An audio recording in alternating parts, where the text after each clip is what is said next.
South Australia is going to win the Raw comedy? Yeah. Zoot. If you win your heat, I'd be the most shocked person on earth.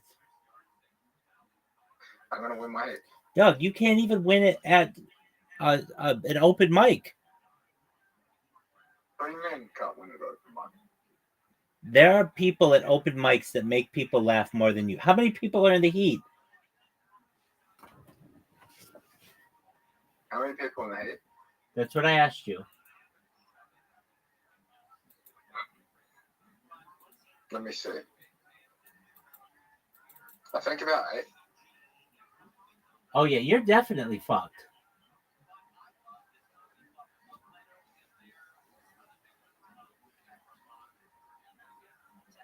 1, 2, 3, 4, 5, 6, 7.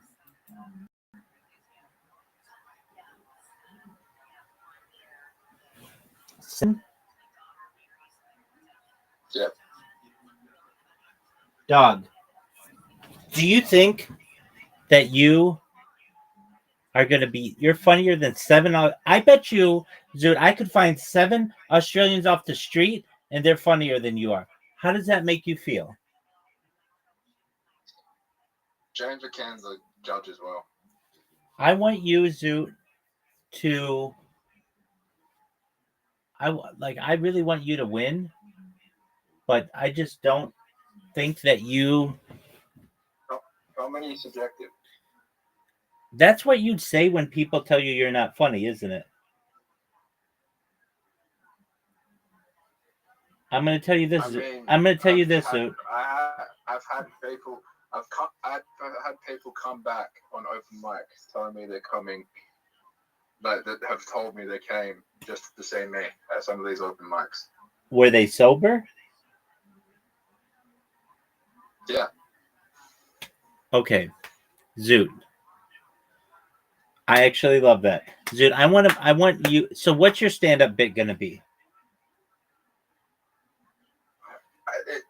It is hard for me to do it to you, right? Because your sense of humor isn't similar to mine. I think that funny shit is funny. I rarely see you laugh. Even when I see you watching Kill Tony and shit's funny, you don't laugh. You were watching the stand-up the other night, when we were watching stand-up the other night, that Asian guy's funny as fuck, man. You ain't laughing. He was okay. I'm not saying he was bad. Just tell me, what is the premise of your stand-up topic? Are you doing Down syndrome or something? That's my favorite comedian in Australia. Okay. All right, because he's the funniest comedian. More than James McCann? Yeah, he just has an aura to him. Like, he's just like the way he presents is like just funny. Okay, now here's my question for you, Zoot.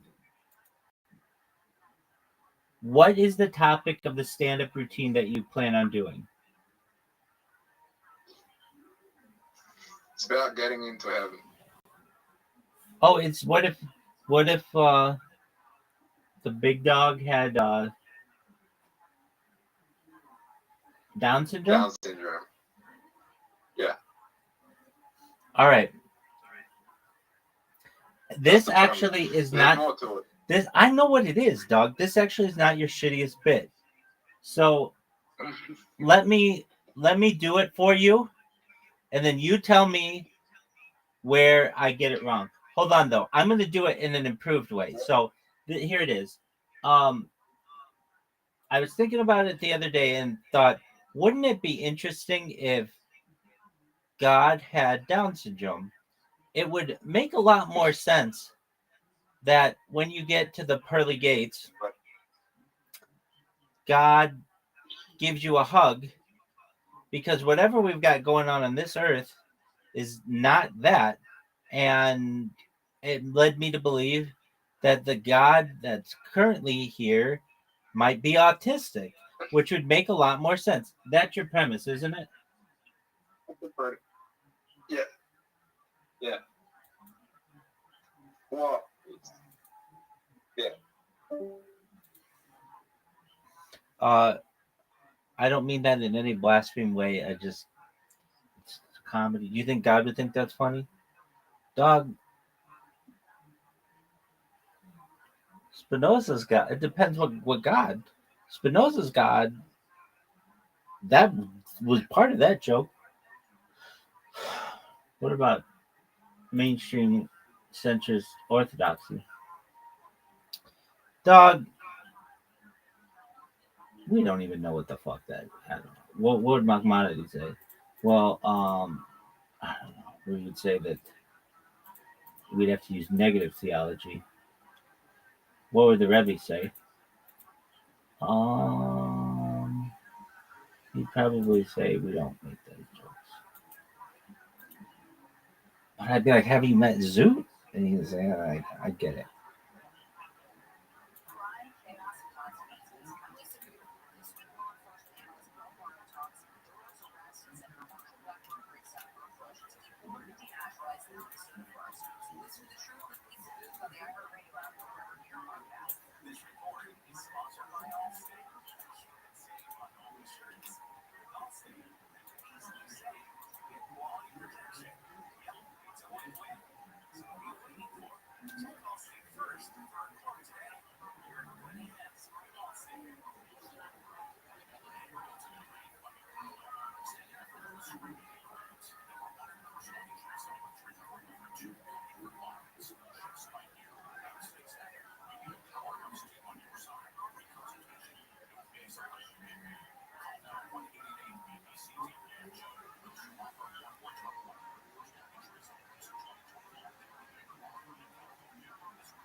Dog, look at this athleticism.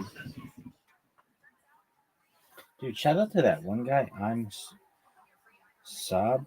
That guy was nice.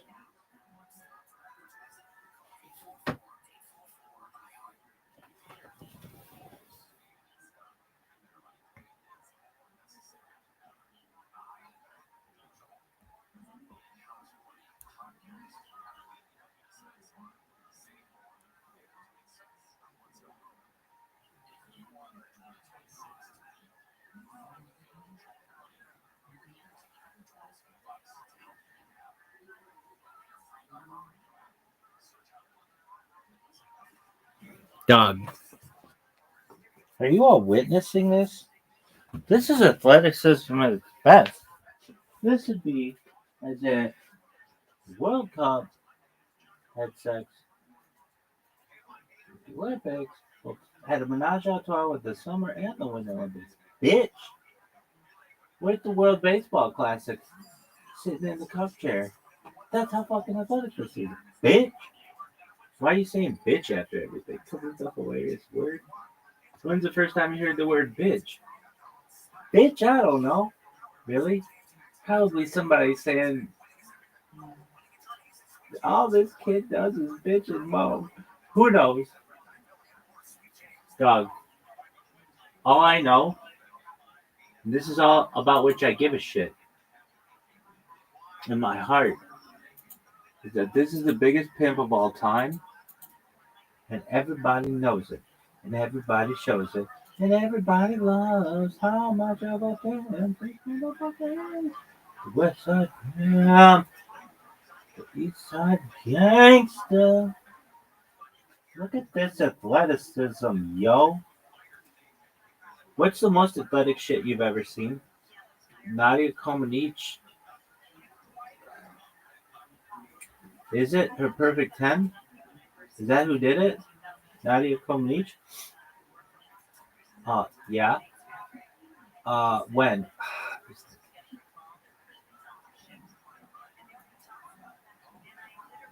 Let's say 1976 Montreal. Really? Nobody knows. Anyway, we'll have to look up that bitch. Why? Because it was before my time, kids. But I could tell you that one stupid bitch was not 96. Who? Strug. What was her first name? Carrie Strug. That bitch was 96. Everybody knows that, and I hope that bitch is ankle healed. Why? Dog. Everybody knows Carrie Strug was 96. Everybody. If you don't know that, go fuck yourself. Everybody knows Nancy Kerrigan was 94. Why? Why not?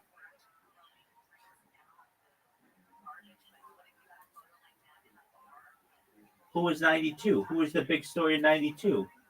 That was a dream team. All right. Well, what else was big that year? Just the dream team. That's it. Carl Lewis is 88. Really? Oh, fuck. Yeah, dog. All right. What was 84? Bruce Jenner, the decathlon. That's what sticks out in my head. I think 84, Bruce Jenner decathlon. 88, Carl Lewis, track and field. 92, the Dream Team. 96, Carrie Strug. Oh, no, actually, 96 was Michael Johnson as well. No doubt, bitch. What else? 2000. That was fucking Sydney, and those games were boring as fuck. Really? No, we dominated like motherfuckers, baby. All right. Well, what was cool about 2000? I don't fucking know. Nobody remembers those games. Really? Dog.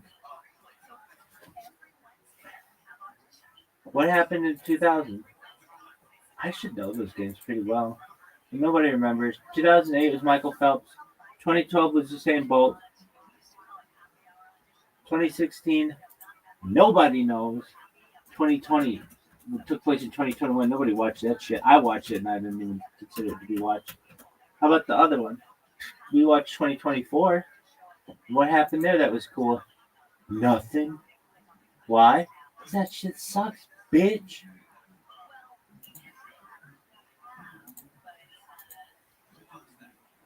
I don't know. They swam in the Seine, I guess. That shit sucks. Oh, there's that bitch. That fucking Australian. Stupid, slutty, breakdancing cunt. Raygun. Fuck that bitch. Actually, his name's like Rachel something. Fuck that bitch. What is this bullshit? Dog. Are you fucking with me? Are you fucking with me? What is this bullshit? This shit sucks. This is the worst. Dog, why does this one take fucking forever? Dog.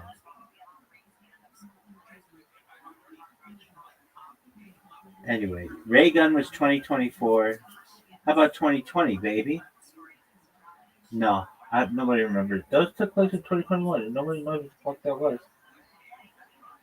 Where was it? Japan or some shit? No, that was the other one. Where did 21 take place? Where the fuck was it? Rio? No, that was 2016. Bitch, get your shit together. Where were the 2021 Olympics? Japan? Or no, Russia, right? I think it was Russia. No. Maybe the winter. Wasn't it Russia? Sochi? Sochi sucks. I think it was Sochi. No, dude, they were already fucking in the middle of a war by then. Where was it? 2021 Olympics? Tokyo. Really? Oh, fuck yeah, bitch.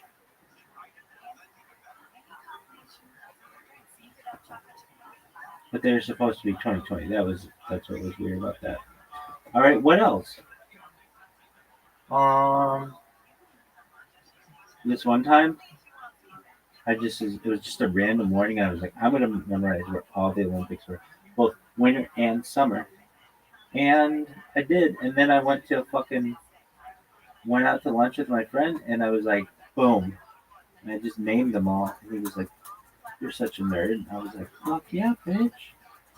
But I can tell you,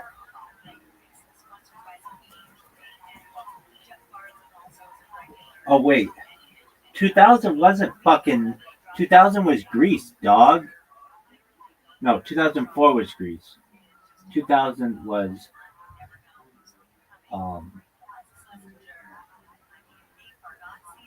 I'll show you. And it sucked. Did it? Do you hear me saying what cool shit happened then? What was the coolest thing that happened in the 80? Well, 80 was the Miracle on Ice. Everybody remembers that. I guess the argument could be made 76 was the fucking Russians in basketball. That was pretty sick of them. They fucking shit on the last play though. Everybody knows that. Dog, what about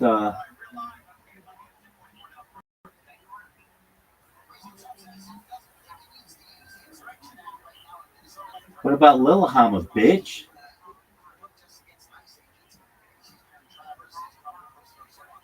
Dog, what is this bullshit? This shit needs to get its shit together, son. Lillehammer, suck this dick. What about Nagano, bitch? What about Nagano, bitch?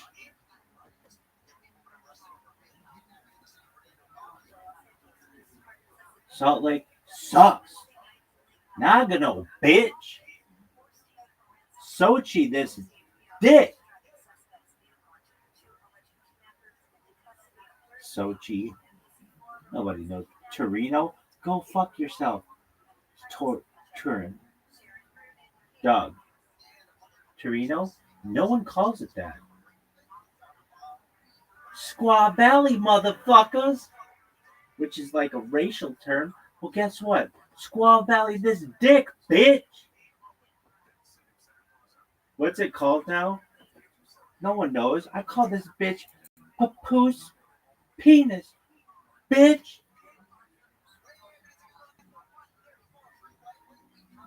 I don't actually. I don't. I want to keep those two topics separate. So this bitch, no, just known as wigwam cock, motherfucker.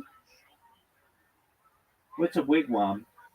Fuck, man. It's like a hut. Wigwam. What a fucking great word.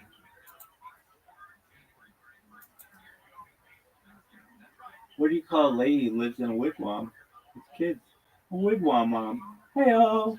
But yo, dog, is this shit done? Or are you just jerking yourself off raw? This shit. Oh, look at this athleticism, though. Hey, wigwam mom. How you living, baby? What is a wigwam?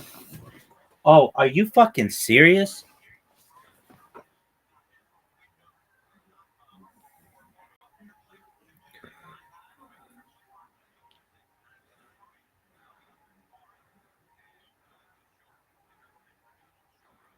Are you fucking serious?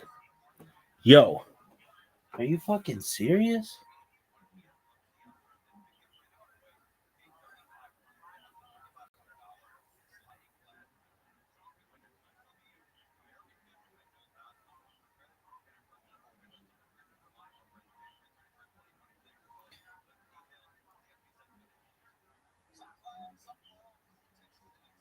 Dog, this guy sucks. And he has like 14 fucking zits on his face.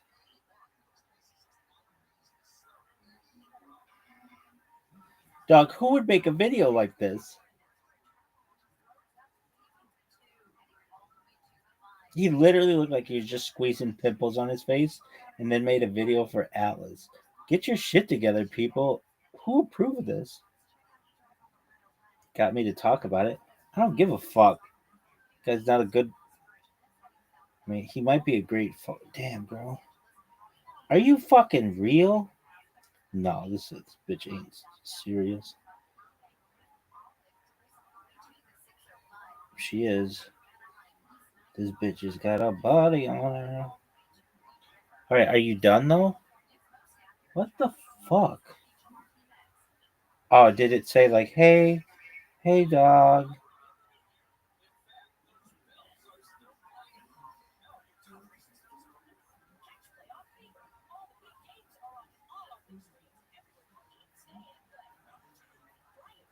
Yo, dog, what is this bullshit?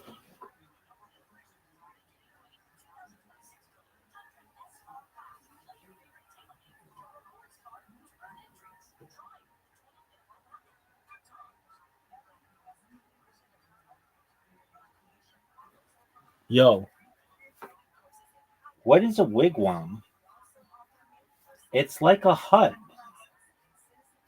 Like Pizza Hut? Wigwam. What is a wigwam?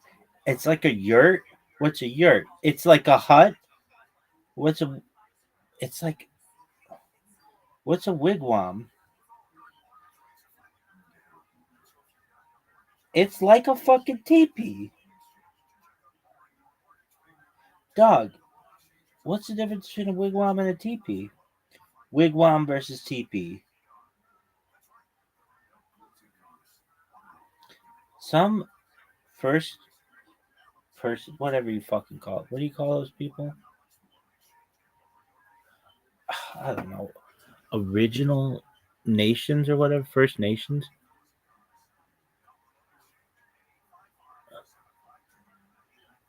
Have baller ass names for shit. Like what? Sioux Falls. That's not it. Lakota. Why? Why the fuck not, motherfucker? You have been removed from the space. Oh fuck, that's not what I meant to do. Dog. How do I undo that? Dog. Are you fucking serious?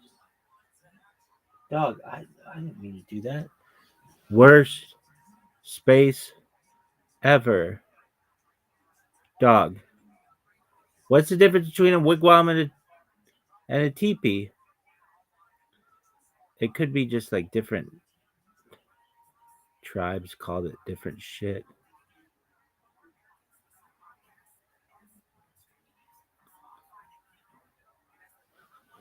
Wigwam versus teepee.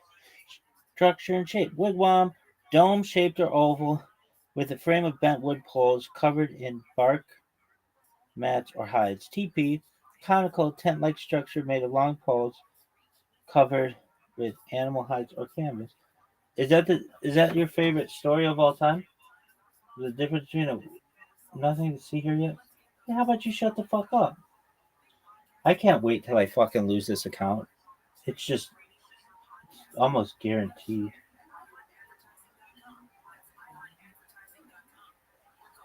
Dog, would you rather live in a wigwam or a teepee?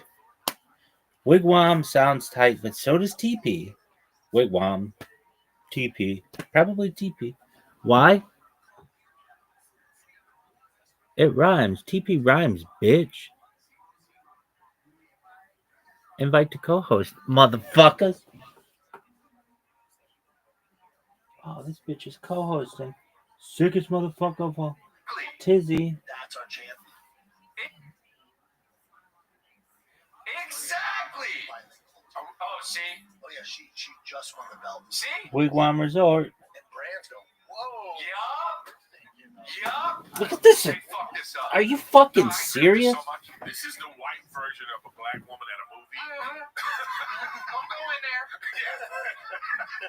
That's what this is. You're doing the white version of it. This is great. I love it. I think that every sentence he said, I go, oh yeah, and I go, great take, and then I'm like, I'm just, I wonder who decided. I wonder who decided that.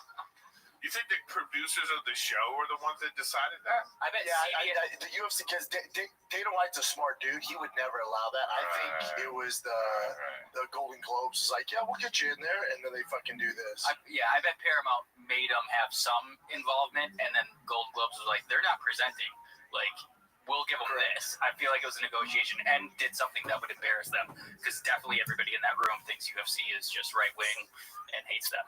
Yeah, they're correct. And they're Oh, really? That's why I'm not allowed in the Yes. Oh, yeah. Oh, yeah. Wait, talk about this. Anyone who's tough, Chris? Hey, Chris. Anybody who's worth anything who's tough is on the record.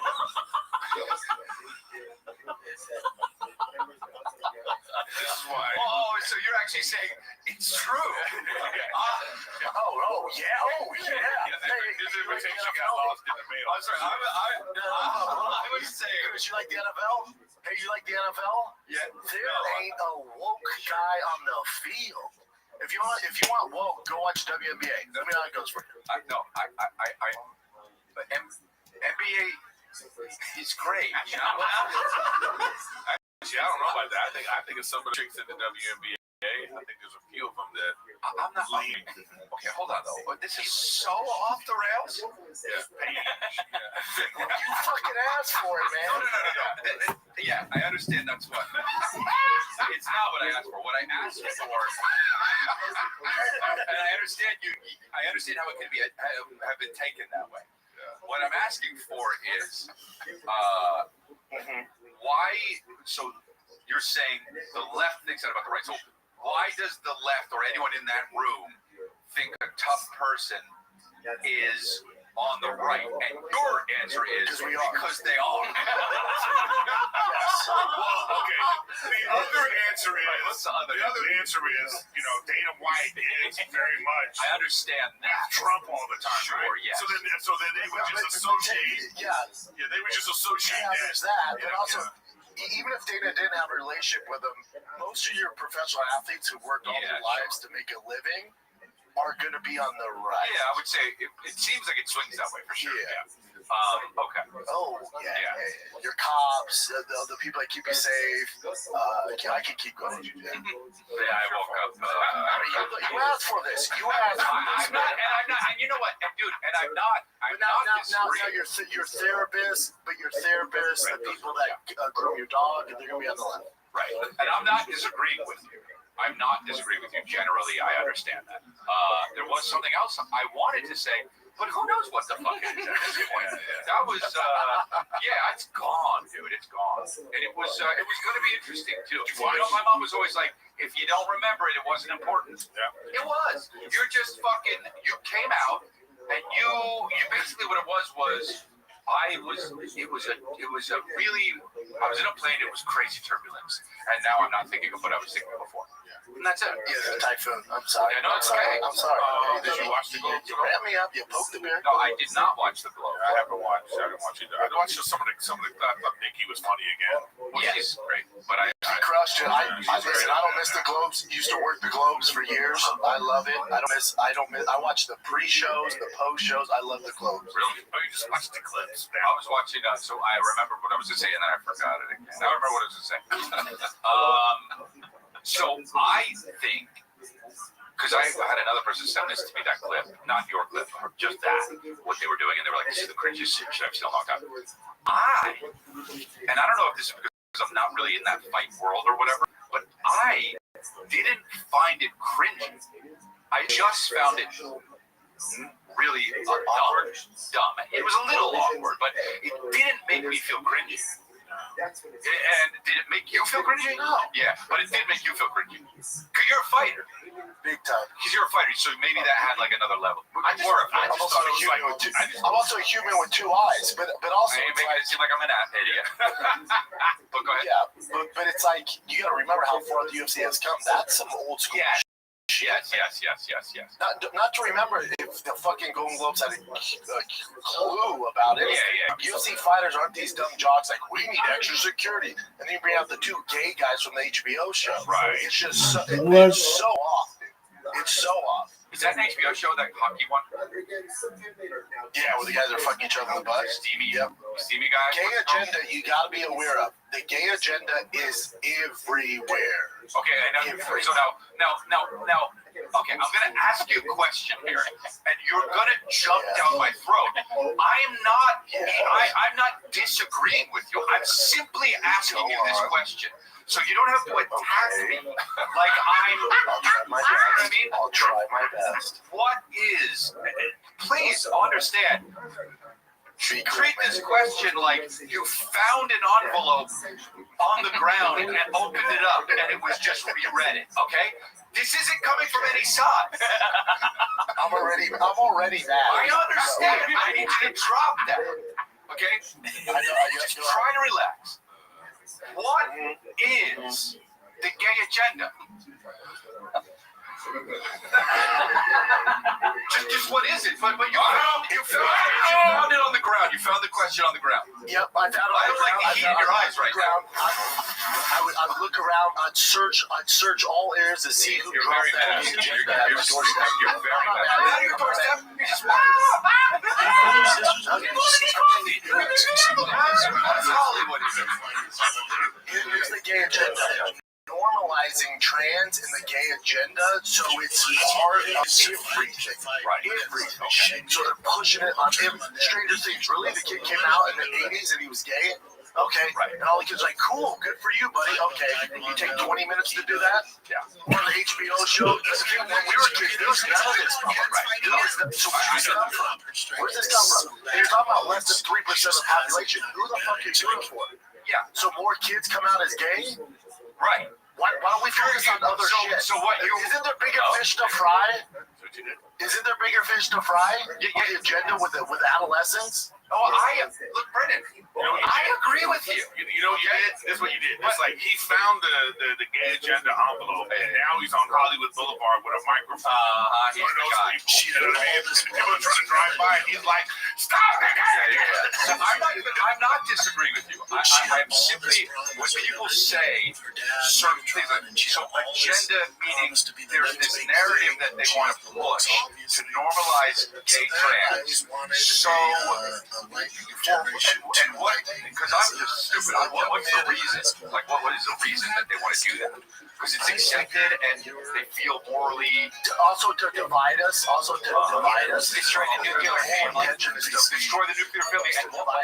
And take out the nuclear family. Why? To institute... I just don't know. I don't disagree with anything you said, really. But what's the reason? Just real quick, when you say take out the nuclear family, who have they done that to, Chris? I don't know. To the black culture, they've taken that the way the laws and regulations work in prison. Like, notice a lot of black kids don't have dads. It fucks the entire ecosystem. Sure. It fucks them. Yes, I understand. Okay, so, and why do they want that?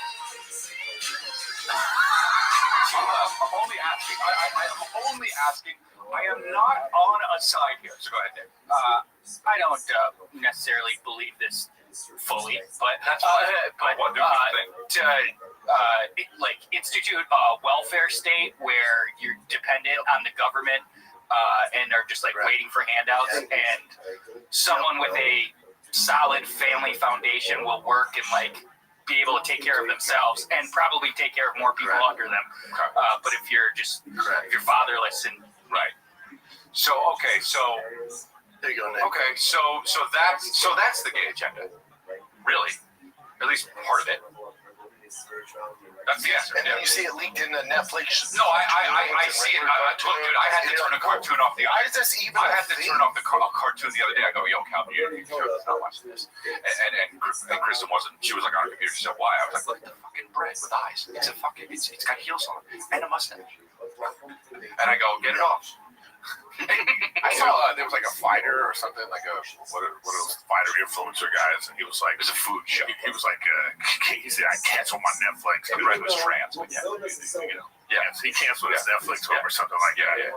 But my thing about that is I just go, okay, so the gratuitous violence and sex, that's all over. Well, look, I'm saying if you're gonna cancel because you're worried about your kids, No. cancel for all that shit. Well, you can cancel for whatever you want. Yeah, true.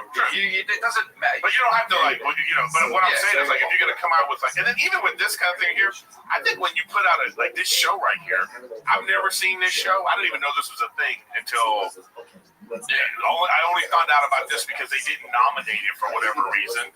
But this is their most watched show. It's their highest rated show.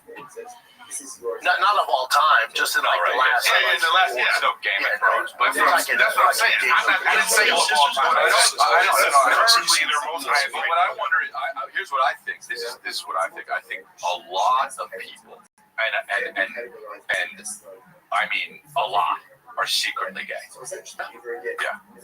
I think a lot of people are secretly gay. That's what I'm saying. Dude. What I'm saying is like what percentage would it'd be one thing if you have like a less than 10%. Less than 10%. Gay? A lot of people aren't gay. Less than 10%. I don't agree. And I'm not That's saying because you've been in Hollywood too long. no. I've been everywhere though. I see fucking gay motherfuckers. Nah, but you live there. It's like the Sixth Sense. I see gay people. Let's take a little break from Chat with the Boys. New Year, colder days in Austin. It's freezing right now. This is the moment your winter wardrobe really has to deliver. You gotta look fly, but you gotta stay warm. All right, start with pieces truly made to last season after season. Quince brings you together premium materials, thoughtful designs, and enduring quality so you stay warm, but best of all, you look sharp while staying warm. We got you. Quince has everything you need. Men's Mongolian cashmere sweaters, wool coats, leather, and suede outerwear that actually hold up to the daily wear and still look damn good. We got you guys, man. There's all this classic styles you love that hold up year after year. We got you. I got my cashmere sweater. It's fantastic. I never take it off, man. I wear it at home watching TV. I wear it when I'm working on my cars. I wear it at my kids' football practice, baseball practice. Your boy stays warm. I look fly. So refresh your winter wardrobe with Quince. Go to quince.com/golden for free shipping on your order and 365-day returns. Now available in Canada too. That's QUINCE.com/golden. Free shipping and 365-day returns. Quince.com/golden. Pluto TV has thousands of free movies and TV shows. This is free. This is free. This is movies like Joker, Pixels, and 50 First Dates. This is awesome. And TV shows like Survivor, SpongeBob SquarePants, The Fairly Odd Parents, and Ghosts. Pluto TV is always free. Pluto TV. Stream now, pay never. You're welcome. here's another thing too. Like the Stranger Things. You see them right now. The Stranger Things is like, I think that what happens in these things is that guy in the show is actually gay. And then creators go, In real life, he's gay. in real life he's gay. It's just like with the Umbrella Academy. This is his Like, wife. under my umbrella. What's her face turned into a guy, and then they take that, they just use that as a plot point. It's just plot point. And I just was like, I mean, I think all I'm saying is, I think it's sometimes in that's the case, you know, either you're gonna address it in the show. If the actor was 6 when they started, they grew up and they're all like, "Hey guys, it's so strange these things." Then you gotta That's a good point by Chris. Like That's what I'm saying. narrative, and the kid's 6. He's 6. You write him as a gay character, and he's 6. No, I understand that might be a problem, and I get how you can see the problem in that. That's fucking weird. Why is his sexuality even coming into the fucking plot? Again, It's just funny. Like, you're arguing with remember no School one. of Rock? Yeah, no, but what? Fancy Pants I, and School of Rock? I understand. No, but God damn it, dude. This isn't. Well, yes, I agree with you. There's no reason to make a fucking 5-year-old gay in a show or trans, whatever. Right? Now, if that actor is in a show for 15 years, and by the time he's 16, he goes from Google Gaga to, "Hi guys, I just ordered a pizza." You can't make that character straight unless the kid is a better actor. That's what I'm saying.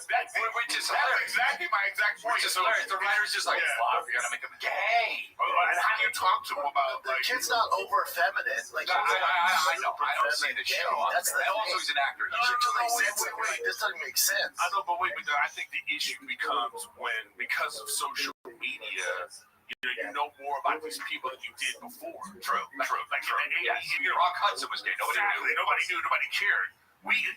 so now, if you're on the Instagram, you follow this actor, you go, oh, well, maybe that would make him seem like a better actor if he's not acting like that. It might. Like, for instance, straight guys play gay guys all the time, and that's good, too. I think that's cool. I don't care. It doesn't matter what you are. Be an actor and do the fucking... Yeah. Well, my point is, I'm just saying that I don't know if like the creators of Stranger Things got some memo from the thing. It's like, hey, Netflix do this. Yeah. But you also but at the same time, they put out a Chappelle you're gonna be up for awards. Right. You're gonna be up for awards. Golden Globes. Like people, oh my God, it's so brave. Right. Here's like heated rivalry. If this gets nominated, that's crazy. You know it's bad. Look at this horse. I know that's what. But wait. I don't think Netflix. I don't agree with that because they didn't take Chappelle's special off the air. No, they have the other stuff, but what they... No, if they have the other stuff, they're not doing that. They're just saying, hey, you guys want to do this? Go ahead. What? We're going to put it on our platform. Make shows, we're going to put it on our platform. And we're not going to, if people disagree with them, we're not going to take it off because they disagree. That's great. Okay, so what I'm just saying is let's give them some, Yes. No, that's great. And they shouldn't take it off. Yeah. What I do think they do, though, is with their big shows, they try to figure out how to put gay characters in or trans characters. Correct. And with a lot of shows, even that are coming out. And that's what he's saying is the gay agenda. And that's the problem. Think of The Last of Us. The Last of Us was awesome. Then all of a sudden she's like, I want to suck on pussy, and she's beating up. Yeah, was that in the video game? Was that in the video game? I don't think so. Was that in the video there? The case point on there. Right there, then they made something that wasn't gay again. It totally. And that's what he's saying is the gay agenda. And okay, you guys ever watch Hunting Wives? Lots of lesbian action in that. Right, and then there was the other one. That's for me. And then there was the other one. There was the other one. Something about the way he said it. Even if the show was that, just the way he described it was a little. I jerked off so much of that. And so, but what was the other one with it's okay if it's part of the story, Like if there's a fucking you want to make a show or a movie with a trans character or a gay character. If that's what it's about, then I don't really give a fuck. My thing is, don't make it an after-school special. Because, like I always say, the first 3 seasons of Glee was hilarious. It was just funny because it was a funny show. And then the gay kid was funny. And then after that, it turned into like an after-school special where it was all about this is what they're doing to him. And I was like, wait a minute, he was just a good character, and now you've turned it into like you have to work. It's like I think that's to me that's the agenda thing. It's like when you try to control how people think about stuff. This is what I loved Umbrella Academy. Yeah. And then they did this thing, and these people, this is what I like about it. These people are awful on the show to each other. They're always talking shit. They're doing the worst. So now this person went from a woman to a man, and they're not acting terrible to her. I thought that was out of character for those characters in that universe. Right. They wouldn't have done that. But then it's like, so that's the kind of thing where you go, you kill that character. Because now you have to do all this stuff that's going to make everybody be like, what is this about? Yeah. What's going on? Why are they acting different?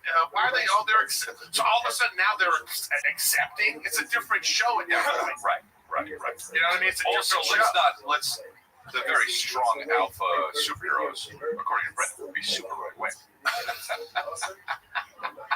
Superman voted for Trump. Yeah, but the real Captain America. Oh, yeah. There's no way Captain America voted for fucking Biden. There's no way. He's like, yes, I'll save everyone equally, but behind the scenes, he's like, blacks,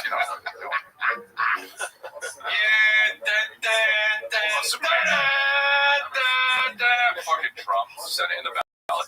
Do your duty, vote. Christopher Queen. Yes, whoever you vote for, get out there and vote. Tony Stark was for sure Republican. Yeah, 100%. Yeah, right. Who's fucking what superhero would be left wing? They wouldn't. They have so much power.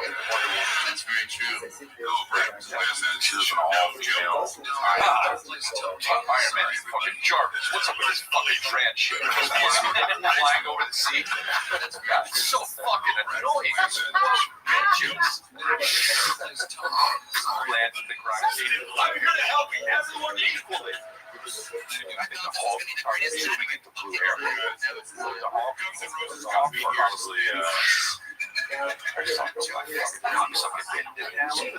it's cool. It's not exactly what you want to do. Put it online. It would be good. People would like it because it's fun.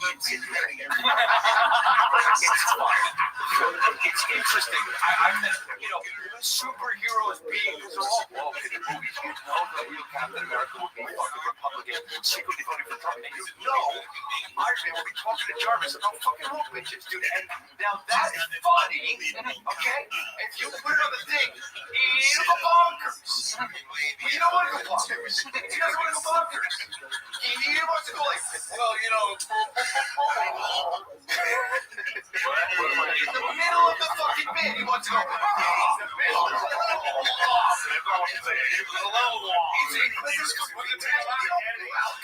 I saw Casey over there going, That's how we get the clip. I'm trying to do the fucking thing, and 12 minutes of you.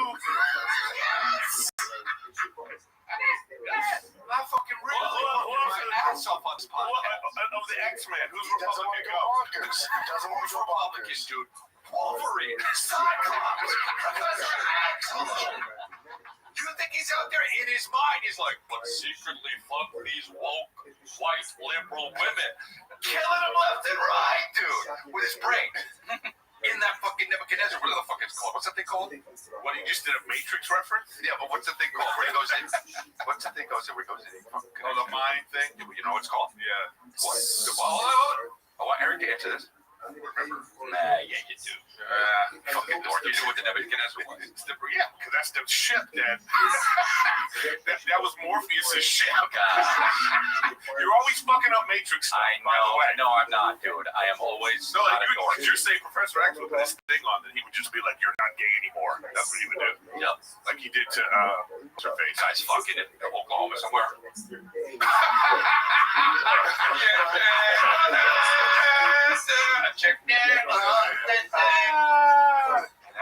That's one of the moments, bro. We stick to the script, fucking nail the bit. Casey cuts out the bullshit. And you know what, dude? There's not much bullshit. There's your energy out there. Yeah.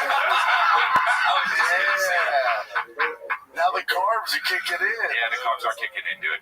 The dates on the carbs, and I had some cocoa nibs. It's Cerebro. Yes! Please put Chris in the Cerebro. By the way, fucking Rogue would be right wing too. Why? Because she's a woman, but she would. Yeah, they would just. I I don't think the X-Men. Rogue would be one of those. Because the X-Men are, they're, Civil rights. yeah. It was all. Yeah, mutants are all about, being, treated I badly. understand. Wolverine's on the right. Wolverine would be right-wing. Well, yeah, for sure. He's like Larry Elder. Yeah.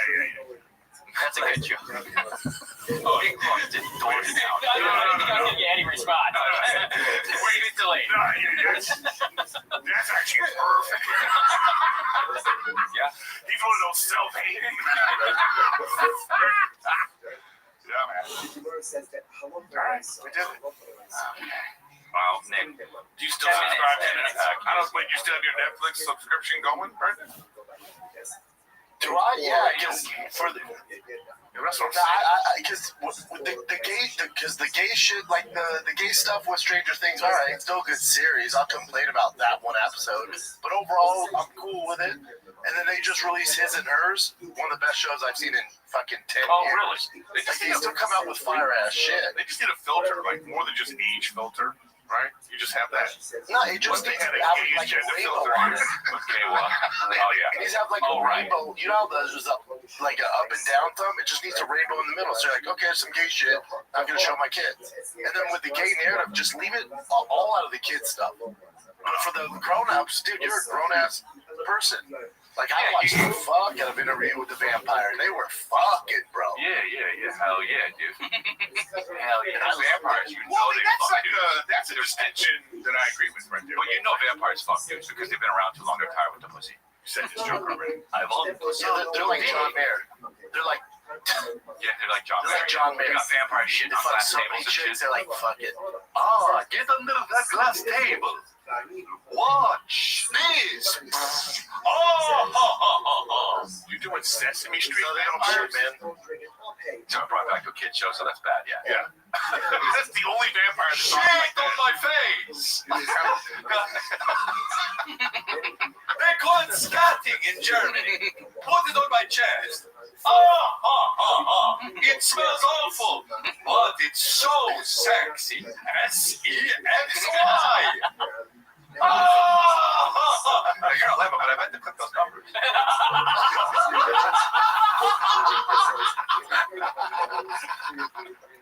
I don't want to get in the way of the magic. Shit on my chest. Where is the cock chair? I will sit in it all night long.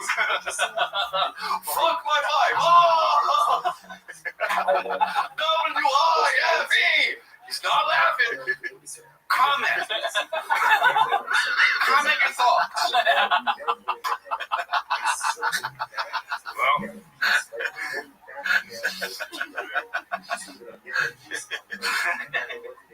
have you seen these videos of, like, they'll show like a dog trying to jump over a fence or something and he doesn't make it, and then it's a podcast now where it's like a gorilla talking to the coyote or whatever, and he's like, "What do you think you did?" No, that's hilarious. It's so funny. Wow, that's funny. I'm not saying that. Yeah, so it's they always show the animal video, and then it turns into an animal podcast. AI, I mean, it's pretty much almost at that point where you go, okay, I don't know. Yeah. But it's But see, I like when if you're gonna do AI, do that. just be funny about it. You're saying? Yeah. You know, do that. It's As opposed to fucking destroy the nation with right. Yeah. You know, you say something, you go, okay, here's now Chris actually interviewing so do the interview. Right. I mean, that's funny. Right. Yeah. Because everyone knows. Look at, are you guys ready? Are you ready for this athleticism? But when you're gonna show, like, you know, here's It's like so cheap. here's a private jet picture and all that bullshit. Yeah, it is weird because people believe that shit. I always think back to Phil Henry. You know Phil Henry? He's still around and he still does it. He's fucking so talented. I love this. They do, man. He has a radio Oh, show. this guy. What did I talk about? Yeah. I had him on my podcast. Yeah. So I was like, But he's amazing. So he has a radio show, or he has. Now it's a part. Yeah, well, he's older, but he had. He has guests on his radio show, and this was back in 1998 and earlier. So this was before the internet really popped off, and now he does it on the internet. But like he interviews a guest for about 15 minutes, and then he takes calls from people that are real out in the world. And what the people that are real and out in the world, they don't understand that he is talking to himself as another character. He's interrupting himself. It's really actually he's pretty good. artful the way he does it. You I wouldn't haven't heard him. Damn, he was on Rick and Morty. The dude is But when you do, he's like, hilarious. when you do, he's like he would do prank calls too. So it's like what I'm saying is like, but that's the kind of thing where people. But what I'm saying is, he would start the episode sometimes and say, I want to let you know this is all fake. I'm doing this character. We will still get callers in 15 minutes, furious about what I'm saying to myself as another character, thinking it's real. And they did, and he does. And it's just because, That's awesome. Orson Welles. You guys remember Crank Yankers? You remember Crank Yankers? Yeah. Old school, man. But these weren't prank calls. His things weren't. Orson Welles would have used AI. You think? Why? He had that radio thing where Mars was attacking. Oh, yeah. Wanted people to think. Well, AI's gonna be the thing. There's no avoiding it. What do you think, Brennan? there's no avoiding I it. think being off. There's no avoiding it, but I think being authentic is gonna what separates the talent pool. Yeah, like super People talented. that just lean into AI, like that just do AI, especially the younger generation, like fuck this, we need something authentic. Oh, I disagree. Real talent will rise to the top. Like, I disagree. Disagree what? I disagree. I think it will be art that is authentic, made with AI because of the idea that you have. You turned it into this. I think that I don't want to follow. I'm dumb. No, but what I'm saying is like it's just like if you might like the idea of having let's have animals do a podcast, right? So AI is just a tool, right? Yeah, that you can use with your canvas, right? Yeah, sure. You know, so you can still have an authentic idea that you use the AI to right to But you're not doing the work. Also, You're not doing the work. well, you're not, but also you. What's in the box? You wouldn't listen to an hour podcast of a gorilla fucking interviewing a peacock. No, you might. What if it's really funny? I'd be surprised. No. 500 kids still has listeners. That's good. No. What I'm saying is that just in the same way that you have CGI in movies, and you use green screen and all that kind of stuff. I mean, that's just we've been using that stuff now for 40 years. Right. I'm saying the AI is just taking over for that. I think that what Brandon's talking about and when people trash AI is when you go, write me a script. Oh, yeah. That's the thing. But what I'm saying, that's not what I'm talking about. I'm saying it's just like that great music that they make. I hate that shit. No, I don't think it's great. I love it. I think it's fucking weak. Well, it's not. It's got these moments still where you're like, oh, that's obviously AI. No, I know, but Even if it wasn't like a human no soul, you're saying? Who gives a fuck? I understand what you're saying, and that's not an original IP either, though. So, like, what I'm saying, I like that. I think that stuff's very interesting and funny. But what I'm saying is, I think there will be people who will be able to make original ideas and content, and they'll use the AI as a tool. Yes, it is. It is a slippery thing, though, because it's like, at what point does it, I don't know. But Eric, see, I thought you were saying like if someone's like, oh, I'm not good at art, but with ChatGPT, like, draw me a gorilla. No, It's like, nah, bitch, that ain't your art. No, that's not what I'm talking about. Yeah. That's not what I'm talking about. It sounds like you were Eric, that's not what I said. With the gloves off. So, an AI artist named Sienna Rose has 3 songs getting streamed in the Spotify top 50, and I'm pretty sure. Oh, the number 1 country song is an AI song. Really? Yeah. Not in my world. Also, breaking news. We got a response back from the Fly lawyer. Oh, yeah. I asked him if he had merch. I do not, thanks. In the subject line. Yeah, I was like, he didn't write anything back, and then I saw, I'll be in Atlanta. She wrote it back. That's not very good. I'll be in Atlanta this summer. Yeah, but I'm trying to be fly. I'll be in Atlanta, and I'll be in, dude, I didn't do my dates, and I fucked it up. But I'll be in a lot of different places. Milwaukee, I'll be in West Nyack, I'll be in St. Louis, I'll be in, You're in Austin soon. Austin, yes, in March, and I will be in Australia. We get together on Grizzly.com. I don't think we're done with the podcast, but I did want to do that. Oh, we are done. Okay. Well, I'll be all there. I have some fire ass beds, so at least. Okay. And Cincinnati, Ohio, Columbus. Look at all this shit. I'm gonna be at the Dayton Funny Bone for just one night. Got the D. You get it? And the After Hour gang just put out our golf video. Played 18 at Woodley Lakes. People are loving it. Oh, really? Yeah. Oh, that's cool. I would like to watch that. It's fun. Yeah, I want to watch that. These guys play fucking golf? Yeah, I would like to watch that. You guys play golf? No, You shot 1 over par. Spoiler alert. Really? Oh, wow. Oh, you just get that Garmin, bro. It's a golf. I know. No, I know. It's a golf Garmin. Golf Garmin. That's such a thing that I would think, like, why would they make that? And of course they do. They probably make fucking so much money off that shit. Golf. If you could market something towards golfers, you have private jet money. Oh, let me market something towards golfers. Oh, haters. Cool. In your private jet, dude. Well, I mean, not so much business is done with golf, right? That's still a thing.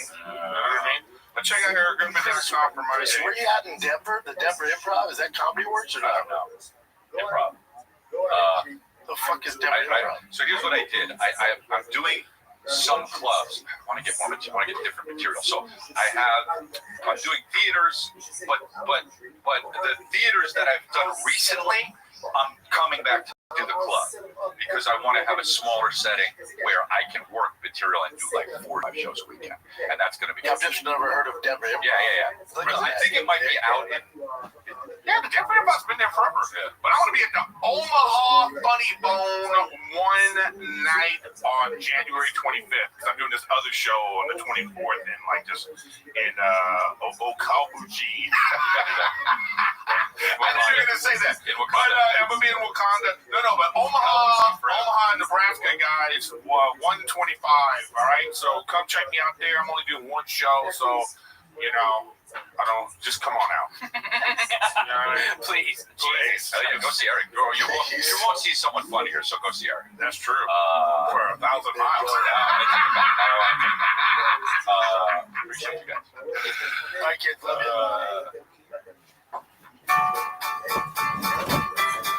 The worst podcast. What's the worst? Is that worse? They're all bad.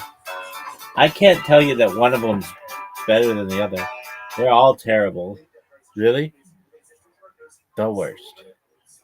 They don't talk about anything but T-ball, People's Heights, and that's it. That's the fucking. That's it.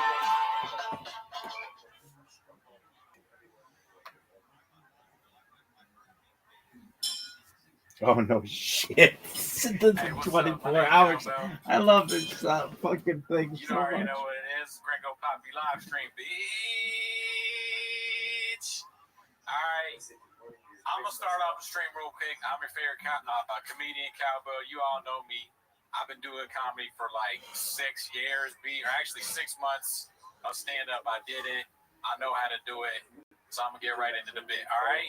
Check this out. Some dudes be fucking like this. But you know how Cowbell be fucking like, oh shit, bitch. What's up? Cowbell's back, bitch. I'm in the house, ready to do some stand-up pre-shit before this 24-hour live stream on the Gringo Poppy, which is why you're here, you know what I'm saying? But, you know what I'm saying, you guys missed me, so I'm back. I got on this fly ass jersey, you know what I'm saying? What number is it, Brett? It's daddy's number. Some people got sports jerseys. Their number is like 5. But you know, Cowbell's got daddy's number. That's 66. Bruh, y'all so big up in this bitch. I only got the finest shit that I wear, bruh. And you know what I'm saying? Cowbell, I gotta address something real quick. I did get tricked into voting for Trump, all right? But I didn't think that Trump was gonna be doing all that shit, all right? You know what I'm saying? I didn't think Trump was gonna. I got like, they tricked me, bruh. I didn't know he was gonna fuck up my whole shit, right? I'm saying, like, some people vote like Trump like this. Cowbell voted for Trump like, yeah, motherfucker, what's up? All right, bro, but big surprise though, all right? Because we gonna start off the stream right now, okay? We gonna get live with the Gringo Poppy. We got guests on the show. We got Gerardo. Gerardo. We got Gerardo in the house. Now I'm saying we got American condoms for everybody. Now I'm saying, Mark, why don't you go ahead and grab a coffee for yourself? Hey, that Mark Harley was like, Mark off camera. He's on camera. It's me, all you, 24 hours. It's just you. I'm like, all right, I'm stopping with you. All right, you can say here. I'm gonna set everything up. What's up?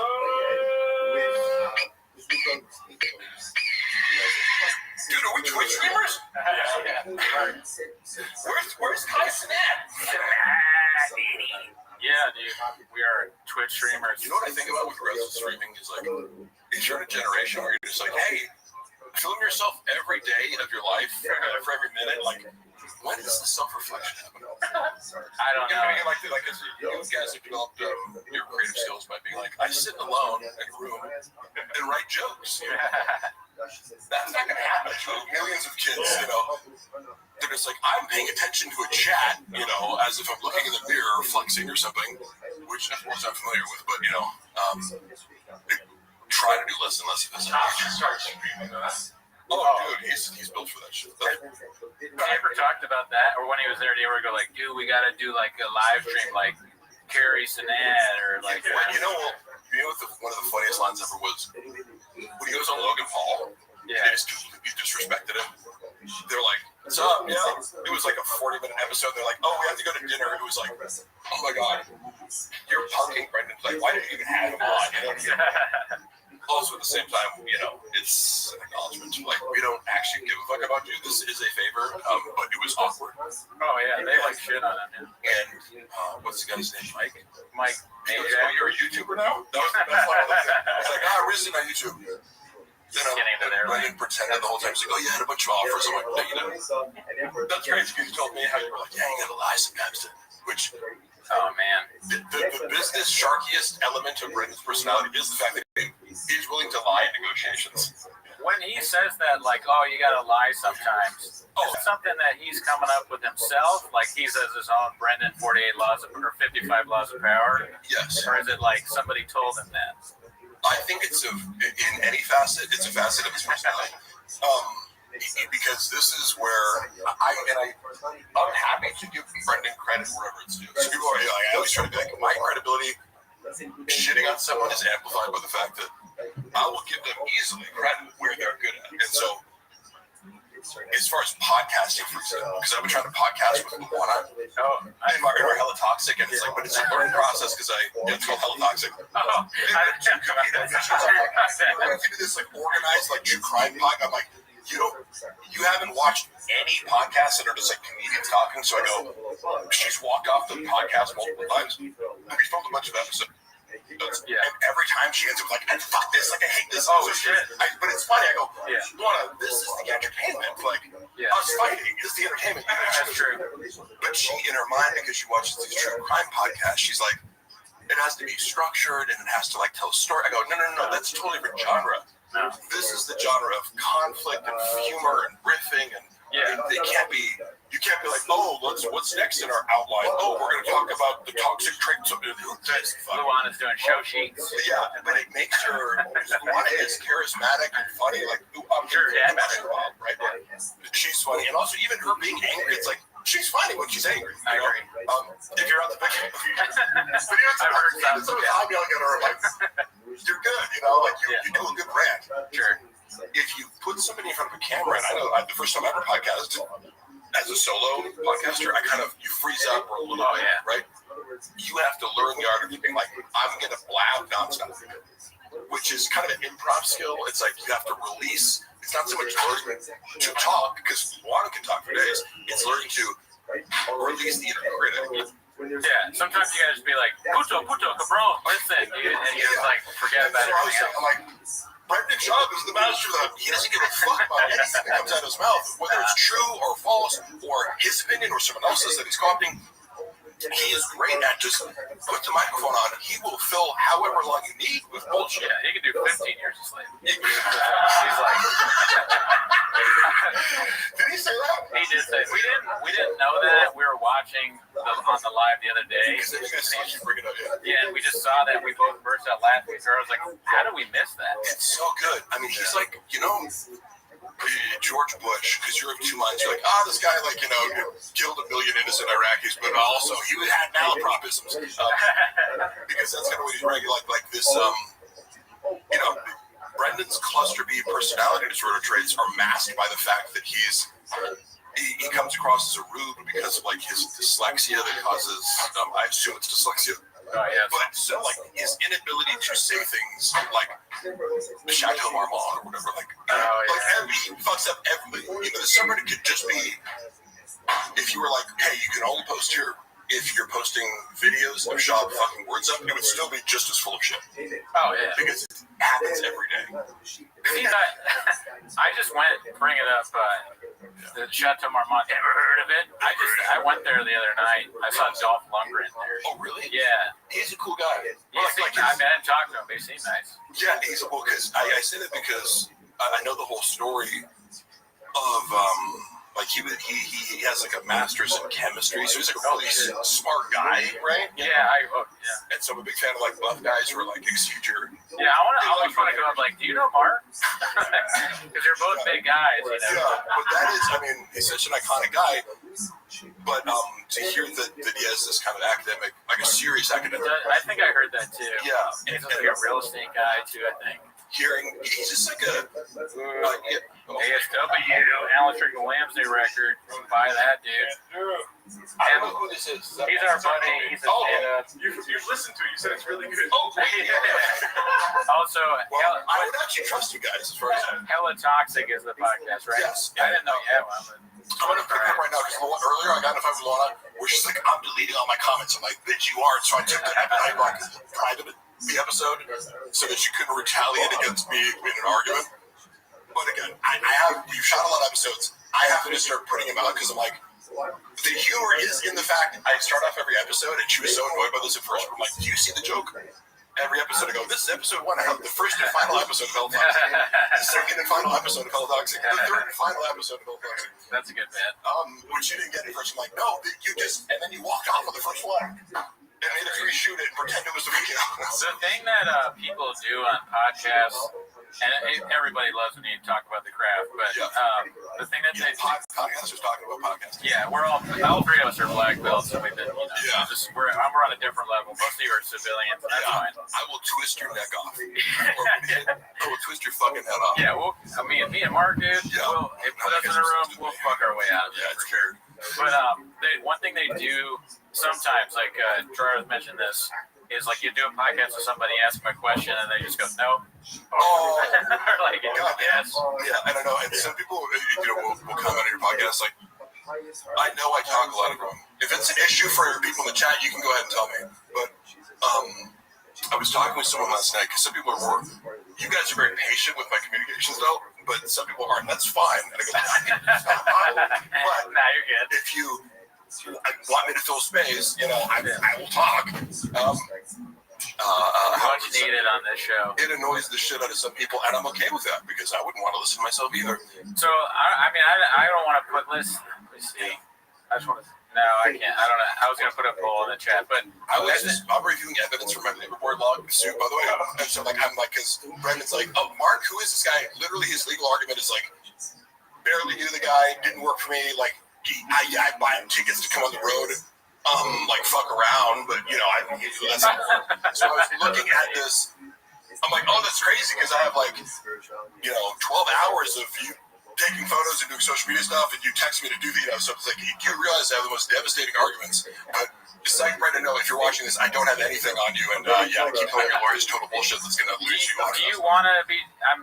Have at it, but do you want to be talking about your legal things on the pod? You don't care? How is that going? So fucking stupid. How's that going? I got a settlement hearing for the Golden Hour one for some reason that was delayed. They combined some of them, but I actually, he's a beast of a lawyer. My friend Rob, who I went to college with, shout out Rob Pebble, a brilliant attorney, and he's like, I don't say this lightly when I say people are geniuses, Yeah. He's so smart that I can barely understand what he's saying sometimes because I'm like, he'll start going off on how he's using AI to create a structure, a whole, basically a service that replaces paralegals, using AI. And I'm just he'll call me from a bar and start going in there. I'm like, I'm not smart enough to understand what you're saying, but I love it. Yeah. If I can get 10% of it, but this is who I have. It's he's an animal when it comes to legal shit. Just because he's so highly organized, he created a database for me to upload and categorize every bit of the thousands of pieces of evidence I have to just destroy Brendan Shaw. And he has no idea what's coming for him because he didn't see Rob before. Yeah. He was guiding me to file the case in the first place because I went to him. I'm like, hey, just quick advice. Am I allowed to ask for the $16K that you owe me? And he's ask me a series of questions. He's were there pay stubs? Were there meal breaks? Were there? all these normal business practices. And I'm like, no. An intake. That's hilarious. And so he's like, so it turned out he's going to owe you a lot more than that if you're willing to fill out this paperwork. Oh yeah, you calculated your damages be. Yeah, and it's like, That's interesting. but it also was a lesson in like, Brendan doesn't do anything correctly. You open a business, you think, like you just go, there's labor laws, you have to, none of that. Yeah, None of that. doesn't surprise me. None of that, but I'm sensitive to that because I go, I'm being berated about like, hey, you didn't show up at like 11 p.m. on Saturday night for like, stay through the whole live stream. I'm like, am I an employee or not?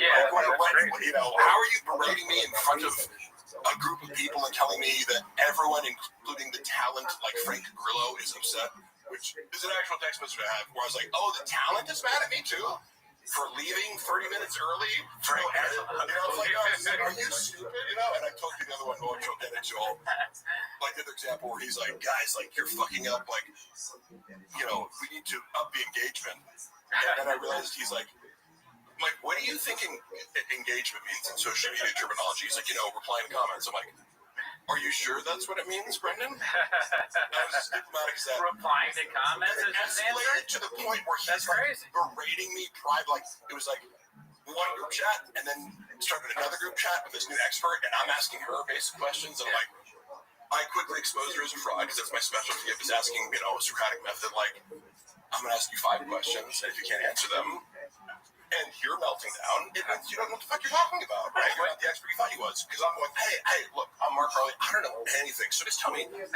where are these strikes that you're referring to that for these shadow ban? One example? No, I'm sure how strike for the shadow ban. this game. He's got like a sheet where he's like, no, we got a bunch of strikes here, dude. That's evidence, yeah. we got 10 strikes. So that's why we're shadow banned. Because yesterday, I looked at now you locked me out without telling me to give this bitch access to the whole account, and you're claiming that a collaboration with Teddy Swims means that the non-follower engagement has been fixed, but where were I looked yesterday at the strikes, he has no strikes. Where are these? He had a collaboration with Teddy Swims. I swear to God. So, how he buys a bunch of bots? Here's the main thing that I was trying to fix, which is super frustrating. He's like, we need to do better. I'm like, bro, I've given you so many ideas and different techniques and posts, blah. Your non-follower reach doesn't exceed 1 to maybe 3%. It was like, yes, how are you 1% non-followers? It doesn't make any sense when you look at analytics. Oh yeah, because the Thick Boy Network page with like 25,000 followers, it's hit or miss, but you're at least getting 20%. And if it goes viral, it's like 90% non-followers or whatever. But I was like, every single time you're getting 1% non-followers. I couldn't figure it out. And I'm trying everything to break it. And so he brings in this expert. It's like the creative director used to work from. right. Refer to these people as the magic bean salesman. You're like, the magic bean salesman here is, to get Brendan. Another person tricking him, yeah. When a revolving door of like fraudsters. Yeah. And my specialty is kind of being like, without any expertise, I can prove that this person is wrong just by a series of like Socratic questions, which again, I'm bad at everything but 2 things. Yeah, it's funny that he pushes you out when you're like, it sounds kind of like you're giving him advice. You're like in his corner. You're one of his guys. Yeah, and he's like, no. The Magic Beans guy wants to tell me about CBD. He helps kids with cirrhosis of the liver. Mark, yeah. What do you think about this right here? Oh yeah, that's forum. Great forum. Yeah, that's pretty. Yeah. Fuck yeah. How many can you do? You're approaching 10, I think. I wasn't that close. Oh my God. That's Gerardo's good. not a numbers guy. Okay, 2 more. If you do 10 more, you can have a cookie You're or a failure on your failure. cheese Great. roll. You're at a great point right now to do some hypertrophy. That's awesome. Seriously. Good. See, we told you Gerardo was on the kiwi diet. He's fucking shit up right now. Yeah. During the pandemic, the podcast is switching. Gerardo's getting fat. So you can in fact get super jacked doing push-ups. Oh yeah, I love them. Yeah. It's more time consuming. You have to do more. And so, That's all I want. Yeah, that's what. Dude, you were mentioning. I have like it reminded me, the Frank Grillo thing reminded me of. I remember that interview where he was, because we watched a bunch of clips from it, and I saw him. I went to this movie premiere that he was in, and he was dressed like very like Metro kind of tight, like Steve V shit. And was he? You said he got mad at you? I always wondered what he was like after that. He didn't get mad at me. I didn't make this up. What's funny is, so this is, again, as I collect my evidence, one of the things is, it's like, I have to prove the hours that I claimed, which was like around the clock is what I really worked for. So when Brendan started smearing me privately, like, I'm not super vindicated. You know, like, I just go, look, give me the fucking money you owe me, I'll walk away. Right. The only reason I even started, and I didn't start, like, I didn't leak his DMs, that was actually somebody else. Somebody who I sent them to, who was an interested party, as, like, one of his long-term side pieces, but I was like, I intentionally tried to, I'm going to focus on Brendan's treatment of me as an employer, and that's it. Sure. In retaliation for, you didn't pay me, like, the severance or the additional things that I'm owed, and so now I feel justified in talking about this. People are like, oh, he's bitter. I didn't want to work there. And one actually gets mad at me. He's like, you weren't fired. We sat in the car and we orchestrated this because he was berating you for like not. You're like, I told him I couldn't come in the morning, and he like gave me the biggest guilt trip imaginable, and I didn't even realize I've been kicked off the thick boy payroll already. So he's like, because I got paid for doing things, and I'm like, wait, I wasn't even on the payroll. How can I miss work if I'm not employed by you from this show, the shop show? But then also, how did I miss work if at 6 p.m. I'm expected to still be on call and doing work for editing reels? So I didn't respond to him. As I'm driving, right, when I'm with Luana, and we talked about it, and I was like, should I just not respond to him? Knowing that if you don't respond to Brendan, he melts down. Like, so he technically fired me, but it's like, Luana gets mad because she's like, you quit by doing something. And I go, well, yes, he fired me, but I put him in a position to fire me and look like an idiot to the point where he's had like 4 different versions of why he fired me, Yeah, I mean, I saw that, he didn't say it in the latest, but you texted me. Behind the curtain, you texted me that clip. I watched. Hilarious. Yeah. I go, no skills. Right? Talking about skills, But he was talking about like all the people or like that he had hired, and he's like, I'd hire them all back or something, but not you. Dude, that was so. And also, because that's a tactic of, he's not sophisticated enough to mask these narcissistic tendencies, but by pretending that he is still on good terms with Chappelle, Kat, Christian, Malik. Malik despises him. And I briefly had a beef with Malik. I don't know if you did this. You told me that. All right, he was talking shit about me, and then I was like, I'm not the kind of guy to be like, oh, you can just come to my page randomly and talk shit. I'm like, I don't fucking think about you, and we got along well. That's the thing. Yeah. So I was like Malik, and I was like, what the fuck, bro? Like, and he was referencing something I said on some super small podcast where he misquoted me, so I was upset about that. I'm like, if you're gonna be upset and claim to be upset, at least quote me directly, And you guys watched that though. Yeah, because I got him I provoked him into talking with me in my own funny way, where I'm like, did I need to do that? No, it was entertaining. Yeah, because it's like, if you're gonna publicly comment on my skit and say I suck at skits, that sucks. I'm like, hey, guess what? We can make this real weird, We know what that is. Sorry, go ahead. Oh, yeah, I was going to say, to Malik's complete credit, unlike Brendan, because I've taunted Brendan and his own responses to make up for different reasons. Like, Brendan's too much of a gigantic pussy to ever say my name. No, but that's true. Like, he did in that clip. Logically and also emotionally, he knows that I would do a live podcast with him and go over, and he would lose. He would humiliate himself. And even if people go, Sean would fuck you up, I go, I would fight him. Because the wager is just like, if it's difficult for him in any way, he's going to lose. gives up. Yeah. Just if he has to like open a like a banana or something like that, just like someone else opens it. Exactly. What that is, and I remember that vaguely, but I think it's just being in that universe. Yeah. You're bombarded with bullshit. Like I know I don't want to speak on what Malik's thought process is, but I'm sure he's like, I can tell just fed up with all the stuff going on. So he sees that and he's like, fuck this guy. 100%. And he's not really I'm thinking about empathetic to Malik. It was just my issue was being misquoted. But I owned up to saying, yes, I did say something critical about you on a tiny podcast that I get. People send me shit because people send me all this shit. I don't watch TFK or whatever the show that he said I don't have any skills on recently. People send me these clips to be like, well, you go respond, which I did on the Unique's channel. But Malik was upset about that in this space where he was maligned. Like, yeah, he got shit on. Brendan, I didn't realize at the time because I just met Brendan and was like, oh, everything he says is, why would I think that he's making up an elaborate lie to protect his ego because Malik corrected him about something?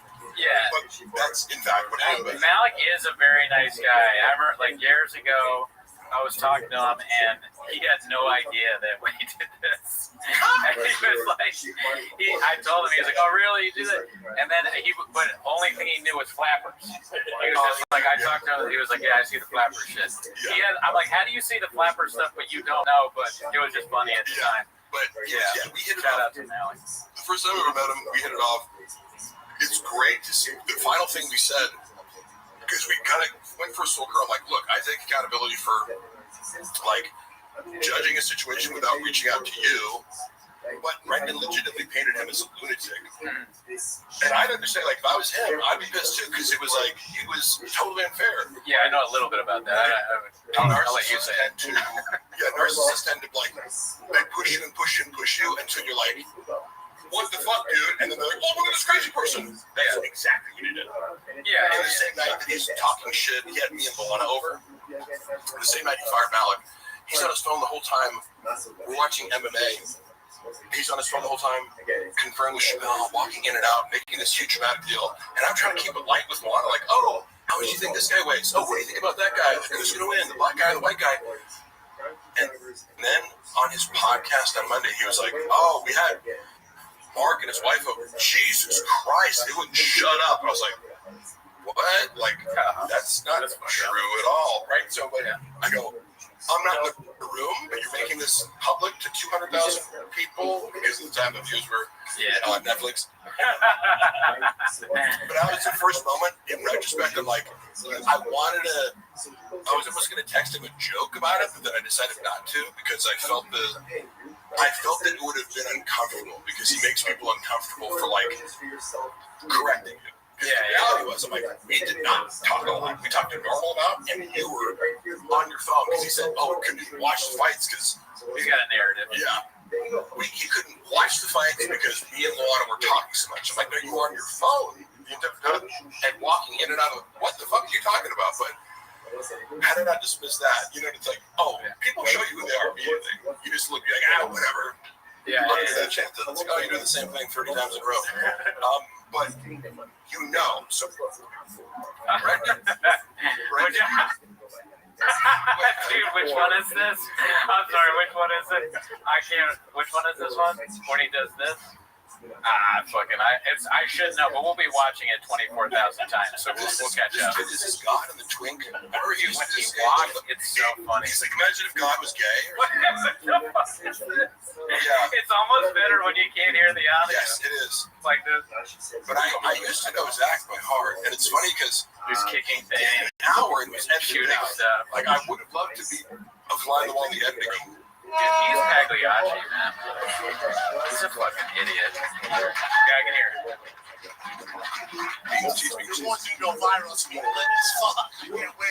They're gonna go viral. That's crazy. I don't even remember this part now. I've watched it 1,000 times. My girl's like, go to bed. Oh, there it is. Puto Cabron. It's crazy that you can just land on that. Taquitos, bitch. His poor mother-in-law, who you met, said was nice and can speak. But that's what he does to people. And no, she's the sweetest. I'm like, you're hot. You're gorgeous. You're like, you look like this, gilf goddess, But she's been reduced to this, you picture some like little Pueblo dwelling. Guatemalan woman. I wonder if that's just how Sharp sees anybody who has even a hint of Mexican heritage. He has, his like that ability to convey anything with nuance or originality. It's like, this is an entire special. Like everything's wrong with it, look how fat he is. Like, wouldn't you maybe I should lose 20 pounds before I shoot my special? When also his agents at CIA were like, don't shoot the special. He said, fuck you. I swear to God. He was like, man, my agency, I've been doing this material for so long. Okay, cool. You can tell the same shitty fight set for 10 years as many comics do, right? Yeah. Doesn't mean it's because you got better at it, Yeah. Hey, saying it's not good enough, maybe listen. Wait, who said it's not good enough? His agents. It's his own agent. Oh, it's not quite ready. They were more diplomatic about it. That's crazy that he was part of that. I guess he was. He's big, so it makes sense. Yeah. It's just funny that CIA. Who's the agent that signed him? Like picked him? Because that guy should be, or woman should be talked to. They should be celebrated. But he made them a lot of money. It's like, he was a cash cow. Like, he's earned a lot of money. Let me ask you a question about that, because I know nothing about the business. All right. So he made them a lot of money, and that's enough to be like, all right, good job, even though they're not repping him anymore, I'm assuming. I don't know what his current representation is. Yeah. However, I know some of the numbers. I wouldn't know everything, but what's the blowback? Is my question. Is there any blowback for Gringo Poppy or the Showtime thing? That's a good question. Showtime execs, are they in a gulag somewhere that greenlit this, or what's going on? The main thing that I remember was because cluster B types always have to look outwards to reflect, project. It's this person's fault, right? There's no reflection, therefore no accountability, therefore no ability to shift course or change or even get better. Like, for instance, I'm good friends with Shapal Lacey.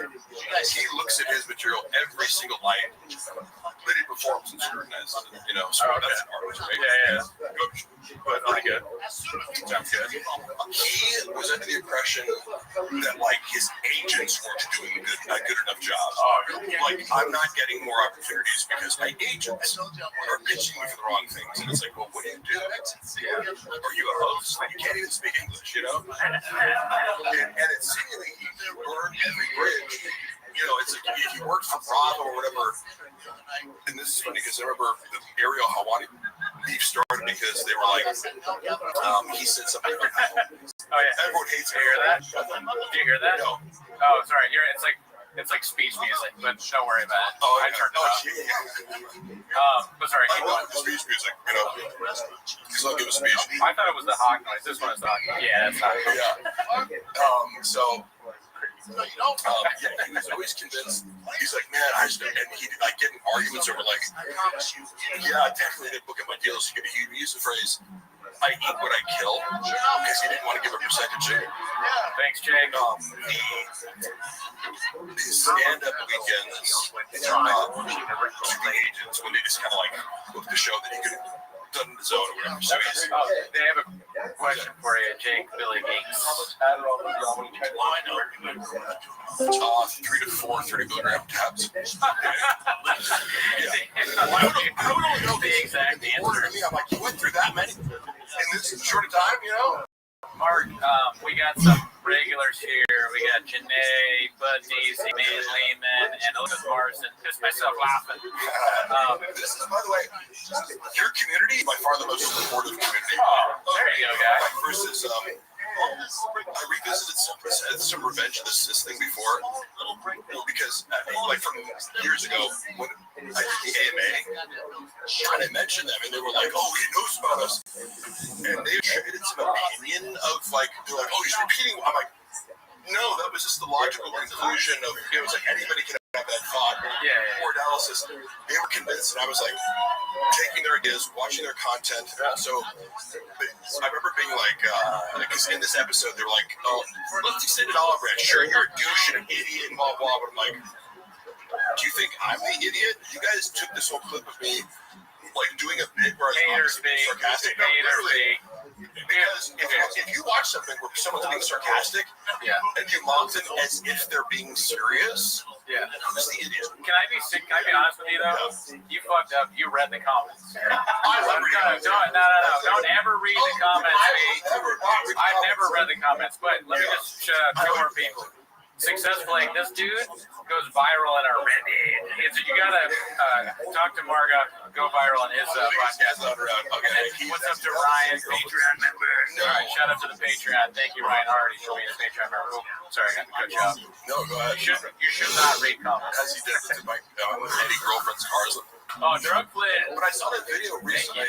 Because I'm probably going to take it down because it actually affects my fucking jobs. You know, that's whatever. What was that? I was arguing with Luana about the angle that I was like, you were backing me up into like this wall. She's like, no, it wasn't. You were having a logistical argument about like what position her car was in when she was backing up into me. So I was like literally debating her. She was going to run you over with the car, is what you're saying? You can't. It's hard to see in the video, but she was reversing it. Oh, man. You know, but the whole thing is taken out of context. She's acting. You know, she posted it and let people believe that she's Cassie fleeing from the P. Diddy party up. No, you had my shit in your car, was about to leave for like a, you know, it was a whole day of arguments, and then she has my keys and I'm knocked out, right? So, she asked you to wear a mask, and you were just doing what you needed to do. Actually, during COVID, we had so many arguments because she's neurotic. I don't know how you guys feel about COVID, but a major divide just on a personality trait level is like, super low neuroticism. Something falls all around me. I'm not scared about things that don't worry. Luana, and I don't fault her because the media made it seem like COVID was the most dangerous thing. But if I went to work out of the park, she'd like, sanitize my whole body. It was like, come in and like, she loved you. She was just very concerned, but I'm like, being me, and I go, no, shut the fuck up, it's not a big deal. And she's like, no, it's life or death. And so we had all these conflicts already over like COVID and like how to properly clean yourself. Me and Gerardo never had that issue because we both are deep into methylene blue. We both done double placebo blind tests. You better drink that scorpion venom now. It's one of the best fucking. Put that in that fucking thing. Where Brian, I like how Brian has gradually regained power in this dynamic. And now that he fully doesn't give a fuck, because of the power dynamic, which Brendan exploited for many years when he knew that Brian couldn't leave no matter how bad he treated. And that's also the test of like, if you're somebody who enjoys sadistic survival, you're either a sociopath or a narcissist. I would watch him enjoy like torturing and humiliating Brian in a way where like, I am viscerally uncomfortable with how you're treating this person. I've never witnessed something like this on a podcast. You take pride in putting this person down and convince them that what they're doing is boring and unfunny when in reality it's absolutely. By the way, whenever you Mark, how was the? Go ahead. I'm sorry. Yeah, I can't multitask, but that's fine. But I just wanted to do a poll. I'm sorry. I'm a little bit like Shots, even more than Gerardo is. But I assume people mostly don't listen to what I'm saying. I want to listen to everything you're saying, but I can't multitask. I just did a poll. Which is best? Doctor's advice, methylene blue, scorpion venom, or double blind placebo rain? I got a scorpion dick with Yossi. Brendan literally told the whole job. It's so funny. I want to also make that public because I was looking at my text messages. We had arguments over like, I'm like, hey, after like arguing about what engagement means with for 3 hours. And I ended at like 11 p.m. I'm like, hey, it's weird. Can I just tell you I've been feeling increasingly disrespected over the past few months. I'm like crazy, or he acknowledged us, and he's like, and I'm like, I literally listed off like 30 fucking things, and I'm like, one of those was, I've I've now had to hear this joke about how I sent shitty dick pics as the opening of your joke. Oh yeah. Your whole set, like that you could name anybody's name, but like for some reason it's I just don't. I get it's like locker room talking, roasting each other, but I go, I'm not on stage. I can't get you back. I can't light you up. No, yeah, you have no comeback. Yeah, so it's like but I'm forced to be in the audience doing social media stuff, so it's like, are you hazing me? Like, what is going on here? Or whatever. And the fact that he said, I wouldn't hire Mark, he has no skills, and he's obsessed with me. I'm like, I'm sorry, was I doing a joke in 80 different cities about your dick? Oh, thanks, Sam. Hey, looks like they're asking you a question, actually. Mark, if you were around the spot Travis crowd, how did you take that loss playing with team? I was not around there, but I mean, Brendan's ability to do mental gymnastics is, of course, incredible. However, privately, like, he will front as if something doesn't bother him until he needs to play the victim in order to make you feel bad about setting a boundary, right? Which I have many examples of this, but he does not. He likes to pretend that nothing bothers him. Of course, the comments that bother me. Travis getting the shit beaten out of the boyfriend of a girl that you used to date who's way bigger and more successful than you. Oh, Rondo, yeah. Ultimate narcissistic, right? Yeah. For someone like Brendan. Like, he can pretend whatever he wants, but getting your ass beat by a guy in an entitlement elevator, right? Because it was like, that was an important fight in his career. So, all right, there's a bunch of questions for you, it looks like. So, and yes, I am using a straw. I need it for the straw. The conspiracy theories are entertaining on the land mooning, but you know what I always think about? I go, why? There is a motive for why people would fake the moon landing, but it seems like a lot of work. But that conspiracy doesn't interest me. Any other? How hard was the baddie wrangling? The worst part of the job was baddie wrangling because this was like job that never ended.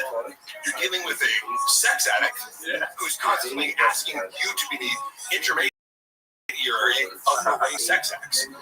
It's constant attention and validation. So that's the part of the job that made it 24/7 was he's constantly texting me any baddies, and I have to go to his Instagram and check screenshots of any new messages, and then he'd type out instead of, because like, look, I can write dimensions. I can dumb it down to sound like Brendan. Like, I can chat GPT Brendan's voice easily. He says 4 things. They're all retarded. He says thanka, right? Instead of thank ya. Thanka, like it's a Native American term.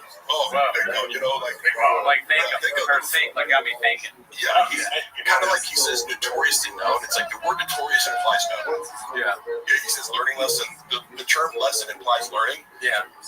It's just one of these things where he picked up along the way and it's wrong, and he doesn't realize it. It makes him sound like an idiot, but he says it constantly. So I would have to copy and paste these stupid things he would say, then reply to a girl, wait for a response, then reply back. So it was like, move the rock over here, move it over here, and move it over here. So that was the stupidest use of my time ever. Yeah. But I was expected to do that in order for him to gaslight his wife into thinking it was a cheating, because I didn't even have Instagram on my phone. I'm just messaging Mark all the time. That was hours a day. What? Oh, that's not right. That's like English money or something. But thank you. Mark, how much of the Super Bowl commercial been? Quite a bit so far. Probably like, it's coming in. It was like, for the session, I flew out to Madrid. It was like $10,000 for the week, but then the real pay is residual, so it'll probably be like $100,000 over the course of a year and a half. They're going at me for English money. All right, come on. That was a joke, okay? That was a joke, okay? Bob Burger sexual. This is fun, huh? This is live. Thank God. These fucking visuals says people always comment on the fact that I say like, yes I do. you know, but this is how I think you talk. You remember the country. Take it as, I know it's going, take it as a sign of sincerity that I'm not trying to be charismatic. It's like my you know. I'm aware of this tick. I don't care enough to give it up. If you want to give me a speech, Mark, what's the story behind the bean cheese? Poor joke writing, I would say. Yeah. As I said before, Brendan, if Brendan gets a single laugh from a joke, it's cemented as a funny joke. It is fine. It doesn't evolve.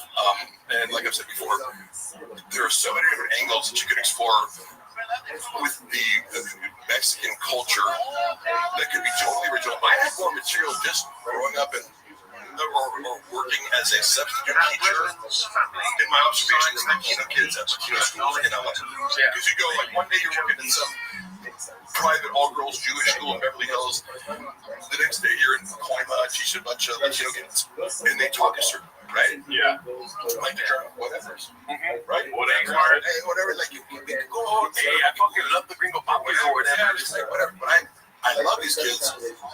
They always responded well to me, but I was like, there's, even if you just knew Mexican teenagers, you'd have more mature. Oh, yeah. I mean, he knows nothing. Almost less than nothing. Like, how do you not say no mames? Like, this whole thing, how do you not remember the phrase no mames? Yeah. I first learned working at Round Table Pizza as a teenager. You know, I would hear these Mexican guys go, no mames. Don't suck. Neuter cool. That's the actual translation. Yeah. Like, we gotta dissect that. Yeah. Right? Don't suck dick out of nowhere. No mames. Stop sucking dick, Goonie. No mames, please. Pinche güey, pendejo. Yeah, cabrón. I will give it to him. Puto cabrón. Hilarious, dude. Yes, but that just didn't happen. Yeah. You don't have to be literal, but it's like, well, you're being not funny and not reflective of reality, and you know you're transgressing all of this being about you. So people push back on me going, this isn't reality. I go, well, none of it is directed towards himself. It's all directed at other people, and it's like character assassinating other humans. You know, it's stereotypes rather than exploring who they actually are. Everyone's dissect like their eccentricities. That made me think of this. Okay, so Gringo Poppy, when we originally met, we did the whole thing about gentrifying the language, and that was amazing. I mean, honestly, that is what made it that's ever happened on the show. That was amazing. You did that. That was really good, and you deserve credit for that. No, because I was like, he colonized, yeah. I was like, you almost can't use the word, like, you can't put that together word. No, it's very funny. Did you say he colonized it? Yeah, both of you then. It's a very astute observation from the Did you ever see the how many ads mark on? I fucking took 8 before I came. Oh, shit. What were you? Did you ever see the Crystal Leah special? The one that he dropped? Not recent, but I saw his hour where he talked about being canceled when he first came back. Okay. And I gotta give it to Chris. Like, I got, it should do well. When I saw that hour in person, I was like, he crushed it, and I was like, that's a great special. Yeah. I don't know how it translates. I didn't watch it on video because I've seen it. He has a bit where his dad's all depressed and stuff, and then he goes, oh, no, that's the latest one. I didn't watch that. I remember that. And then he goes, I did that. And he slammed me his chest. Yeah. But, okay, my question, the thing I thought of was, that's a whole sentence. Yeah. Okay, got his comeback special. Yeah. So what made me think of this. So we talked about the Gringo Poppy. That's an assault on Mexican heritage and Latino culture. It would be much worse, and don't do it yourself here, fellas, Asian Poppy. Oh, okay, yeah. What if he did something like that? That would just be, wouldn't that be more racist? Yeah, I'll cut that part out. All right, we don't need to go into that. It's a world for him to do stupid stereotypes. Yeah. With Jamal Pop. He did a little bit of that. You know, a little bit. I never saw his first special until later. Like, because can you meet someone, you're like, and they're like, look, I got a bunch of crazy haters. And I totally get why, because in normal life, there's a certain percentage of people that project like the absolute worst interpretation of what it looked like onto my personality. But being associated with Brendan, it was like, oh, he is a narcissist, so everyone perceives me to be equally narcissistic when they don't get that I'm like, I'm more autistic than fucking narcissistic, you know. Like, I'm awkward, I'm not fucking exploitative, I'm not whatever. Sure. I have a million character flaws, not in the same direction that Brendan does. We all have flaws, B. Yeah. Like, no, I'll come to everything. I'll steel man your argument that I am a narcissist, but it would have to rely on taking things out of context. So, I don't know what the question was. I want you to see this question. Mark should start a podcast about loser comedy / podcast culture. No one even send me in Rogan's orbit. It's funny. Yeah. I kind of don't. I'm not a big hater, like, because it's like a trend for podcasters. It's like everyone who's on Rogan is not funny. I like Ari Shaffir's special. Yeah, we liked Ari. Yeah. Shane Gillis is amazing. Yeah, Shane's great. I like Mark Norman a lot since I did. Like, I don't know about that one. Keep going. No, I mean, listen. I don't want to hate on Mark, but he's not for me. Yeah. I understand he's a comedian. He's a murderer, a tactician. Yeah. But he's kind of like a classic late night comedian, right? Yeah. His jokes. So I appreciate like the genre that he's in. He does that well, and also in real time, his quips. He's incredibly quick. Right. He can give these. You know what else is quick though? Stage 4 cancer. It's also quick. You die right away from that. Dude, you write that down. That was really good, dude. That was Mark Norman level. He said silver hack about Joe Rogan. But it's one of my funniest. Oh yeah, I mean those are great clips. I'm not Mark. And in no way am I saying I'm funny or better.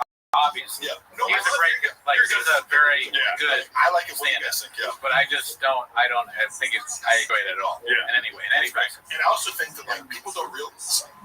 I look at comedy like genres. It's like, do you not like this song or do you not like country? You know? Like country. That's a good rap way or whatever. Putting it. Yeah. You know, all comedians are different styles and genres. So, yeah. I find Mark Norman unlovable and trite. That's what Jeff Dye said. So Jeff Dye is the worst ever. But so Mark Norman, like, here's Jeff Dye is the nicest person in person. I could see that he was nice to me in person, so I feel very bad about saying that. Yeah. And like, he's been out of the whole group that I met there. He's the one person who like checks up on me. Yeah. He'll be like, I miss somebody. He'll meet up with me. Like, so. He's a saint in my heart. I'm definitely a bad guy. Like, he was nice to me, and I shit on him. I always want to give people credit for, like, before I say anything about his comedy, I want to establish Jeff Dye is in real life one of the nicest people. And it was funny watching the Martin Merriby, sorry, I got this fucking acid reflux. I was watching this Martin Merriby beef with him, and Jeff Dye's crime was like calling out the fact that Mark Maron is an asshole. People, I didn't really. I was like, wait, it helps him in the end, though. Huh? Like, well, this whole thing, like Jeff Dye, that helps Jeff Dye. Yes. That whole thing, it's like now people are talking about Jeff. Yeah. He can go on the podcast. He has something to talk about. But I empathize with Jeff because I was like, he was like, Mark Maron is mocking me. Like, oh, did your feelings get hurt? And Jeff's like, yeah, that's the whole point. My feelings got hurt. That's the kind of guy Jeff Dye is, where he's like, I'm scared to admit that something hurt my feelings. It's not a big deal, you know? Okay, here's my thing. If we're going to talk about Jeff Dye, I'll just say this. Yeah. If I had advice for Jeff Dye and he cared, I would just say, think a little bit about your issues with women. What's going on there? Like, are you, like, why is that a thing? Maybe, I don't know, do some deep reflection there. That's what I would say. I consider him... He's not like, you know, some people get into comedy like those the Hodge twins who are like conservative black guys that get into comedy shows, and I've watched them. They're funny, but like I consider Jeff an actual comedian. But if you cater to a right-wing audience, and by the way, I posted a clip recently from a few years ago on TVK where I was like questioning him. And he was like, "Oh, Paige Van Zandt, she's got her, kids out, her husband's nosing behind her doggy style in a bikini." He's like, "Why'd she got to do that?" And I prompted him. I was like, "Hey, Jeff, you're seeming real Christian conservative right now. Just to tee him up." Yeah. And his whole comment section was like, "What's wrong with being Christian conservative?" I'm like, "Guys, it's a podcast. I'm teeing him up to give a funny response, to justify himself." But that is his crowd, right? So that tends to correlate with like kind of being critical of the fact that modern culture has veered away from traditional values or traditional gender roles. It permits more kind of soft or hard, but in Jeff's case, Jeff's is lighthearted, anti-trans stuff. just right. It's right-wing flavor, right? I'm okay with that because it's like, well, that's your audience, you know. Sure. But part of that is going to be like women.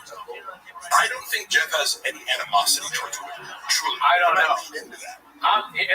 It's less that like I'm kind of being funny, but like even with that, he's just not funny.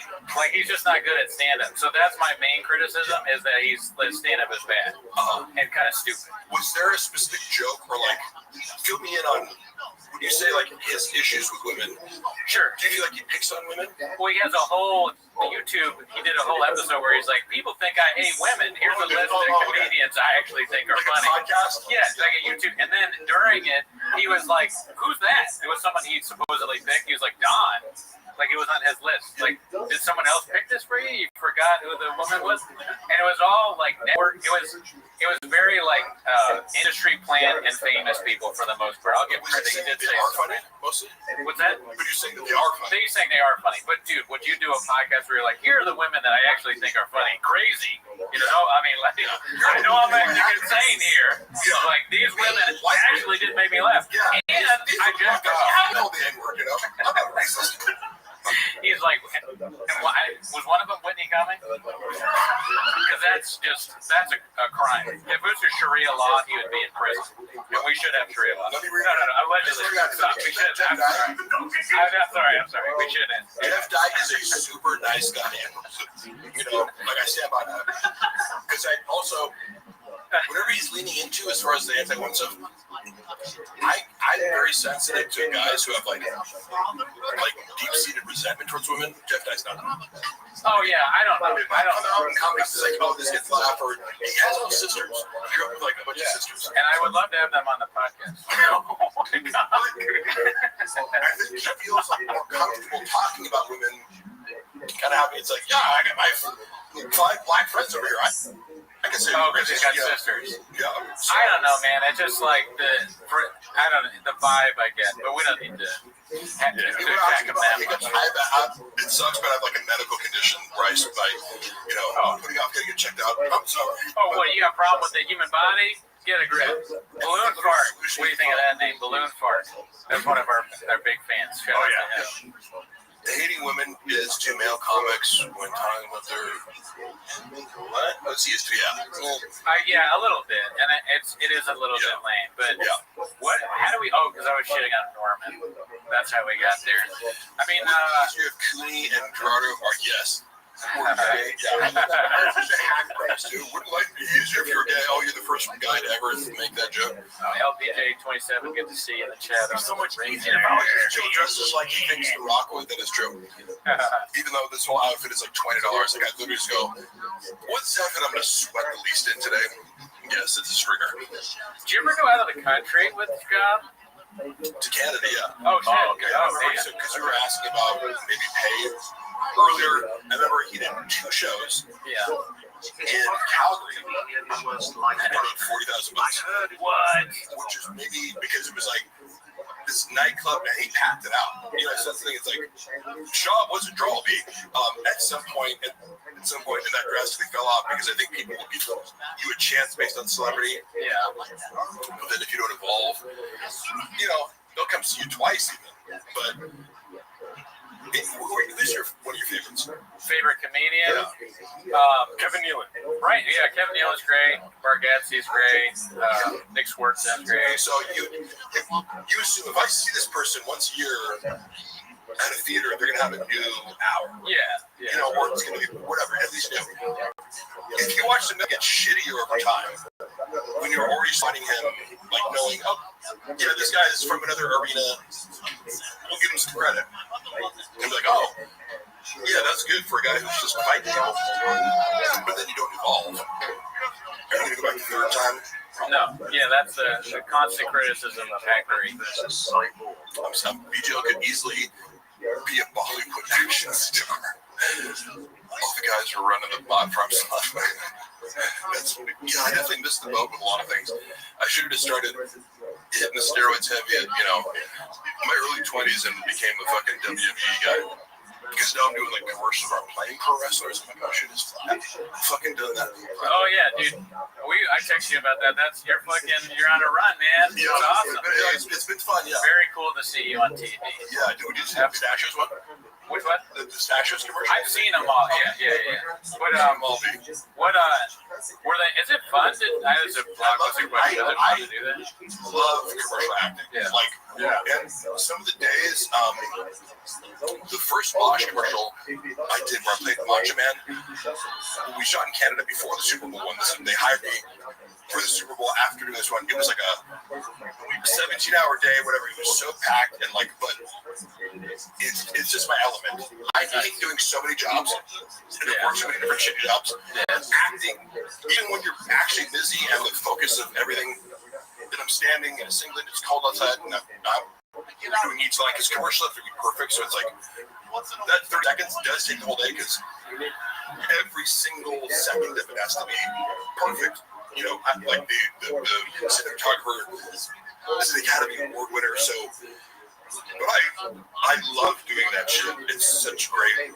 I've never done it, but I consider a lot of the work we do with Rain, like when I have Rain on the podcast, kind of like a commercial for Rain. We're trying to get a deal with Sure Shot, Magic Mind. I just bought some of these the other day. There used to be a fridge of thing where I fucking lived off these. I would have 6 fucking days. That's crazy. Running on no sleep, fucking, baddie wrangling all night and then waking up and you need it. You gotta message girls. You're not gonna just do that without me. Nicotine pouches. Yes. No, I just started to. Somebody sent me a bunch. I'm like, I don't really do nicotine, but it's kind of nice. Oh yeah. Oh, he loves it. Oh yeah. Yeah, I was worried about getting nauseous because I'm sensitive to it. Oh, so people, it's like, oh, here, take this. It's like, Sean was taking 18 milligrams at the time. That shit would make me nauseous. Yeah, but I take 2 back to back, I start hiccuping like crazy. When you get commercials on TV, what's funny that happens to me, making it about myself, is that I get 6 or 7, maybe more texts from other people being like, "Mark's on TV," and we both get messages on Discord. Reddit, and they posted my breath is burning Cooney's nose. Could be, yeah. Oh, because of the energy drink? Or just I have bad breath. Listen, that's a false theory. If you find out you have bad breath, I'm like, oh, sure. No, I don't know this. And Cooney won't volunteer this information, but he broke both of his wrists playing basketball once. Oh, yeah. Do you see the scars? See the scars, big? Surgical scars. He got crossed up. Yeah. He gets to cross them up. Hell, Iverson? No. Oh, but check this out, though. I was pulling plants the other day, and I re-hurt my wrist. But look at the difference between this one and that one. Do you see it? Can you show me a little bit like that? See how this is kind of swollen up still? Nobody sees anything. Right? No, Martin just said, yeah. Shut up, Gerardo. See how it's way bigger than the other one? Yeah. You don't see it? Yes. So, 2 months. I think what happened is right there. it's like some torn ligament or something, maybe. Yeah. Or like a cyst or something. And you're enabling him, Mark. I got an orthopedist appointment. It's got to be something. All right. But I'm sure it's fine. I don't think it's going to need surgery or anything. But my doctor told me, he was like, but you'll live. That's a Cooney. No, all right. I didn't mean to do that, actually. That's fine. Let's just forget that I did that. This was special. And when I found out that Brendan added a stereotypical Asian voice to a handsome, professional Asian doctor who has a flat West Coast American accent, I was like, no one ever teach you that it's bad to be racist? Hold on. All right. So, Mark, this is my best friend back home, Othman Boucher. He's asking you a question. Does Mark have any insight on Barndor's fake BJJ black belt? Is that what it is? Or cauliflower ear? Oh, yeah. He's obsessed with I believe all the stories about him faking it, that is something Brendan would do because he fakes everything. I couldn't think of 10 different things where it's like he wanted something. He's like, I want more followers, I buy them. I want more views on Gringo Poppy, I buy them. Now, does he have grappling skills? Of course, but on that educated enough in this world of black belts and what the real experts consider black belt. But his story was like he didn't have it, and his son was like, "But where's your black belt?" He's like, "Oh, well, it's technically, to me, it doesn't really matter because it's like, you'll see guys who are submitting people all the time, and it's like, oh, but he's only a brown belt."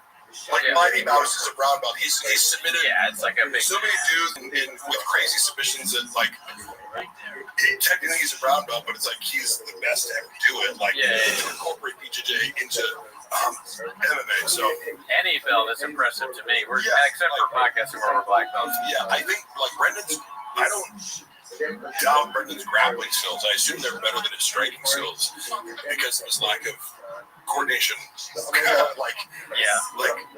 and speed. He doesn't look very fast. Like that's powerful, but just not like Elliot Chaporia.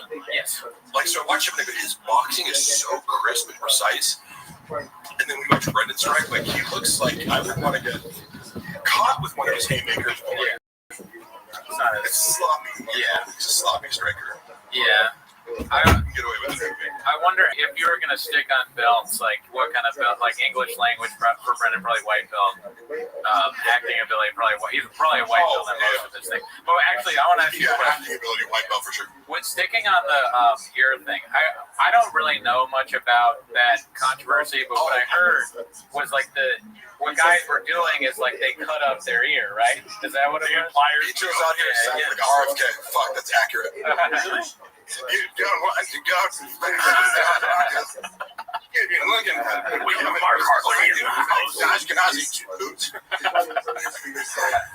that like a retarded frog.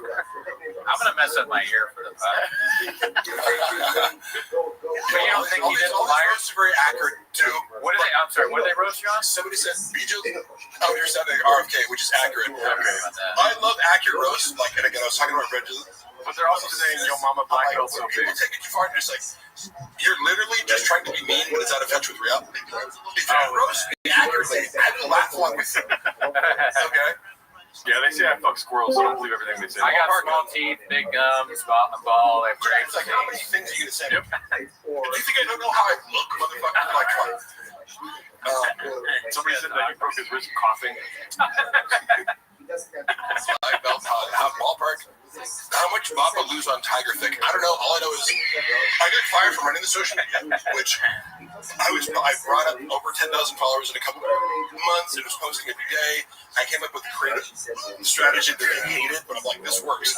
Which was I came up with a little lingo where like Tiger Burn after this like hated production. He hated when I did this shit. I took over the T-Second IG account and started talking to the haters in the sermon language, and it was like, oh, notice how this post has 4,000 comments now? Yeah. Because I'm trolling these people? Yeah. And then also making it indistinguishable between, if everyone's using this language, then nobody knows who's a hater. We're all using it. He got so freaked out, though, because I shocked first and asked permission later. I didn't tell him I was going to do this, but I'm like, clearly, if you're a rational person, you go, did you notice how this post got 10 times more engagement? Yeah. On a page that's leaking followers every day. Oh, but you want to stick with exactly what you're doing? Cool. Okay, great. So, same thing with Tiger Thick, where I was like, I came up with just catchphrases and things, and immediately was like, I'm like, this is working because you don't know how social media engagement works. Where like, what drives engagement when you have no money is like making a community. Yeah. And interacting and being unpredictable or whatever. And everyone who say, oh, my investors, it's really him. Oh, yeah. Just being like, I don't like this. But he'd be like, oh, the team or the investors don't want it. I'm like, yeah, you're just a pussy. Because he was like, his directive was, it truly is like a child's empire. What's The Rock's tequila? The Rock has tequila? I didn't know Yes. that. Oh, yeah. He wanted to raise the market. It's Moana or something like that. Yeah, I'm like, cool, give me $20,000 for a photo shoot. If it was called that. It's like you're, I mean, all right, Hollywood is fucked up at that point. Like they're naming a Disney movie the tequila brand. We gotta shut this thing down until we can figure out what's going on. That's actually shot logic. So remember he thought that Dana White stole Fuck It Friday or Fuck It Wednesday or whatever. Oh yeah. Like he goes, Dana stole my fucking idea for this thing. I'm like, you said it one week, and Dana's been doing the show for the past 3 years. Yeah. And then you convinced yourself that he stole your, the term book to make a show out of it. It was crazy. Yeah. You just didn't say anything. You're like, yeah, for sure. Dana's stealing your ideas. I mean, podcasting is a dangerous thing. My wrist isn't working. You have hiccups. Gerardo's. But dude, honestly, you know who else had hiccups? Fucking George Carlton. It's common. One of my North Stars. He's one of the greatest ever do it. Yeah. What's funny is the only way to fix this is throw up. We got you covered there. We have a throw up thing that we do in the pod. Drink a rain and you'll throw up. If you want. The most famous person on Mark's phone contacts. Who? I don't know, a guy named Antonio Banderas. Oh, shit, dude. I'm gonna put the hot noise for that. Yeah. Antonio Banderas. He was super cool. By the way, from the commercial. FaceTime Luana. Luana's like a huge fan, and I was like, hey, dude, first of all, he was super gracious and complimentary. He was like amazing to work with. He's so cool. Then I was like, hey, I have a little favor. Yeah. In full Macho Man Randy Savage commentary, I was like FaceTiming Luana, I'm like, hey, what's up, in Madrid, guess who's here? And she was like, oh man, like, so nice. I like people that. don't have to do that shit. Yeah. He's a very cool guy. Desperado. How would Shop say Antonio Banderas? That's a good question. He would fucking up somehow. Banderas. Yeah. Antonio Banderas. Let's drop a syllable. Banderos. Banderas is good. He was in that the last movie that I saw that he was in was that movie Baby Girl, which kind of sounds like something that Shop would say. His performance is amazing. Yeah, that movie. I really like that movie a lot. A lot of it on, and I was like, kind of like doing some other shit in my phone. Oh yeah, it's great. Great and film. his performance Never was seen it. the emotional. Can we get some more English? Oh yeah. I'm trying. I want to read the chat. No, yeah, reading. That's You guys have also a great chat. Nabjot. If I'm saying that wrong, I do pronunciation. But go ahead. Bob have until he runs out of everything and becomes a drug addict. It's well, he's already been taken. No, it's English, Mike. Yeah, okay, so I'm curious too. What people speculate on this, like, it's the slow train wreck. Yeah. Because he's impervious to and by the way, me coming out to talk shit about him or my work experience there, that was not an attempt to cancel them. That was an attempt to preempt the fact that I knew he was going to go on a smear campaign, which he did probably. But I just seen him do it a bunch of other places. So it's hard to you can't ruin his career. He's too established to be if Chris D'Elia can sell out fucking theaters, after that controversy, there's no controversy that would end Chop. But the trickle of the trickle down is the funny part. Yeah. At what speed is this declining? This Aquarius. It is not doing stand up because some tickets all right material. Yeah. Miss Aquarius. Miss Aquarius. Yes, ma'am. How are you? I'm good. How are you? I'm well. Wow. What happened to your throat? I'm eating Doritos. Oh, okay. That'll do it. Alrighty, madam. Yeah, I'm sending you an I'm invite. ready when you are. Yes, ma'am. Thank you for your patience. Miss No problem. Aquarius. How was your day? It was good. Oh, What kind of Doritos? Nacho, cheese, or Cool Ranch? Cool Ranch. There you go, girl. Mm-hmm. I sure she left. That happens. She'll be back. Miss. There you go. You have 5 pins that you're going to get. That was beautiful. That was beautiful. Thank you. You're welcome. Come on, strike. Oh, you got that one. You can get it.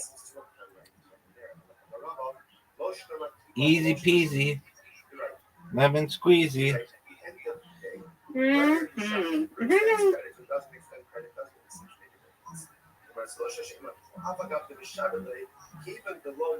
Miss Aquarius is coming through with the quick 30. Some aspirin. Come on. Oh, for sure. No doubt. Hey, let's go. That's right. Get another one. No. But you've got these two. No doubt. There is no doubt you're getting these two. They shouldn't even make you do it. Got them. Told you. Everybody out there, Miss Aquarius on fire. Stop it, Rabbi. Miss Aquarius on fire. You too.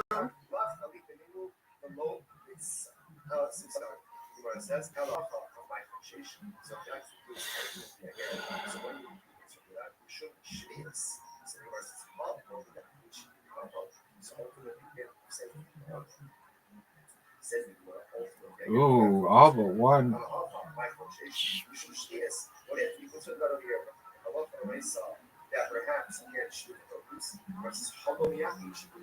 Get it. Yeah. And she did. She kissed it at the end. No. Come on, come on. That was a bad one. Folks, Mr. Aquarius is putting me to shame. There we go.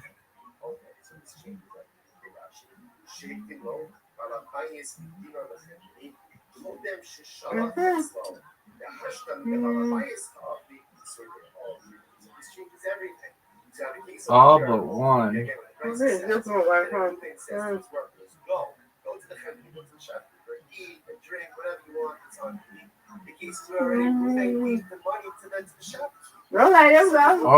Oh, folks.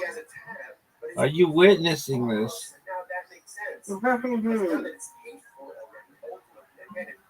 Get a strike. Oh, 99, 97. What a good round. Come on, Rabbi. Right. You got this one. Nope. I can't touch you, Miss Aquarius. And I had a really good round. But nobody's touching you. Miss Aquarius, 97 and 94. She's 11 away, folks. Miss Aquarius is 11 away. That was, I think, our combined highest game. That was really good. And you too. You dominated. I never would think that I'm going to score 94, which is a good score for anybody, and lose. Right. But we did, folks. But I really won. Everybody knows that. Miss Aquarius is unstoppable tonight. You got it. Come on, Rabbi. It's your turn. Uh-huh. Yeah, but nobody's touching you. This girl is on fire. No, you're on fire. You got it. This girl is on fire. Get these 4. No. 3. What you got?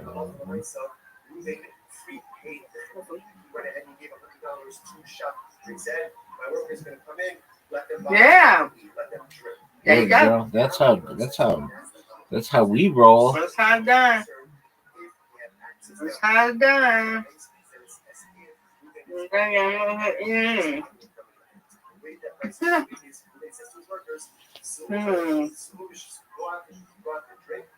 Get it. Okay. All right. Come on, Rabbi. No. Not what we wanted, folks.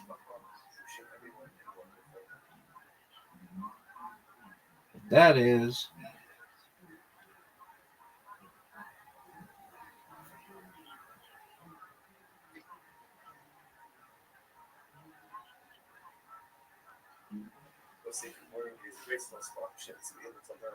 She got 6, folks. She's gonna get 4 here. No doubt. Oh, come on. Yeah, yeah.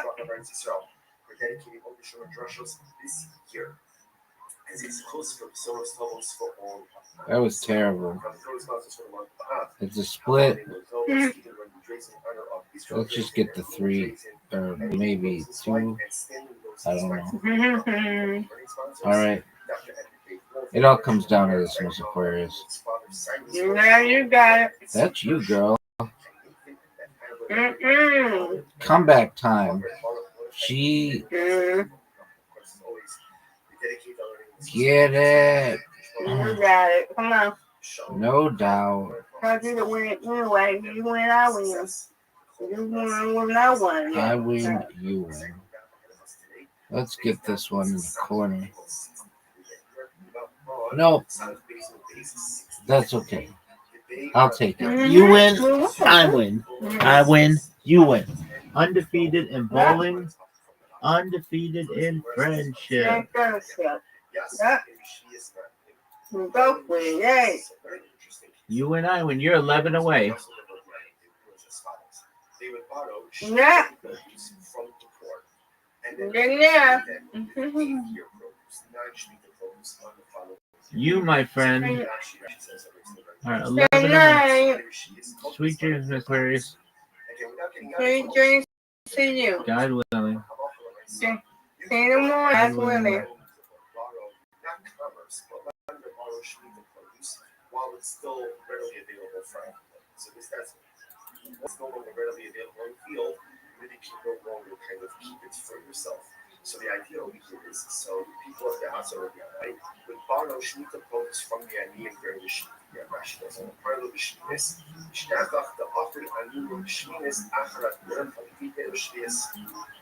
So what ended up happening again is on year number 8, people of the house also repay the Aniyim.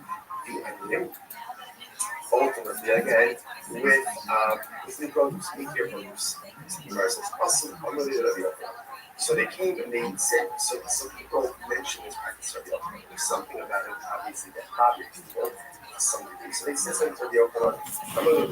The Okhara said, yeah, obviously, it's perfectly fine. Why? Connect on. Now, I'll say that interestingly enough, look at Rashi. You also know his serves to a couple of Rashis. You also know, the Okhara said, the members of the House of the Yamites are acting totally fine. Rashi says, that he shaita, lo havu hana bed, lo they hurry back, love ham beninu, lo chaylik shashkes over again. We saw this with example that we get into an issue of potential partners with forgetting that. So sometimes that forbidden against on previously prior. So, for example, the concern over here is the same word as transactions, which means the produce, that even the 8-year produce should ultimately have the same condition of the prohibition. But the overall said it's not really a problem. Why? Because there's not a reciprocity, there's not immediacy, or let's just say that there's no immediate reciprocity. Because the produce is being given their issue and only being quote unquote paid during your age, because there's no immediate reciprocity, therefore this does not look like you're doing commerce with Shemitah produce. And therefore no Shemitah produce involves upon the 8-year produce. That's the idea. Therefore, again, Allah myself, and therefore, again, Shemitah sanctity will not follow upon the 8-year produce. This is very interesting. It's to connect them to Eslan. And interestingly enough, a similar piece would come up with Eslan. Eslan is when the person goes to a son and he gives her something for her services. Right? Obviously, he pays her money, but he gives her an object. That object is called an Eslan, so that's given for a moment, and cannot be used for any type of sacrificial purposes. Makes sense? Listen to this. The sign up, versus the corresponding piece by Eslan, what's the sign of this? Right says, no some blah blah blah. Let's say Ruben goes to Rachel. Rachel's his son. Right? Ruben goes to Rachel, and ultimately again he gives her payment. Right? But he doesn't have relations with her. Or or he has relations with her but doesn't pay her anything. What's the halacha? Esmana mutter. Her husband's payment ultimately is mutter to sacrificial use. It's obviously doesn't make sense for us to understand. If he gave her, let's say he gave her a lamb, he gave her a sheep, they didn't have relations with her, then of course it's forbidden for a carbon. Why? She that even though wouldn't be you didn't have relations with her. So if you didn't have relations with her, then ultimately again the land is a gift. And it's a gift, there's no restrictions on it. To which the Gemara says, furthermore, the second case, he had relations with her, he didn't pay her anything. Ultimately, they pay her anything. If he didn't pay her anything, if he didn't do if he didn't pay her anything, then what's the meaning of the statement of the rice that says that Hamon the rice of the Esna is mutter? Doesn't make any sense. To which the Gemara says, Allah, Hafika, Brad, this is what he needs to say. Listen to this. Nasala, if he gave her, let's say he gave her the sheep, and then only afterwards, in other words, what we're going to take this piece outside. Certainly wasn't going to say like this. When does something become an Esna, and Esna is a harvest payment?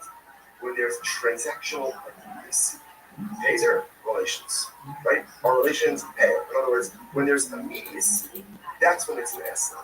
If there is a lack of transactional immediacy, then the payment does not take on the status of Esna. So what that means practically is that it can be used ultimately, again, let's say for some type of sacrificial or temporal use. So watch this. So it's Allah cover. Nasama, if you gave her the sheep, the Acharkach Ba'ala. What does it mean, the Acharkach Ba'ala? Rashi says, Achshav, hello, the Acharzman. He doesn't have relations with her now. Rather, again, sometime later. Now, of course, how exactly go ahead and translate immediacy? I think there's some more common sense here. The Asia today and has relations with her 3 hours or tomorrow.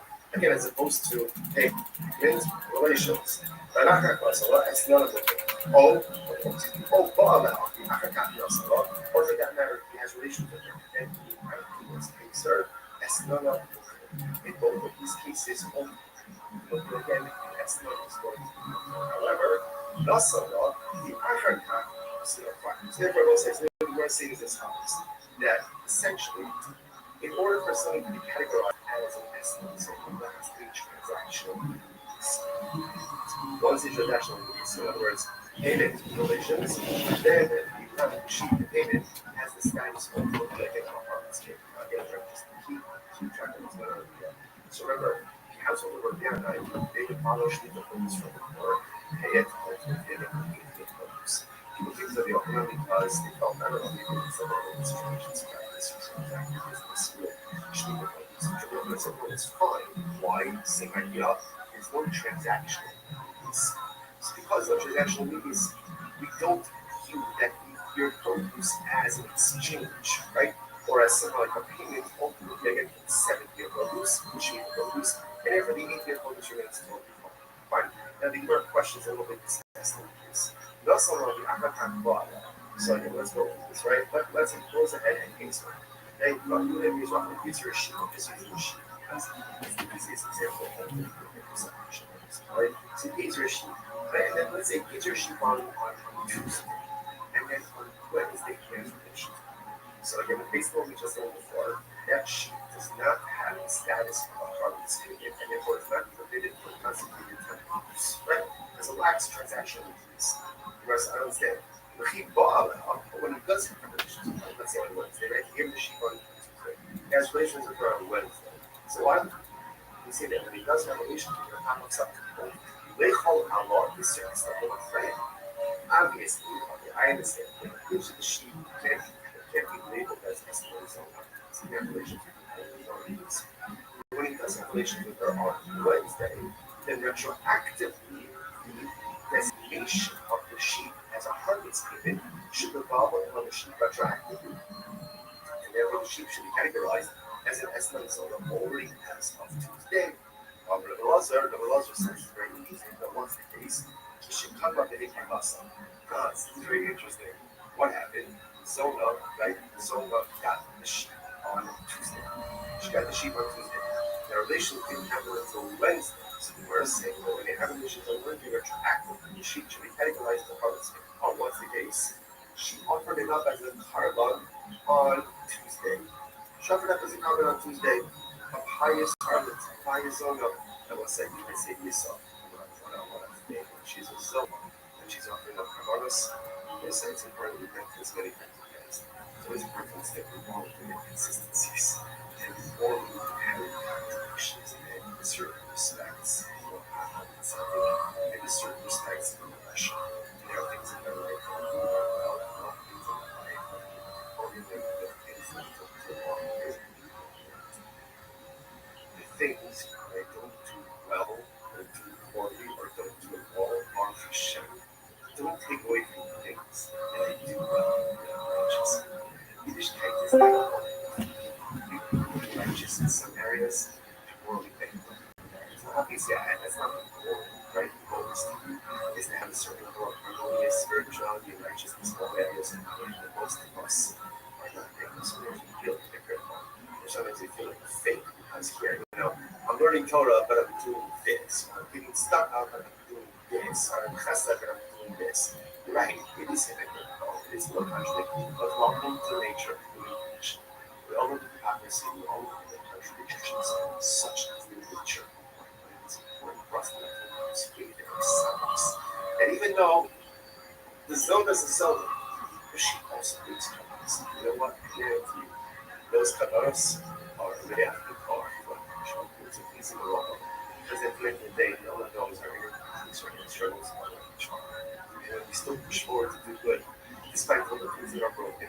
Sometimes that's the kind of good accomplishment. In any event, so the Zohar offered up the Kabbalas to pray. By the time relations occurred on Wednesday, the animals already go. She already offered it up. So the Gemara says, okay, let's analyze this. Let's unpack this. Okay. What's the case? If he said to his son, gives her the landmark to her. It says, this is yours as of today. Right? Acquire this as of today. Right? Then, Habakon, some sheep in the Sharida. Right? The Halasa, the Shaspira, the Matala, so that is it's wonderful, right? She has title to it. Can't be categorized as an excellent because they didn't mention it. So essentially, gave her a gift. She has every right to offer it up. However, people don't offer one thing in the action. It's enough. It's very interesting. But if he did not give her permission to acquire it as a gift, right? If he was not explicit, he can say to her, "This is your animal as of Tuesday." Right? They're scheduled for relations on Wednesday. So what does it mean to say? He gives it to her, he gives it on Tuesday, and we're going to have relations tomorrow. If that's the case, if he doesn't tell her to acquire it, it's not hers. It's not hers. And if it's not hers, he wants to kind of have to shove her up as a part of it. After all, the Yakdish is based on published on that one. So it says, if a person will consecrate his home, this is talking about an era, an elevation. I will go ahead and consecrate his home. I'm not going to buy base of issue. So just like your home, you own it. After issues, so to be owned, you consecrate, and there is consecrate, whether it's offer up, is something that you own. In other words, so if she doesn't own it on Tuesday, then have your shepherd as a part of it. It's not that she knows consecrate. There only be makdish something that is yours. Which means, in the realm of personal growth, makdish often only asks us what we're able to do. There's sometimes we make the mistake of measuring ourselves against the working and that's not necessarily the right thing to do. It's good to have role models. It's good to have people who inspire to do that. But a lot of times we can compare ourselves to others and then we're frustrated when we don't measure up. But who says you can measure up to someone else? You don't know if this person's hopeless or their abilities are. Did he overshow the goal of only essence, makdish, that which you own? You only have to consecrate, or you only can consecrate that which you own. You can't casually say that doesn't belong to you. We so often in life we forget that the trouble only expects of us what we're able to do. He doesn't expect that we what someone else can do. He doesn't expect that we see someone else's accomplishments. What he does expect of me is to take a personal instinct inventory of all the spiritual tools that I possess. Be honest about what I possess, because we possess a lot more than honest. And then utilize those in pursuit of personal holiness. And only be makdish that which belongs to you. And HaKadosh Baruch Hu only asks of us to accomplish spiritual things that are within our power, within our spiritual lives. Incredible. Eladamala saw the case. Eladamala, this is very interesting. So he says to her, right, so we didn't give this to the soul of the Shiva today. And he says, okay, Keep the sheep with you. We're scheduled for Bia tomorrow, right? Just keep it with you until tomorrow. The mixture of what is putting the sheep with something good. Let's say something comes up, the sheep better, or the carbon, or whatever it is. Then Gemara says, "Kind of action." Then I give you the right to acquire it. So essentially, what kind of hedges is that? Fine. So the Gemara says this. So everyone said that's the zoning. Now again, what's the idea? Why we do this? Besides that, it's not really happening. It's interesting. We're doing this because again, remember, this all happened with this Shemitah transaction. The idea that's kind of happening over here is that something can only be estimated limited status where there is a level of transactional use. So now we see that by the Shemitah case, and ultimately we see it by the Eslam zone, by the Harlot case as well. Let me just get further into this Harlot case. So by the Rothschild, how about big Shas Amas? Very interesting. So let's say same thing. Big Rothschild, big into the zone. The sheep is scheduled for Wednesday. On Tuesday, she goes in and she's not Christian. She concentrates on that. She didn't offer that as a problem. But she's not Christian. So what's the status now of the other?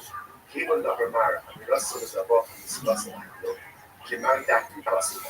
So to say that essentially making something hectish is the equivalent of offering it. In other words, literally the Gemara says that verbally pledging something to a hectish is the equivalent of giving it over to a regular person.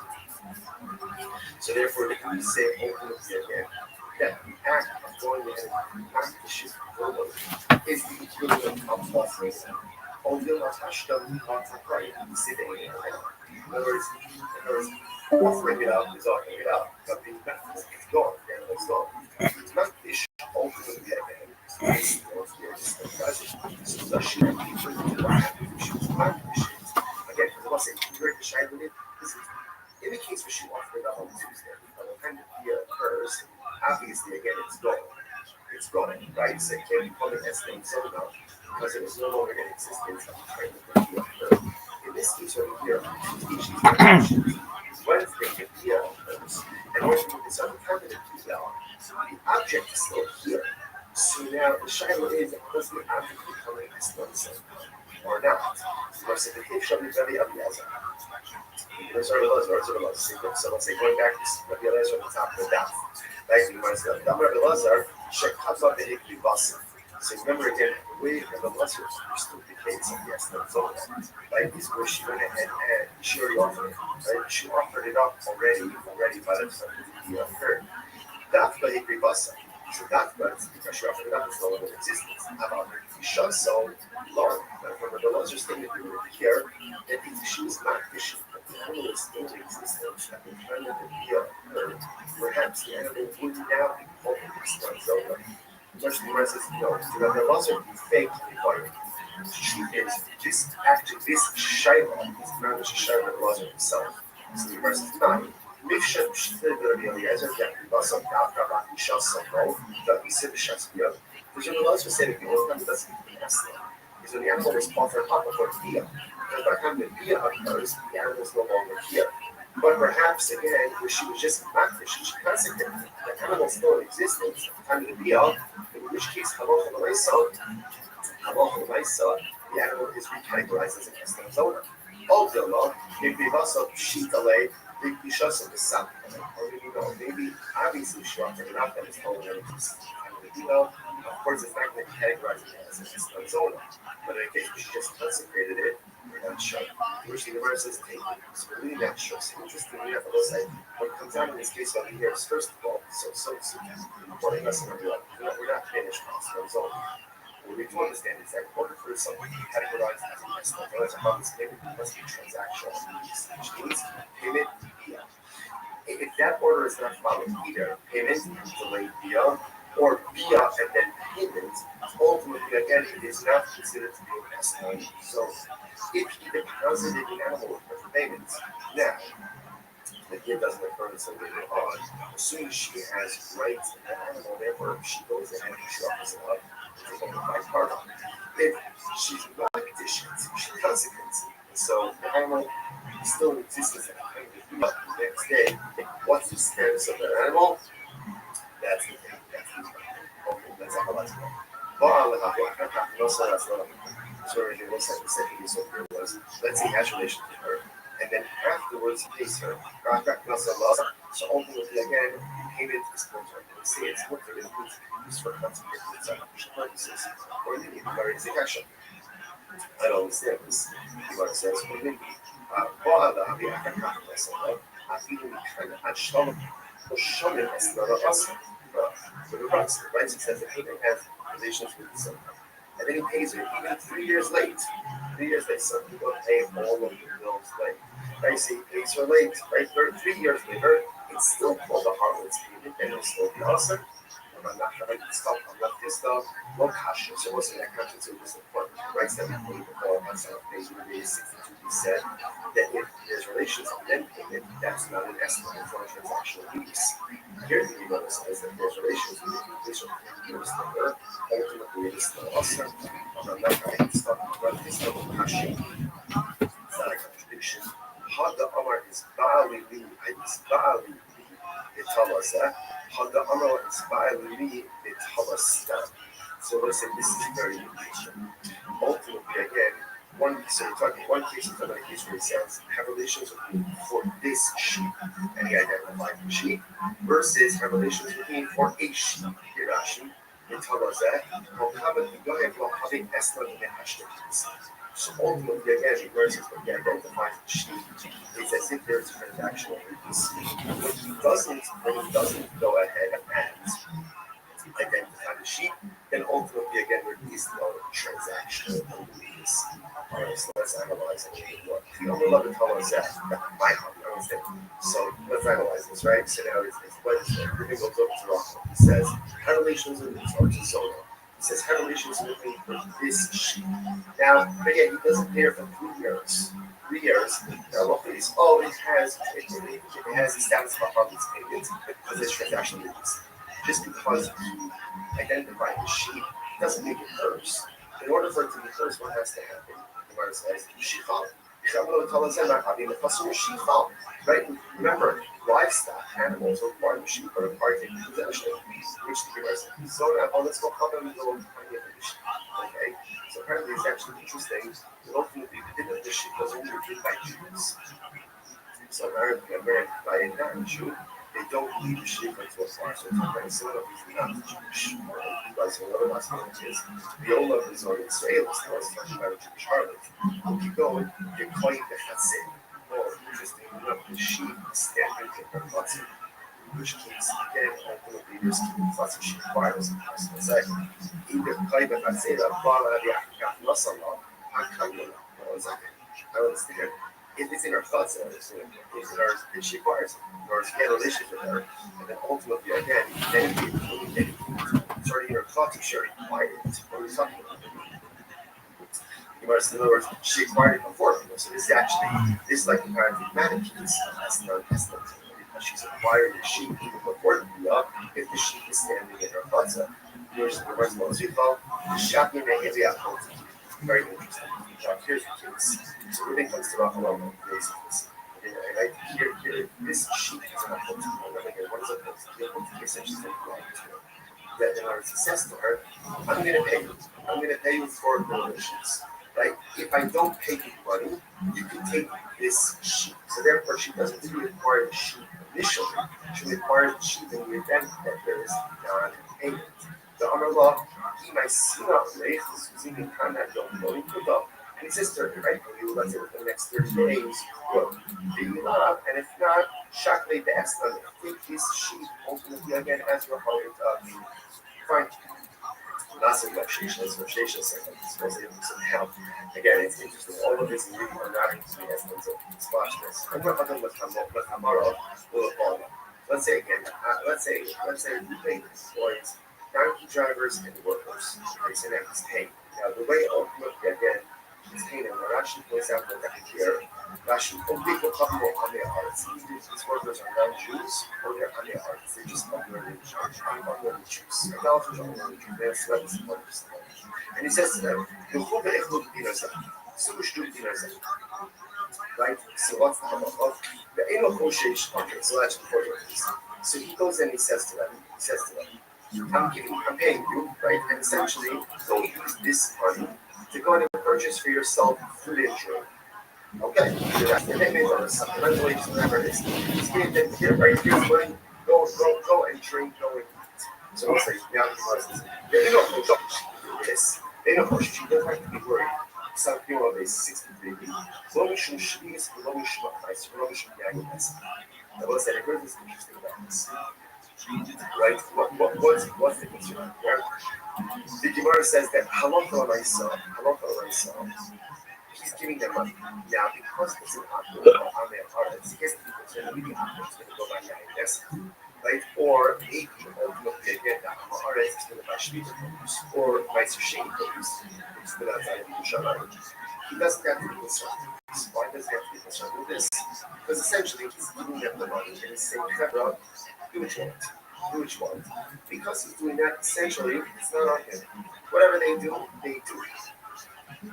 Rashi says over here, okay, Rashi just goes through all of this. Right, if you look at the end, if you look at Rashi, nicer, right? If you look at Rashi, it's actually the last one, the last of the long ones of Rashi. The hot eagle, those some people become a real thing is not the one giving it, right? Who is giving them money? And it's covered up here, this is for your food, this is for your drink. What they choose to do with that afterwards, essentially, is not unlimited. So therefore, again, no liability. That's how the problem is. Now, no, they second right there. They are like, that's right. So the ifru, Bani Korea, Sushi Bani Korea, says to the workers, like the drivers, go and eat, go and drink, and I'll pay. I'll pick up the tab. Oh, now this is a problem.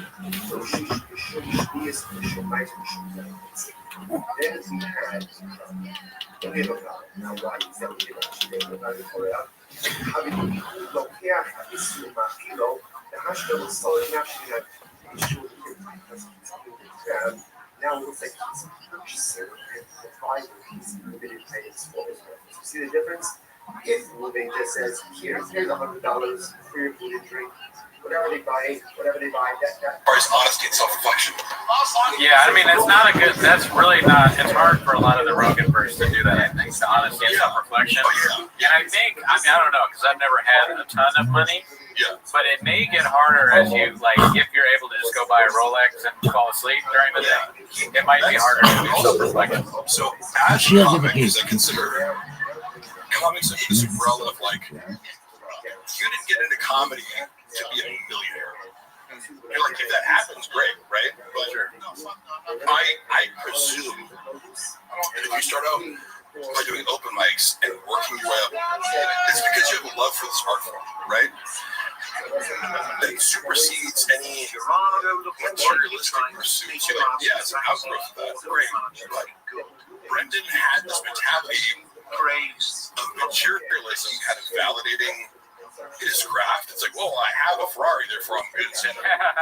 It's like, not really. Versus a guy, and I just think of him because he's a very close friend. Chappelle Lacey has an artist mentality, you know, like Chappelle Lacey could give a fuck about any clothes, cars, whatever. He could live like a hermit. He cares about his stand-up. With me, I have a very quick set of, like a set of rules I live by. Yeah. Okay, first of all, always diet starts Monday. Second, all right, I'm up at 4:36 every morning before my eats. Yes, then, yeah, exactly. I took that from him, but he got it from me actually. Take a picture of the log. Yeah, and then also, like, I never read the comments. No matter what happens, I've never seen anything. I like, what is this, Justin Lang? Never heard of him, don't know who he is. I don't know who Justin Lang is. Hey, I've never in a million years. All right, we got a call here. Antonio Banderas, yeah. Antoine Jameson. That's a good one. See, you're thinking like a writer. That's the thing I like about your artist. Writer's perspective. It's almost like I read about the John Africa thing. So many of the Shamanisms I'd see, and I had no idea where they stem from. And like years later, Anthony Hardaway. Sorry, like John Africa is one of them. He said John Africa. Yeah, it's great. He said that. Oh my God, who the fuck is gone after him. Mike Tyson. Not after him. Imagine Mike, not to insult Mike Tyson's intelligence, but he's the one correcting it. I think Mike Tyson is very intelligent, by the way. Seriously. I don't know. I mean, I think like he's so compelling. Very As human. okay. You guys know more than I do. Documentary about him. Oh, It came out in 2008. I just remember I saw it in theaters. Yeah. And I brought my girlfriend who wasn't really familiar with his fighting. Getting to see somebody who's never seen Tyson fight, watch his highlights, it's jaw-dropping to me. When someone who's never seen Tyson fight, like, look at this guy beat the shit out of him. Like, in a way that humanity has never even seen before. Now, he's also had this transition into becoming this extremely thoughtful,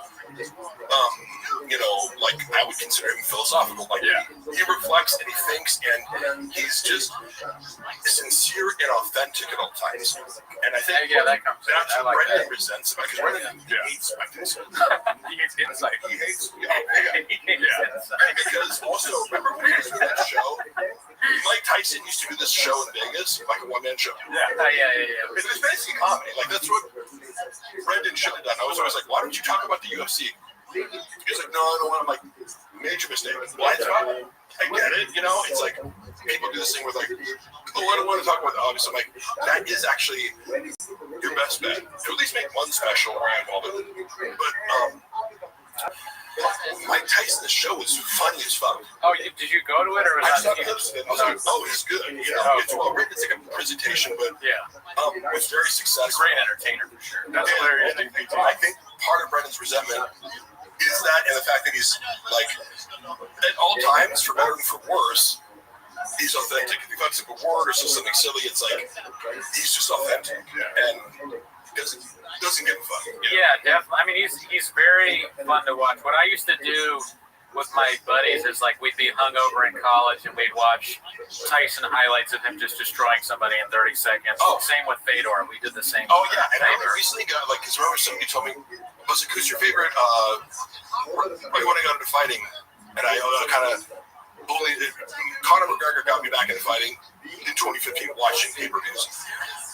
And I asked somebody who's your favorite fighter, and they're like Fedor. I'm like, who's that? Because he wasn't in the UFC. Then you start watching his fights, you're like, holy shit, this guy's great. Yeah, he was the best. Somebody sent me a clip of Fedor interview with Luke Thomas. Have you ever seen that? It's hilarious because it's like Luke's like, "What's your favorite book?" And Fedor says something in Russian, and his translator's like, he only reads Russian books. And it's like, "What's your favorite movie?" He's like, he only reads Russian movies. You wouldn't get it. Good luck, He's just like, Mark Sig is give it up. You would not understand. That's funny. Who hated first, Schaub or Tyson? Yeah, who hated who first? I think Tyson's really open-minded. I don't think Tyson hates anything. Yeah. I swear to God, because like that's part of his journey. Like you can just tell I don't think he holds animosity towards anybody. I think he's completely evolved as a human being. My favorite fighter is Goodies White. Fuck you, Mark. He had a great comment. He said, he was like, and he thought he'd fuck up Mike Tyson. I think Mike Tyson today could knock out Schaub easily. Oh, yeah. Without question. Not gonna lie, Mark sounded like he's having a stroke. Yeah, so what if I am, bitch? So the fuck? You don't act like you haven't had a stroke before. Do a few hawk noises. Yeah. We were talking about, one thing we constantly talk about on the pod, because we have to address it, is the violence in my DNA. Check back when the segment's over. Holy shit, it's boring. Hey, what are you doing right now, dude? What are you doing? You're fucking... Go watch porn. I don't know which one that one. You're doing a little bit reading of comments. That's a dog noise for you. Well, I want to engage. Just kidding. Who we got here? Schaub disrespected Tyson. He did. Schaub disrespected him for no reason. And just kind of acted like he was an idiot. He was like, oh, you do like Sigu's on a no-carb diet. They do it radically. Oh, who gives a fuck? Mark, how has Chin not had a mental breakdown? I do believe that I think about Chin a lot. First of all, he's so much stupider than I ever imagined. Like, he doesn't know that Australia isn't in Europe. He couldn't name it the European countries, and he goes, Australia? He thought that Australia was in Europe. It's a hilarious first guess. It's a second grade, That's insulting to second graders. That's a preschool level answer, right? Sean has a bunch of issues with Shin revolving what he doesn't do. Oh. He works like 3 days a week and doesn't really offer anything creatively. He doesn't think outside the box. However, in Korean culture, what? Here's a good one. I don't know if you know the bit, but there's a bit, and I don't really, it's not really a bit because it's just true. Everything that Gerardo owns is kind of small. It started off with the fridge. Yeah. Because he had a guy deliver the fridge, and the guy was like laughing to himself. And Gerardo's like, hey, what do you think's funny? And he goes, I used to have a small fridge. Oh, fuck. So it is small. But then he kept having other things that were a little small. Right? Like, so if I'm like, a single guy living by yourself, dude. What the fuck? It was fine, and we would never have known about it had Gerardo not made a big deal about how mad he was at this guy. Like Gerardo was mad that this guy said that he has a small fridge, and it is small. So we're trying to deal with his anger. Here's the thing, Mark. He came to do one thing and one thing only, okay? See that botched paint job in the corner up there? Trust me, thank you, dude. You got to go paint that up there, right? And then I'm like, do you need me to clear? So like, I'm over here. I'm like, do you need me to clear anything out? And I turn to him, and he's staring at my fridge, and he goes, hey, with the, puto cabrón accent type shit. He's like, oh, you got the small fridge. you got a See this? This is Gerardo's deodorant. This is too small for the deodorant. Okay? So what are you supposed to put this? I got small armpits, dude. Mark could eat Gerardo's fridge. Just don't touch the fridge. Later, Puto. What a fucking idiot, Brendan. Mark, pick up the back of Gelato's fridge so they can't drive away. I don't need one right now, but we also have Diet Cokes. And then if you do want food, I mean, you can also at any time. Yeah, Diet Coke makes you nuts, dude. Yeah, I will drink a Diet Coke soon. The only thing I'm going to do is just try to throw up later so I don't have to eat big. Is this your coffee drink? I wanted to know. Because I got you an Americano, because that's what we drink. But do you drink Americano? Yeah. No, I don't mean like literally, but is that what you drink? Mexicano, come on. Oh my God. Come on, bro. Made in America. I love them, dude. That's one, I share that with Delia. Our love of iced Americano. Imagine being like, I'm a white guy, and I'm just going to make a special about how Mexican people suck. It's a crazy move. It's like, it's a very strange You choice. want to put them out. It's like, That's crazy. this sounds fucking stupid. We also Mark, will you sing the Golden Girls theme song, please? Thank you for being a friend. Yeah. Round the corner, back. You ever go to Porto's? No, where is it? It's a chain here. There's a bunch of different Portos. You're not a baked goods guy, right? Are you a baked goods guy? Yeah. Oh, yeah. Because like Porto's is a famous chain here. It's Cuban bakery. Very it's like not expensive. You can Talking go about all our sponsors at the beginning here. Yeah, I mean, I wish they sponsor. I love this place. I think it's a great. I will try some of them. They got potato balls there. It's a great spot. Can you imagine? We need to get a sponsor soon because I just. Mark, do you think Brendan offered Shin anything monetarily for the move to Austin? I do not. And I thought about this. I think he offered him zero. Whereas, when you work for a corporation, people would just be like, "Oh, here's $15,000 for your move." There's no fucking way that Brendan offered anybody. So I'm sorry, but you say he moved on his own. He didn't have to pay. That's my assumption. That's great. It was He didn't have a place to live either. He would justify it as like, "Why already pay you enough? I pay you off $100,000 a year to work 3 days a week." That's just nobody does that. He's like he's alone in that. That like you move and I don't give you any money because like Mark BJ looks like Lil Nas X on steroids. Do I look like a gay black dude? Is that what Lil Nas X is? I forget. Yeah. Mark, did Akash help Bob with your puppy? Well, no, I remember meeting Akash. I thought he was super cool. We had a pleasant interaction. Here's the thing about helping. Did you scoop up the bag? Did you scoop up the bag? That's what Schultz and Akash say. Scoop up the bag. Yeah, get it out the mud. Get it out the mud. 10 toes down. 10 toes down. I hope you're 10 toes down when you met him. Most of you guys got along. Because if you weren't, they would just. Good luck, B. I want a little bit of flavor, but not too much. You do that? Because I do find Schultz annoying as fuck. Because Schultz seems very arrogant to me. Yeah. Oh yeah. I'm turned off by that. The But most. Hawkeye, seems less so. In person. I don't know. In the context of that show, different than how I perceived it. Oh, But, Bud Easy, sorry. Bud Easy has big fans there. He's a great guy. Never met him. He says, will you tell the Red Bat story? the Red Bars. Red Bat? I assume you mean Red Bar. But Oh, you spelled wrong, Bud Easy? All right, well, you're done. they just reached out to me. They were like, "Do you want to come on the show?" I wasn't even planning. That's the thing. It's like, again, to address Brendan recently on the Patreon. You don't know about this unique made a video. He called me obsessed with him. If he with his employees, he goes, "Yeah, he's obsessed with me. It's weird." And he goes, "Bad environment. He had no skills." I was like, "Oh, that's the third fake reason for firing me." Yeah. As I was editing 6 clips in a night, but I had no skills. So the Red Bar story, not much more to it than they just reached out. So had people not wanted to have me on the show, it's not like I was going, I need to expose this story. People were reaching out to me going, "Do you want to come on my podcast?" And I was just like, I guess. And Red Bar, they are so scared of Red Bar on that day, and I didn't know a ton about it because it was just one of these things where it's like, oh, stay away from Red Bar. It's like the forbidden clause. Who tells you that when you start? Is that an orientation? Brandon Marcus's vibe, they knew of Red Bar, and it was like, kind of like the Red. It's like, stay away from the Red. Don't look at the Red. I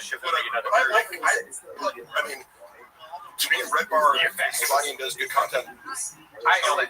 So with that, that's kind of funny to me because that makes me think I was joking there, but orientation of some kind where you start at Big Boy Nation and they're like, here's a few things. Thanks for joining the team. It's like orientation. Here's a donut. It's like drips on your shirt. God, I got you. You're not gonna get paid. Watch out for the dripping donuts. Crazy. Nothing they say is true. But Red Bar was treated like the boogeyman. Yeah. I swear to God, I've never got that. I'm like, Can't even say it. why are you guys so scared of this? Like Voldemort. Yeah. Really? No, it's written up. Okay.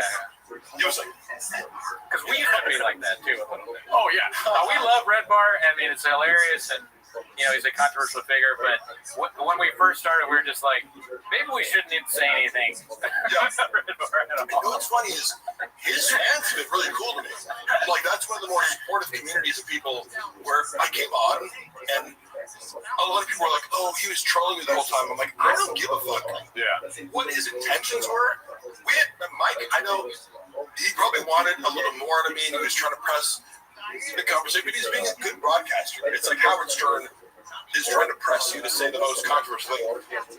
I get that's his imperative. I didn't feel mocked or bullied by it. But You're in on the bit, or you're enjoying it, regardless. Because he was had me on the FaceTime, and he was maybe going "Oh, this is water, by the way." Great woman, never met her. Oh yeah. He was holding me on FaceTime, and people were like, "Oh, didn't you see how Red Bar was trolling you?" I'm like, if he was, I didn't care, It would be an insult almost if he didn't troll you a little bit, right? Like, who doesn't he troll when he has when he was saying complimentary things to me, I'm like, I don't know. I don't have any reason to doubt he hates me. I don't have any reason to doubt that he's being sincere. Because it was just yeah, I used to talk shit about you, and so I kind of changed my mind. I'm like, that's okay. Is he ever sincere? I'm not sure sincere is a part of his, joie de vivre. He's not a. To me, it's believable that you could go from because he did make fun of me on the show, and. Again, if you don't know the context of people, you're comparing me to Brendan Schaub. There are certain things that I do that are sarcastic or tongue-in-cheek that might not be obvious if you're just going, this guy's Brendan Schaub's friend, and therefore he's as stupid and narcissistic as Brendan Schaub, and therefore if I'm doing doing a little act out where I'm acting more Jim Roducci, then you're going to go, oh, this guy's really an idiot, even though I'm flipping. The Indian man wants to know what do you think of Elephant Graveyard? Oh, yeah, one of our guys. Amazing, yeah. I'm sorry for calling you the Indian man. Snapshot. Yeah, but you never told us how to say it. It's amazing because I like content like that where YouTubers put instead of daily content. And this, I consider you guys this too, because do custom songs. I think you put a lot of effort thanks. into podcasts and elevate it, to something greater than just two people talking, right? And I think Elephant Graveyard is an example of this guy puts a lot of effort into the artistic output that creates. I mean, he's a legend. I mean, those two are like they're like Socrates and Plato or something like that, or we're standing on the shoulders of giants. Oh, Shab and Cowan? What's Shab salary? Over 100K. God damn. It's crazy. Allegedly. Yeah, that's true. What did you just say? Plus. I know. Oh, his salary. Yeah. Years ago, he negotiated 100K because he found out that Jamie on Joe Rogan makes $1 million a year. But it's reasonable because it's like, well, if your boss is making, that's hilarious. 100 million a year, You heard it here. you can't throw $1 million my way. I'm gonna go to the sink real quick. Jamie basically in poverty in Austin there. Yeah, exactly. $1 million. What the fuck is Mark talking about? Effort? I don't know what that means. What's Sass was watching? What's the guest set up for today? Thank you, FB. Did you watch the latest? I forget what it's called. The latest Elephant Graveyard that just blew everybody away. Yeah. So funny. I at least most of it. Yeah. What was the title for that, Chad? I have Graves. I forgot. Put the title in the chat. But yeah, I mean, that guy is just. I really. Poetry of it. Have you ever done something like that where you sat down and made like an edited thing where you're talking about something? No, but I would I do enough basic editing, or here's the main thing that I'm looking at. The visuals are great. I don't have skills to edit and Comedy Jones. Even just the voiceovers he does are very cinematic. So I that's what I hone in on. I go, I love the cinematic voiceover style that's matching the visual qualities that are dreamlike, the transitions. I could never edit that shit. That's a Gerardo skill that I don't have. Because he makes great artistic choices. For all it's because it's not literal. It's not like he's what he's voiceovering is directly what's on the screen. So he's making artistic choices and what is the moment to moment visual. So you have to do that, but also have this kind of poetic narrative for the whole thing. Top Jimmy, I saw your question. Can you post it again? Because I don't remember what it was. Graves activated. So Top Jimmy, I'll keep an eye out for you. Mark says, how do all my Mark in the chat, not Mark here, but Hank rather. How does Gerardo keep all those kids in the bedroom so quiet? Fuck you guys. They're watching the stream in the restroom right now. All the Patreon ads. Trolls. So I remember now. Top Jimmy said, have you seen all of Cal's specials? Oh yeah. No, but I've seen him do live stand up. Like in Cali? Yeah. Yeah. I've seen him I've seen him at the store a few times. Yeah. What do you think of him? I mean, he's terrible. Yeah, he's the worst. He's the worst ever. But that doesn't mean that he's not also technical level for no. You just want to look at it and go his act outs, his they're horrible. top. Okay. He comes out. Do you see the? Because I like Brian. Yeah, you're his friend. Person. You can't say he's bad. And I like at least when people use different. I appreciate physical comedy, or that he's doing something. It's he's making choices that you don't like, but he's way better than stand-up than Brendan. Yeah, I don't know. I mean, I'm not sure. I'm not sure. Mark. Cooney's trying to pay the bills. He has to hate all that's why I'm doing it. I think Jeff Dye is probably better than Callan and Shop. I mean, Jeff Dye is fine. Totally fair, because I want better than that. comedy should just be the instinctual reaction. This made me laugh or not. That's the only factor of right. whether you like it. That's the thing, though, because now when I watch Brendan Schaub, I laugh almost every time. But I don't laugh. I don't even laugh when Callan does the hawk duck thing, which I love. I love it. Unironically, I love the bit, but it's not gonna make me laugh. Yeah. My son, not a duck. That's the stupidest thing I've ever heard in my life. Yeah. Part of when I see clips of Brian on the podcast, as a friend of his who likes it, it makes me sad because Brendan is such a bad comedic partner most of the time. You know, Oh yeah. like he doesn't understand the basics of comedy No. or improv or yes ending. So it's like sometimes he gets it, like, but he doesn't. He shoots Callan down way more than he should. Callan is very good as a comedic partner of reaching people out. Him and Chris D'Elia have great chemistry because he allows Chris D'Elia to make him the victim of the comedy. Yeah. And we're like, wait, that's not fair. As Chris D'Elia is roasting him, he knows how to keep it going, keep it big going, and extend play. You hit on two things that happen in our show. One is, okay, I'm gonna start with Brian and then I'll do the D'Elia thing. So Brian, when we're watching Brian and Shop, Brian will go into one of his bits, and granted, it's not funny. What is it? Oh, so it says, Mark, does Baba have any incriminating info on you? Fuck no, dude. He has no idea what I have on him. He has no fucking clue.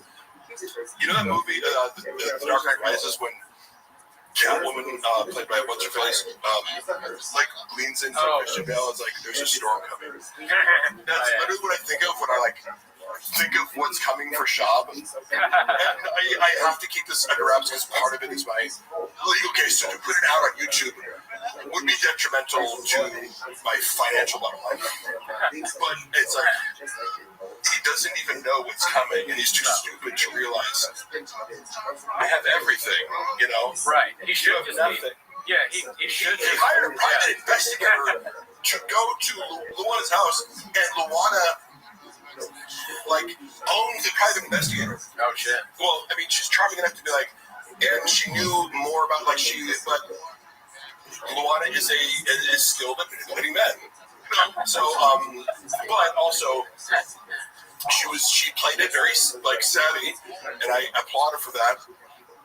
She was able to get the fact that Brendan Schaub was this guy's employer out of him when you're not supposed to do that. It's private detective. And I have, somewhere on my phone, I can show the guy's card. I can show the letter he wrote and put to our apartment door, not realizing I was living there at the time, you idiot. Yeah. But he's operating under suppression. And I remember the one that called me, was like, what's this guy doing out there? Like, did you serve me with some papers or something? I was like, no, because I was crazy. I say, go look at what he wrote. He wrote this note, put a number on there. He was so area. So go, just call him up, see what's up. He's a private investigator. He didn't say shop. And she talks to him. She knows what he's inventing. He goes, are you here because... And she's like, who do you work for? I say, well, I can't really say. I go, oh, is it Brendan Schaub? Does it have to do with a bouquet of flowers that someone sent to his house and he's blaming it on Mark? And he's like, oh, okay, you know what this is about. And he's like, let me tell you the real story. And one of these girls that he was having a long-term affair with, who's smarter than the rest. She has an MBA and just a more accomplished professional and just somebody who you shouldn't cross. You fuck around with the wrong girl. A lot of these girls he dates are idiots, but this girl, after he crossed the line with her, having lied to her the last time, she sent a bouquet of flowers to Joanna, saying, just outing him for having long relationships. The note started off with, this is not Mark. So, it's true, it wasn't Mark. However, they gave him just enough of a thing to go, Joanna, obviously it's Mark because it says this is not Mark. Yeah. And then he invented an entire story whereby I somehow went to his house with a bouquet of flowers and a note and hopped over his fence. It was cool. I'm like, you have security cam footage. I've been in your house. The whole thing is covered by 8 different cameras. And he said to another side piece, hey, you talked to Mark recently? He's like, no, what's up? He came by the house when he wasn't there. He's harassing my kids. She's like, no way. And he's like, yeah, I had to get the police involved. I'm on the phone with them right now. I'm like, oh, yeah. The police. Yeah, sounds good, bro. With the security cam footage of a worker from Joanna's favorite florist delivering, Oh, I just wonder how he gaslit her on that, because, he's like, oh, he pulled out the fucking camera plugs, He cut the power to the security, because otherwise it'd be like, well, watch the footage. Where am I in this equation? It was just one of the more hilarious things where I go, this willingness to gaslight his wife and family in the craziest way possible, and then hire an investigator. Yeah, or whatever. He does this with lawyers. That's why he lost the unique lawsuit, because it's like, imagine Brendan Schaub's your client, and you have to rely on him to tell you the truth about what's going on. You're fucked. Yeah, I mean, being as lawyers, like being anything, you got to be like. We have another one if you want another. I'd go because I bid off that one. But go ahead. Yeah. This shit is amazing. I just tried it. It's the first time having a coffee cake from Porto's. Surprising, I know. Cinnamon coffee cake. Wow. Listen, I would fuck my way into the room to get this. I would eat 8 of those. Yeah. Yeah, that's not good. No all caps, that's the rules. Mark, you're a drama queen. No, I'm not. Hey, if somebody runs a fucking smear campaign against me to try to ruin my life and make me unemployable, or lies publicly about the reason he fired me to make it look like he wasn't a fucking idiot and threw a temper tantrum because he didn't text back for 2 hours, I get to do whatever the fuck I want for the rest of my life. I got enough dirt on you to murder you. This is what the fuck I do. Mariah hit him for murder you. But seriously, Brendan's so fucking stupid. Kyle Samuel wants to know, and you probably have already answered this before, but how did Schaub handle the drug walk situation behind the scenes? Freak out and handle it terribly. Like, it's always, I also this answer. It's a choose your own adventure where it's like, hey, make the worst decision possible.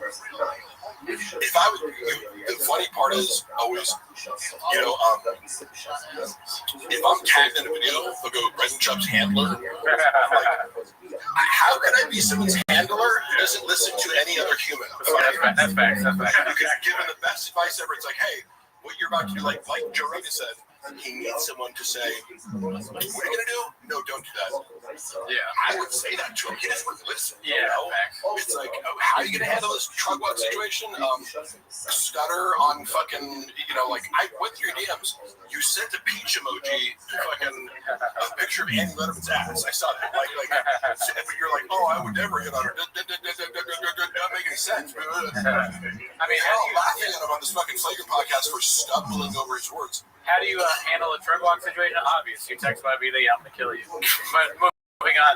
Christian L. Literally, it's like, as ridiculous as that Mark broke into my story, it's like, how can I make this the absolute worst out of this universe fucking problem out of just being like, yeah, we already know you're a cheater. Just admit to it. Just be like, hey, I'm sorry.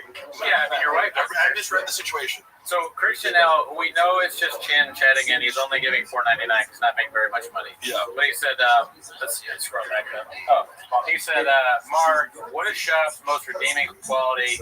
He must have seen something good in the beginning, hoping you answer. I'm talking about Schaub's positive qualities, but you're still under the umbrella of narcissistic personality disorder, which implies in the beginning stages of a relationship, he is going to be very generous. So, for example, like the first time I ever traveled with him was to Austin, Texas in 2021. I got permission to go from my wife because she was like, why the fuck are you going with Schaub? Like, it was actually her birthday, so I was like, but I'm like, it felt like it was like, dude, I want to go do this cool. Like, he invited me, come on, this is gonna be fun. I hadn't traveled like that much, like during COVID. So like, and Chappelle, who Luana loves, is like going with us. So she was like not okay with me going for no money. But I was like, oh, so I made up a lie. I was like, oh, well, Brendan's paying me $500. I told Brendan that. Just being like, you're in on the joke. I'm like, oh, this is how I got to do it. But then he gave me $500 to cover my ass, so I could be like, so that was a good deed, right?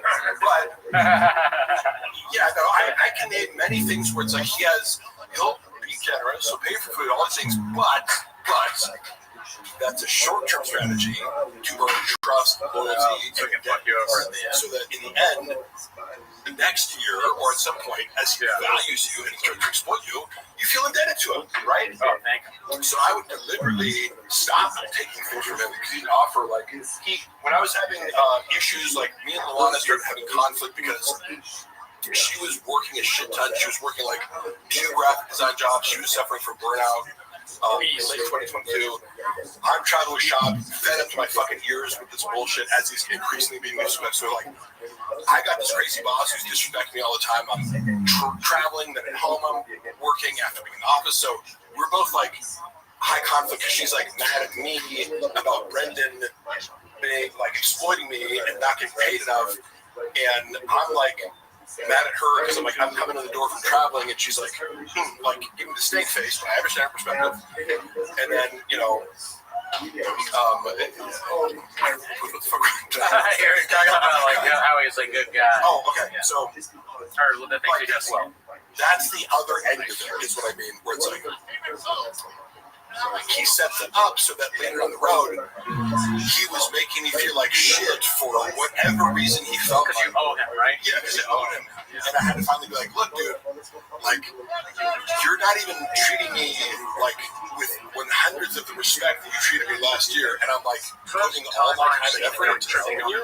Like, you think you're doing me a favor by doing all this? Like, yeah, I am college educated, professional writer. I do all these things. Like, I don't need this job. Like, I'm doing, like, you're underpaying me, and I agreed to do the same fucking. I didn't even negotiate. I was like, what's Christian doing? I'll do the same thing, and I'll do more work than him. Just to prove to you that if you want to pay me more, like, and then I'm still being shit on, like, fuck you. So yeah, that's so funny. The first time I've seen a guy tripping on acid reflux. I almost didn't tell you acid before I came. I'm like, would that be funny if I was on acid? Oh no. Like with Shab, what I've learned from Shab, because he does have good qualities, is like, number one, he's helped me a lot. Like, I wasn't really that into my son's baseball team, and then like I was with Shab, I was like, you know what, I should be like a baseball dad. And we got yelling at the umpire. Yeah, my son Denver has gotten a lot better at the swing and the pitch, and he never like loses to a fat guy anymore, like a fat kid. So we got rid of that. Like, if a fat kid is playing, he's always better than a fat kid. I didn't like him until I got my own truck. Yeah. Oh yeah, hey, reading the those Reddit posts by one of the baseball parents was so fucking funny. Because now again, this constant identity shifting of like, now I'm a baseball dad, and this is my kids in my life after cheating on their mother publicly for a decade. Like, it's hilarious watching, and then hearing the other side of the story where it's like, oh, Shops also, as he is with everything, portrays himself as like this beast of work ethic. I'm trying to pull Shop. Then you hear the other side of the coin, be like, oh, so from a third party perspective, Shab is just a lazy fuck who likes to eat chili dogs. So, but yeah, he's and then there's some footage too where he's like fucking up all the, like, he can't even like throw a baseball or catch it. Oh, man. Game. Yeah. Fuck. We got to see him in action. He's bad at baseball? I didn't see it. Yes. Oh, man. He cannot do basic things in baseball. He can't throw. That's hilarious. That's kind of like, if you ever watch this football highlights from Colorado, like, I mean, this guy thought he was going to make it to the NFL, and I can say that I'm watching myself play football on video thousands of times because I played over at D3 school. Yeah. We used to love to do the difference between high school and college is you were watching a practice film every day, one-on-one drills and scrimmage footage, and you're scrutinized one by one, right? It's humiliating when you fuck up, because like as a freshman, I'm like, I don't know how to play football. Like, and your coach is ripping into you, but it's a great like you're learning a whole new humility exercise. So, but I look at Sean and I go, I know what it looks like. I'm not saying like I had good moments for me. I knew like when I was performing well, and it gives you an appreciation for like NFL caliber. But you have no idea until you see yourself play football on camera. Like these fucking 300-pound D linemen. It's like these humans shouldn't be able to move that fast. Watching Sean, I'm like, oh, he looks like a D3 player. You know what I mean? Like he's not good. Yeah, he's not good in the NFL. I haven't seen good highlights. Jay, thank you, Jay. Jay, how does Shop feel about Eric? Good question, because that's another nuanced one, that falls under the umbrella of Shop hates everyone who he feels is socially beneath him. However, he did negotiate on Eric's behalf not against, but like when he was being brought into the King of the Stick situation, apparently, according to Shop, which take it with a grain of salt, but I think Thea was kind of like, making it more difficult for him to kind of be an equal partner in this like dynamic or something like that, where it's like, because they were inviting him on as a guest, kind of like, oh, we'll throw you this much change per week, and he was kind of like, hey man, like, if I'm going to keep myself available every week, which is totally fair, it's like, am I going to be on call or am I going to be part of this thing? He was asking very fair questions. Sean advocated for him to be a more fairly paid kind of, we're splitting in this kind of thing. Theo was kind of going, I don't want that, but also but part of this pie was the fact that King of the Sting is what it is because of Theo Vaughn. Sure. Theo Vaughn is the draw here. Theo Vaughn does a solo podcasting. It's a million. So obviously, you get a business sense. You could realistically go, what's your value to this? Like what you add. In a friend sense or a very fair sense, you go, if we're doing a podcast together and I said that I need you, let's all get paid the same. But baked into this cake is a condescension towards Eric, not like his attitude of he likes to dismiss people. I can't sell tickets. I can't do this. But Eric's better stand-up comedian than you, Brennan, and he's been on TV. And he's I don't know. Eric again was always very nice to me, and a thoughtful person too. He would always he was the first person at Thick Boy when I was really I got depressed where I would come to work every day and I'm waking up early and dealing with Brendan's bullshit until 10 p.m. every night, 7 a.m. I just started to become dead at some point. I hate every moment here. And he was the only person to be like, hey man, you all right? And I was like, yeah. And he said, it's okay to not be okay, or something like that. Really? I wouldn't have picked him to be a guy that talks like that.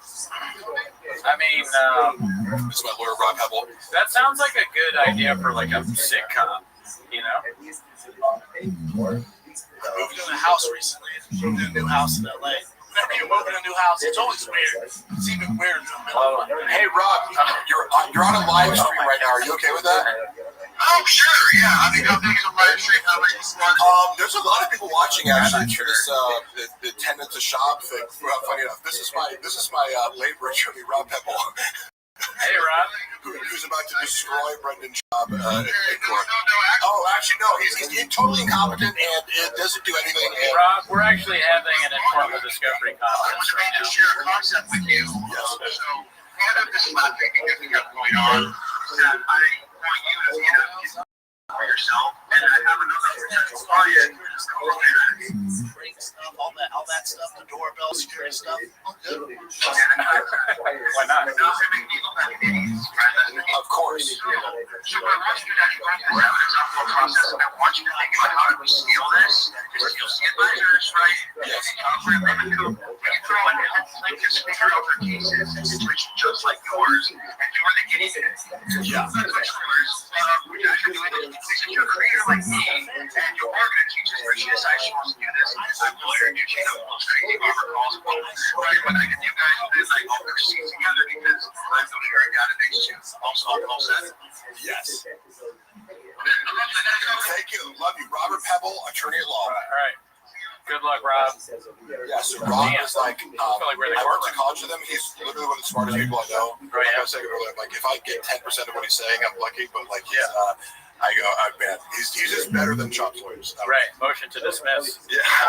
That's it. So you went to college with this guy? Yeah, we both played football at Pomona College.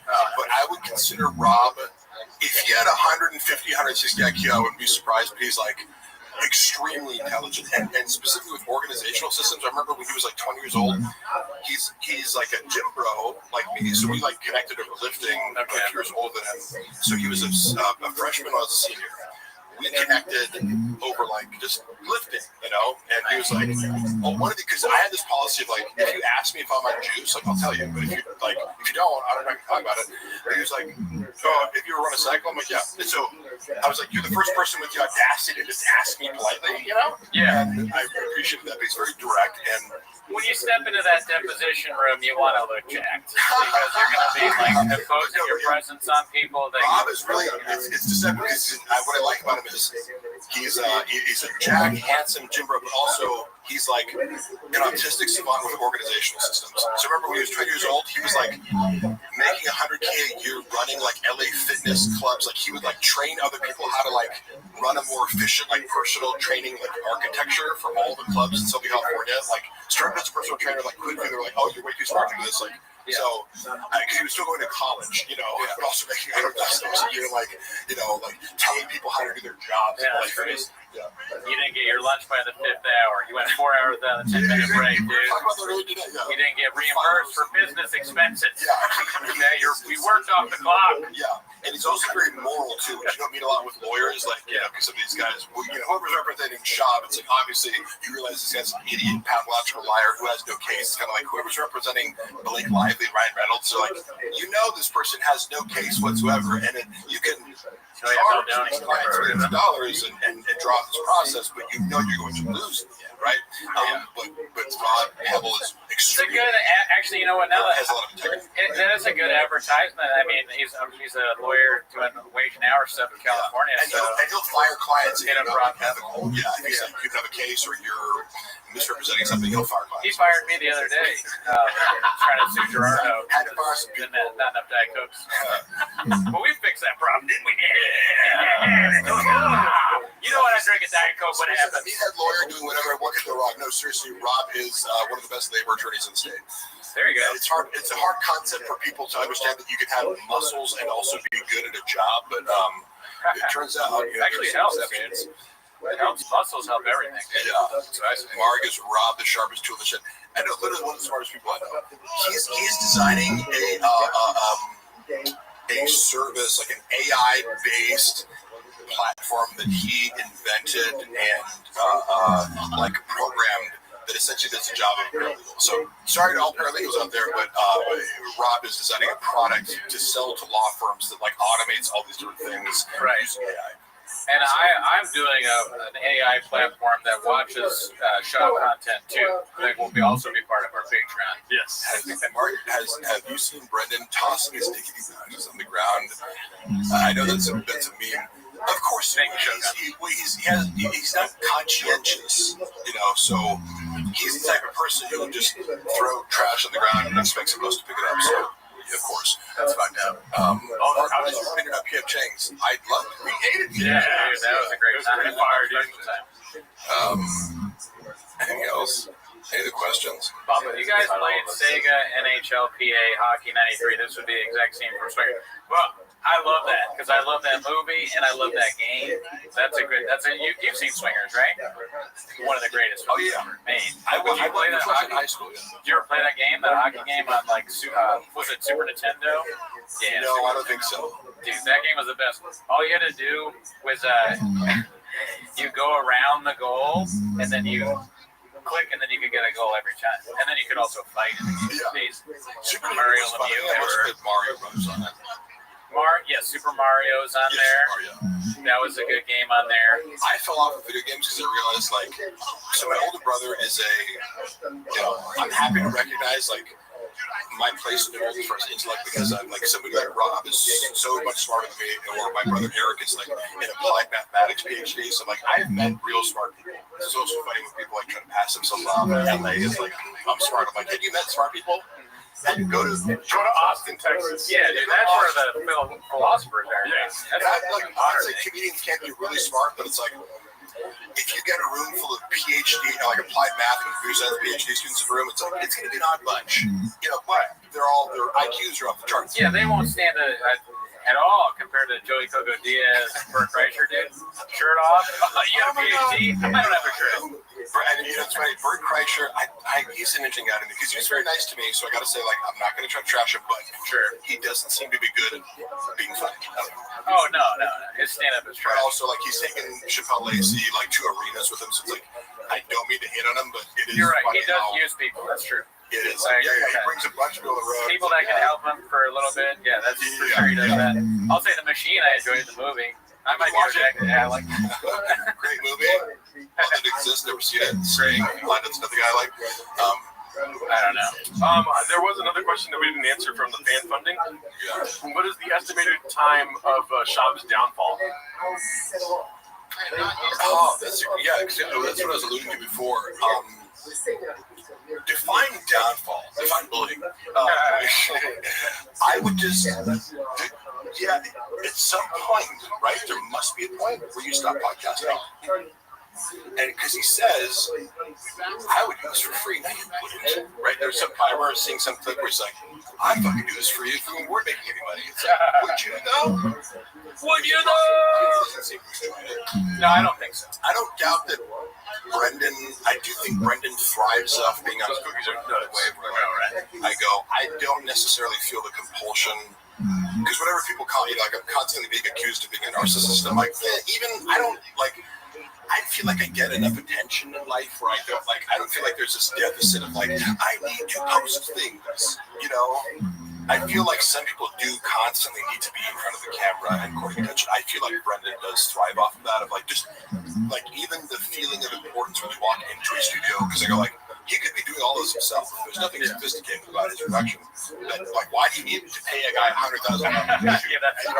Dude, what you guys are doing, you guys are the performers and the producers. Yeah, I mean, wouldn't you rather save $100,000 a year to do yourself? That's a common knock on him. Yeah, I don't know. You like, I mean, like, why don't you do it? But you need someone to do pre-production and post-production, so it's just funny. Like, you know, the shit that he wastes money on. He's like, space and be like, there's a bunch of people here, and I'm the center of attention. Let's check. Nope. Okay.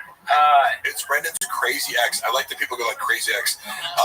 Do you think Brendan is a sane person? And again, hey, how did I get into the show? Did I beg you guys to come on here, or do people seem to be interested in having me talk about Brendan? No, we begged you to come here. If you were like, hey, come on my podcast and talk about fucking lifting weights for an hour, I would. But, like, I mean, I'll do 10 more push-ups. I'll do 10 more push-ups. Once my wrist is better, I still think it's a funny idea for me and you to go to the gym. Because and I want some time to prepare. Because I think I can probably still do 2 plates maybe. Or I was able. If I worked a little bit too, I think I can probably still do. I might be able to. But I would need you there to make sure I don't die. You would come back quickly, but just kidding. Would you want to film it? I'm saying 1 plate. I'm not even listening 1 plate. Yeah. I could probably do that once my wrist is better. Stop being blockbuster. Yeah, I can do 2 plates 25 times. Get baldy and purple shirt Mexican Jack. What does that mean? No. Or you know what? Elizabeth Marsden said this earlier, and you and me, or Gerardo too, doing a race, like, you know, see. Somebody said, "Who's the Mark? No, is that me?" On the left, with the Mark, eat like a bigger slob. If you think you're gonna offend me by telling me that I eat like a slob, good fucking luck. I mean, if you say the words "hope, no talent," you have to be specific, because look at the 3 of us. Soon people want to say that. We all struggle. We're all. Like, imagine thinking I'm insecure about my own talent.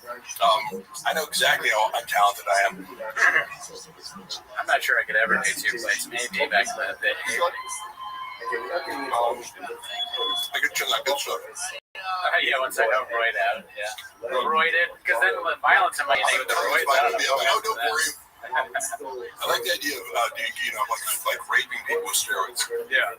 Like tying you down and be like, you're gonna be on steroids now. Come on, man. Take a picture, guy.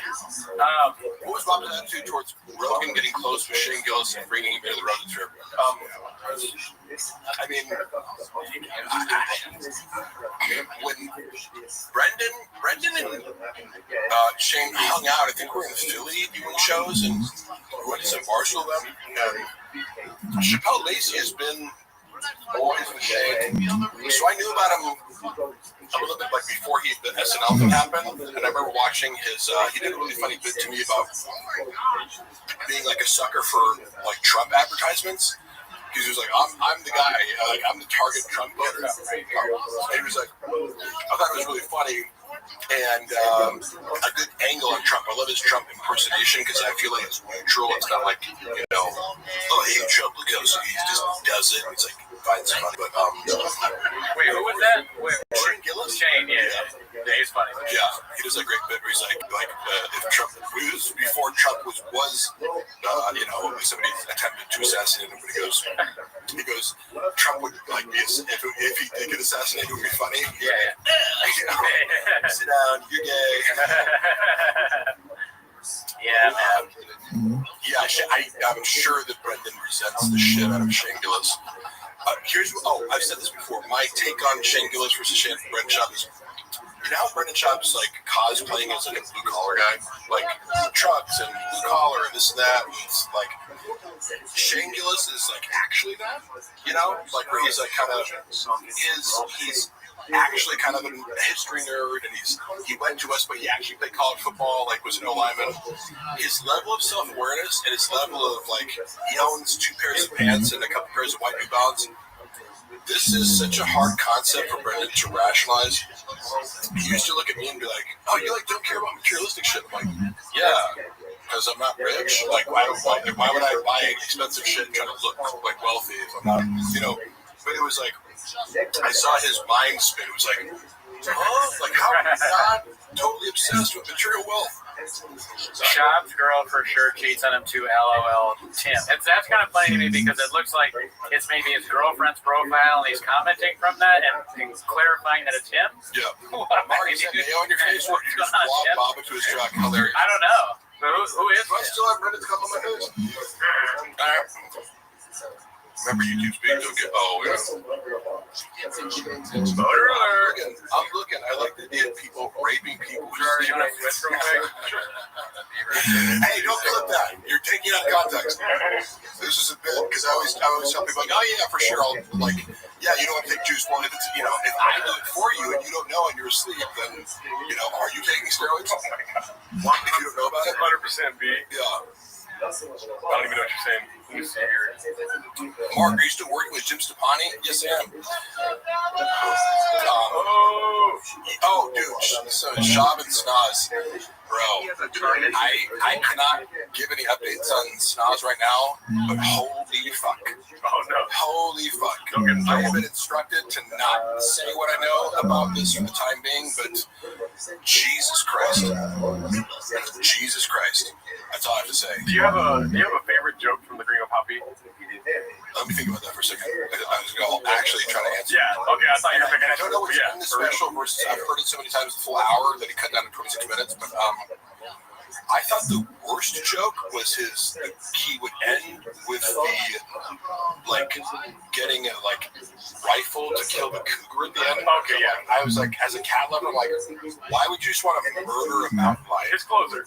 Yeah, I was disgusted by it. Yeah. Like, I'm kind of low-key, like, when people hate animals, they're just like, yeah, I want to, get those women to go kill a mountain lion that hasn't done anything to my... Yeah. I get it if it attacks your animals or something, you're a farmer, it's like, I get it. But you're just, like, a guy who, knows, who thinks mountain lions are just dangerous to, you're in Woodland Hills. Yeah. Woodland Hills. This is where the cougars live, I thought it was weird and gross and very not funny, and he kept making that. He goes, I don't know if you've seen the joke. Which one? The mountain lion bit. He keeps doing this callback to go zoom out there with the goggles on to this. Big dick. Sorry about that. I was like, this is so ridiculously not funny, and I hate humor that involves references to having a big dick. Yeah. I feel the same way, but it's like when a guy's bragging about having a big dick repeatedly, it's like there's something going on there. Either you have a small dick or you like dicks or whatever. It makes me uncomfortable because I'm like, what is this fascination? I made a prediction the other day on the podcast that honestly, Schaub would make it so far whether he is or not. Yes. Oh, for sure. He would be like a huge influencer in the gay space. Here's some interesting things. Like Derek Poston and Jim Norton openly trans women. Yeah. And I'm like, that's so bold. Yeah. To be like, I'm a male comic who you wouldn't look at these guys and go, oh, they're gay, or like you would never know this. And they've taken their fetish and sexual preference and just completely de-shamed it, right? I follow. And I'm like, that is some of the boldest shit I've ever seen. Yeah. But is totally authentic to them apparently, and they have no shame about it. I don't even know if Derek Poston likes to fuck. Yeah. He's into the porn, I guess. Yeah. But I was like, this this motherfucker's real. You know what I mean? Like, if a guy says that, I go, I'm willing to take anything else you say at face value because clearly you do not give a single flying fuck about how people perceive you. Yeah, seriously. Yeah. Like, so I always told or would say about Brendan, if you just were more authentic, the whole thing would work better. But he's, you know, if you have a no real self and you've constructed a false facade to make up for, you know, a wounded self, whatever the NPD is, it's like you can't be authentic, unfortunately, because you dig inward and there's only shame, you know. NPD, what's that? NPD, what's that? Narcissistic personality disorder, any cluster B personality disorder, sociopathy, borderline personality, histrionic personality disorder, Machiavellian. You know, cluster B has a lot of overlap with regards to like a damaged self that allows you to be either self-destructive or destructive of other people. Yeah. In various expressions, they gotta have a core commonality of like something's wrong with your brain morally. You know. How did you learn about all that stuff? Like, I'm very interested in personality disorder. People misuse these terms of like, oh, that person's bipolar, or I go, you don't know what bipolar means. They think people who have like mood swings, I go, no. Bipolar means extended periods of mania and extended periods of depression. So these things are fascinating to me. With narcissistic personality disorder, the moment I started to get buff, people would be like, you're a narcissist. I'm like, am I a narcissist? Because I've like, a little bit down. Mic check. That's good. That's good. That's fine. My cable was raised in the Deadpool costume. Oh my god, I saw that skit. Fucking the Deadpool costume was so cringy. But also representative of like he used to have a team that would do these skits for him, so it was like high production value, but terrible and unfunny. Yeah. Okay, so I like how I don't know if you heard, but I asked him a question. I said, "What's your favorite bit from the Gringo Poppy?" And he was like, "My least favorite bit." So since we get it, Mark, you've watched Jordan Peterson podcast. First of all, I have consumed many hours of Jordan Peterson, but like, imagine me learning psychology from Jordan Peterson. That's his area of expertise. I don't subscribe. Can you show me where I can get some pencils, but he is an expert. Like, have you listened to Jordan Peterson? Because what he says about psychology is highly accurate. You've been able to get pills in the past, have you I'm not? sorry, Mark. One look at Jim Norton that I knew. Well, good for you. I didn't.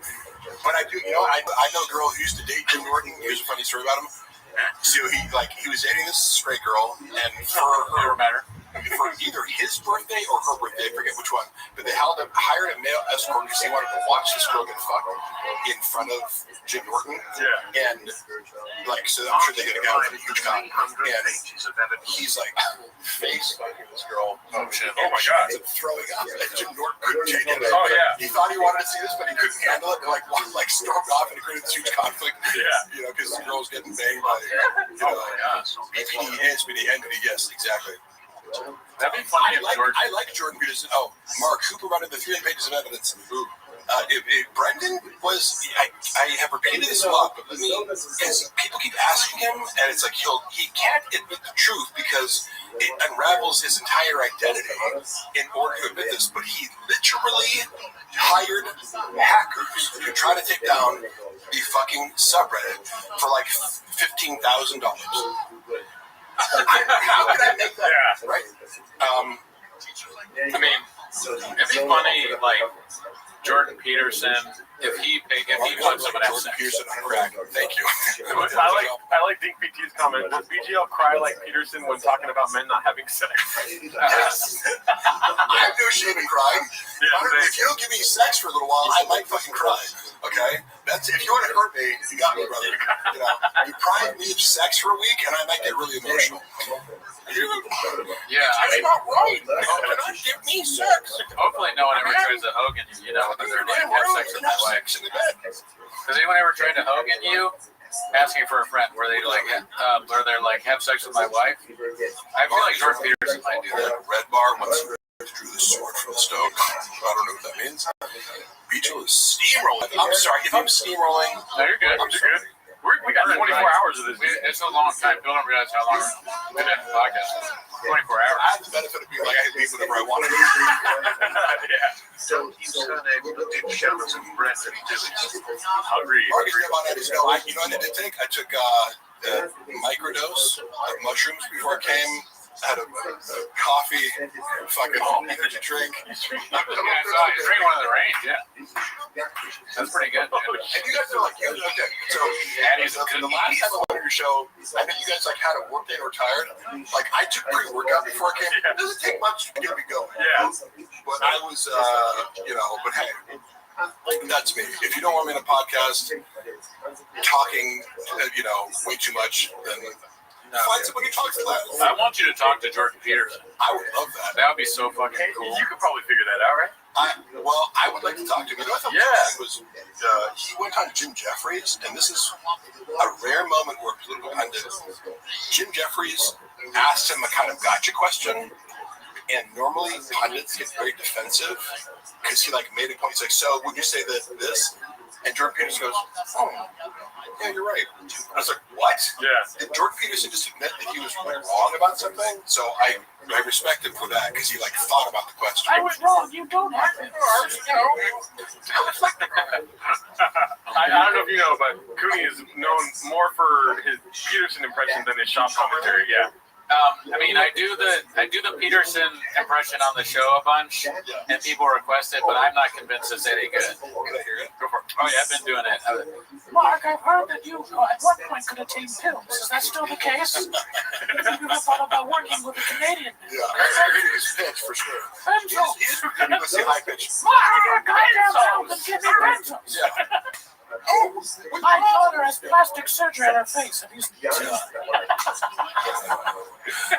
thank you, David. I'm still not convinced. It's really, it sounds too much like when I do my mom.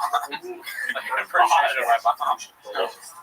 Has Mark ever laughed genuinely? And why do people think I don't laugh genuinely? I'm very open with laughter. I don't try to shield my laughter. If I think something's funny, I laugh at it. Can we get some more English money in the chat? We need English money.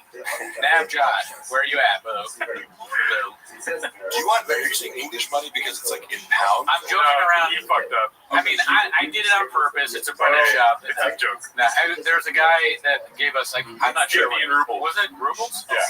Oh, I didn't know that. He gave us that, and I was like, "Is that English money to Gerardo?" And Gerardo didn't cut it in time. Does Mark know the lyrics to 10? There is let me picture it because I'm confusing it right now with I'm falsely confusing it with all the songs you guys do. Give me the start of it. It says, time for my favorite time of the week when we get to hear Papa trying to be Pencils now. 10 minutes of shop.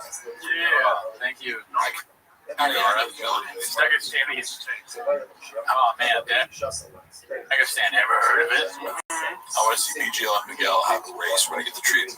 Do you know Miguel? No, probably not. I've never seen that Miguel. He's our friend that used to be the show, but he hates the show now. He sounds fast. Wait, he sounds fast. Oh, he hates the show? He hates the show. He hates our fans because they were making fun of him a lot. Probably because of what HR said. Yeah. What do people expect to go to live stream and not get made fun of? What? Yeah, take that, Miguel. When I was on here and everyone's like, look how cool Mark is. I'd be like, did you guys trolling me? No. Did you make a bunch of bots to be like? Oh no, we actually made a decision. Thanks for bringing that up, Mark. We made a decision. We don't want any more bots watching this. Dude. Oh yeah. I know. Flex bicep. Biceps. Yeah, vote on the bicep. Damn, well, you can see a real big horn view right here. Do you look at that horn? For real, no. Look at. So wait, actually, you can see it. Is it coming back? Wait, what's the horn coming back? Look that way. No, too much. There, what? Just go back and forth right there. Oh, and can you see it now, though? No, I used to have a horn. I have a thing. Oh, nice. Dude, Horn Brothers, bro. Give me that. Yeah. Horn Brothers. My shoulder into it. Look how cool Mark is. Thank you, finally. But one thing we do need to be clear about. We get a lot of bots. 100% of the negative comments are bots. We know this. Yeah. Every time someone criticizes us in any way, it's just another one of those bots. Yeah, we actually a lot of bots. We do believe saying something that recently is like, the haters are bots. It's like, people are people are paying for negative comments. What? They're doing that to us. Go ahead and make sure they get. Mark, what is your favorite TV show? The 80s? bots, Actually, my favorite TV show might be Barry on HBO. Here's some English money, Papa. Oh, thank him, Todd Jimmy. Appreciate it. You're not a bot. That would require athletic talent. You're not a bot. I can tell when someone's a bot because if they say something negative, it's a bot. Brandon doesn't want to be shirtless, so he would not be a pro wrestler. Hey, Mark, what happens to his chug giveaway? I don't really know how giveaways work. Like, I've been trying to follow that story, but I'm just like, I assume whatever Shop is doing is fraudulent, like, obviously, but that's my presumption is, if you tell me that it looks fraudulent and you know more about giveaways than I do, I believe it, because why would Shop do anything that doesn't benefit him financially, or involve some sort of misrepresentation of reality in order to benefit him? The only giveaways I do are facts. Mark catches facts. I saw Brendan piss in the sink literally every day. And the creative director at the time pulled him aside and was like, I have one request. Could you just not piss in the sink? Holy shit. And Brendan, I think, agreed. He said, oh, yeah. What a stupid thing to ask for. I would never ask somebody for that because I just assume they're gonna piss in the sink. It's like, why would you ask about that? It's like, duh. If someone comes to your house, it makes sense for them to piss in the sink if they have to piss.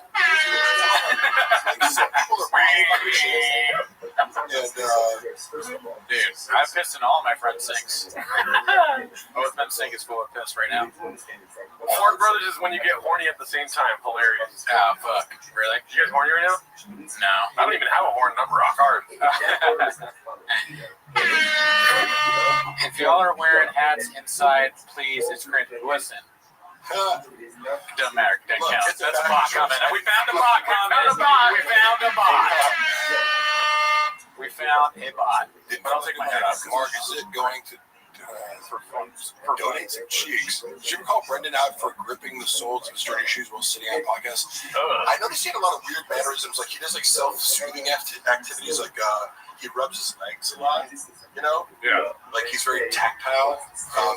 So this is a neutral observation, just because certain personality types, I think, do like rubbing behaviors, or like, but he was always doing this on his knees. You know, he's like, what is it called? Stimming? Yeah. It's like self-soothing. Yeah. But you constantly. Oh, yeah. He does that all the time. I self-soothe once a night. Compulsively, to the point where I would say the most. I have my own compulsions, but then if people make you aware of them, you become self-conscious. Yeah. I don't know what my compulsions are. Oh, I used to play with my beard. I still do. Yeah, he played. They would talk about that on the pod. Like, they're like, oh, Cooney's at his beard again. Tell him to stop. Yeah. Good luck with that. Mark, did you hook up with What's your okay? No, don't answer that. What's that? Mark, did you hook with the? No, you don't need to read that. No. You don't need to. Jamal. Let's see. Did Chop take his dick juice straight or require a rain chaser? Great. That's great. Oh shit, dude. It's called autism. Yes. Chop's not autistic. Yeah. He's mentally retarded, but not autistic. Why won't he answer about Sanaz? So I got word that Sanaz called me deranged, but turns out, you know, hopefully you'll find a bit of future, but she's the most deranged person who's ever worked for Shop. And I wouldn't say it if it wasn't true. She's crazy. Why'd you know? Hey, Cooney, you have no fucking idea. Yeah, you almost have forgot. I like crazy chicks. It wouldn't surprise me if she ended up in jail the next 2 years. Let me just say that. Whoa, is that crazy? Maybe. Okay, allegedly. Maybe. Sure, I get it. Why would I say something that didn't come out to be true? You know what I mean? Did you ever see? Let me rephrase this question because it is one of my questions, Mr. Mark. Yeah. What's the most creative you've seen Shop take at once? I like the. Jesus Christ. It wasn't Happy Hippo. Can I have that in water? No limit. Like, he takes an amount that would make me nauseous. You know what I mean? Where I'm like, and I've taken random shots where it's like, one could be fun. Yeah. Gives you some sort of buzz. It's a liquid? He would give Happy Hippo shot. Oh, I thought it was like intravenous. God damn. It's like heroin, right? I'm sure you could do it intravenous if you wanted to, but Tommy Lee was talking about how he used to do like Jack Daniels intravenous. Oh, wow. Who did that? Alcohol. That's crazy. Who said that? Tommy Lee. Oh, yeah. He's already injecting a bunch of drugs in his veins, but I'm like, doesn't, I don't know, I just would try to minimize the means to inject things in if you didn't need to. Just drink it. You don't even need to inject it. Why do that? I'll tell you why. Because I love benzos. That's why. So funny. It's like, there are people here. Look at all the people that are excited. Here's the paper mache. I used to inject benzos directly into my penis. Oh my God. That's not even when it was really bad. Marcus, that mission was called the Gold Shower. I come pills of benzos. That's good. Cooney plays with his left eyebrow like That's true. Christian, you're blocked. Hey, you know what? Bot, comment, bot, bot. What I know about We got bots. I actually saw so many bots. Brendan didn't have sex. Right.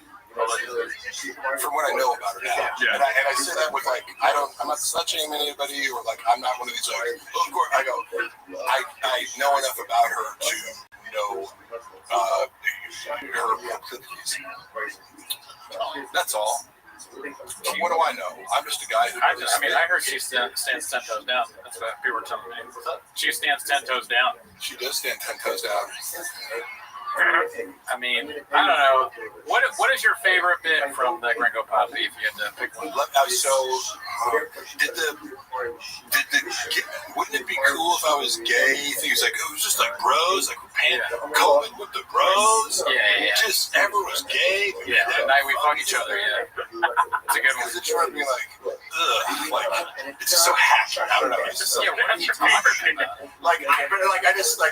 I'm confusing my favorite bit with just kind of like what I thought about the most, like watching him do it and like do a twink act out, or like, what if God had a little twink assistant? It's funny how he works gayness into everything he does. Like the high state. Yeah.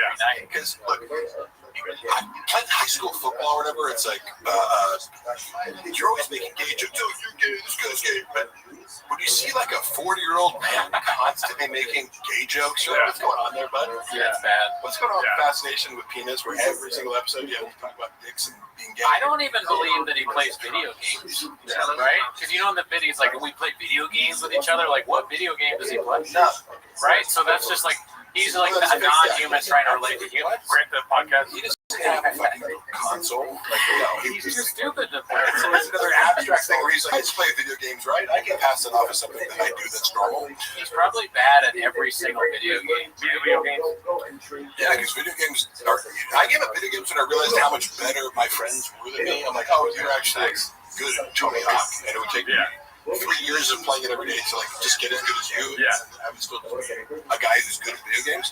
I really just played Tony Hawk for the music, if I'm being honest. We're not doing all caps, y'all. No, like you actually like you like all caps.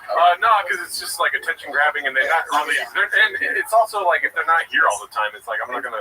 Yeah, you're taking away time from Top Jimmy and Mike Hardy. Yeah, tell us how you jokes all the time. You make gay jokes all the time, too? Brendan Schaub does. Yeah. Someone's accusing you of making gay jokes. Well, listen, you think I'm Antoine Jameson too. So. Someone said, hacky sure, but Mark would be one of the bros in the scenario. I certainly would be. Why would you accept me, dude? Gay guys fucking love me. All caps, no doubt. If we do any kind of gay joke, it's ironic. The gay community is some of my biggest supporters. I'll be back out of pissing the sink. I'm pissing like a I got madman. mad love for gay dudes. Oh, yeah. I mean, because in the sink, I do it every night. Every day. Yeah. 7 days a week. Only game Papa's good at is NASCAR. All caps, no gas. Can you do me a favor? Adam is one of our loyal supporters. Yeah. And he has a wife named Ellie. Can you say, what's up, Adam and Ellie? Make sure to cuddle tonight or something like that. You know? Hey, what's up? Wait. What's up, Adam and Ellie? Make sure you cuddle. Yeah. Motherfucking groove on We you. need some babies up there. We need some little Yo, animals. let it out the cheeks, dog. Dude, if Ellie's not turned on by that, then I don't know what else to do, Adam. Twin. Yes, he.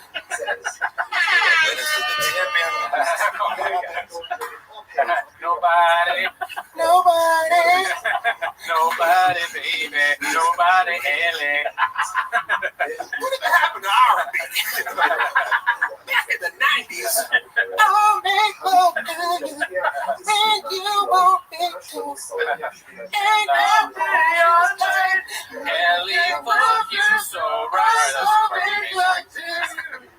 I'll sit back and watch Boyz II Men's videos sometimes. Like the whole video is like, "Let's go way to the water runs dry," and like the music video is like about this like tragic breakup. It's about like the incident of like the romantic tragedy is like the girl makes a cake for the guy, but he like leaves the room for a second, and he's like, "We're gonna have this cake," and then I want to see girl. I want to show you, Ellie, that I need you. Adam needs you, not you. Oh, sorry. Yeah. Adam needs you. Taquitos, it's keto. Yeah. My picnic is right there. Sorry about that. About to shoot up a cougar. 25 minutes. What if we were gay? Give me some pencils. Beans and cheese. Beans, cheese, beans, cheese. Don't take so much. Oh shit, Ellie's in here, dude. What the fuck? Oh, that was cool. I actually wanted to do that. That was great. Knock that out, yeah. That was great. I think you could do so many versions of that song. Yeah.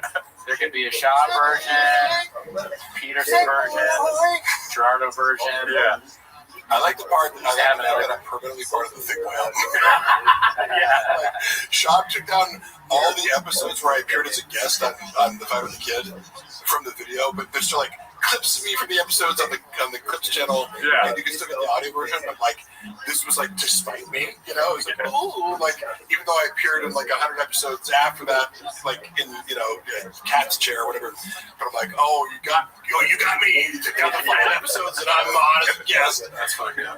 So you say you're still on the record, like the music. You can find me. He didn't take down the audio versions of the podcast I'm on, and then clips where it's like, oh, Mark Harley talks about lifting weights on this episode. Yeah. You didn't quite finish the job. You're erasing me from That's lazy. I guess. I like the bench press is killing at hour 22. Two S words, frijoles y queso. That's pretty great. Brian Shaw has gotten called out more for saying he played in the NFL. I feel like he does get called out a lot, but it's insane. That is an insane lie. Yeah. Can we just become more brothers? like, I don't know. Just because he did so far from doing that, it's like I don't know, showing up at fucking like Buffalo Bills Stadium. Like I played. It's like, that's how close he was. Damn. Yeah. It's like having a courtside seats at a Lakers game and saying that you played with LeBron. It's like throwing up at the Lakers. Press 225 46 times.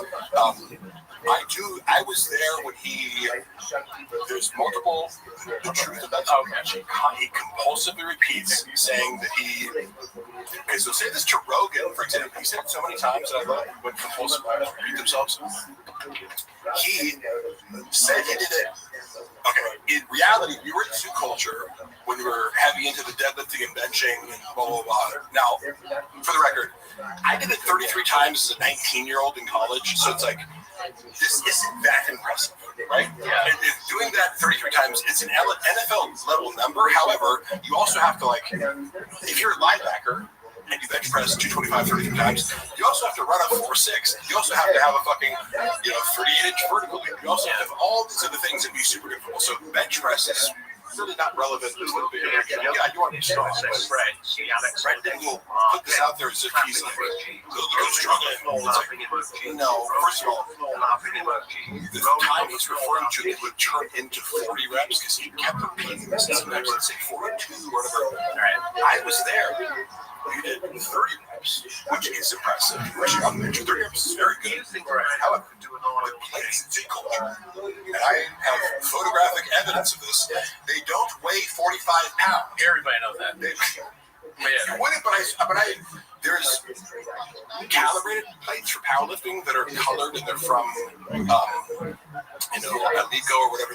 There's certain brands of powerlifting plates that are calibrated to be exactly, but just regular iron plates, there's like discrepancies between each plate usually. Interesting. So, I would have just assumed that 45. As low as 41 pounds. So it's possible if you take 3 pounds off each plate, all of a sudden you're dealing with 12 less pounds, which is significant. So that's much less. 212 pounds for 30 reps, and you're bouncing off your chest, knocking out, which may not count in a combine situation. And then you're lying about it and turning it into 40, despite I'm the eyewitness here. You were there. Why would he tell you something different? Yeah, just classic pathological lying where he's relying on other people. I'm like, hey, I was there.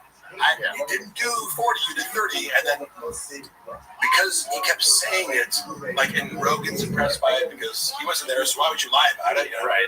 You should know better. Because, again, I've seen Shab bench press 4 plates. Like, you don't need to lie about that. What do you need to exaggerate? The other thing was impressive enough. Yeah. So, but then were you aware he's posting for a while? Like, people would always send me this. They're like, oh, look, he posted himself doing the bench press. Yeah. At first, you just post, like, a picture of the bench press, and it's like, well, 25 just do 25 this many. It's like, cool, but show you doing it. Cool story, bro. You know, it's like, oh, yeah, just did 700 pounds. Here's a picture of 700 pounds on the deadlift. Yeah. Why don't you just film yourself lifting that? So then he posted a video and it's like, but you did 26 reps. What happened to the 40? You know, like in his mind, he was like, see? I'm like, but no, we don't. It's less, yeah. Way less. And he's like, what do you believe, me or the guy that sent a dick pic to my stepmom? See how, I can do 100 reps. You know, I just did 20. Obviously, I did 100. This is a great question. Do you think Brendan can do an oil change? No. Question. Is there any truth? It's so funny. Is there any evidence of him performing an oil change? I don't see any online. It seems like he barely put gasoline in his car. That's the Diet Coke talking. 6'5", bench pressing 225, done count. Yeah, okay, so what the done count thing was really funny because we were looking, and I think I maybe present this video when I was doing current events, but I showed a video, and maybe it was Ryan's opener is this really buff guy. That guy. Yeah. He seemed like a cool guy. Like, I think I only remember them because we were referencing this. I was like, dude, Sean's so ridiculous for like trying to mock you. Yeah, because he's got the short arms. 20-pound dumbbells, you know, which is in most commercial gyms, 120 pounds of lift. That's a lot, right? And he shoulder presses them with a full range of motion, like 9 times or something, which is a shit ton. Yeah, he's a big dude. But he had like, so if you do a wrist strap, it's just for wrist support. It's so your wrist doesn't like collapse. I need that. It doesn't help you with strength, right? Yeah. If you put an elbow wrap on, that creates an elastic advantage where it's like there's a rebound. Oh yeah. Right. And add weight. Definitely. This thing is just for support. Shab looks at it and goes, he's wearing wrist straps. It doesn't count. It's like, what? It doesn't help you lift more weight. It helps your wrist not break. And he probably doesn't either is lying or he doesn't know. But he's just his logic for everything is, what's the thing I can use to dismiss the person who's doing better? Yeah. Because he couldn't do that. So we have to say, it doesn't even count. But what do wrist straps do exactly? Do they help you lift more weights? Oh, I don't know. He like hates anybody that does anything. You know, when the question like, it's true. No, truly. Can you either saying, can Shab do a oil change, and then someone else, I think it was Mark Burr, said, can Shab change a tire? The real question is, can Shab change a light bulb? How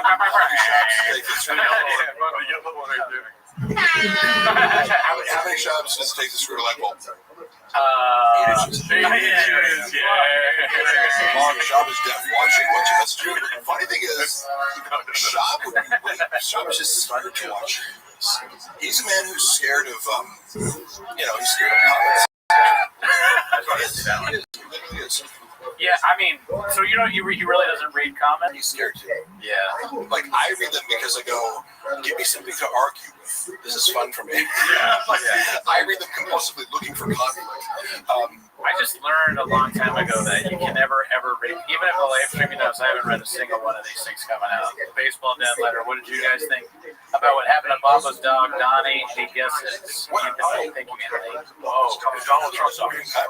Oh, is that dog off the pod now? I don't know. Probably has his own solo pod. You know what is really good as I'm looking over all this Big dog. my Big dog pod. events. I had this video on my phone when I lost my cat in late 2021, early 2022. My cat went missing for 8 days, and like me and Luana were really torn up about it. Like I thought the cat was dead. Like you have to accept if a cat goes missing, you're like, I remember that. Yeah.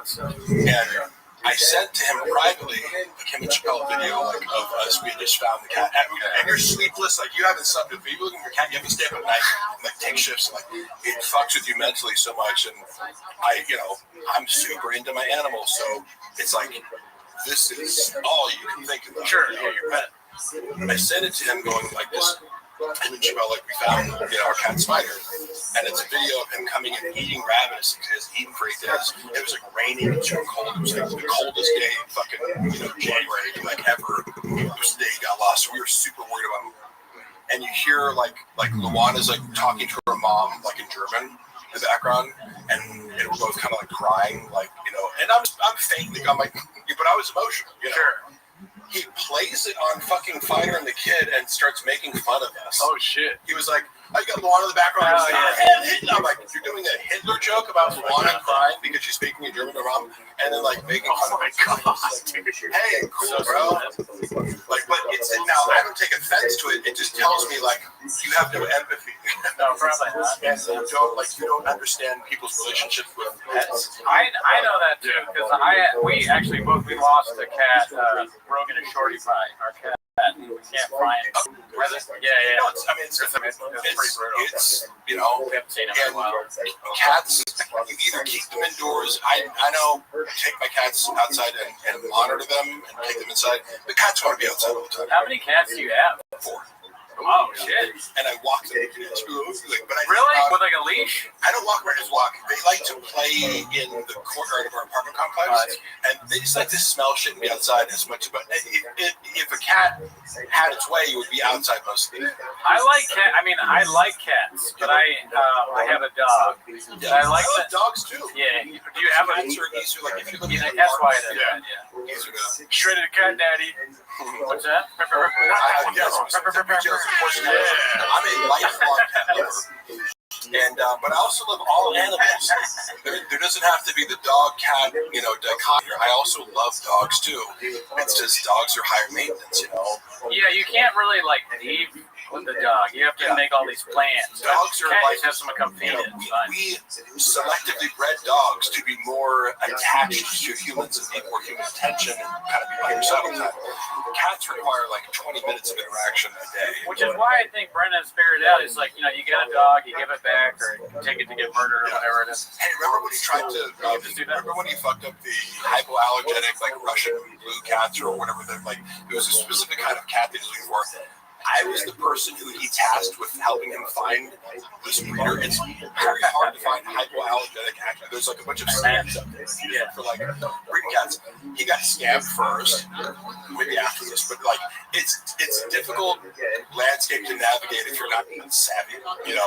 There's probably a lot more dog breeders out there. Cats that are like that don't trigger allergies. If you look at that, it's like a couple breeds, and you're either getting a hairless cat or just one kind of cat. And I connected them with these people who were legit. And he goes on his podcast after like I secured the deal. I'm like, you're gonna go pick him up this week.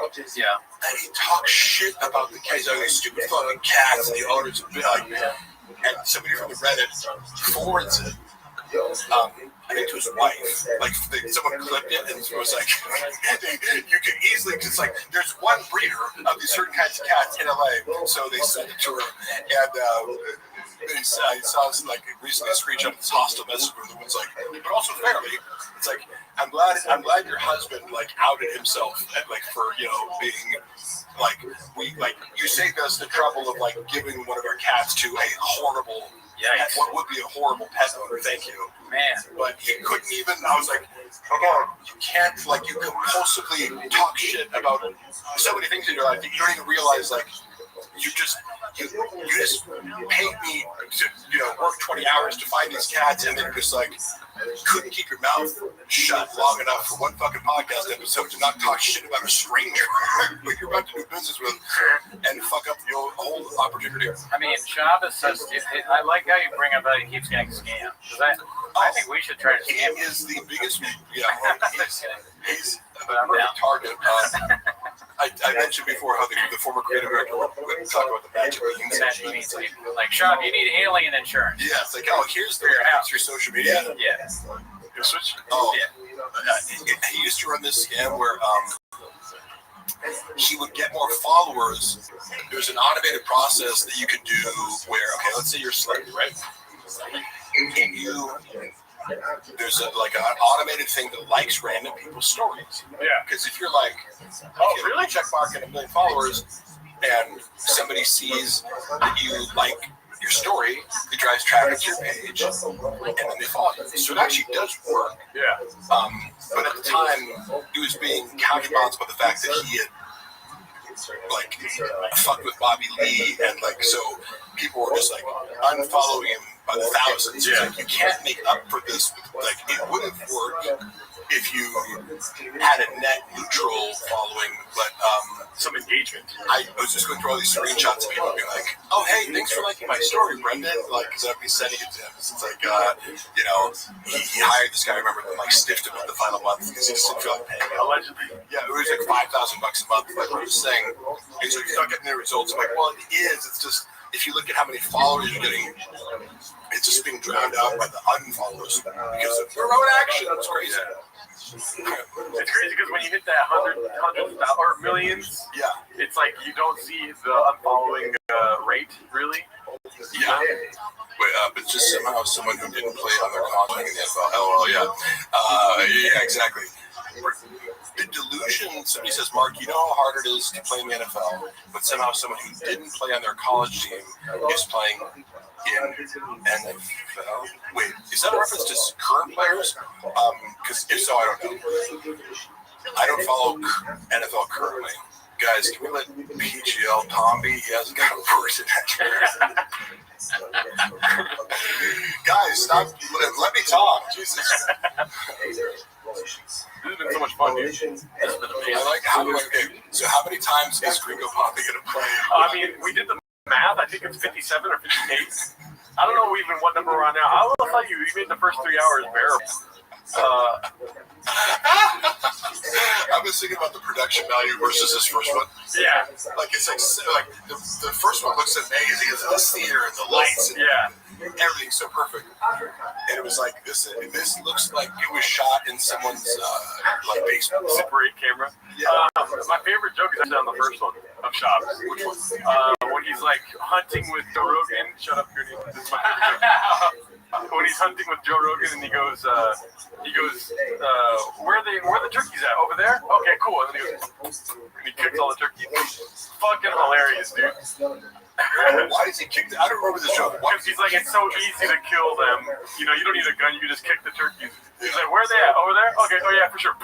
Yeah. And he starts kicking them. I don't know, man. I like all these jokes about callousness towards animals. Yeah, that's a good point, Mark. I mean, turkeys are great. You ever see those wild turkeys? They're so funny and they're kind of friendly. Yeah. Some of them let you pet them. I don't know. I get hunting more elk. turkeys. I kill one elk and eat the meat for the rest of the year. I totally get that. But I don't know. Trophy hunting is a little weird to me. But I get the argument for it is it drives animal conservation. Yeah. Sure. Sometimes you gotta kill a deer. I just wouldn't ever sign up like, let me go kill a lion. You wouldn't want to do that. So I can put its head in my fucking living room. It's a weird instinct. Yeah, that'd be cannibalism, dude. Dead animals are shot. There's an enclosed environment, and I had a high-powered rifle. Talk about a lion killing a lion, baby. Yeah. Mark, let me ask you a question about that. Do you feel any kinship to lions now? I know it's a ridiculous question. You always have? I remember as a child, I saw this guy, an article about a guy who somehow had he had a pet lion, but there was some he might have been South Africa. He lived in a place where there would be more an actual lion in the wild. Yeah. But he befriended a large cat, and there are these people you can see them on the internet where they that one famous South African guy who he kind of has his like herd of lions. He also does it with hyenas, but he knows all their behaviors. You can own a tiger and develop a friendship with them. But tigers are much more solo, like they in nature. They have their own territory and they go solo. But lions are highly social. They're the most social big cats, right? So I've always thought it would be so cool to fucking have a big cat, you know, because they act just like regular cats, just bigger. Yeah. You know, and it could, instead of like, oh, it's like scratch my arm, it's like you'd be dead, but you know. This question I wanted to ask you next right here. I think it got lost in the sauce here. Oh, what? We're already on another take of the Gringo Pop. God damn, there's not enough, man. Did he delete it? It was a great question. Oh, here we go. This is it right here. Do you think Brendan has ever read an entire book without pictures? No. Such a quick no. He only reads picture books. He hasn't read like Hemingway or Jane Austen. Shakespeare. Jane Austen. Do you guys remember, like, Never heard how of do I it. say this? Harry Kennedy was also nice to me personally because with that, but I have a little Tim Kennedy story. Indirectly involves Tim Kennedy. But he was in the Food Truck Diaries when I was working there, and he came in again. Tim was very gracious to me. I also get that he seems to have told some ridiculous sociopathic lies that I'm like, what the fuck? Like, again, isn't it enough to be a Green Beret who, like, was a great MMA fighter? Yeah.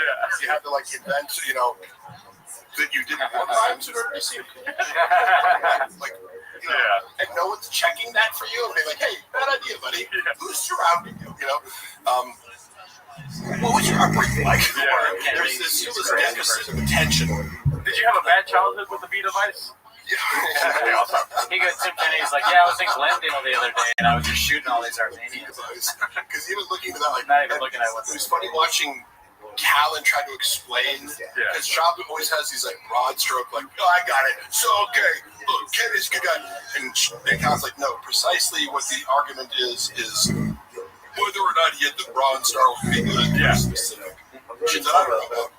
The Callan researched into it and had an understanding of like why it's a big deal to like even go from this star to something with a, you know, but and he actually looked into it and showed, yeah, he's a good guy.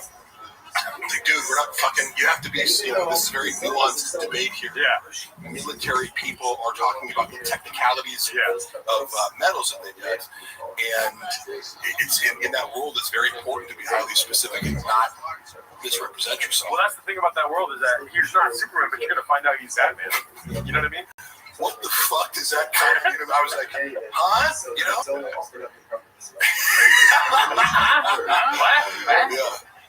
I like that sometimes physical kind of like because we're just watching the physical component of this, you know. Yeah.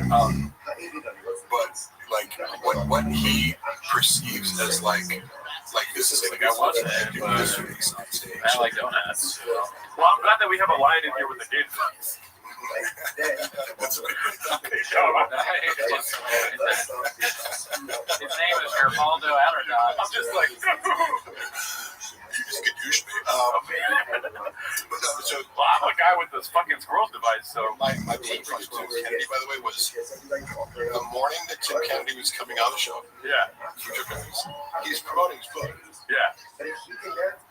Guess what I texted at 8 in the morning?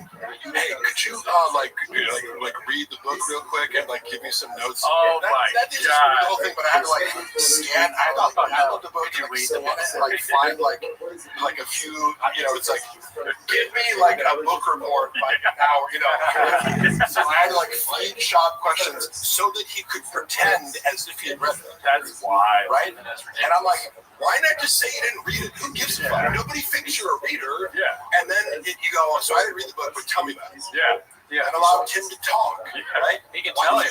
Why does everything have to be predicated on a lie? Make yourself, you know, because now it worked because like he asked the questions that I told him to set up because it was thematic. It was like, oh, so you're talking about this in the book, you know. And it teed up Tim perfectly. Yeah.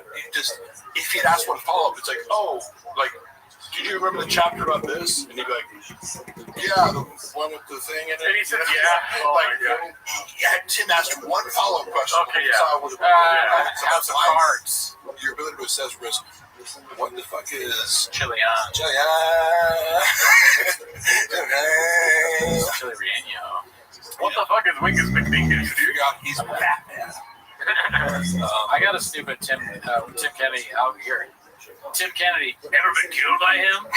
Sorry, I'm off the show. Mark, did Brennan, after that video of everyone congratulating him for his Ringo Poppy special, or did Chin actually come up with that on his own unprompted?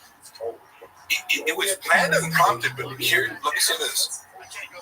What kind of person would you anticipate? Like, because, like, it's almost like, oh my God, you threw this surprise birthday party. It's like, I don't want that, you know? Like, don't give me an emotional thing. Right. Like, I'm recording a podcast, dog. Yeah, exactly. It's like, so, Cody tries to make me cry all the time. It was, like, it's telling of what the environment necessitates. Like, Shin's anticipating that this is something that needs to happen. That Brendan, if it didn't happen, would feel insulted. Yeah. He needs to have some sort of self-congratulatory, emotional, like, celebration. It's like, oh my God, thank you for the Academy. Yeah. You put out a 26-minute video on YouTube. What the fuck are you talking about, you know? And that's got bumpers too, so it's like 23. And it didn't accomplish it. It's like, maybe had this one some award, like, oh, you won the Mark Twain Award or whatever, like something, or the Andy Kaufman Award for comedy. Like, it's not an accomplishment to post a video to YouTube. Yeah. So I don't get what the premise is. So congratulations on uploading a video. But we also celebrated when it hit 1 million views. We all did it, but he bought 300,000. Oh shit! He bought views on the Ringo Poppy. Yes. Oh, And I heard it from the source. He didn't even need to do that. It was like, I need because he felt in his mind that getting to 1 million views would it's a benchmark. prove everyone wrong. Yeah. But he gets fixated on it needs to be this, it needs to be a certain thing. Speaking of being fixated, I don't expect you to watch all of our shows, but we have this idea that Shop hates us, right? Yeah. So if you could do me a favor, because we've articulated our views on this, right? Yeah. And it's been asked a bunch of times in the chat, if you can close your eyes and paint the picture for me of what it would be like if he finds where we are and how he would potentially hurt us. Go for it. Yes. Floor is yours. So, Sean would handle if he figured out where you guys lived and actually was forced to watch your content. Yeah. Which you would have to force him to watch it, because the moment anybody made any sort of fun of him, he doesn't just it's fun for me to be the butt of the joke. Like I said before, it's like, if it's a good joke, please, by all means, if it's a shitty thing, okay, but your community is very fun. Yeah. I mean, you're not you're not vicious towards You leave unscathed when you're here, is what you're saying. Out of all the places that make shop content, you guys are very fair. Thank you. Okay, thank you. Good spirit. Thank you. Now get to the part where he comes in. We have Dylan a story there, Sanders, so I've never counted. if you were a normal human being, if you had 10 minutes of fucking Chris D'Elia or Brian Callen, they'd be like, oh, that's hilarious. That you guys do a podcast about me every week. That's funny. Shop would hate it irrationally, because you guys are. It's all fun and spirited. Even though we love him. Yeah, we're his biggest fans. It's all good spirited. He would hate the moment that he discovered that he was the butt of a joke by plebeians, he was beneath them. Yeah. These guys are nobodies, right? So it's like, who are those in their mom's closet and and so he'd use every adjective to dismiss their uncle's shit. And then he would imagine beating up or talk about beating the shit out of you, or outside of you. Yes. Shop would never confront you face to face, because he has an aversion to face conflict, because like, I'm not saying he's scared to fight. Obviously, he fought in the UFC, but he was paid to do it, and I assume he has more nerves than, like, some people are less bothered by it. It's like, you think Khabib or Magomedov gets nervous to fight? Yeah. I think that's the coldest motherfucker. You're right. No, you know what I mean? Like, he's just, but some guys, admittedly, like George St. Pierre, like, he just admitted to being very nervous, and it makes sense because he's kind of a nerdy guy, but he's probably good at fighting. It's like, you're in an arena and some dude's trying to beat the shit out of you. Of course, but you walk in here and two fat dudes are eating coffee cakes. You know what I mean? Yeah, it's a joke. Here's what I'm saying, though, is that Brendan in real life, despite like his success in the UFC, he's not somebody who enjoys like conflict per se. Like, I enjoy confrontation more than he does. You know, the idea of like beating the shit out of somebody who deserves it. Like for example, if like, you know, I'm just saying, like, if I saw some dude like bullying my friend, like, he would be like, oh, I get to beat the shit out of this guy. Like, nice, let's go. Justified, right? Yeah, no violence. But that's predicated on the idea of a moral compass, right? Where you're right. Damn, you're fucking smart, Mark. What the fuck, dude? Yeah, because this is somebody who did listen to like, literally enjoys sadistically inflicting violence on people just because you're capable of it, and it gives you pleasure in the act of committing violence against people. Like, you draw pleasure from that. Brendan's not a sociopath, but it implies like there would be a world. Now, of course, if somebody attacked his wife or kids, of course, it's an automatic. Oh, yeah. I have no doubt that he would defend. He's going to intersect the hell out of you, dude. But he wouldn't be able to comprehend or justify what the moral transgression is. Yeah. Now, there are fighting words for guys where it's like, you can really do whatever, but there's certain things a guy can say to me where I'm like, you're inviting me to hit you with things. Right, Yeah. like if disrespecting me Yeah. in a way that transgresses a male boundary. Like if you ate someone's Triscuits and they were like, hey, why did you eat my Triscuits? And then their mom calls you. You probably got to yell at their mom. But if you say, did my mom? That is a predicate for physical violence. And that's a funny thing to analyze, because that shows you the moral compass is broken there. You're attacking the guy because you ate his food? Wow. What the fuck? You know, Brian went on that. Just, wow. In his mind, he's the hero of that story. He doesn't realize, he's like, oh no, you're Cobra Kai, you know. Assad, dude. Assad is one of our favorites. Dude, he's a chef. Hey, real quick, y'all talking about Baba being scared. That's your takeaway. Look him in the room. Lock him in the room and you'll fucking way out on skate with the Diet Coke. Yeah, exactly. I'm just telling you, like, why would I lie about my perception of Brendan? The most mean and aggressive he was in group chats. He likes to bully people where he has formal authority in front of other people. Yeah. And knowing that if you come back at him, it's going to be in front of other people, therefore he's justified in firing you. Yes. I would be far more aggressive. Like, I would say things to him in text message that he's probably never heard before from an employee. But it's just me going coldly, like, you're wrong. Like, I'm sorry, Brendan. I'd be diplomatic, but I'm like, let me analyze this for you and tell you why you're incorrect and be coherent.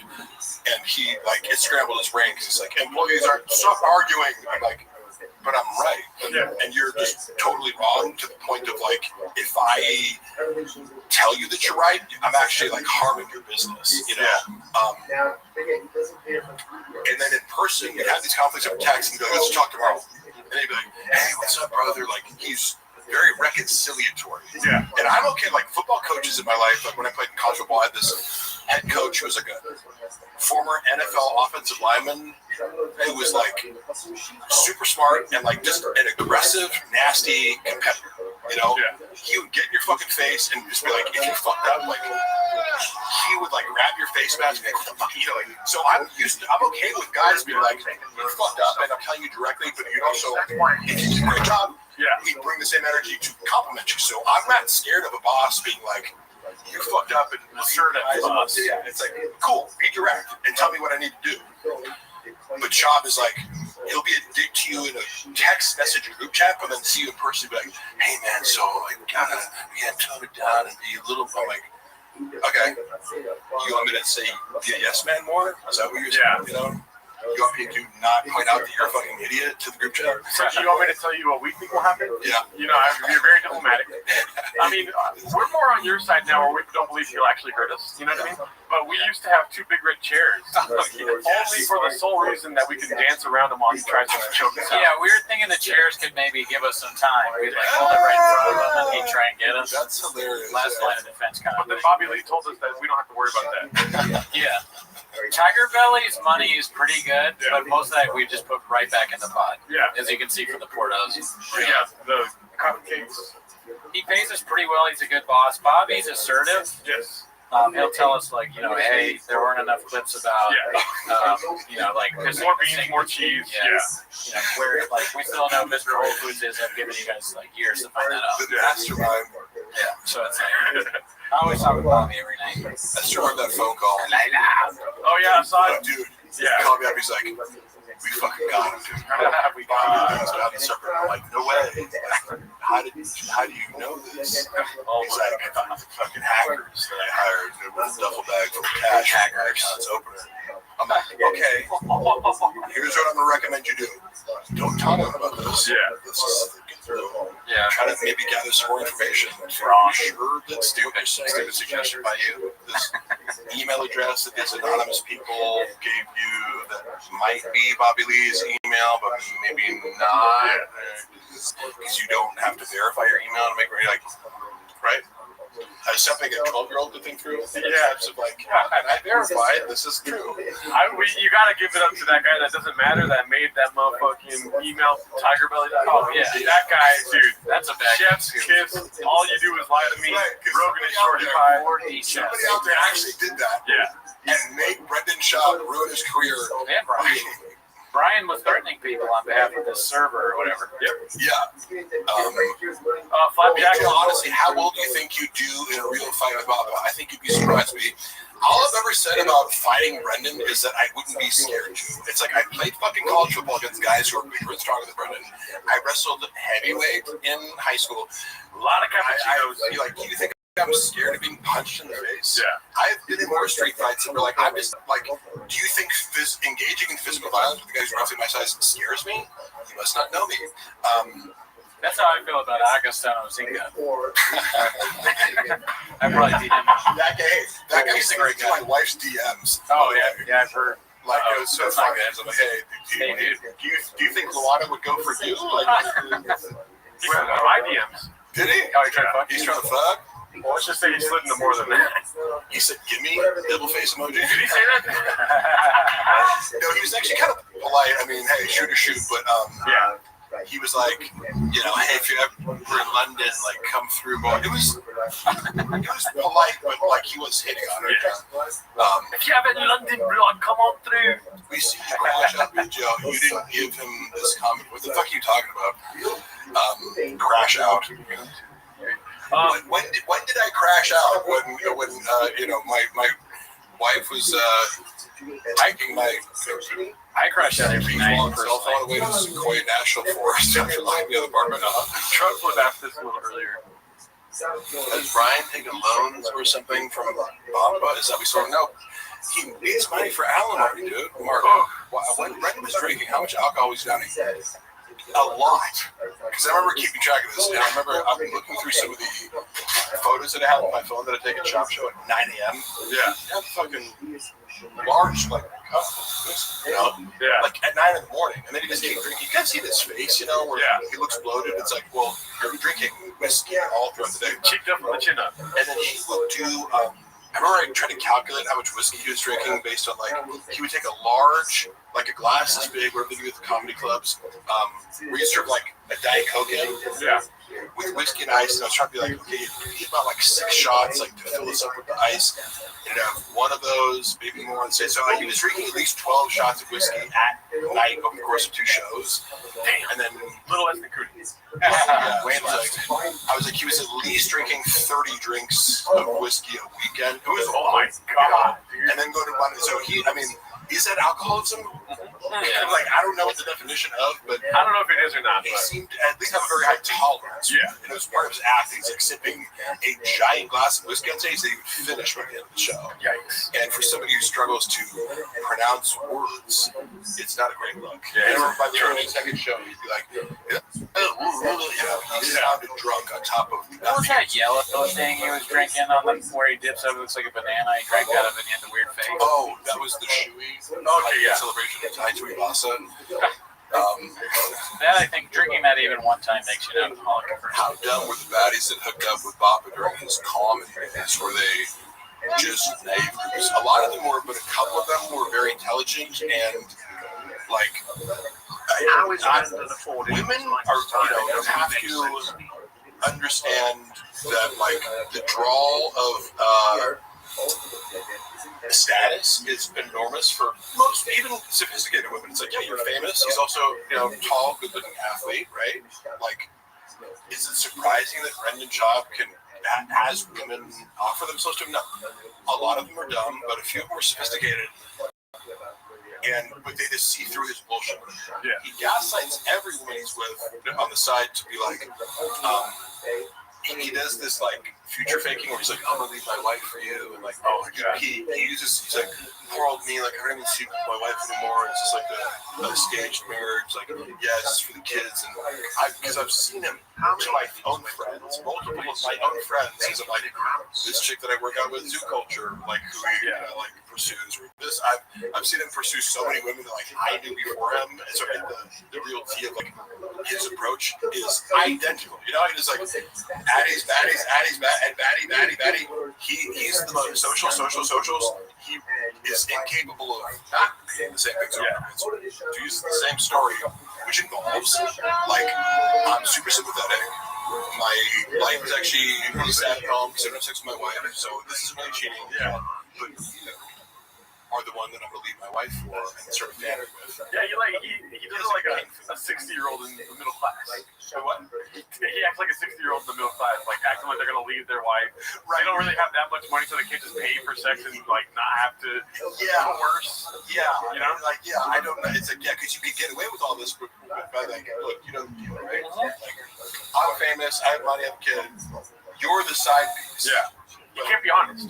Yeah, he needs a shared fantasy. Yeah. He's also NPD, classic behavior.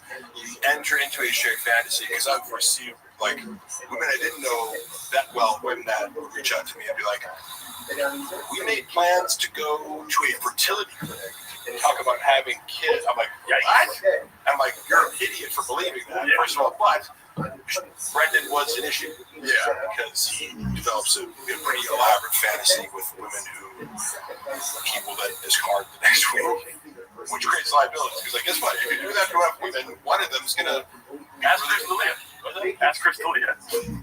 Yeah, dude. Right. It's just like you're upping the odds of, like, if you treat enough women like objects, one of them might protest. That might give momentum to a movement. A little bit of movement. Or other people. Chuck Flip, great question. He already answered that though.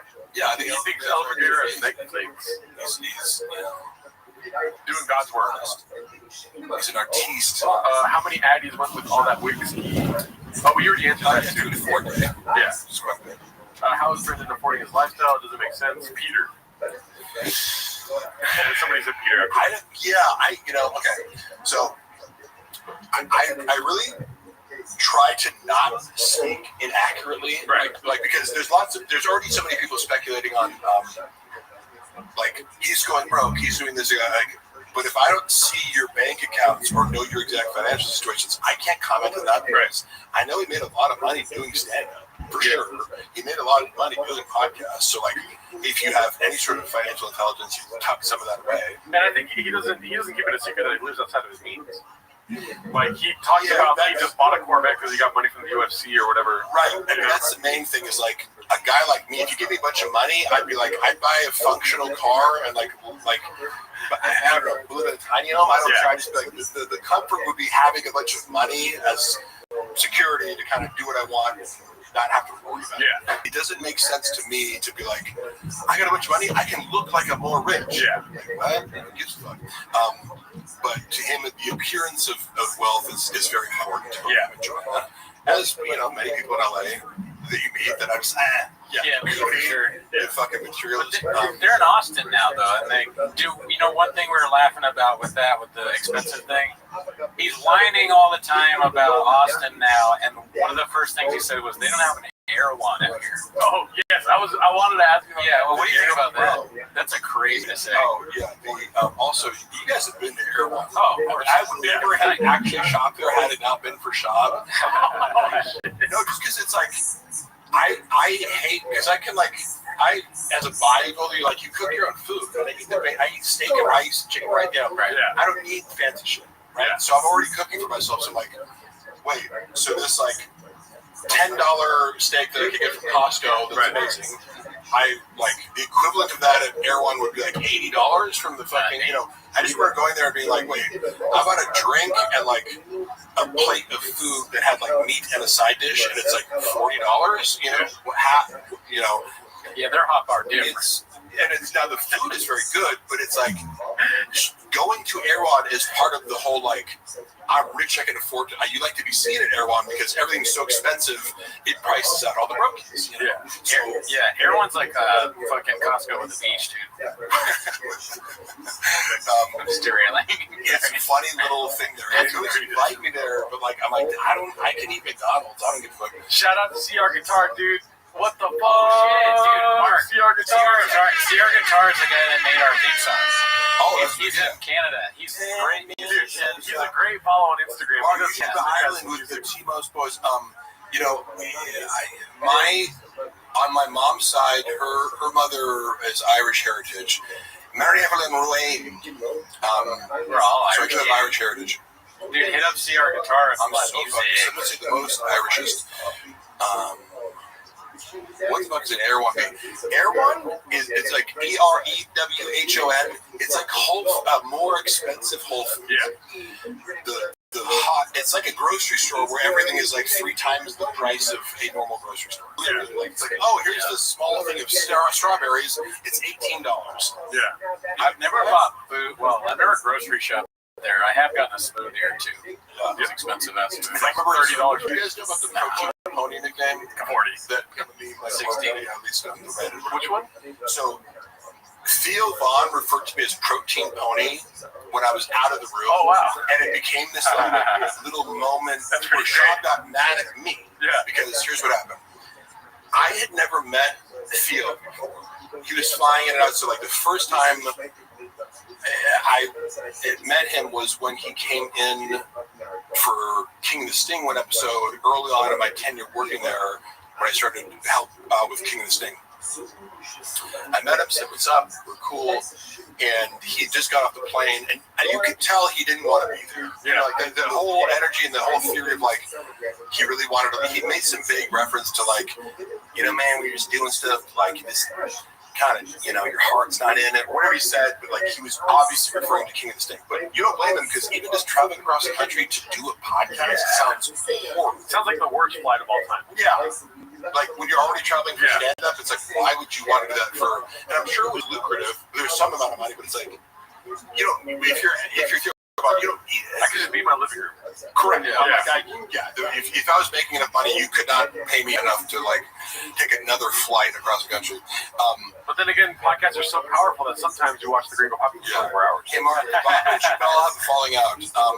There is certainly a reason that they do not associate with one another. I'm not going to go into the specifics of it, but just know that Chappelle's one of my closest friends. He is a person with the utmost integrity as a human being, and those kinds of people tend to not last very long with Brendan Shaw. Yeah. Right? So I'm not going to go into details. I'm just saying that you apply this to anybody who looks like a good person they're not going to last very long when you're in the shop. Chappelle's also like Sinatra. Okay, so Sinatra and Chappelle are like the polar opposite of humanity. I just want to say, the rugged whore, the other one's an incredible artist who's an introvert and doesn't give a fuck about attention so much as he's just good at comedy and gymnastics and other things. Like Chappelle's a very talented human being and also is a committed artist and just a likable, down-to-earth person. Shout out to Truckfully Crab asking all these questions. That has been a question throughout the chat is thoughts on Kalila. You don't have to go too far into it. Oh, yeah. I mean, am I honest? No. Even though she's our boss. She's one of our bosses. Be careful. Yeah, exactly. Yeah. She's our... You want to say anything about her before? She's our Jules. I mean, she's a great person. Talk about bad about my boss. Nick. Yeah. Cool story, bro. 2 words, Mark. Blank check. Okay? So, I mean, I gotta go back there. I don't do Bahamas, dude. Yeah, I did a bit on what's that show called? Well, it was a podcast that's no longer up. It was like with Richie the Clown. There's a clip I know that has some music in it of me mocking Kalila and doing her Filipino accent.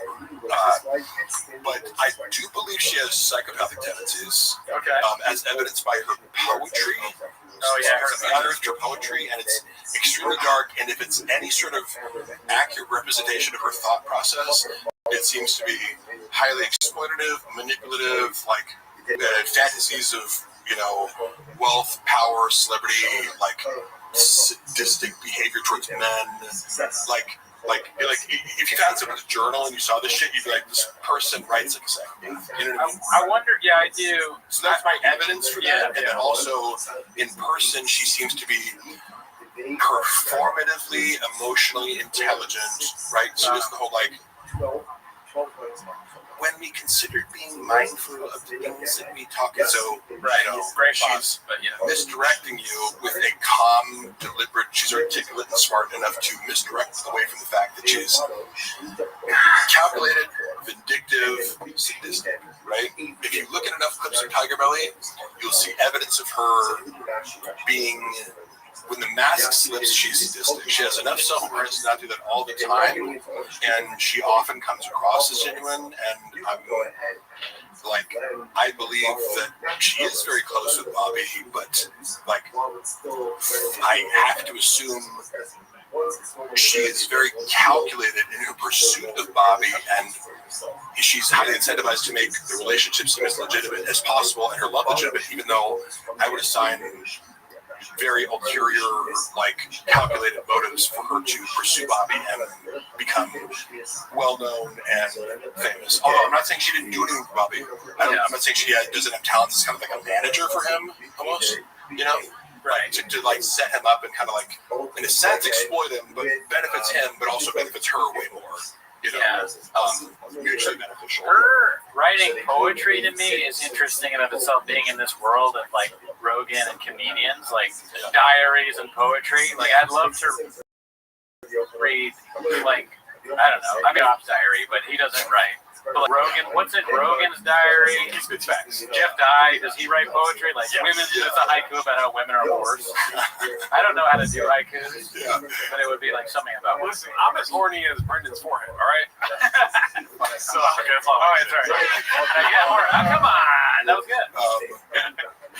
Mark makes Baba look like a photographer when it comes to having the best brains for the arts. Yeah, and mock this. That's a great little word salad. Don't even know if it's being insulted or complimented. Everyone says Bobby Lee is so real. Why does the team make jokes about being forced into cuckoldry? Was he forced into cuckoldry? Technically, I know people throw around the term cuck a lot as if a girl that you're dating fucks someone else, but it's does it imply watching? I don't get it because Bappa does say that quite a bit. He called Marin a cuck. Yeah, and I feel like it's an overused word these days. It's like it was a liberal cuck. It's I've said that I heard from a girl that you like to hear. You got off on her describing. This is from the girl's mouth.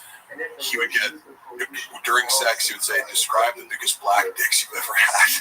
Oh my god! I was I can't unhear that. This is a shop sexual fetish. Wait, women tell people that? Huh? Scalia thing. You know, like finding out, wait, women say what you tell them to say during sex? Shit!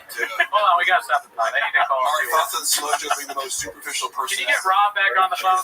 Get your lawyer. I need to run some lawsuits. When I said that during sex, I didn't know that you could say it to other people. Can you screenshot that?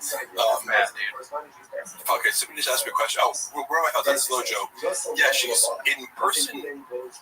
It's fun. What I thought was funny about this, her Trail of the Rio Poppy specifically is that it's predicated on her being a rattlesnake. Yeah, and like goddamn rattlesnake. hot-tempered and this and that. It's like, if you meet Joanna, she's incredibly sweet. Oh, really? Visual, Spicy. like, but you know, she's like, well, want to be Kim? Okay. Is Kim Kardashian being mean and nasty? You know what I mean? Like, it's like, no. She's very polite, conscientious, and sweet. Like now, Shab will, like, privately he'll complain about her, like, oh, you know, arguments, this and that. And I'm like, well, yeah, like anybody who doesn't buy into your like stupid worldview, you have arguments with. Sure, I would imagine that she's like not accurately portrayed by Shab for sure. There's no way he's like describing her accurately. No, crop out the ugly. I know for a fact he's actually she's real rap. He told me how, like, because there's a joke in Gringo Poppy where he goes, crop out the uglies, and sit back, and the reveal is, we're in a group chat, dumbass. And he's saying that to his wife. Yeah. And I go, did she really say that? And he goes, no, that was me. I was like, oh yeah, we told us before. Oh, it was the opposite. There's always a swapping going on, right? There's always a projection or a, like, reversing of the victim and the offender. I'm fast. Sorry, let's call it what it is. Dark 40 chess. Oh yeah, he's playing 40 chess. 40 chess, yeah. 5D chess. Thank you, Timothy. Like 3D chess is enough. He's up at 40. Like he's playing 8. What is 3D chess? Yeah, 10. Yeah. So we're on right now. What's the 8th dimension? Well, it's 40, like 40. Oh, we get not 40. 40. CT. I mean, some people are just giving money. I know, it's very nice. Thank you, Tim. They're just giving. I think it's because like you're already spitting facts as it is. They don't really have a question. They don't question the facts that Mark Carl spits. Somebody said honest thoughts on Brian Calm. Okay, I love you, Brian. You want to hear something funny that I learned recently? Oh yeah, sure. Okay. I don't think he. I mean, I don't know. I don't give a shit if he cares. I know somebody who was flying him around in his private jet, going back and forth between Austin and LA. So for a time period, he was flying in LA. Right. So I know the wealthy individual who I'm personal friends with, Jamie, who I introduced. Did he ever try dancing with cats? Who was using, and Brian loves rich people. Brian's favorite people are rich people. He also likes people in cow costumes. Saying underwear Lopez. I don't know what that fucking story is about the Lopez. I don't know. I've seen it out of context, and I'm like, what the fuck was he doing? He certainly was glitching. So it's funny. This guy who's ushering Callan back and forth, he told me some stories about how he is the most ridiculously and astoundingly unpunctual person I've ever heard of. Damn. He, like, him and time, and deadlines are like, now he would sometimes come late. I remember Brendan being annoyed by him because he'd be like, oh, I'm running late to the studio, there's a lot of traffic.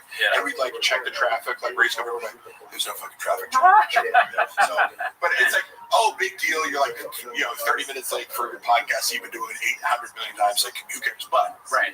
And I know, but Brendan did seem annoyed by it, fairly so, because, like, for the most part, Brendan's on time and kind of considers that like his big win. That it's like, I just show up. And it's like, okay, you suck at your job, but yes, you did technically come on time.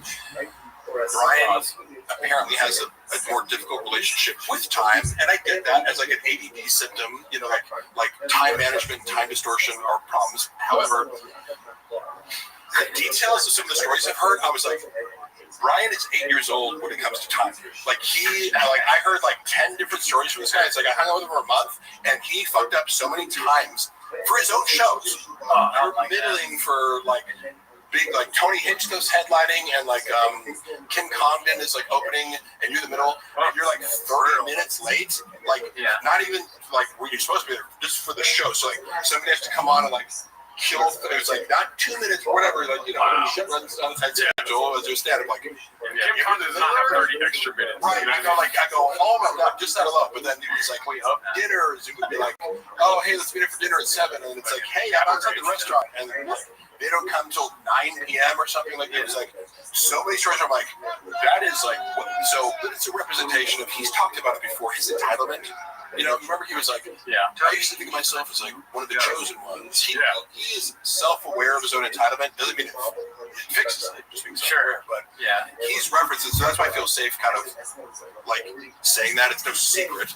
Like, but he feels entitled. Just be late for shit, or he'd be like, "Oh, come over at 6. We're having dinner," and the guy would show up, and it's like, "I'm here at 6." He's like, "Oh, we're still at the grocery store getting the ingredients for the dinner, motherfucker." Like, what do you like? Why would you do that? Hurry up, David. Yeah, just forget about shit. We're just like it's to such a degree where he goes, I literally have to stop hanging out with him because he's like so late. It's annoying. I really hate that shit. My friend Cutter Honier is a piece of shit. He's late to everything. He's a director.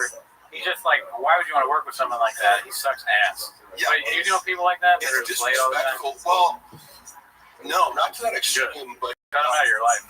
You can get away with it more. The more status you have, like celebrities, where it's like, you know, for example, I don't know if you're following the Blake Lively just about Lenny lawsuit, but like a little bit. You hear a lot about like actors holding shit up on set, like The Rock and Vin Diesel. Like they were talking about how like Vin Diesel would like hold up production. If you're an A-list actor and you want to have a temper tantrum, there's not much you can do to like force Vin Diesel out of his trailer if he doesn't want to show up. Right. It's gonna cost money, but what are you gonna do? Fire him? Like there's no like mechanism in place to like punish you for not showing up on time. Yeah, what are you gonna do? Volume punch me?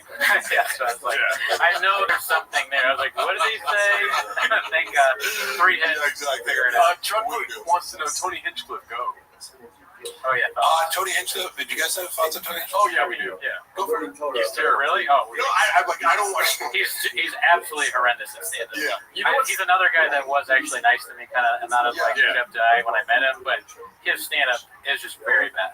You said something that was very, I think. When he's on Kill, do you like Kill Tony the show? Not really. Okay. Yeah. I mean, here's the thing. Kill Tony show is great, right? But he's only a name. What I said the other day was that he's a open micer that got his way.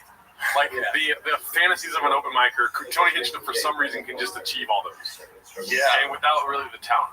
To corroborate that, because I also met him. It was really nice to me. He made a funny joke about me. He called me like half man, half centaur, or some funny joke that I was like, oh, that's funny. A funny roast, you know. That wasn't mean. And my buddy, who is a comic in LA, seemed to have an issue. Like I brought him up once, and he was like, "That fucking guy walks around the Comedy Store like he's the fucking king of the universe." So apparently, he does rub people the wrong if you interact. People say that. People have said that about him a lot. I mean, the only interaction I've had with him is I did kill Tony once. He was nice to me on that, and then after the roast battle, he gave me some compliments. Yeah. So like both times I was like, and he didn't need to be nice. He could have slammed me because I bombed. So. Both times I was like, all right, well, this guy's a nice guy, but that was before. So I do still feel bad about clowning him, but my thing is I want to be as honest as possible. His stand-up is god-awful. We watched One Shot, and you can't even find it on because they took it down, right? They took it down. I have seen him actually do that in person, the thing where he's like acting like a big deal. Yeah. I told the story on the pod before, but I was at the roast battle once. And he tried to make fun of this random open micer in the crowd. Yeah. And this open micer, I like the guy. Yeah. But again, I'm going to be honest. He is not fun. He is not good at stand-up. He's actually might kill me. So I love the guy. I love him. But he at least at the time, he wasn't very good at stand-up.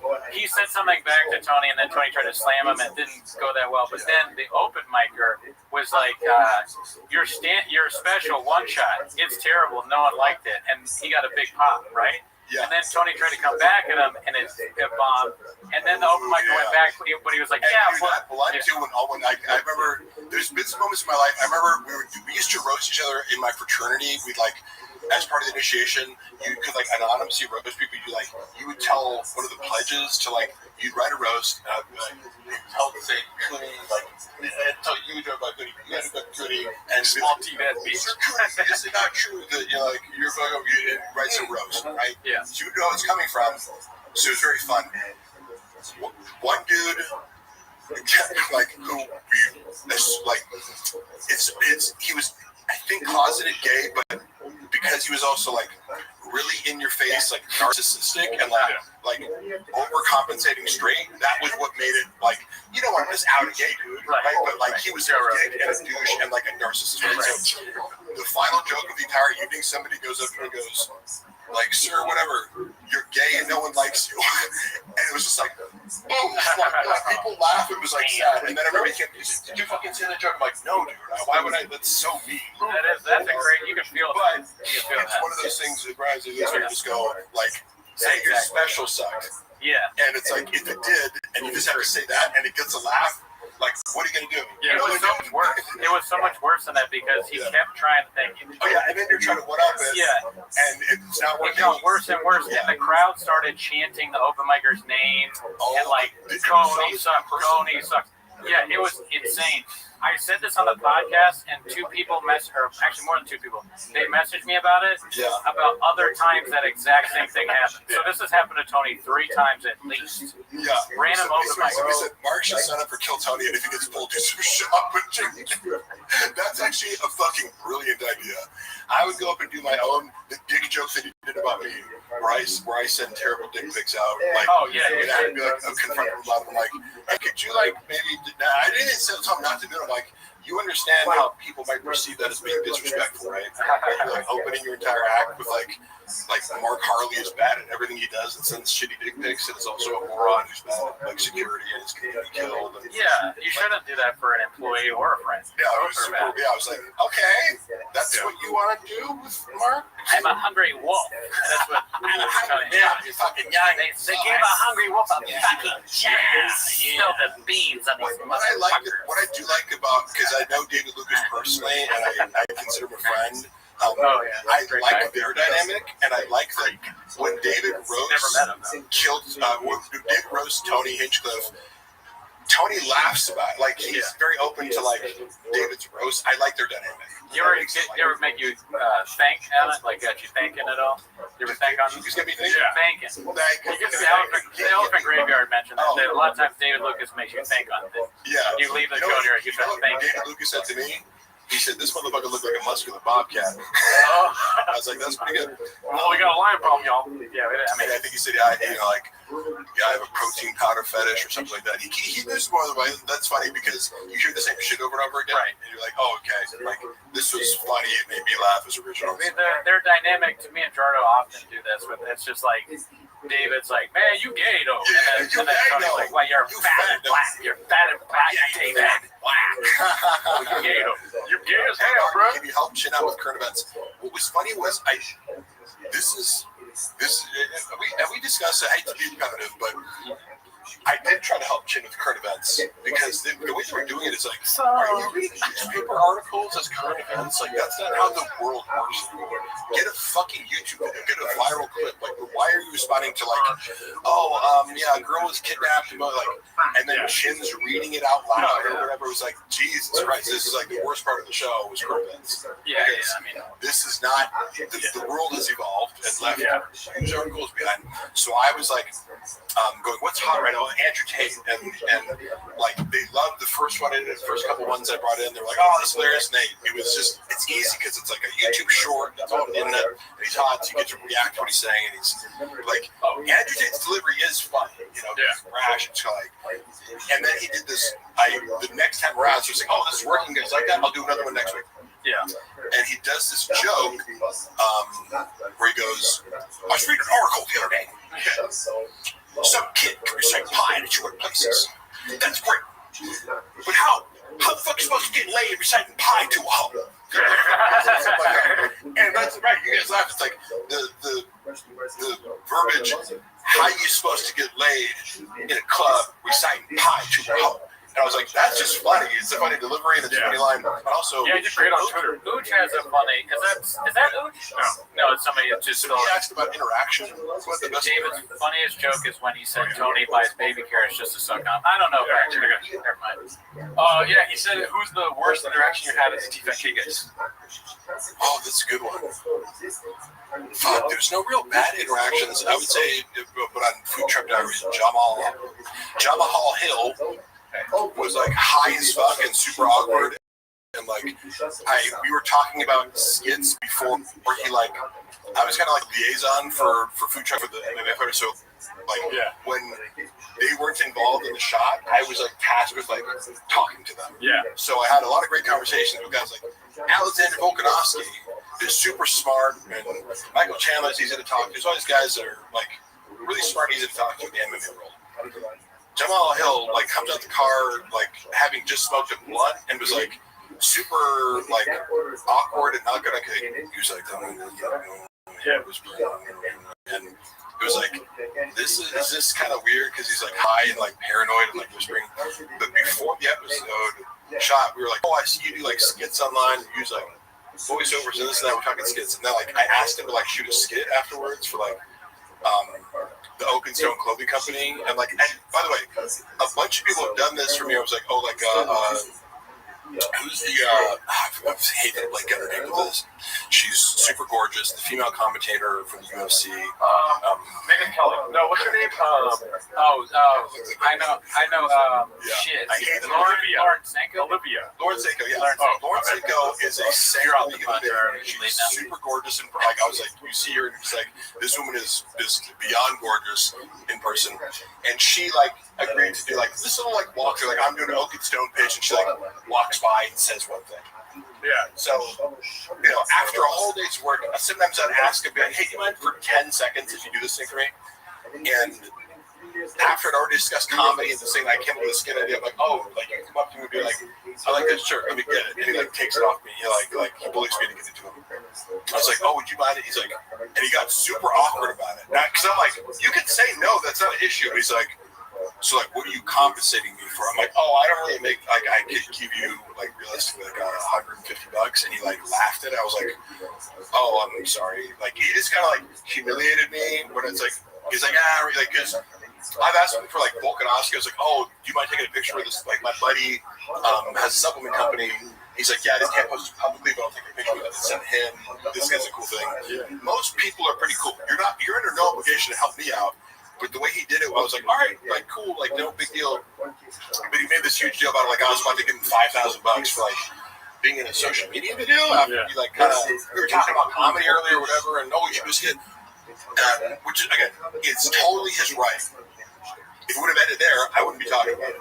But then I get a call from Brendan. He's like, did you fucking try to like get Jamal Hill to do a like promo? I'm like, how did that get back to you? Like he's like, his manager called me. I'm like, did he? Yeah. You know, like his manager, Jamal complained his manager talked to you, or there's a woman there who came with Jamal Hill and like it was this obvious like social climbing like bimbo. Like later, you know, that was like disappeared into the fucking like you know she came over and it's like, oh hey, you guys are doing the conducting business in the King of the Stay Room for 2 hours, cool.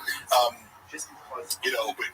She was there, I think. Shab had left, and she was still there. I think she must have like used it as a predicate to like reach out to Shab. She's like, oh, see now, like marketing me, Jamal, really uncomfortable. Like as a way to like kind of be like, oh, I'm not just looking out for your best interest. But like, why am I being reprimanded about asking a simple question to a guest? Like, we're in a production studio. Yeah. He just was he paid for this whole episode? Like, I like it was just because again, I'm totally open to being said no, but. Brendan even considered it was like this was the worst episode of like Food Truck Diaries ever, and I don't disagree. Yeah. And that again, he doesn't know anything, but it left a salty taste in my mouth because I'm just like, you could have not been a dick about it. Just because people who are bigger than you, like Laura Sanko doing one for me was fucking so cool, and she's like gonna be bigger than I don't know. I just think she has way more appeal than you on social media. Not Jamal Hill. Sorry, I missed something. Yeah, although he is like, I mean, he was champion. He's become, the world is now seeing that he's very likable as he copes with his losses. Like, I wasn't not a fan of his. It was funny because Brendan was like, he'll never be champion. And then he was. I was kind of like, like, it was funny that you kind of like said that to me. I was agnostic as far as his fighting skills, but made a little bit angry. No, it was Lauren Sanko. Okay. Lauren Sanko is gorgeous in person. Like she looks hot on camera. Saying in person, it's like, Has Mark answered who Papa makes peanut butter using the community? Whoever the fuck is there? Probably George or the janitors or give me insight info about the Pure Spectrum. Yes, okay, Pure Spectrum lawsuit. Very pretend. That's a great question. All I can say is Brendan introduced the idea of the Pure Spectrum lawsuit. It must have been 2021 because we were at Zoo Culture lifting alone, and my recollection is not exact of the time frame, but we were lifting there, and I wasn't yet working at Thick Boy, so I believe it was like summer 2021. Somehow this gets brought up. He's like telling me that he had to sue them, right? And so his version of events, again, when I first know him, so I have no reason to distrust everything he says, which I now like. Anything the job says is like take it with a grain of salt, because if it involves him being wrong and other people like and money and numbers, it's like none of this is potentially true. There could be a kernel of truth, or he could be flipping it entirely on its head to like project, his bad deeds onto other people and reverse victim and offender. But he told me what is literally an upside down version of the story. It's on record, which is he said this. I was working for the CBD company. Like, I got an ownership stake in it. They came to me and like offered me this. Like, and he presented it as I'm getting like. I own a portion of the business, and it's like paying sort of dividends each month, and everything's going great. And then slowly that starts to dwindle down to the point where we're like, what's going on here?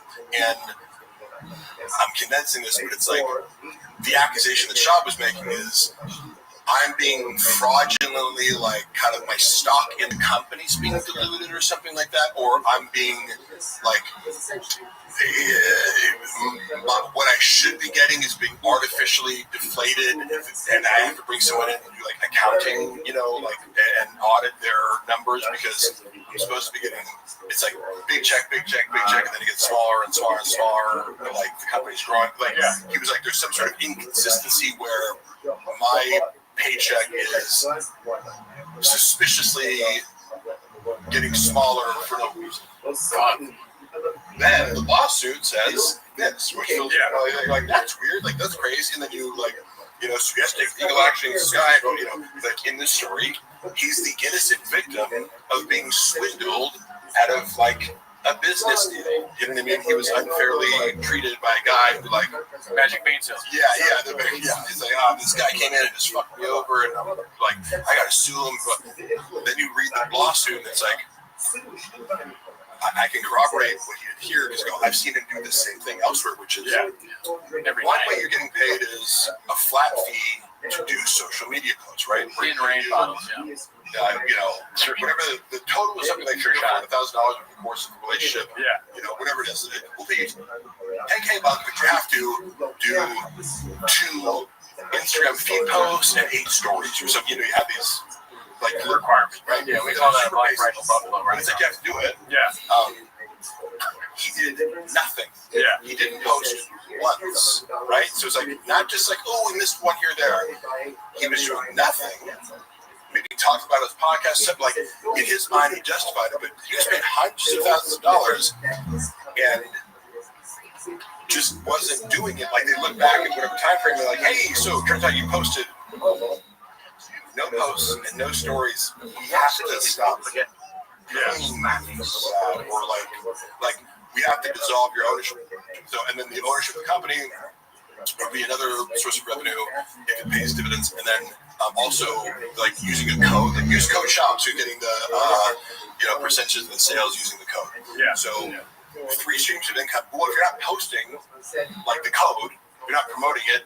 If you're not hitting the post, your pay is going to get docked. If you're not getting commissions, your pay is going to get docked. And then the ownership stake, I think, was negotiated because they were like, instead of us suing you for the $300,000 that we gave you to do nothing, how about you just like give us back the 10% of the company? And that's where the point of contention is whether or not he had the 10%. ownership of the company, which he claimed to have in some sort of legal document that does or does not exist. This is the whole lawsuit. But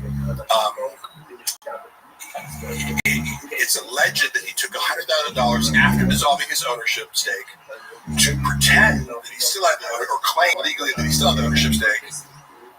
Took $100K cash from these KGB guys in order to oust the CEO, like in a hostile takeover, because it's like it would be like, these guys own 45%, ad shots 10%, now you have majority stake, and they can oust you. That's like to go. Oh, that's great. The opposite of what you told me. Which one's true? Gee, wonder who's telling the truth. Yeah, Sad, because at the end of the day, that whole CBD thing was about the kids. Giving CBD to kids for their type 1 diabetes. And I think he justified it. I know he justified it in some way. Probably him crying about it on a podcast once. It was like, I did the promotion. I talked about CBD and how it cured my kids' seizures. Yeah. Like, I am God now, and give me $500,000. When I see a kid, I'm like, you want any CBD? Like I take my Jack. Not like people with Magic Mind. I'm like, you want some Magic Mind? I give it to kids all the time. Yeah. This guy's a real narcissist. The boys are getting tired. You know what? I'm autistic, bitch. Hey, no, I was going to ask him about the CBD thing too. We want to talk about CBD, and you know what? If you have a problem with that, that's your problem. Why don't you go back to Also, Dallas? I love it. If you allege me of being a narcissist, why don't you use the diagnostic criteria? Oh, you don't know what the fuck you're talking about? There's 9 of them. Can you name them? Can you go into theory? You ever watch Sam Vaknin lecture on narcissistic personality disorder, borderline personality disorder? Oh, y'all must have forgot. Y'all must have forgot. Yeah, they accuse me of being a narcissist who know fuck nothing about narcissism or any form of personality. Sounds like somebody's not watching the YouTube. Oh, give me 1 second here. We got a guest coming in. Oh shit! You gotta fucking zoom it in. Oh shit! Is it Danny? Oh, I don't think he's there yet. Okay, he's not there yet. Wait, let's not. Oh shit! Is that Brendan Walsh? Brandon, you got Brandon. Talk about Brandon. No, Brandon. What's up? What's up, Walsh? Dicey. Wait, you're you're unmuted, dude. You're mute. Go chat. I'm gonna text him. You're How muted. about this? I'm Clyde Marcus. I am. Oh, there you go. What's up? What's up, Walsh? How do you make it big? How can I hear him? Oh, are your headphones kind of fucked up or something? Let me see. Oh yeah. No, it's like this. Can you hear it now? Just Like, hello. Can you hear it? I'm lost in the sauce. Go ahead. I can't hear him though. I can hear him. Brendan, we can hear you. It's just Mark can't hear you. Oh, okay. Yeah, you're good. Can you hear him? No. You mess with these a little bit, you'll see. Dude, so Walsh, what's up, man? We've been watching the 24-hour Gringo Poppy with Mark Harley. Sorry you couldn't be at the beginning of it. What are you up to? I don't have anything better to read than what you're talking. You can't hear. Yeah, I'm gonna take these. Oh, I'm gonna get my headphones. Yeah. It's all crazy here. Yeah, sorry. Yeah. Now I can't hear. No. Oh, let me see here. Where are you at? Is that you? Is that you? Yeah, that's me. I got it. Okay, We're got good. All right, technical difficulties, but I can hear now. What's up? Now Walsh can't hear. Okay, good. Where are you at right now? Nice. Great place, never been. I'm fucking a lot of chicks. Oh, hell yeah, dude. Hell yeah, dude. DMing. Have you guys ever talked to or have you ever met Mark Harley? No. What's up, bro? Hey, real quick. How many chicks you fuck? I was just curious if you did have any hookups for addies and baddies while here. Bro, I got all the hookups. I got friends in dark web places. So how's it going with the watching? I mean, could there be a better way to? I think we've watched it 15 times. Oh yeah, we've watched it a lot already. Yeah. We've got. Really? Yeah, long. Walsh, do you have a favorite bit from a Gringo Poppy that you can remember? Oh, the high one? Did you go mute again? I don't know why. trying to fix this. We can't hear you. That's the other. Oh, he's By the muted. way, He's muted again. you think Bob is still on Can you hear us? How about adequacy? When I was working for Thickboy, Brendan was on so many substances every day. As like a business owner, it's like he's drunk, he's on freedom, he's on Adderall, he's like nicotine. It was like. So tell the story because we can't hear Brendan at the moment. Oh, We're trying to fix the can audio. I tell the story of what Brendan being a drug addict? Yeah. It would surprise me if he'd gotten off of drugs. Like, I don't think he's somebody who would necessarily misrepresent that because it was all pretty out in the open when he was doing. Yeah. Now we can hear Walsh. Sorry. So what was your favorite bit from Ringo Poppy? I think I like when he makes his eye go like this. Wings! Yeah, the COVID stuff is good. You do stand-up? Yeah. Oh, yeah. That's Well, cool. mostly I am the head coach for my son's team. I don't know how. Yes, that's right there.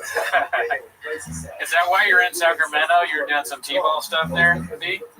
Yeah, travel ball. Oh, man, that's brutal, dude. You got to do a lot of time with travel ball. I'm surprised you could do this. Thank you. Well, it is funny. I mean, I texted you this, Rudy, but it's like, it is weird, like reading. I dip in and out of the Reddit. Sure. I feel like it is an unhealthy. What? No. Get the fuck out of here.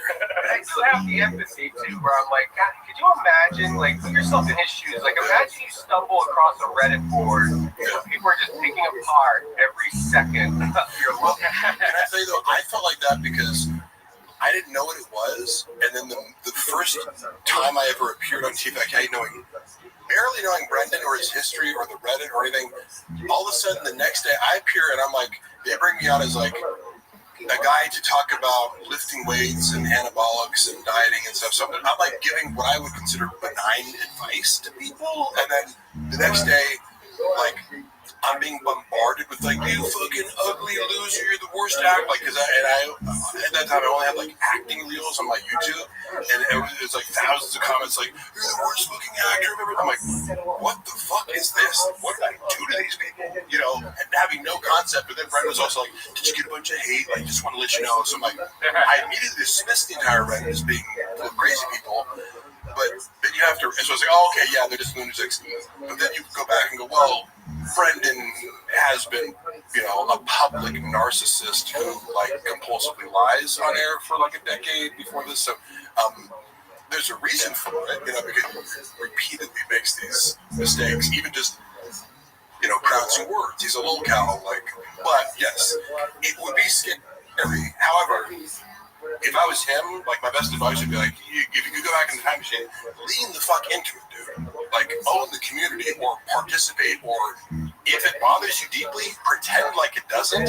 Otherwise, it's going to get bigger and eat your life, Well, I'm just curious how he does process all of this. Yeah. Yeah. He's aware of it. I mean, it's brutal. Everything is in his go-to coping mechanism is anyone who's criticizing me is coming from a place of jealousy, which dismisses any criticism as legitimate because you're going, I'm scared. Over 100,000 people consistently. Yeah. And honestly, it's illogical. That's what winds up sucking me back in, because I'll tell Tony this too, where I'm like, I have better things to do with my time. I can't fucking do this shit anymore. And then, I'll step away for a month or two or three, and it'll just be one of those things. Like, late at night, I'm fucking, everybody's in bed, coats are asleep. My girl, that's the thing too. My name's Brendan. I'm a failed comedian. I'm a failed podcaster. It's watch sometimes because it's like triggering out. Look, my wife's name is Johanna. She's Is it really? Taco Bell. Taco Bell Mexican. mean, you can relate. That's part of what brings us in. See, the thing, what I would say, you asked, like, how tough is it to be in Brendan's shoes? But if you're in Brendan's shoes, your feet are going to be wet, remember? He drinks out of his shoes, so you can't do that. But you know, that's what sucks me back in though, because it'll be late at night or whatever. For whatever reason, I'll be online just fucking wasting time, and I'll be like, I'll click on I'll go seek out, because I muted the TFATK Reddit, so I don't even get any suggestions, so I don't even know. When you go on Reddit, because again, I think Reddit's amazing. You know what I mean? For a lot of as a social media app, if you want to call that, but I'll stay away from it, and then I dip in for a second, and then it's like the guy. I mean, it's just nonstop hits. Like I'm like, what the fuck? What? That was one time when I left. And I came back, and it's when he got the fucking choppy tattoo. Oh, yeah. And I'm just like, yeah, the hits don't stop. As you're saying, he keeps outdoing himself. Brain and then I started scrolling back, and I'm making references of shit where I'm like, well, wait, what does that even mean? Yeah, right. Come out there, and then you go and you find another channel. Yeah. I remember finding out best brains for the arts. Oh, fuck, yeah. The clip was him attempting to discredit a group of black MMA commentators. Yeah. And you're just like, oh my god, you're like openly racist. Yeah, that was just legitimately a racist thing to say. Yeah. It made no sense. And it didn't make sense. I didn't even know what that. I didn't know where best brains came. He was like, come on, these aren't the best brains, because they're like a black panel. Yeah, it was like Cormier, I think, and somebody else is like, we get what you're doing, we get it. Yeah, you're just like, we get it. You're trying to do like the diversity hire thing, and it was just like, do you hear the words that are coming out of your mouth? Like, I mean, he said. We were laughing about this today. Well, he said, I just saw that movie, 15 Years a Slave. And we hadn't heard that before. We're like, God damn, dude. But Chop is legitimately a racist. Oh, for like, sure. Knowing him privately, I'm not going to say like the exact ways in which I feel comfortable saying. I don't believe it. Yeah, no way. Like the Hello Bobby guy? No chance. I've seen various shades of racism expressed in, like, depending on the circumstance. If we're completely alone and there's no one around, he's going to express racism in a certain way and more subtly in other ways, and it kind of slips out, even when he's on fucking camera and he knows everyone's watching him, he still can't help but be racist. But there's some sort of, simpletons are racists, right? But like, I always feel like, I'm like, were you raised this way? Like, is your dad racist? Because I get empathy towards people. I go, look, if you were raised with certain terminology or attitudes towards other races because your father or parent, or your community acted that way and it's normalized. Like, I met people from South Africa sometimes are like, the way that they talk about black people, I'm like, that sounds really racist in America. Carol Chop he was born out of South Africa, staff. Well, I got a question for you. So with the Reddit time, is it like in the house? Is it like Daddy's doing his Reddit time, or they're just already asleep? Like, don't disturb. I don't do anything until everybody's in bed generally. Okay. Otherwise, there's fucking weird shit on TV. But it does get. I mean, I haven't been this bad in a while, but there was a period of time when I did have to step away. When it was literally the first thing I would look at in the morning, grab my phone, check, whatever. If there was a text message, I look at that, and then the first thing I would do is go on Reddit and see like this. But it's a testament to the creativity of addiction problem. Like, if you're going to it in the morning and there's nothing, you're like, damn it, there's fucking even more. The same. Oh, this is the last guy. Hair of the dog. I would like to put a plea out to everybody running the TFATK Reddit board. Right. Bobby Lee and his cohort. If we can please make a message across the board, because they did this with you, Mark, where I think they had to blur your face. Yeah. Can everybody please blur Callan's fucking feet when he's wearing the goddamn? Yeah, dude. On that board, to see that cocksucker sitting Indian style, goddamn flop. Yeah. The Indian style is hilarious. Offensive visuals. What a great call. Because you're like, is everything comfortable? Or the big gay lion stuff. Make it mandatory. If there's any clip showcasing Callan's feet, you heard it here. Delete the clip until the feet are pixelated. Well, it sounds like you're running for office here, dude. I mean, like, you're going to be on the cabinet. Brian Campbell, watch out. He's We got a making new moves. guy. Strong action. Skits and bits party, dude. Back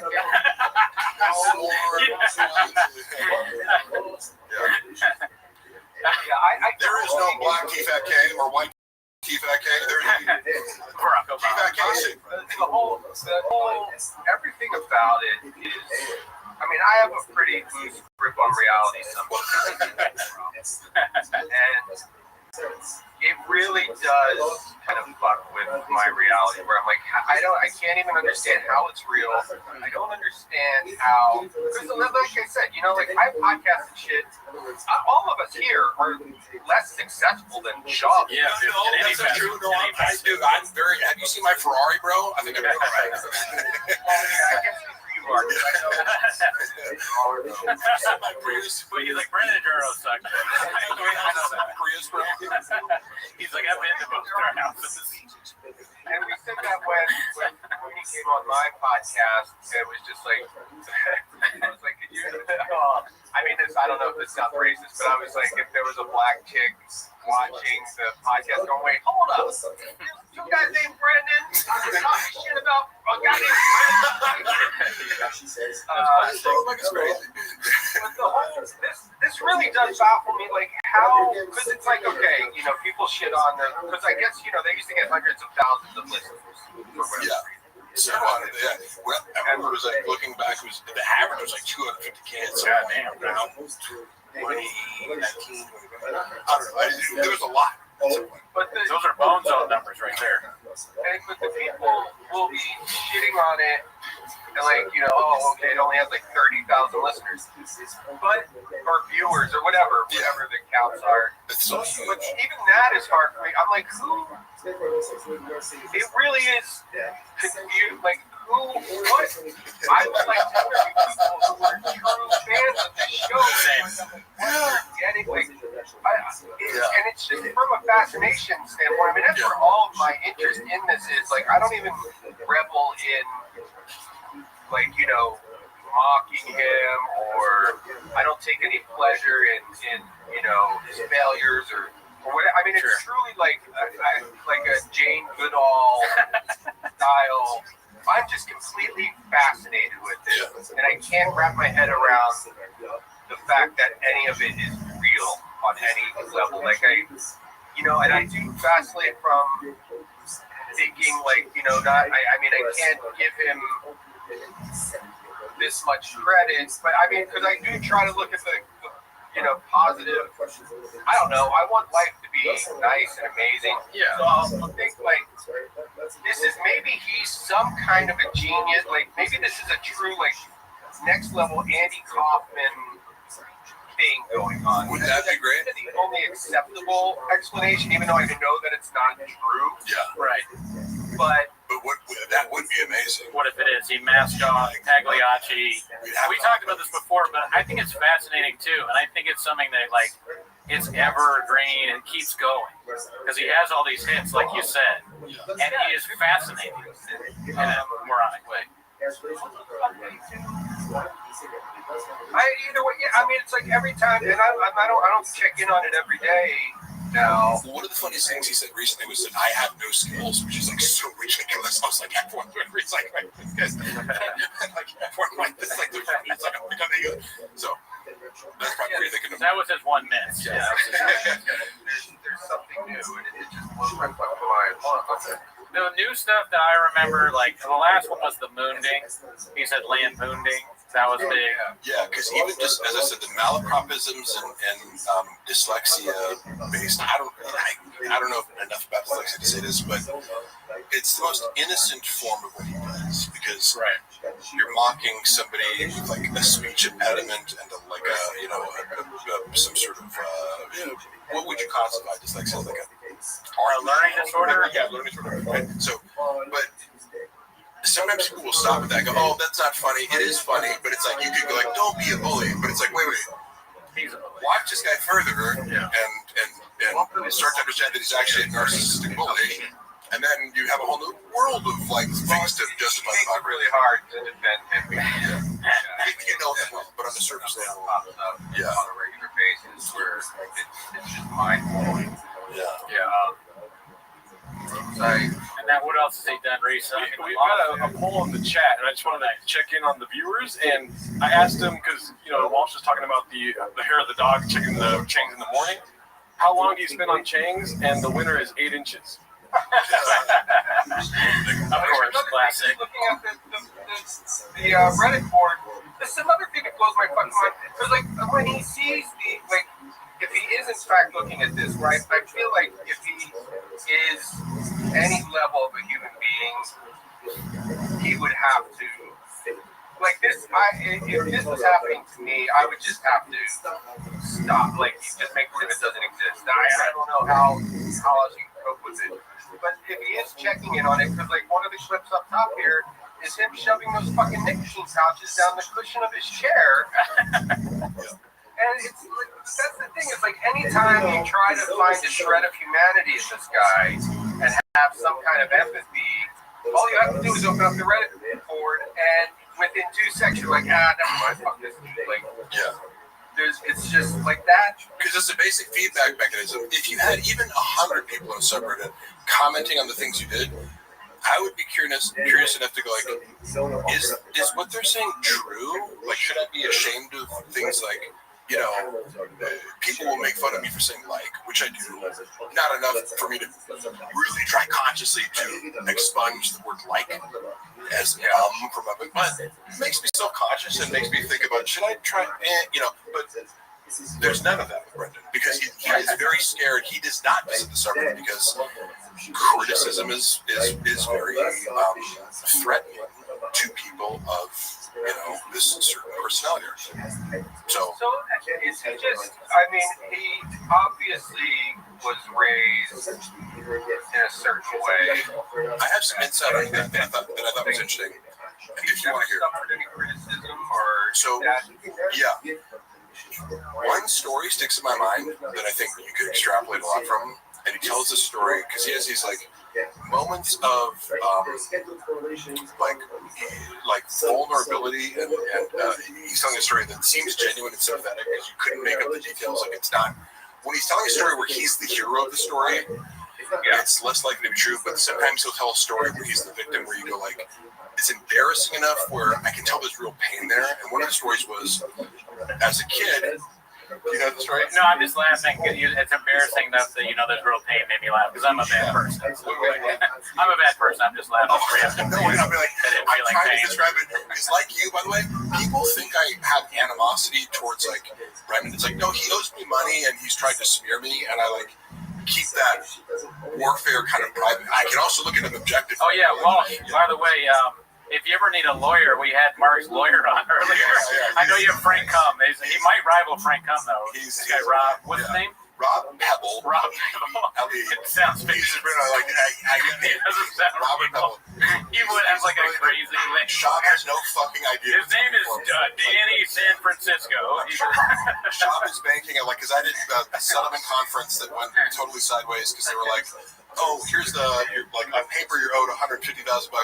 We'll offer you 2.5K. I was like, suck my fucking dick, bitch. Like, but my lawyer wasn't there. So they think I'm like, I don't have a lawyer. And I heard like basically what the defense is going to be because I heard the lawyers regurgitate what Brendan told them. I'm like, oh my God, like, you have no idea that he can't back up anything that he's saying here. But go ahead, believe that. I'm sorry, I derailed you.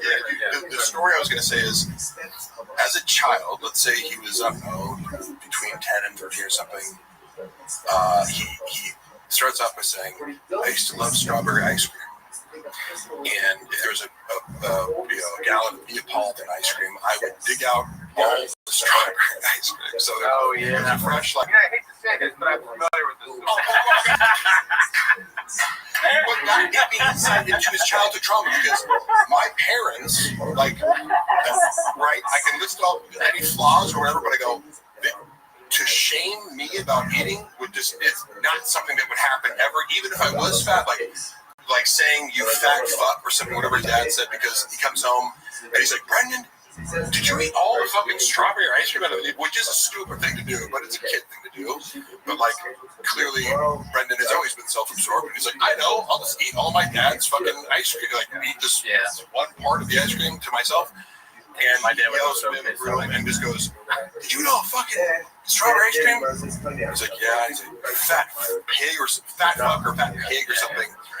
And his response, do you remember what his response to it was? He's like, oh, fuck, it was like a dagger through my heart. So that was the moment where I'm like, oh, your dad hurt you. And well, that, I mean, trauma aside, though, yeah.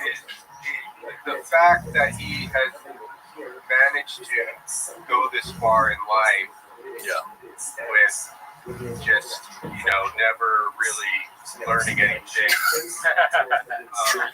I mean, I assume his dad is his dad funds everything he does. Like, he doesn't, like this. His dad made actual success. Actually made like the Pentium chip or something like that. He did something where it was the diamond mines are pretty profitable.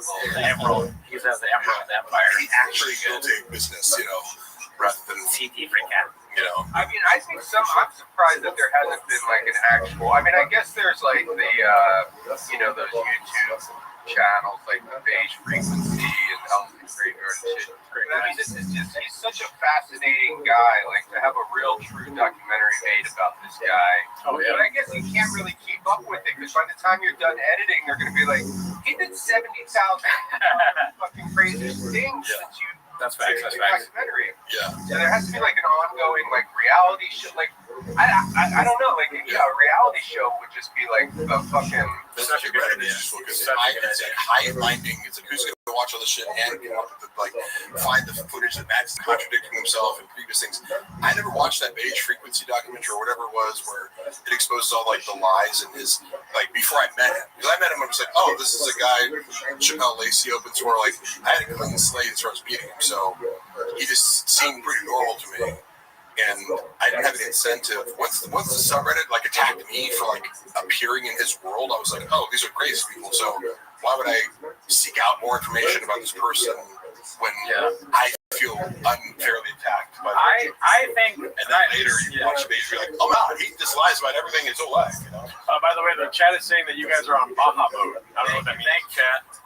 I think that you guys have a great idea with the reality show. I would watch that. But my thing has always been documentary on specifically the Gringo Poppy, because that is the most important aspect of his work.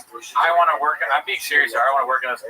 I was talking to Adam Sandler and Yasiel Puig the other day about this because we were discussing ideas and all that. And they were like, "Yeah, you got to do this. This is your thing."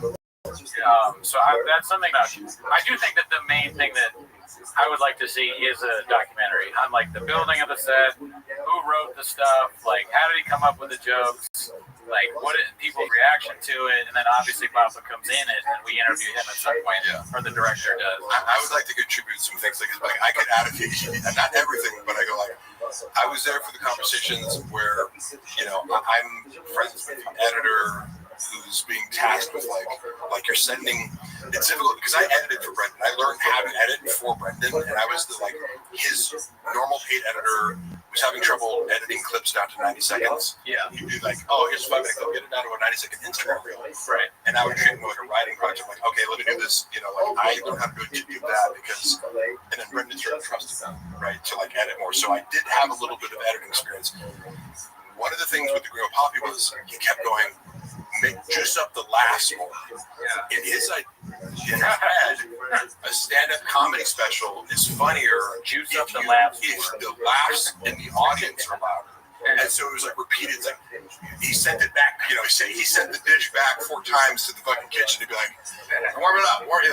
Dude, how fucking loud do you think the laughs need to be? So people might notice that it sounds ridiculous because it was ridiculous because you're like, dude, you want it more loud than that? Do you think it's going to make the jokes better? Or are you tricking people into laughing? He doesn't know anything, And by the way, the reason I brought up the strawberry ice cream thing was the insight was he has an issue with seeing other people eat. I eat a tremendous amount of food, but I'm also in shape, right? And this is a difficult concept for him because I think one of the reasons he wanted to be friends with me was I think he thought he was going to get ripped by osmosis, and I'm like, yeah, we can work out in the gym together. I also run 6 miles a day, and I also eat a strict diet. And if you want to get ripped, you have to live lifestyle, which I don't always. But if you want to get to 9% body fat, you have to do a lot of things, right? He believes that it's kind of oh, if I'm around this guy, I'm gonna, and then disappointed later. He has a very strange relationship with food in that, like, he hates when other people are eating around him and he can't be eating because he publicly presents a facade that he's on a carnivore diet or he's on this diet. It means if he's around other people, he has to keep pretending that he's on carnivore, he's not eating, or he's doing this. But then, man, like, I had enough insight to be like, he's like, yeah, I stuck to the carnivore diet today, but then like, I had a pint of Benadryl. You're not on carnivore. That's not a carnivore. I can't just like, What a child. oh, I ate steak, and then the next meal I ate, a bunch of candy. That's not a carnivore. You just ate steak and candy. He would say something crazy like, yeah, I'm on the carnivore diet, but I ate 10 bags of Skittles yesterday. That was every day with him. I don't think he stuck to a diet for more than 18 hours at a time. So I go, well, you wonder why you're not losing weight. It's because you just, like, you're eating an additional 1,000 calories of fat. Right? So, but he would, in the green room, because, like, in the green room, he's in charge, right? The owner isn't on there, but that's where we get fed, right? So I'm ordering, like, oh, can I get, 2 orders of chicken tenders? Because I eat a lot of fucking food. And if it's Saturday, yeah, I eat good all week. I'm going to have some fucking chocolate cake or something because it's free at the Improv, or, He hated it. He'd be like, Jesus Christ, Mark. Like, do you think you can shame me for eating a lot? Like, that's not how that works, but it's like, it sees your joy. Yeah, I'm going to, I would rather build eat this the in cake front of you itself. and have no shame. You have shame for eating, Yeah.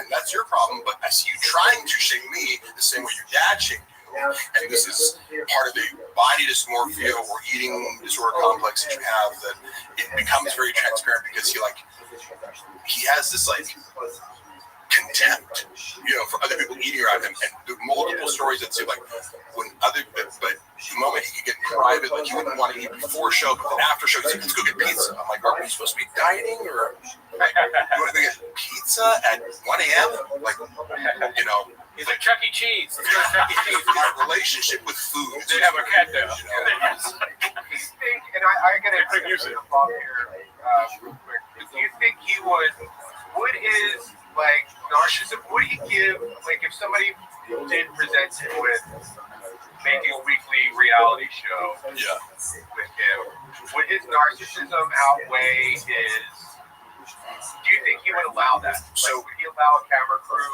to film him and his family? If it was, yes, if you pitched it to him as this is something that's going to glorify you and humanize you, which I when I came into his world, I was like, because I'm a writer, I go, and a student of storytelling, I go, the best thing you can do is to counter the narrative from the subreddit, which they've co-opted your life story, right? And they're telling it for you because you don't want to tell it yourself accurately.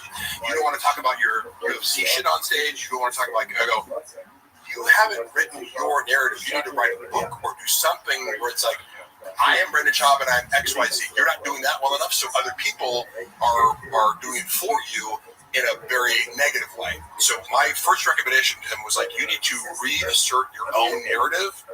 Hire a ghostwriter, hire me, hire whatever. But what you're not doing, like from a publicist standpoint, is framing your narrative correctly.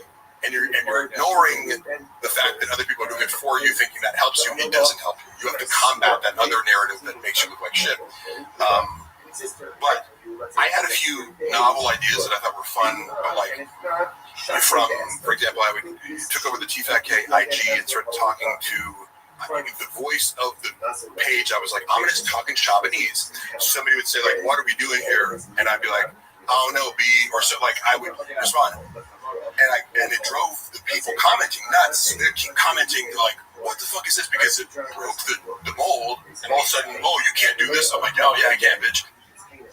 I didn't tell Brendan that I was going to do this. It was an experiment. And I go, and I thought that he'd be able to see, like, hey, do you see how I 10x'd the engagement by, like, co-opting the Reddit speak? And then it also blunts the force of, the haters come to the page and they plant their seed by going dicey. If everyone starts talking that way, all of a sudden, the fans and haters can't be distinguished. He immediately was like, oh, he gets uncomfortable. When he's the butt of the joke in any perceivable way, he was really scared of that. I started editing, because again, their page too, even though, like, they're just leaking followers. I go, let me change something up. I I started editing the clips in a way where like I'd have these like weird zoom ins and kind of like do like a little bit different editing style for the clips because it's just normal. Sure, but Brian and Brendan, because of their egomania, like and self-absorption, like no, like we're funny on our own. They don't. It's like, hey, guess what? Like I study comedy too, bitch. Like you're not the only person in the world who has ideas about comedy. They always thought they were like, let me teach you about comedy. I'm like, okay, I've been a screenwriter for 20 years. Go ahead. Like, any idea? This put them at the butt of the joke because the clips by zooming in on certain things Brendan would say where he's like stuttering or something like that. He was funnier, but it made him the butt of the joke rather than like, oh, we're telling a funny story. But it's like if you do something like that, and I'd be like, I'd edit it in such a way that zoomed in his mouth as So you were editing them to show that, and they hated it. And I have a couple examples of what I did that I can show. Like there's probably still up there, but they were like, they also, again, I was taking Brendan and Brian. Okay. And the creative director at the time, because creative director. No, the guy, he's actually very talented and he quit. Right. He quit and I heard the conversation and I was the only person in the studio and the next day Brendan goes, I had to fire this guy. I'm like, you didn't fire him, he quit. He told you you were the worst boss he'd ever had. Like I was what? I was there, I heard the phone call. Like how are you instantly turning this into something that's the complete opposite of what happened? But he had to explain to Brendan because he tells me, he's like, Brendan's like upset about the reels the way you're editing them, and he doesn't understand that like you're open to feedback and just trying things, and that this is a style, like an artistic style that you're experimenting with. And Brendan thought that I was like going to be too sensitive to criticism. I'm like, this is harder to do. So like, you know, but edit it the easy way. Sure, I can give you 3 normal shady reels, but these ones are getting more engagement because it's weirder and more kind of like watchable. And you know, but they hate anything that makes them the butt of the joke. So any novel idea I had, like you're proposing, like a reality show. Well, yeah, if the reality show, if he knew that it would end up being something that was reliant on his stupidity and errors being the source of comedy, rather than him being just a funny person who's telling funny stories and roasting other people. Like if it was like, watch Shop roast his kids and his family and his loved ones, and like he's the only normal sane person, you know, in the household, that's his style of comedy. Everyone around me is stupid and incompetent, and I'm just a normal cool guy enduring all the idiots around me. That's how he perceives like his role in his comedy universe. The moment Brendan's the butt of the joke as a bumbling retard, he's out. You know, he would not even, you know, entertain it in any facet. So you just got to trick him into it. Well, right. So we got to figure out a way to trick him into this. Yeah. You'd have to do it long form and edit it all at once. Well, again, he's got to be kind of so detached from reality. I don't know if his wife would point out that, like, because I don't think you have to have an angle of like making fun of it. I think you just present reality, and it's like, you know, he wouldn't necessarily be aware. Yeah, okay. If it wasn't overt, you could make it seem to him like it was great, but it would read as funny. Yeah. Okay, I got an idea. I gotta leave. Okay, sure. I just one question: how much does Callan get paid for being on the? My understanding from Brendan, which again take with a grain of salt, but also it sounds about reasonable, is that because Brendan takes a fluctuating percentage based on like TFAC being around at the Thick Boy Studios and kind of taking care of the ads and stuff like that. Callan shows up, does his job, and gets $25K. That's my understanding. $25K a month. Yes. See, none of this makes sense. Nor does it mean. I go, how do you have a podcast of $40,000 where you split? It's like $1 per listener, you know? I don't know how they get that much money. I mean, Harold must pay Brian that money straight out of the bank account from their money. Yeah, and that could be exaggerated from Brendan. I don't know. Brendan Walsh, I just want to let you know, somebody has posted Jersey the Real Dog on the Fighter in the Kitchen subreddit. Request blur all future posts of Brian's feet. It's company policy to respect the victims. Bean cheese, bean cheese, bean cheese, bean cheese. You're making waves. I hope you stick to that. Yeah. Well, you guys have fun with your little hate rally. All right. Well, you and me, we're gonna do Windy City Heat 2 with Brendan Schaub. Okay? That's our next business plan. All right. Love you. Nice meeting you, Big. Nice meeting you. Yeah, thanks, bro. All right, see you. Hey, Brandon. Wow, Brandon Walsh, world record pod. Check it out. Let's switch. There you go. What you got? Oh my gosh. Sorry, I've been running around. Let me see here. We have been playing the Gringo Poppy in the background that whole time. If anyone's wondering. How do you guys originally know Brendan? Just through comedy. You know, Yeah, first down circumstance. I got it from his Skits and Bits online. Yeah. So, Mark, what's his thoughts on college methods? Oh my God. Joe Rogan is a redacted, unfunny legend. Methods are very low consequence. Like, you can fuck up steroids and have some unintended consequences. Call money by promoting other talent plus some funny redacts to the top of the industry. Okay, so Think are the three worst comedians of the Rogan sphere. great question, Truckfoot. What do you think, Mark Harley? I was going to let you guys go first because I feel more comfortable shitting on comedians after actual comedians shit on comedians. Okay, three worst comedians of the Rogan series question. Tony Hinchcliffe, Bert Kreischer was the third. David Lucas. Oh, there you go. Oh, dear God. So easy. That's my point. Oh, sorry. I mean, No, I'm just kidding. I'm glad you But stick up. I will not stick up for your friends. Not enough people are sticking up for their friends these days. Yes. Yeah. I genuinely love David Lucas. We work out together. Like, he's just always been a cool guy to me. So, You guys play video games? Mark, how many monthly Patreon subscribers would you suppose they have right now? You know, that's funny. So unique. As most people send me unique shit, and then he starts popping up in my algorithm. So I see a lot of stuff from Unique's channel, who I have an odd kinship for, or like affinity for. He will say, like, "Oh, these posts are getting 60 likes, therefore it must be 60 subscribers." And I'm like, the 60 likes are probably out of like 200 plus 300 something. It's a fraction, you know. Yeah. I would assume 500 max. Yeah. That'd be reasonable, right? Yeah, let me see here. Let's do a quick study. It wouldn't shock me if there was 500 subscribers. Because it was like, okay, if you're getting, let's say you get 50K monthly views, you know, it's 1 out of 100. I mean, look how strong you are, dude. We got 438 viewers with 342 likes, dude. What the fuck? Hell yeah. So it's that David Lucas works out. David Lucas is actually very strong, yes. You'd be surprised, B. He will twist your neck off. Walksboss has a lot of stuff to say. Walksboss, first of all, let's put all your comments into one comment next time, yeah? Did Shop farting loudly during the business meeting really ruin the sale of Tiger Thing? I've never heard that before. But it's when you can say shit like that, I go, I wouldn't put it past him. Yeah. You know? How could you, like... Is he a gassy guy? Not particularly, but like it's one of these things where it's like you can see him doing it because like, he lacks self-awareness and self-consciousness. Yeah. He would rip someone else for farting and then turn around and fart somewhere else. Like that's the thing. He just has no principles where it's like the same rules apply to me and you. So you're disgusting for eating, but I'm not disgusting for eating. So there's this weird mix of like shame and projection with types of this. Here, I'm gonna make this a little. Can you make me more tan? Do you naturally tan?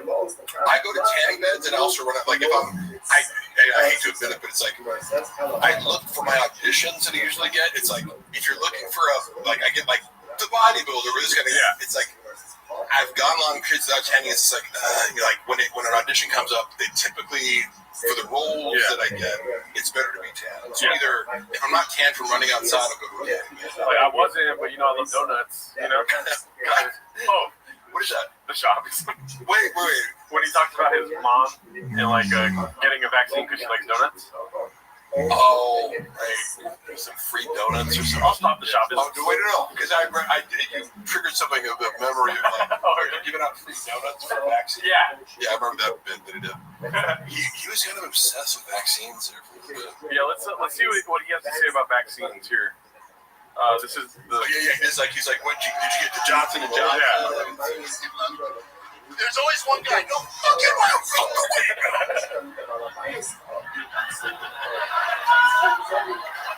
It's like that's you. He's not touching his fucking. It's funny because outwardly he pretended like he was not anti-vax, even though he actually was very anti-vax. Oh wow, yeah. And I'm agnostic about I got the vaccine just because Luana was paranoid about it. Yeah. But I'm like, I don't give a fuck either way. But it was funny watching somebody have this, cognitive dissonance of you feel like you have to tell people that you're not against vaccines, but then every time you're alone, you're like, look at vaccines, man. Yeah. Well, you've seen the most recent Joe Rogan episode with him, right? Where he talks about vax and autism. Yeah. And it's funny because it's like that's a conversation. I've read RFK's books just because I feel like when someone's like, this guy's a lunatic, and then I hear him talk, and I'm like, if you can get past his bullfrog voice, that I was imitating earlier as the joke. I didn't actually have to think of because I go, this guy's coherent and clearly has an encyclopedic knowledge of certain things. So I go, I'll read his books and hear him out. Like I'm not, and I realize when someone's polarized. Yeah. So I've read the arguments about the connection between vaccines and autism, and I don't know enough to actually I didn't dive deeper into it, but I go, I'm aware of the arguments. Yeah. But somebody like Brendan Schaub should not be discussing this. That's not your place to discuss. Thank you for having me on the fighter in the kid podcast. How much can you live for? How many chicks can you? I fucked 5 squirrels last night. Around Central Park with a dead black bear in my SUV. And at night we fuck each other. I got a vaccine. RFK Gringo Robbie.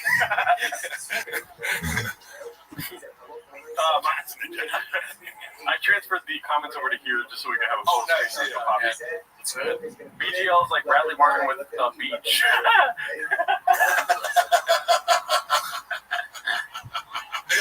Oh man, did he do Bradley Martin? It was fun. Do people know about Bradley Martin and Brendan Schaub's dynamic? What's their dynamic? I know that he won money.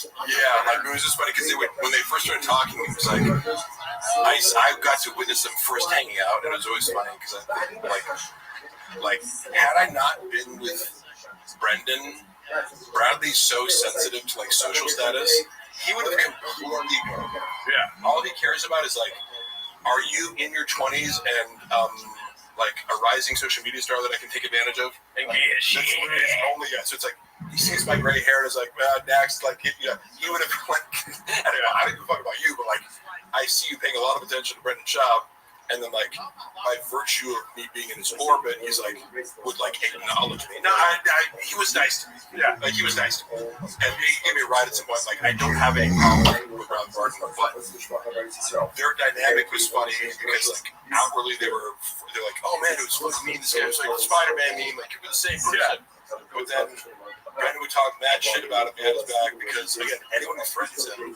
he tells a story of they were doing a podcast maybe, and something came up where he's like, someone's like, who's stronger between you two? And Brendan's version of the story was, or Brendan's attempt to be diplomatic, right? Now, Bradley Martin is super strong. He's not just a big dude. He can deadlift 700 pounds. He can bench 4 something. It's he's strong as fuck. And stronger than Brendan, because this is what he does. And you can just look at him and be like, yeah, okay, Brendan's strong, but Bradley Martin's an actual power lifter. Yeah. So Brendan tries to answer the question first. He goes, oh, I'm sure, he's trying to do you get me a deadlift and I get you a bench. You're I'm sure there's some lifts that you get me. And Bradley's just like, what are you talking about? Yeah. Which is true, right? Brendan was so taken aback by that. He had to tell me that. He was like, what a fucking egomaniac. But he was just saying, yeah. You were trying to be like, oh yeah, I get you. But that's not true. I'm trying to do literally every lift. Yeah. Have you seen me squat 6 plates? Can you do that? It's just, but it is when he's like, Jesus Christ, this guy's insane. And I'm obviously right. I'm the star of the show. Yeah, there is a question I wanted to ask you that was in the chat here. My wife's like, and then he accused Bradley Martin of being gay. Because he was like, Brendan saw his girlfriend. But that's like saying, like, I breathed today. If you're in the shop, literally, I'm trying to tell you, like, that's another part of this whole, like, you're gay fascination. It's like, how many people do I have to hear you talk about being gay who you have no evidence for being gay, and it's either, are you lying about the person being gay, which is super fucked up. Yeah. It's for a gay rumor about a straight. It's like, how socially aggressive is that? Like, passive aggressive, right? Be cool. Right, be cool, bro. Yeah, it's like, and then if the guy is actually gay, you think it's cool to just like out people who don't want to be outed? Like, what? You know? Look, if you walk in on a guy sucking dick, like, you could be like, hey, I think Mark might be gay. Walk in, have a cappuccino with him. You know what I mean? Not the cappuccino. But the amount of times that I would watch him accuse someone of being gay with no evidence, the only evidence being he does something better than me. Bradley Martin's stronger than me. You know that guy's gay, right? And he say it in a way where he goes, it's like, if you disagree with me, you're clearly not. It's like you can't see it. Like what? How he's gay? Yeah. Like what? Parts of it? Oh my God! Bradley Martin is gay. Like that he's fucking this chick that you like. You trying to hit on him. You can always play your shops game and be like, well, dude, you can never be as gay as you. But I wanted to highlight this right here before it goes away. Kodachrome Graphics. Mark, do you have plans for a new podcast? If so, do you need a piece of an editor? Yes. Plug your podcast. Hit me up. Hit me up on Instagram if you want to do that. So me and Luana, as I mentioned before, we've been filming episodes of Hella Toxic, and basically we're like, I'm not going to release it without her permission, but we're arguing over the source of like the comedy. I'm like, the fact that you're walking off and getting mad and we're fighting is the source of, like, that's what. So we're kind of arguing. We shot a bunch of stuff, but empathy for Luana, which is she doesn't have experience podcasting, and I get a little bit impatient. Like, I go, I could be more gentle. However, it's like as I'm setting everything up and it's like hot outside and I turn up the AC, it's like it's how am I sitting there sweating buckets and she's like getting pretty. I'm like, hey, could you could you wait a little bit, like you're just not be in a bad mood when I'm like I'm doing all the work over here, I'm sweating my ass up, and then you're like, I need to be here. Luana. Luana. He's a Luana of the pod. I'm the Luana. He's the Luana of the pod. I lose my shit. Yeah. Is that true? Oh, yeah. Yes. Oh, like in the setup and stuff like that? Yeah. All right. Yeah, her captures on camera where I'm like, I'm ignoring the fuck out of her, and then she like walks off, but I'm like, no, Luana, like, she's mad about it. She's like, it doesn't make me look good. I'm like, nobody cares whether you look good. Like, I don't look good. It's like annoying. None of us have ever looked good. Probably. It's like, but so I'm currently trying to convince her to release this footage. Where I'm like, no, that's like, people don't want to see two people getting along. Swimming. It's like, hey, here's our like perfect fine relationship. I'm like, no, it's called Hella Toxic. I know. And then you guys are just getting along and everything's working. That's why I'm like the joke that I came up with that she admitted. She's like, she even told me on camera, like she walked out, she said, "This is fucking thinking about the last episode every time. It's so stupid." I'm like, no, this is because you're doing what I predicted. You're walking off. Yeah, you're about he's toxic. You know what you should do? I'm out here talking. You should in the intro have you like lifting a car. That'd be great. That would be fucking hilarious. That like the intro theme song. And then have her in the car like rolling her eyes like, here we go again. Meanie Fauci, Meanie Delta, Meanie Fauci, Meanie Delta.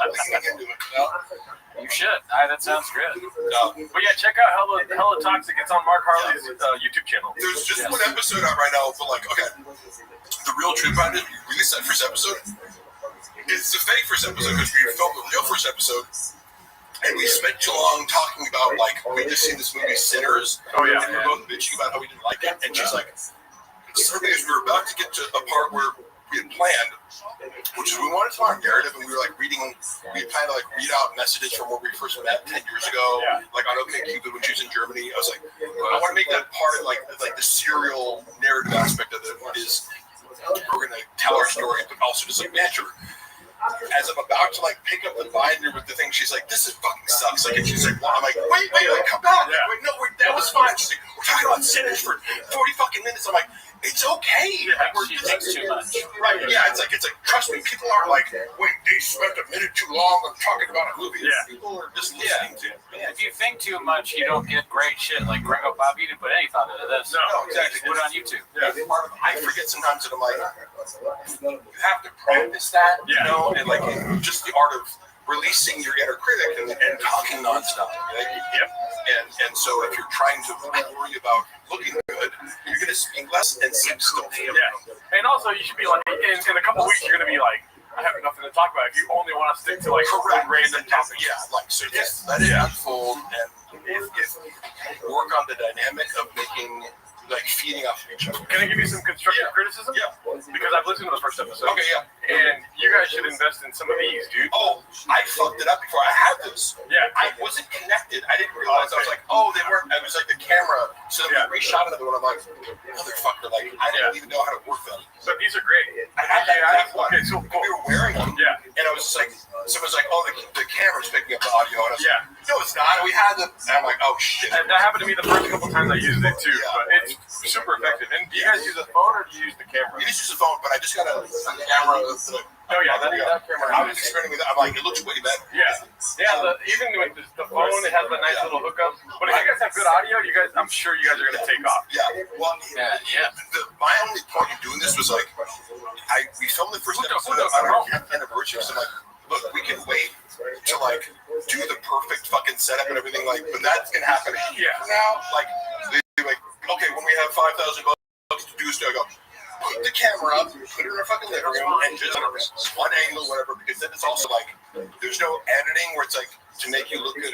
This is just it. There's no editing, so you see the tension. Yeah. You know? Yeah. And it's deliberately lo-fi, which I like to go, look. Yeah. I think people like pretend like that they're bigger than they are. It's like, oh, we did this whole podcast. It's like, we're getting 100 views. Why do you need to fucking have this whole official space? Yeah. As if that's the thing. No, be interesting first. Get a storage unit. Right, yeah, somewhere to put your truck. Yeah.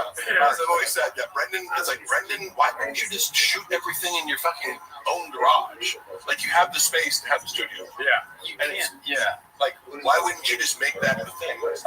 you can't wait for success to come to you. That's why we don't have a Rain sponsorship, but we have Rain out as if it. Yes. Because one day Rain will find us.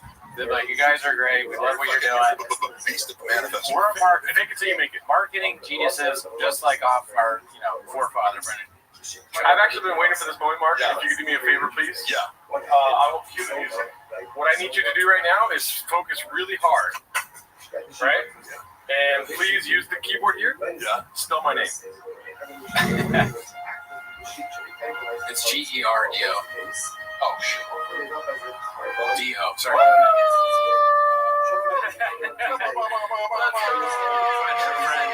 That's a good guy right there. Most people spell it with an F. For real? I was saying Jafardo. That was great. Is it spelled giraffe? Gallardo? It's kind of like Chin, not knowing that Australia isn't in Europe. You go, how did you figure out how to feed yourself? Yeah. Nice Mexican man. How did you My name is Gerardo. Gerardo, can you get me some benzos? Benzos. They're all trying to tell you how to spell it. You got it right, y'all. Gerardo. Just Costo.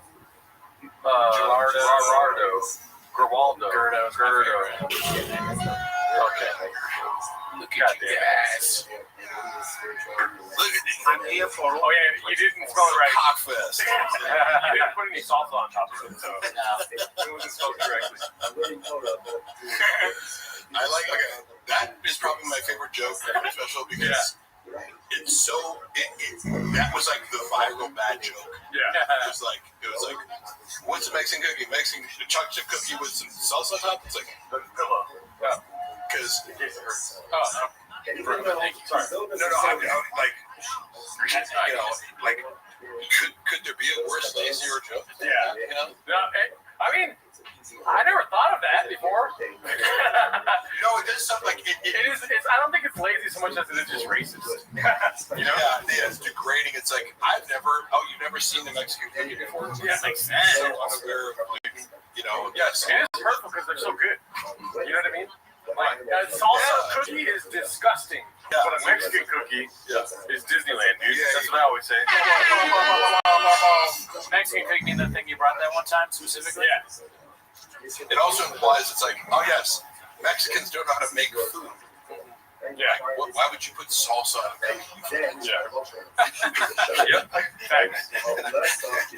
Everyone knows Mexicans don't know how to make confections, you know? They're really upset. They're saying my name is Sharpie. I don't know what that means. Jafardo, Gerdo, Greg Giraldo. Oh, I'm sorry I can't spell your fucking name, dude. I didn't sign up for a spelling bee. I signed up for a 24-hour fucking podcast starring BGL, dude.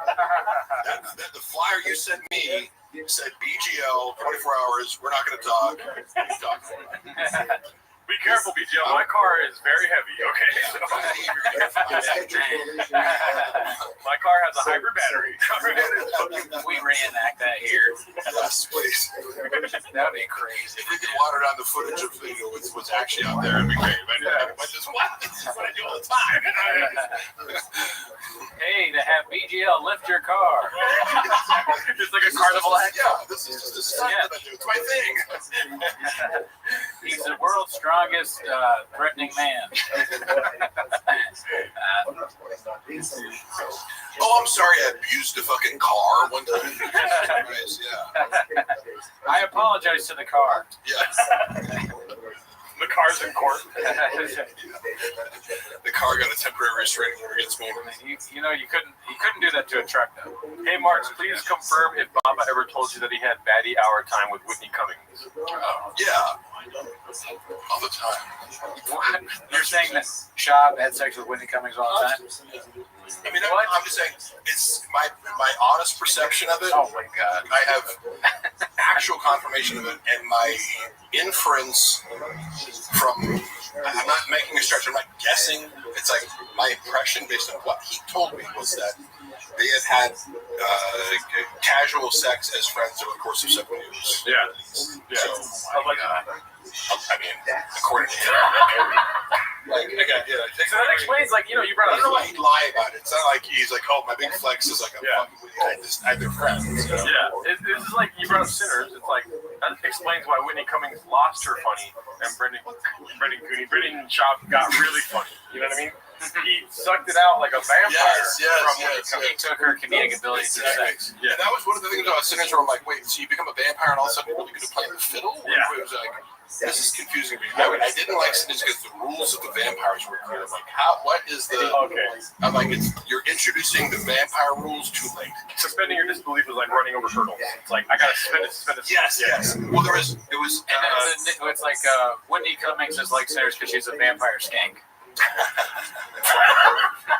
I gotta say, hey, you know what? I don't know what you guys think about this. I'm gonna introduce Strat. When Whitney Cummings went on Flagrant, do you remember this episode? It kind of became, I think, a little bit viral for the fact, like, my perception, I think other people's perceptions too, was they were like kind of ganging up on her. And I was watching out, kind of like, I try to not go out of my way, oh, women and you're bullying. It's like, hey, you're a comedian, you can fucking hang. Yeah. It was like, are you guys going? It seemed like they're going out of their way to like be a dick to her, and it made me uncomfortable. Well, now you're talking about the hierarchy of suck, which is like, where is Whitney Cummings compared to Flagrant? You know what I mean? Well, like, I'm not even commenting on her comedy. I'm just like, why do you have someone on to be a dick to them? Yeah. You know what I mean? Like, I watch porn, but I'm not gonna watch shit. You know what I mean? If it's actually mean, it's probably lame. I mean, you could have poked fun, I guess. I didn't see it. But she's better than they are. Like, I'm gonna say this: Whitney Cummings, funnier. Who wants the 60 give me? Whitney Cummings is funnier than Akash and Andrew Schultz and those goons on the couch. Yeah. Like I know some people ripped one of her specials, and I didn't want. I was just like, oh, people really was bad. I won't watch. Like I'm not gonna. People are like, oh, burn your boat sucks. I don't really feel the need to watch shitty stand-up specials. Yeah. Right. But like, you watch it every week. Like I've seen Whitney. There was one where she had like an AI robot, and I was like, "Oh, that special was good." So I liked Whitney Cummings specials. I think Jokes. Jokes isn't the one with that robot. Oh no, we watch Jokes. I'm just saying, I don't think of Whitney Cummings as a bad. Like I know maybe some stuff she's put out with poorly received, but I've seen enough to go like, yeah, she can write jokes. She's better than Brennan, whatever. But I just remember watching the Flagrant episode, being like, they're really going out of their way to like be like a group of guys kind of ganging up on her. And she calls it out. She's like, "Are you guys like really doing this right now?" Yeah. And they're going, "Oh, they're kind of gaslighting her, like, Yeah. "Oh, just change it." It's like, but you're being meaner than like, you know, when Logan Paul's on the episode, you're kind of kissing his ass, Yeah. like you're being a dick. Yeah. Yeah, no, it's just. That's funny to me, like, treat Mike Majak way better than Whitney Cummings. Yeah. Like, he's a god. Yeah. They can't insult that guy. It's just a little trashy to be like, but when a girl comes on, it's like, we're going to bully her? Like, Yeah. Like, I don't know. You gotta bully everybody if you're gonna bully Yes, you like, or nobody. keep the same energy. Everybody get these jokes. Yeah, it's just weird, like cranking up, like in a, because it's not one-on-one, which I would get if you're like, okay, I'm going to interview a girl a little bit differently, or maybe add some tension vibe to it, one-on-one. But it's like, there's 6 dudes here. Yeah. And it's like a couch full of guys, like all trying to like take their shot at like, you know, like roasting Whitney Cummings. She's horrifically bad at comedy, but so are they. So it's not fair. Yeah. Again, all that aside of us, like, on a human level, like, I feel bad for her. Yeah. You know? I kind of feel bad for her too. Sometimes I watch her, not just on that episode, just in general. I feel like she's a confused person. Yeah. And she's constantly under attack. That is for it seems like even when she's not being horrendous online, she's being attacked. Yeah. Or she's just being normal. Kind of. Yeah. So she had target on her back, seems like. One thing, you know, so Tim Dillon riffed about this, about going over to her house, and it's like, he was like, you know, one of this great rant about it, it's like, you go over to her house, and it's like, you got a 20-something hit. Like, Yeah. he's describing, like, the, you know, menagerie of people that are at Whitney Cummings' house in an even moment. And I remember I saw that after Brendan Schaub had kind of confirmed, like said something similar to me in private about, like, who hangs out with Whitney Cummings in her house, you know? Yeah. Like, people who take drugs. It's like a weird mix of people. The idea. Kind of like, Yeah. we got January 6th shaman. They got certain. yeah. I agree him there. There's a certain weird kind of oddball collection of Hollywood people. That lady for the Cincinnati Reds that was racist back in the day, she died, and she's probably there. Yeah. So Brandon described it very like Tim Dillon like ranted about it to her face. It was like really funny, and she was like laughing in acknowledgement that it was accurate. Like that gave me some insight into like. I think she does probably use a lot of drugs. Like, Oh, okay. Yeah. Who's the guy that killed Khashoggi? That guy, Solomon or something. He's probably there. oh, Khashoggi, fuck man. The Ayatollah's in the corner. For a second, I was thinking about that. God damn, I just imagine she picks people like her. Now she's gone right wing, so she can't have like Reese Witherspoon. Yeah, she's super right now. She can't have like fucking the Disney stars over now, but she's transitioned a little bit. She's gonna have more like right wing people like Tucker or maybe or whoever, Christine Levitt and the I don't know, women that are conservative, I guess. Yeah. Tim Dillon. Women that are Oh, and Tim Dillon. I mean, I think she's somebody that just doesn't. She's not authentic. She's struggling with her thoughts, so she just asks herself, "What do people think?" And then she does that, you know. And so that's what you get. Oh, what's cool? She's constant. Is this cool? Yeah. What's cool right now? Okay, that's what. Wow, Matt Rife not cool anymore. Sometimes people will wake up and meditate or pray or something, but she wakes up and she goes, "What's cool?" Yeah, Yeah, exactly. She checks TikTok like Walsh checks Reddit. Yeah. Do you guys watch TikTok at all? Because I don't really, and I kind of like draw the line there. When someone sends me a TikTok link, I'm like, if you're not sending me this on the app, because I'm not on there, I message me a fucking TikTok link. Same thing with Facebook. My mom, all over Facebook. For some reason, I'm a hypocrite because I go on IG, but like, one social media app that's addictive is enough for me. Yeah. Yeah, TikTok is too much. A lot of those go unseen that I get sent because I'm just not on it. Yeah, I just don't give a fuck. My sponsor sends me so many TikToks, and I just put the ha-ha. I did the Rooney. I put ha-ha. Yeah. I blocked Jardo and his mom too. I blocked them both. So they can't send me stuff. I exclusively has been gold TikTok clips. I'm gonna block your dad too, just preemptively now. Thinking about it, because if he ever gets on TikTok, I don't want that. I don't want that. Shit, dude. I forget the shooting thing. What is the shooting thing? Is that the lion thing? Yeah. Yeah, it's towards the end. Yeah, dude. Yeah. That's the last thing a lion sees. Isn't this the joke he talks about our studio? He's like, I'm gonna go in. How many bullets did they kill Mountain Lion? World Star! World Star! He uses his clothes. Yeah, Crazy. This is such a bad joke. yeah. Some would say the worst. I heard that he wears those night vision goggles, but they're not on, so he's just blind. Dude, could you imagine? Could you imagine going to his house? Of course. And he has those. Oh, yeah. Or like, aren't these the goggles? Podcast episode. We're wearing them. They're just not on. Do you really have goggles? Do you know? It was, Does he have night vision? I know he has guns. I don't know. He definitely has guns. Which is also like when he was claiming that I like broke into his house, I'm like, why would I visit my ex-boss who like has AK-47s in his house? What kind of fucking thing? You know what I'm saying? Like, wait, it's like Gerardo. Why would I go harass like a UFC heavyweight fighter who has an arsenal of weapons? Yeah. Like, and who's like, father-in-law is like a LAPD officer. Like, Yeah. I'm like, On the bullet, it was engraved that if you're reading this, you're redacted. Homeless cat. yeah, eat this homeless cat.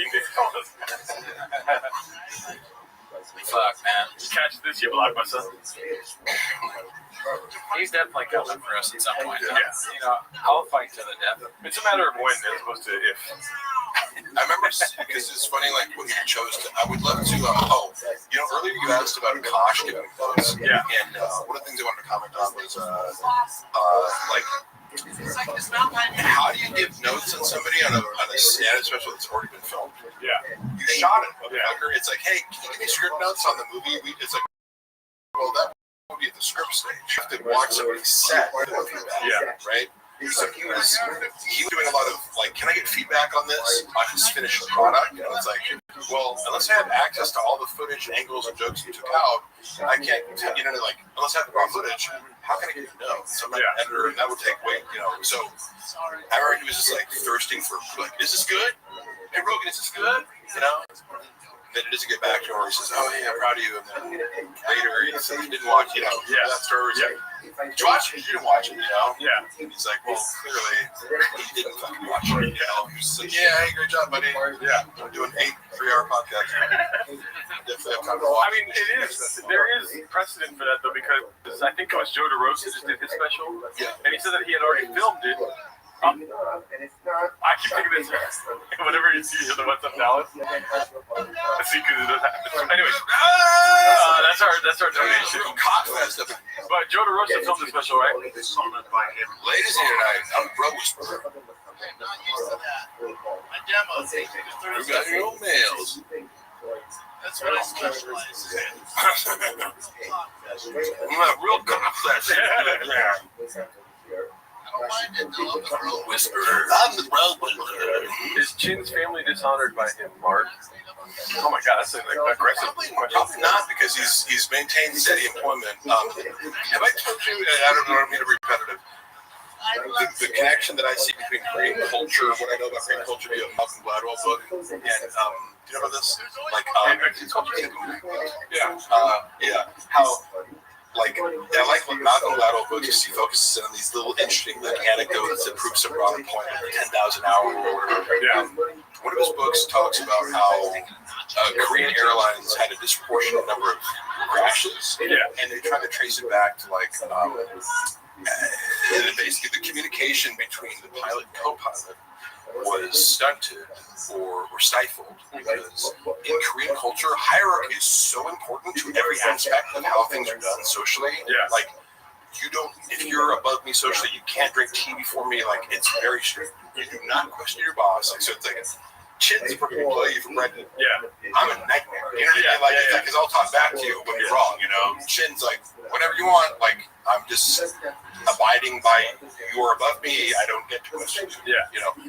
But also, Brendan he likes that. He despises the fact that Chin isn't like offering big creative ideas. He's like, well, you can kind of get one of the other. Super loyal until you shut the fuck up all the time. Or utilitarian. So he loves it and resents it. But I do see that as part of the reason. How do you survive in the shotgun universe? You have to be totally compliant. Could be a shark. You can never stop swimming. Non-threatening. You gotta be. Yeah, it's like he either has to have some sort of leverage over you, or be so vital, or whatever. It's like, like I said to Chris D'Elia, it's like if you're funny enough, it's like Chris D'Elia can do no wrong just because he's like so vital to his boy, looks up so much to him. You're either like a god to him or like an appliance that never questions. Yeah, he is like a Jeffrey Epstein-sized void of like, why does everyone keep shopping around? He's not funny, and he sounds like fucking terrible to be around. Here's the thing, guy. If you're socially above him, D'Elia, Brendan makes it much easier for you around. He's not a high maintenance friend because he's also sensitive to social hierarchies in the sense that like he's texting me around the clock as my employee, like transgressing boundaries and knowing that I can't really be like, hey dude, like no more texts after 6 p.m. Yeah. Unless I want to lose, then he's gonna find another reason to fire me or something. Yeah, and it's he makes you understand that without saying it. But Chris D'Elia, he's not going to bother. Yeah. He's going to go. He's going to tag along with Chris wherever he fucking goes, and they doesn't really hang out with these people outside of. You fired Mark, bro? Did you know? Yeah. That's I think I like Mark. So Mark, I don't know what like. Well, I don't know where Mark is. He left, but I mean, it's like really cool. Like we used to drink a Mark together. Yeah. No. Oh, really? No. Oh my god. I mean, yeah, Chris was way nicer though. Yeah, that's good. Do you think with Papa, like, who do you think he thinks is the funniest person, or does he even like him? George Carlton.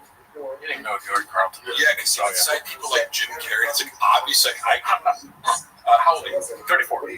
Because I remember being. I grew up on Jim Carrey. Yeah, it's like that was the funniest motherfucker on the planet to me, and I still think it holds up. It's like he's like he is, and he was a stand. He went into acting and everything. Like he did MMA first, but yeah. But he's in the lineage of like Canadian MMA. I love looking back at like physical comedy over the ages. It's like that is universal, and it's an athletic mastery thing. Like when you watch him, it's like he was one of a kind for our time, but he is in this lineage of like you go back to the 40s and 50s. Like there were guys doing physical comedy. It's a skill. Yeah. You never know because he's like, oh, I used to love SNL. I was like, oh yeah, what did you like on SNL? Name a skit. Like, so he likes the idea of liking SNL. Yeah. And like again, we've heard that change. He'd be like, "Oh yeah, growing up, like my dad wanted me to be a UFC star. My dad wanted me to be an NFL player. I want to be like, wait, what was the childhood dream again? What worked on drugs. I was a comic book seller. Yeah. Like it's again, and somebody like Beige Frequency is the person who can kind of like. I didn't see that of like, oh, when you put all these things side to side, when he's telling some bullshit story on that Ari Shaffir show. He thinks like Jim Carrey is Elmo from Sesame Street. He's like, the guy, he's red, and you squeeze him, but he's some tickle him. Sometimes he laughs. Jim Carrey rules. Yeah, and Jim Carrey, like, as comedians, you guys think about like, not only who you like the most, but why you like them. Yeah. It'd be interesting to hear Brendan go like, why do you like Jim Carrey? Yeah. Articulate what you think is great about him. But I have heard him answer. I go, David Lucas gets beat up in Mothership parking lot. I heard that. Oh shit! Does the Mothership have a parking lot? How dare you? This David Lucas stand a slander I will not stand for. You are being racist. Just right now, I need you to stop. Oh, I think he's confusing it with the time where an owl landed on his arm. He falsely confused. Did you get beat up in the parking lot, David? Is that an inside joke? I'm listening. Yeah, he thinks that titties on your arm feel like an owl landing on it. It's pretty funny. That was kind of special. Did he get fucking beat up? Is that an actual rumor? I don't know. This is the first I heard. It's a truck flip narrative. I've heard some stuff about him at the Comedy Store. I'm not sure about the Mothership. Yeah, I think I heard that, but I now have forgotten what it was. Does that surprise anyone? Great. No, like the David Lucas part of your brain is like it got conquered by Graves. Yeah, no. Graves is the Fourth Reich in his brain. You know what I mean? What's Graves? Oh no, that's kind of does sound like a nickname for Elf Berry. No, but I have Graves disease. It's like it's not a big deal, Papa. That's thyroid issues. Oh, thyroid issues. You ever heard of it? Yes. But I take a pill. It's fine. Yeah. Yeah.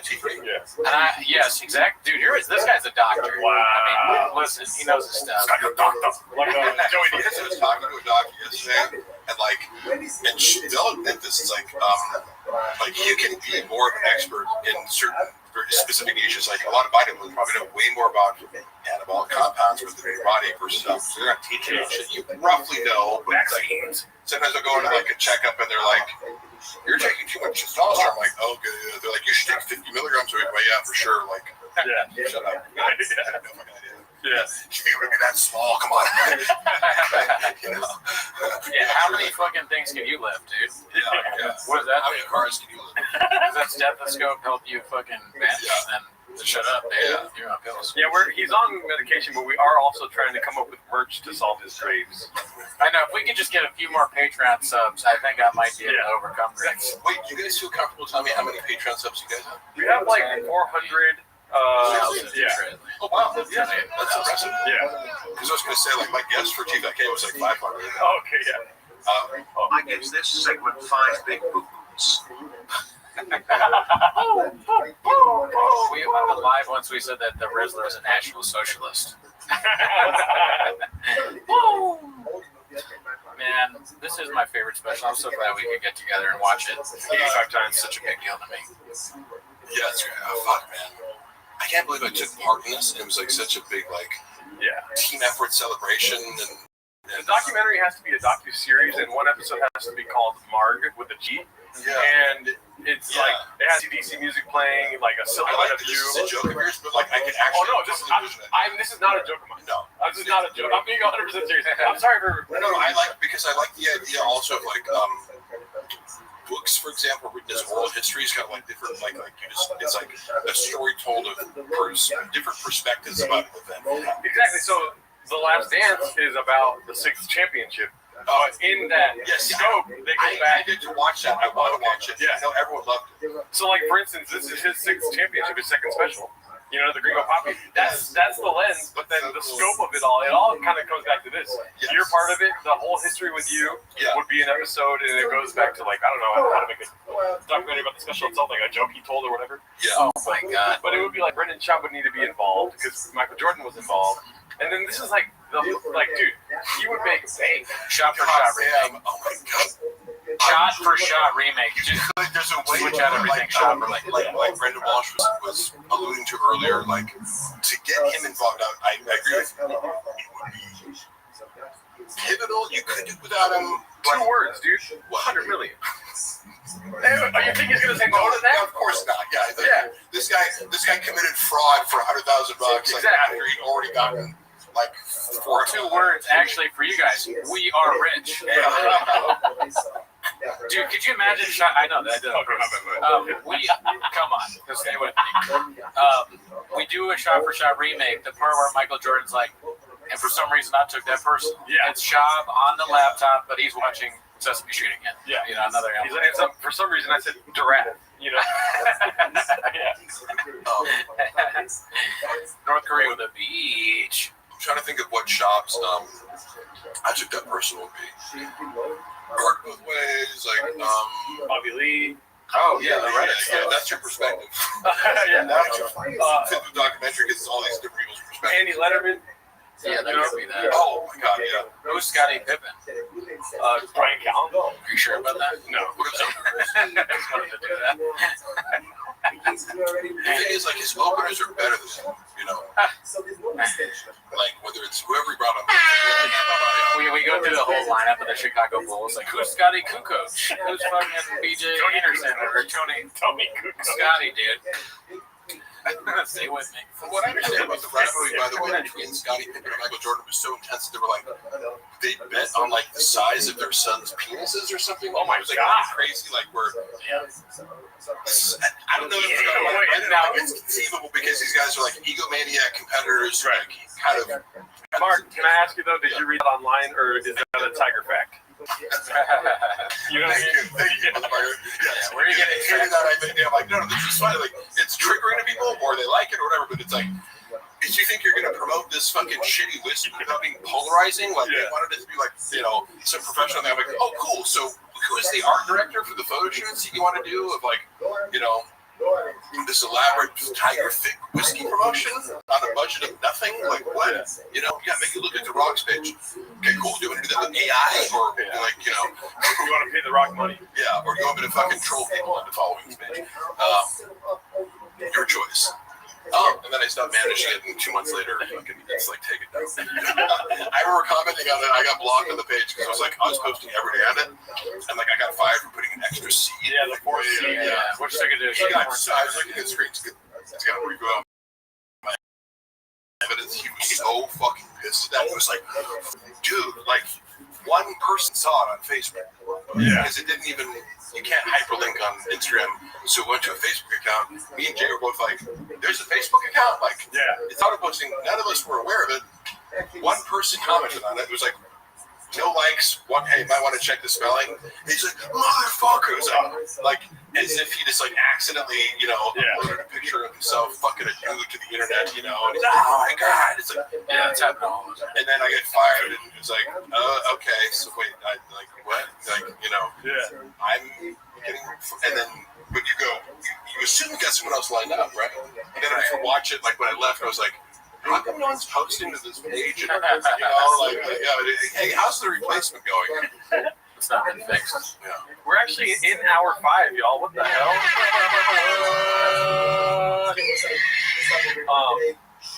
Yeah, we got more guests coming through, y'all. Luana's saying, I wish you'd come home right now. And I said, okay, I will. I'm announcing it right now. Okay, sweet. But dude, Mark. No, I'm not going to, like, suddenly exit, but I was telling her, yes. It's the wind down. It's the marketing wind down here. Right. I said, I'm going to leave in 5. We do have to address the bots later, so. Yeah. Like, all the negative comments, it's just, I don't know why they do any bots. Like, it's so funny that so many, like, that someone would pay for so many negative comments about me. It's just like, fucking get a life. You're telling me. I don't know who pays for it or where they come from, but I just, It might be an inside job. I did text Bobby. He did not respond. All these bots. Mark got to go to sleep for 18 hours. Fuck, I wish. It sounds so nice. I know, right? What the fuck? Right. No, not us. They fucked your replacement. They certainly did. No, I do think so. Allegedly. They're like, she's texting him fucking outfit pics at like 3 a.m. in a big I will say, dude, every time you come through, I am. What is it called? I don't even know what I expected beforehand. You know what I mean? And then you break both your hammies and you fucking beat my expectations. You know what I mean? Right? Oh, every time you like, hey, let Mark ramble on forever. Which again, I appreciate people letting me do that. Like, people are like, "Are you guys gonna get food?" And I'm like, "Mark is cooking."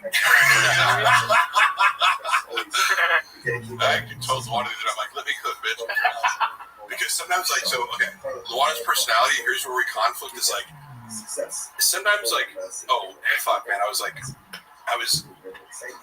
along with some evidence that I was, reviewing, you're looking at old shit on my phone, I'm like, I found this recording of, we lived in this apartment, and, my cat was killed by somebody who I believe, we had reason to believe it was, an Airbnb guest to an adjacent place, hit our cat, and it was, very traumatizing. So I don't mean to be flippant about this. It was horrific to us because it was somebody killed my cat, ostensibly from a car accident, put the cat on top of a cardboard box that had been turned upside down.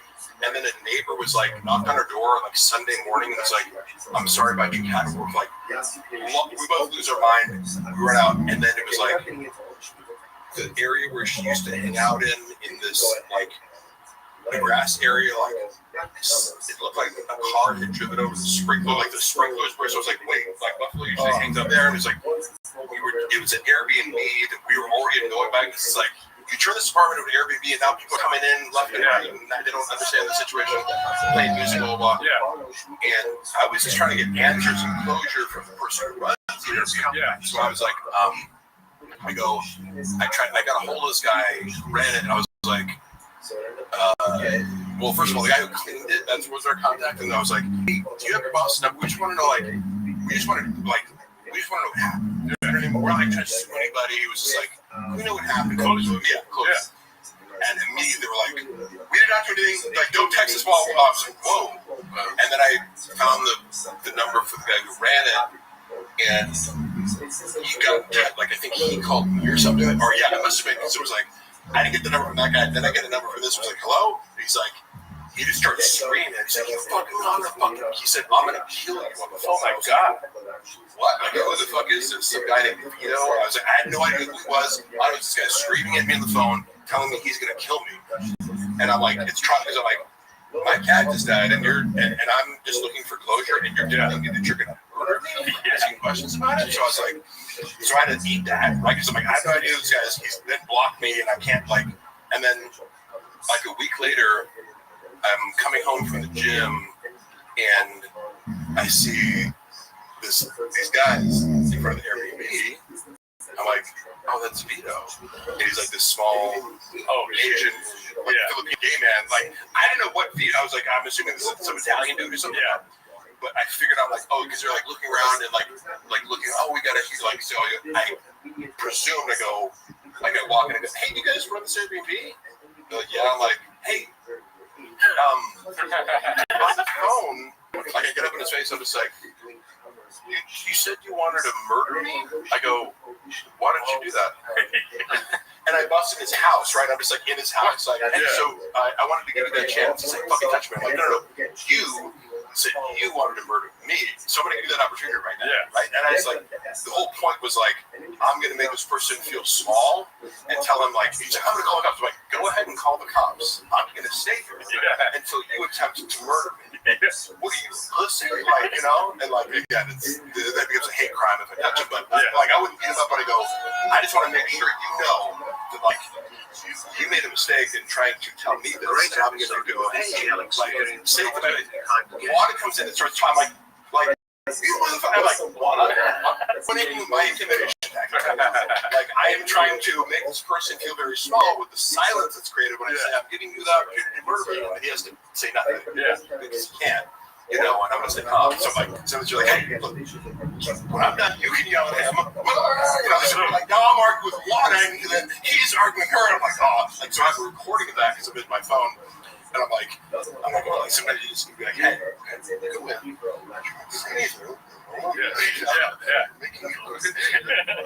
If I prefer to murder him, then you do it for me. Yeah, right. And then, like, 30 minutes later, I remember, because I left, it's fucking out of my house, I'm like, why don't you murder me? So I just like, I just kind of went around like touching stuff. It was just like, oh, what are you gonna do? Call the cops? Like, yeah, I'm opening the drawers and like, you know, I'm making your Airbnb. Oh no, but it's a nice glass door you have. You're ashamed if you got thrown Airbnb. So I'm like, oh, they're like, but wait, you guys live here? Like, I thought it's an open house. Like, well, this is in a park. You guys live here? You don't live here. You rented? What? Like, I'm trying to get them moved in. Like, oh, you run an illegal Airbnb. Like, oh yeah, man. Like, so what's your position here? You run a live here or not? Or Triscuits open? Yeah. You know, I'm hungry. Yeah, I was trying to like intimidate him, make him feel comfortable, make him go, get out. And he has no power. Yeah. Like, until the cops escort me out, right? When I left on my own accord, when I felt like the job was done. Yeah. And then the cops, like 20 minutes later, come over to my house. And they're like, they're like, hey, were you in this guy's house? I'm like, yeah, I was. Can't do that. I'm like, I know. Thank you. No shit. You trying to arrest a lion, officer? I don't know if that's a good idea for you. Yeah, bro. Try it. Try me right now, dude. There's a guy in college I knew who, speaking of a shirt, one of the guys on the track team, he was being drunk and disorderly. He got tased by the police at the party. And he like ripped the little things out. He goes, I'm an athlete, I can take it. Damn, I'm sorry to hear about your cat, dude. Yeah, sorry, man. No, I didn't, like, it is sincerely, like, losing a pet. Yeah. Super emotional. If I wanted to go there and think about it, I'm glossing over my emotions about it right now, but it was to get to the point of, like, you know, the humor of like, when you want to be a tough guy and then your wife's like nagging you, it's like, hey, stop right now, like, you know, because that'll happen with the strong personality like Luana. Yeah. It's like, hey, can I have your shirt in a second? Right now, I'm being the tough guy. Speaking of which, Luana's have to come over now. Okay, yeah. Okay. I want to eat something. Not sure if I can. I got a sausage for you, bitch. Would you like poke or something? I'll get something poke. That's what I tell my right hand that night. Yeah. But What is this? Yeah, I know, right? Dylan was like, Brendan Shop's A gay man. Shop's a gay man. That's a gay man.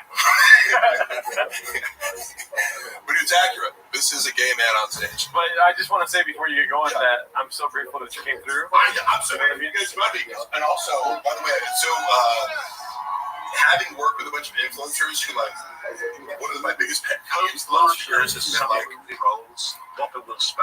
So yeah, I hope so. So influencers do this. Hey, dude, shoot right now. I'm like, motherfucker, what? Like, can you give me any warning whatsoever? So Brandon was really on top of it, being like, hey, like a month from now, shoot. And then you give me like every like appropriate update. So it's impossible for you to flex. Like, I do need that. Yeah. Like, oh yeah, all right, that's today. Okay. Yeah. That was amazing. I appreciate the conscientiousness, and everyone out there should fucking remember that. We're trying to get people to actually show up for shit. Don't be like, hey, can you come to the Bory Hills right now and shoot a skit? Yeah. I'm in Seattle, bitch. For what? For your fucking TikTok? Yeah, and I'm hanging out with Antoine Jameson. Get in line, bitch. Yeah, I really appreciate you guys having me over. We will do it again soon. Yeah, dude, the fans love you, dude. I love the 10 Minutes Shop community sincerely. All the stuff that I said about it being a very positive. Out of all the Brendan Shop based reaction content, I do think you guys have probably the most positive, like, kind of good spirited crowd. So thank you guys all for watching. As long as, like I said, I wanted to stay for the full 24 hours. But oh God, no, dude. It's gonna be hard for us. But you're gonna do it. You got. Oh, look, you got. I'm sorry. I should have left some more reins. Oh, no, you're good. No, this is my favorite flavor. Please take the reins with you, Debbie. Okay, right. Yeah. I'll let Jesus take the wheel. Here you go. Yo. Oh, here, real quick, come over here. Okay. Yeah.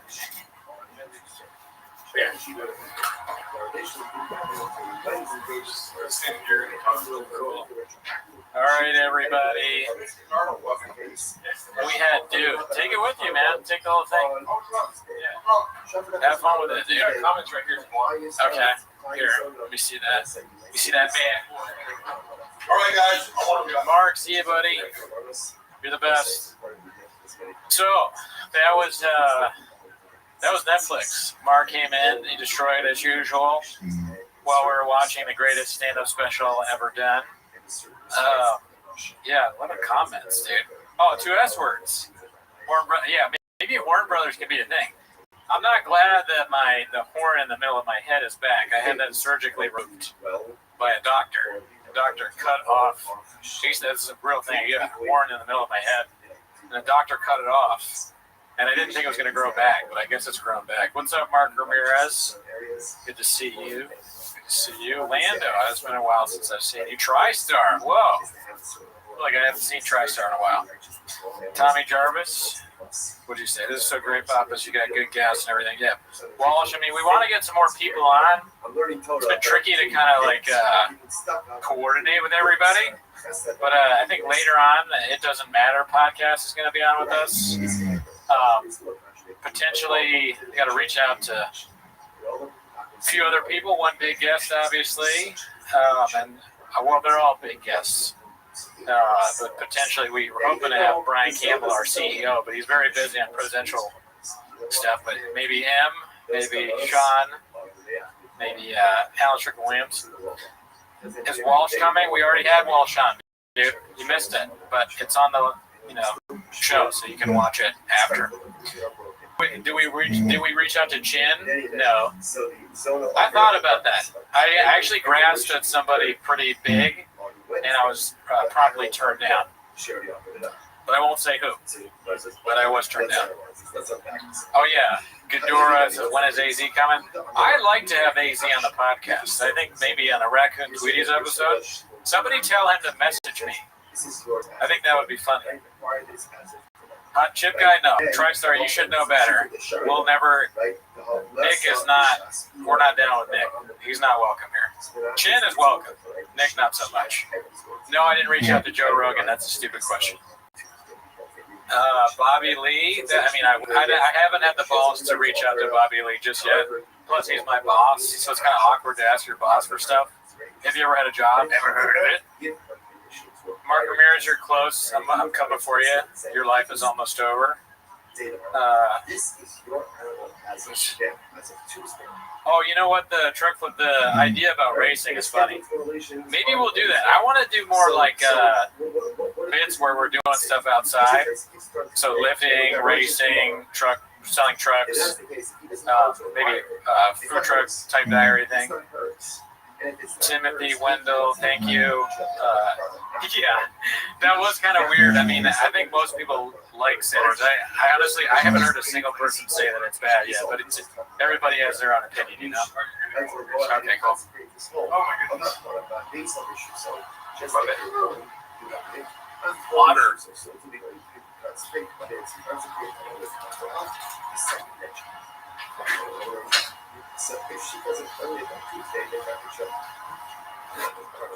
Oh man. Give it up for Gerardo, dude, like organizing all this shit. I mean, how do you even film in this thing? Got chairs everywhere, different setups. I think we're probably gonna move back to the couch soon, so we can, because most of the guests are gonna be the Zoom. I'm not gonna have people show up in person going forward. Oh, look for it. We don't matter. We don't count, dude. All right on that. Hell yeah, guys! Give it up for Mark Harley, dude. We gotta put back on that. Yeah. Oh, Unique. Yeah, I don't know about Unique, guys. I don't think so. I wish him the best, and he's funny, but I don't think I want to deal with all that. Too much, dude. That's a little too much. That guy really talks a lot. Shout out to Largo. Shout out to you guys. We got a lot of people in here, dude. Cody Quayle, shout out to Kengar. Oh, there. Kengar. Somebody from the beginning. Cody. What's up, dude? Thanks for watching that long. You got your phone? I do. It's over. I did have it. I'm not sure where my phone is at the moment. Oh, it's over there. It's over there. Thanks. Check on that. To accomplish spiritual things that are over there. Thanks. Check on that. Yeah. Because he responded. I don't think. No, not yet. Oh my god, that was a lot, y'all. I think this is the longest we've ever streamed. Definitely the longest we've ever streamed. Are you kidding me? Yeah, dude. Would you want Nikki HG on? Who the fuck is that guy? I gave her a birthday shout out or something. She's nice. I guess we wish her the best. Oh, the stream's going in. Oh yeah. No audio. Oh yeah. Sometimes we had a lot of audio in here. It's true. As he says, he's taking a nacho dip in nacho cheese. My bad, Mr. Whole Foods. Oh, my bad, Mr. Whole Foods. Not bad. Is your back hurting at all or no? No. Okay. Just gotta constantly adjust. You know what I'm saying? Yeah. People guessing. I've been watching you guys forever. Never get to see you live usually as in the UK. Keep them busy. This is mine. Operation Warp Speed. Where the drum let's get back, dude. They're like, yeah, Dude. Crispy thing, buy a dozen donuts, get back. You know, I am struggling. I won't lie to you, because I probably have undiagnosed sleep apnea. Yeah. Probably the brain kind. But I'm fine. I'm not gonna fall asleep, but my head hurts. I got Advil if you want them. I want it. Okay, Oh okay. yeah, thank you. Yeah. Oh, that's good. I'll take the whole bottle, please. When I walk out, push number 2. Okay. For now, when I walk out, Okay. Will I be able to do it? All right. Oh, so just me. Mark gave us all Graves. Does anybody else? Am I the only person with Graves' disease? Is anyone else having thyroid issues? I'm gonna keep the special playing. Vladimir, what's up? Dude, I got a lot of stuff. I got Graves' disease, small teeth, zig gums. I got a headache. My wrist is maybe broken again. So that's the thing about they don't tell you about podcasts. A lot of your favorite podcasters have chronic diseases. In fact, most of them do. Part of having a black belt and being very good at talking for a long period of time about nonsense is you have to have something that's threatening your life. In 20 to 30 years, I could be dead. But right now, all I have is a headache. So it's not really that big of a thing. I got it done. I got that done. I was telling them part of podcasting is having chronic disease. I think that's true, though. What is it that got you? Mark Harley being here or the Green Puppet playing? I would say it was the inherited traits. And probably maybe the drinking and the food. You've never heard of. Just blast them all. But I'm fine. Like, we're not the only podcasters that's sick. Yeah, we do a few. all over the news, all over the But it's nothing I can't handle. I feel pretty good. I feel great at it. Cooney or Gerardo? Wait, there was some fan funding that we did yesterday. Holy shit. This is the payment for my Raccoon Tweety Special Edition Rain. Thanks. Listening to Mark for that long gave me graves too. Mark thinking the center screenplay needs work is what is Kino? I don't know, but I was like, I just assumed that meant Dicey. I read it. Oh yeah, it's like everybody likes that movie. I'm not talking like that's surprising.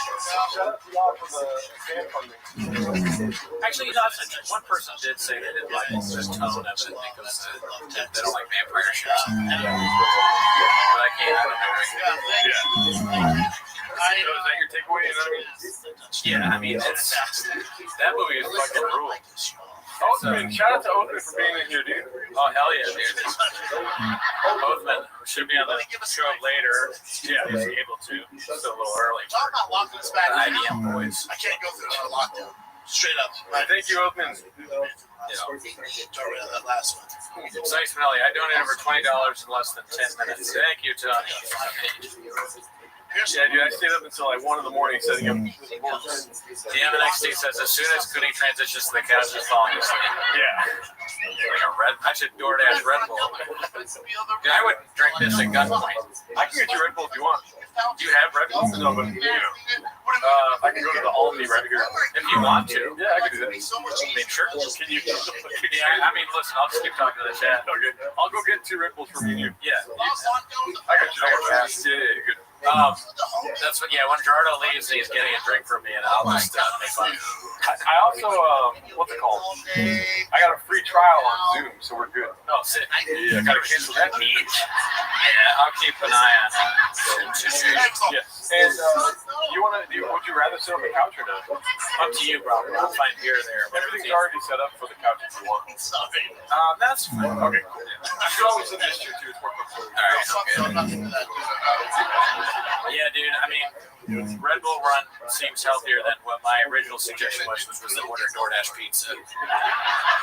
Every time we have pizza on the stream, it goes really bad. So I think I'm just gonna live off bacon. Earlier, when I were like planning this shit for the stream, it was kind of, and we've been telling you all about this for weeks, but I'm not gonna lie to you. I won't sugarcoat it for you. I'll put sugar all over your dicks and vaginas and tell you it's delicious. We didn't really plan a lot, I would say. Like, we were just reaching out to people like, can you be on? Can you be on? Then we're like, we need Diet Coke. So Gerardo got Diet Coke. And I was like, what kind of food should we have? He's been streaming for so long. So I was like, what bakeries are open? So, I eat coffee cake. I wasn't going to get donuts. I wasn't, but I love donuts. So I got a bunch of bacons. I'm so tired. I forgot where I was going. Just check back in with the chat. Ryan Hardy, where did you get the Puig jersey, Danny? Okay, I got the Puig jersey on. What is that site where you? It's like I've never used it before. Where you bid on things. That's how the Graves hit hard. I got it on that site where you bid on stuff. And I wasn't sure about jersey sizes, so I had to ChatGPT what is large jersey sizes. If you don't know, 48, Danny. eBay, that's it. See, you asked the question, you knew the answer already. That's the kind of fan we want. Thank you for helping. I got on an eBay, I bid a little bit under, and I won immediately, and I was like, damn, I should have bid way less. I said, you're in a group chat with other parents, dumbass. Fucking, but it wasn't that expensive. And it came, and then like yesterday, I got a little surprise for you, Gerardo. And he was like, oh, I think I already know what it is. I had forgotten that I texted him. Oh shit, Gerardo's calling me. We'll put on speaker. All right, you're on speaker. You know I want sugar free. Don't ask me a stupid question. No, I'm kidding. Thank you. I appreciate it. I'm sorry. All right, there. Dude. Would you guys are sugar-free people, I'm assuming, right? I mean, is it, I'm glad that he asked, but sometimes people aren't, but I gotta have a sugar-free. But anyways, I was talking to Gerardo, and he was like, I think I know what it is. I'm like, what do you mean? He was like, the Yasal Puig thing. Apparently, I texted it to him earlier, and I forgot. It's just, I mean, the grapes is really, recently, I just don't remember anything. I might have even just said that twice. I'm not really sure. Yeah, dude. I mean, all sugar-free soda is pretty good. So I think it's all great. Nina Bone would have been cool if you guys could have gotten Matan on. I don't have any connection to Matan. I think he's funny. Sure, it'd be great to have him on, but I don't know anyone that knows Matan. So if you all know Matan, you can tell him to come on our show. If he has the time, we'd love to have him on. That guy, he cracks me up. Originally, I was sort of like, I don't know about this guy, but now I think he's hysterical. Cooney doesn't put sugar all over his Red Bull until you. That's exactly right. Couldn't have said it better myself. Thank you, FB. Appreciate it. Thank you. Thank you. Is the light count good? I haven't looked at it. To be honest with you, I don't even know how to check. Gerardo does the checking light counts. I'll just trust your word for it. But yeah, definitely like the video. That would be helpful. We get Patreon content. We just watched Kill Tony. We watched Jordan Jensen's new stand-up special. Jordan Jensen's funny. She like Jumpy. We enjoyed it. Pretty good. Pretty good stuff. We watched on the Patreon. We watched specials and we review them. Never heard of it. Synthetic sweeteners give you cancer. I'd rather F up my teeth. Listen, Skinny Popeye. You can just drink neither one. Don't F up your teeth. You gotta make sure you got a dentist fee. You don't want to end up. Gerardo's got all sorts of teeth problems. I just have small teeth, but I don't have any cavities. Gerardo's getting like a root canal soon. I don't want that. And that's true. TriStar puts a good point. It gives you cancer. Fucking, I'm gonna turn back on the special now. I thought you'd like that. Listen. Then fucking Gringo Poppy probably gives you cancer if anything else. Listen, Thank you for the food, but I don't. Field Trippers, you're wrong. His singing his ass. Hard disagree. He's got a good voice. I mean, he sings well. The real deal, Holyfield. This shit is the real deal, Holyfield. This shit is flat asses before. It just never worked out. Never worked out. Not for this one. Voice goes, dude, I paid. Hit 2 when Gerardo walks in. It's already, I think probably 4. But when Gerardo, I should hit 4 just smoke. Should I hit 4? Spicy. You know spicy? Thank you, dude. Let's talk some more. Oh shit, dude.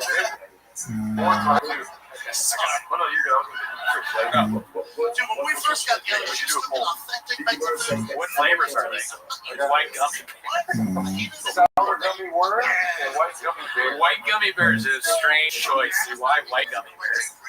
That's so weird. Rain is like racist or something. What is the question? Gerardo trusts me so little with like streaming that he is doing a poll with 3 energy drinks in his hand. If I let you do it, the computer will break. White gummy worm.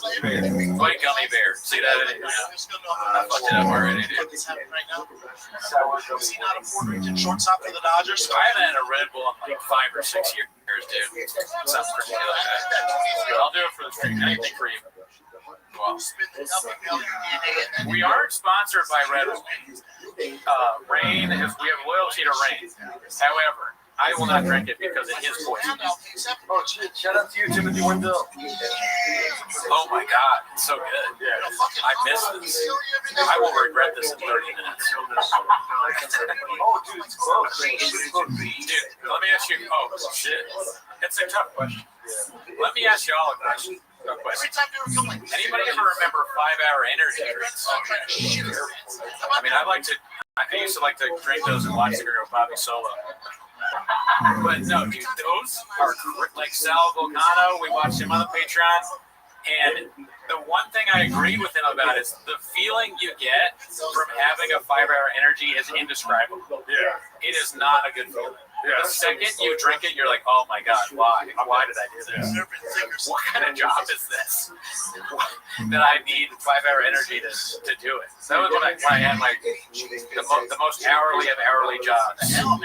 Bookstore, restaurant, smoothie guy.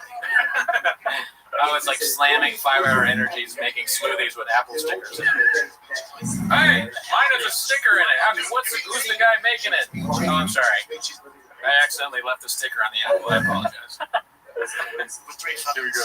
Dude, everything they eat, bean cheese, bean cheese, bean cheese, bean cheese. Like, Oh, I just got dude, everything they eat, bean cheese, bean cheese, bean cheese, bean cheese. Like, what the hell, man? Pushing the carb load year round? We never tail off the carbs. That's the game plan. I got you. I'm talking. Sorry. All right. They're like, they go like, wait, Paul Pierce is going to be on the show? No. The truth. Like, hey, Paul, what do you think? What do you think about the Grego Poppy? He's like, man, you gotta get you this fucking better stuff than that. Dude, it's half and half. They don't know which one they want me to drink. They're both so good. I mean, Rain is pretty good. I'm not gonna lie, I was pretty pissed when he drank my Rain because they don't even have that flavor there anymore, dude. It's crazy that they got new flavors. I don't understand the marketing of Rain. Like, why make a new monster? Yeah. Why rebrand like that? Yeah. You're cutting into monster sales. It's like, we need something for Gen Z. A new kind of. I'm fine with Red. This is the perfect energy drink right here. Full coffee. But the second best. Which one do you want me to drink? I'm not gonna look. I mean, I think white gummy berry. Gotta try the new one. Try it. Push it. That's all. I fucked up as usual. Don't vote for me. Don't vote just like I vote. Okay. Don't copy me. Don't be a cuck. All right. That's the last thing you want to be. Don't cuck off me. Vote with your heart. I'm gonna wait till it says 5 minutes ago and then I'm gonna choose it. I don't need sycophants. Okay. But if you criticize me in any way, you're a bot. Yeah. I was saying we should have started the stream off with the bots thing. We kind of killed the bot joke, but I forgot everything I was going to say anyways. Yeah. So We met up last night and talked for 3 hours of this bot bit that we were going to do. And it's not a bit, it's for reals. We're done with the bots. yeah, no, there's no bit. No more bots. You know what I mean? We're going to focus our attention instead of on the comments, on coffee cake, stuff like that, donuts. It's just crazy, like the comments where they go like, "Oh, go back to Timos every week." It's like, all right, bot. Yeah. Like, you think I was born yet? You think this is my first rodeo? Yeah. That's what I told Jarlo the last week. I was like, "There's a lot of people, and I told him to sit down so he could take it." I was like, "I got to talk to you." There's a lot of people that are watching us right now that think it's actually the first time that we've been to a rodeo. And he was like, "You know what? Yeah, right. You said that. Remember, you said you're right." Yeah, I told you, I was like, there should be bots that put sugar all over our dicks and tell us it's delicious. You know? You were like, both of us have been to many rodeos. Yeah. I did say that. Yeah. We talked a lot about rodeos after that. That's bull riding. Yeah. And we came to it for a long time about bull riding. We were like, you know what? Bots need to go. We have a no bot policy. We don't read the comments, so we won't know.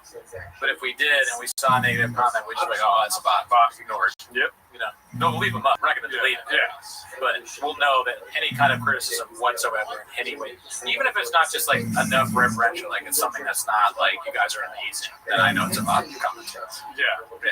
You know, it's like, who's going to read it? The other bots. So why would we delete it? You know what I mean? The bots are communicating and liking each other. Elizabeth Marsden, peace myself laughing. What up, Ireland? What up, Irish bot? What's up? What? Yeah, I do like a Schultz thing. What's up, fam? And Ireland, bro? What's up, my fucking home country? I saw some Irish comments, so I was happy to see the Irish flag, and you know, I went to I went to see Swell Season last night at the Greek Theater. Shout out to Irish people. I don't know if any of you are fans of Swell Season in the chat, but it was pretty good. Never heard of the movie once? Never heard of it. Take this broken boat. All right, it looks like a white gummy bear won for that poll. So let's go ahead and bridge up the other one. Peach up 55. Cooney, go get sleep study, please. I agree, dude. I think Othman was right. I don't know if I mentioned it earlier. Othman is the one that told me I probably have apnea. Because he's got it, but it affects his brain is so small. Yeah. That that's why he has sleep apnea. Because they measured his brain and it's very small. The bots are blowing each other. That's another bot telling us what's happening in the bot room, dude. I know. I mean, for all I know, bots can have sex with each other. I have no idea. Check this out. Ready for this? Well, I've been at Belfast. Belfast. Truck flap, are you? Truck flap and Belfast. I'm really losing. You're good. But I have been. You ready for this sweet sound? Yeah. Of that rain, that nectar. Nick nectar, dude. Ready? Ooh, ASMR, dude. Shit, dude. Yeah, that's crazy. Try not to buzz, dude. Truck flip talking about Black Cab Tour. I've been on it. Not good. Damn, that sucks for you. It's too sweet, dude. Oh, it's really sweet? You want some? No. Okay. Absolutely not. Now you dig your own grave. Get that away from me. You're right, just smell my hand. Oh, dude. The crash from the energy drink probably, The last time I had Red Bull might have been more than 6 years ago. Yeah. I think it was. Because it was I was hanging out with my old roommate from Philly, and they were drinking, and he goes, "Hey, I got your Red Bull across." And I was like, "Oh, really?" And he's like, "Yeah, we're gonna drink some Red Bull. We'll stay up drinking." And I was like, "All right." I was pissed off. I don't want to drink a Red Bull, but cheers. What you guys got a lot of bots in the spot? Yeah. We need a cocaine protocol. No. Check this out. Look at the screen over there. Watch this. Whoa, dude. Have you ever seen someone looking like that have more fun in their life? Like, Rain fucking. Yeah. It's just so good. Dude. It's such a good product. They do a lot of volunteer work and charity and shit. There's a Rain charity where they give sour gummy worm to like mothers in need when they're pregnant. And yeah, it just I'm gonna get emotional talking about it, but they're a great company, and it means a lot to us that they support. I told you off this podcast, but my kid was having seizures, and I gave him Rain. That's so stupid. I'm so sorry. That was hilarious. Fucking Rain, the Rain treating seizures. Yeah. Oh my God, Justin's having a seizure. Quick! And they open his mouth. You pour in sour gummy or cherry limeade. Cherry limeade's not Rain. That's Sonic, I think. You play music and mention singing his ass. I'll do it for $3 for sure. Yep. I gotta turn this off. Man. Shout out to Lucas Cicero. He said, "Oof, just turned on the stream. 19 hours to go. Praying for y'all." Oh, dude, I haven't seen enough Gringo Poppy yet. No, me neither. I'm just trying to get more in, you know. Oh, I did have a fun bit that we don't have to do it now, but we'll do it a little later. Okay. We're still waiting on some motherfucking guests. Great way for my kids to be enlarged. When I saw him with the second coffee cake, it was amazing. I cannot believe I've never had a Porto's coffee cake before. That might be the best coffee cake I've ever had in my life. Don't say that. I didn't get the bite. How does it? Well, it's easy to get this cheap. We'll go there after. But listen, how does it? Coffee cake with icing on it? Whoa! What the fuck? I didn't know it had icing on it until I took a bite. I didn't see the icing. I was like, oh my God. I didn't even think about this. There's a cookie left. There's guava cheese roll. That donut is disgusting. Oh, really? Yeah, it's horrible. Look, you can eat it if you want. Cookies? It's the donut's not from Portos. I won't say where. Oh, okay. Believe it. It's not from Antigua. I went to Antigua, but I was like, cool story. I don't know what you got going on here, but I don't like what I see. Yeah. So, I didn't buy anything. I mean, it's Lucas's birthday yesterday, so let's just say happy birthday, Lucas. Happy birthday, Lucas. From all of us over here at Timos and RT, dude. Yeah. Dude, that's so funny. He ate both. I can listen to you talking about coffee cakes literally for 24 hours, dude. Oh, thank you. That's the next 24-hour stream. I just love bakers. And so I'll give you another thing about listening to this. During stream. Okay. Thanks, MXC. I mean, to let you in behind the curtain, when I came here, boss, Gerardo was asleep. I told him when we were recording. I mean, we both agreed on when we were recording. I told him when I'd be here. Yeah. Gerardo was asleep. I called him a few times, and then I was like, you know what? He's asleep. I'm gonna get more baked goods. I tried to get coffee cake, but I was like, I'm not gonna drive far away, so I went to another coffee shop and or bakery. And then I came back, and he's still asleep. So I honked my horn, and then I went behind his window, and he's charging his car through his window. So I started screaming his name, and then I called him again. He woke up. And that all happened. Yeah. Then, I woke up at 6 a.m. and I was like, Cooney's not going to be here for a couple of days. Oh, yeah. I sleep deep, pause. I'm a deep sleeper. I woke up early, but I knew I wasn't going to have time for shit. I mean, you know, I mopped the floors all night. I cleaned It's very nice. I cleaned all the floors. I took out my trash for the first time this year. It's pretty nice, dude. Remember, last time you came in, it smelled like, and you have bad smell too. Yeah, I have really bad smell. It smelled like a cat's kitty litter. Truly, a lot of things are wrong with me. I mean, I forgot about the bad. I can't smell. Like, God. Then we had a gas leak. My old roommate, he was like, "Do you smell the gas thing?" And I was like, "No." And then we called over the gas people, and we had a gas leak, and he was like, "It's not good that you can smell the gas."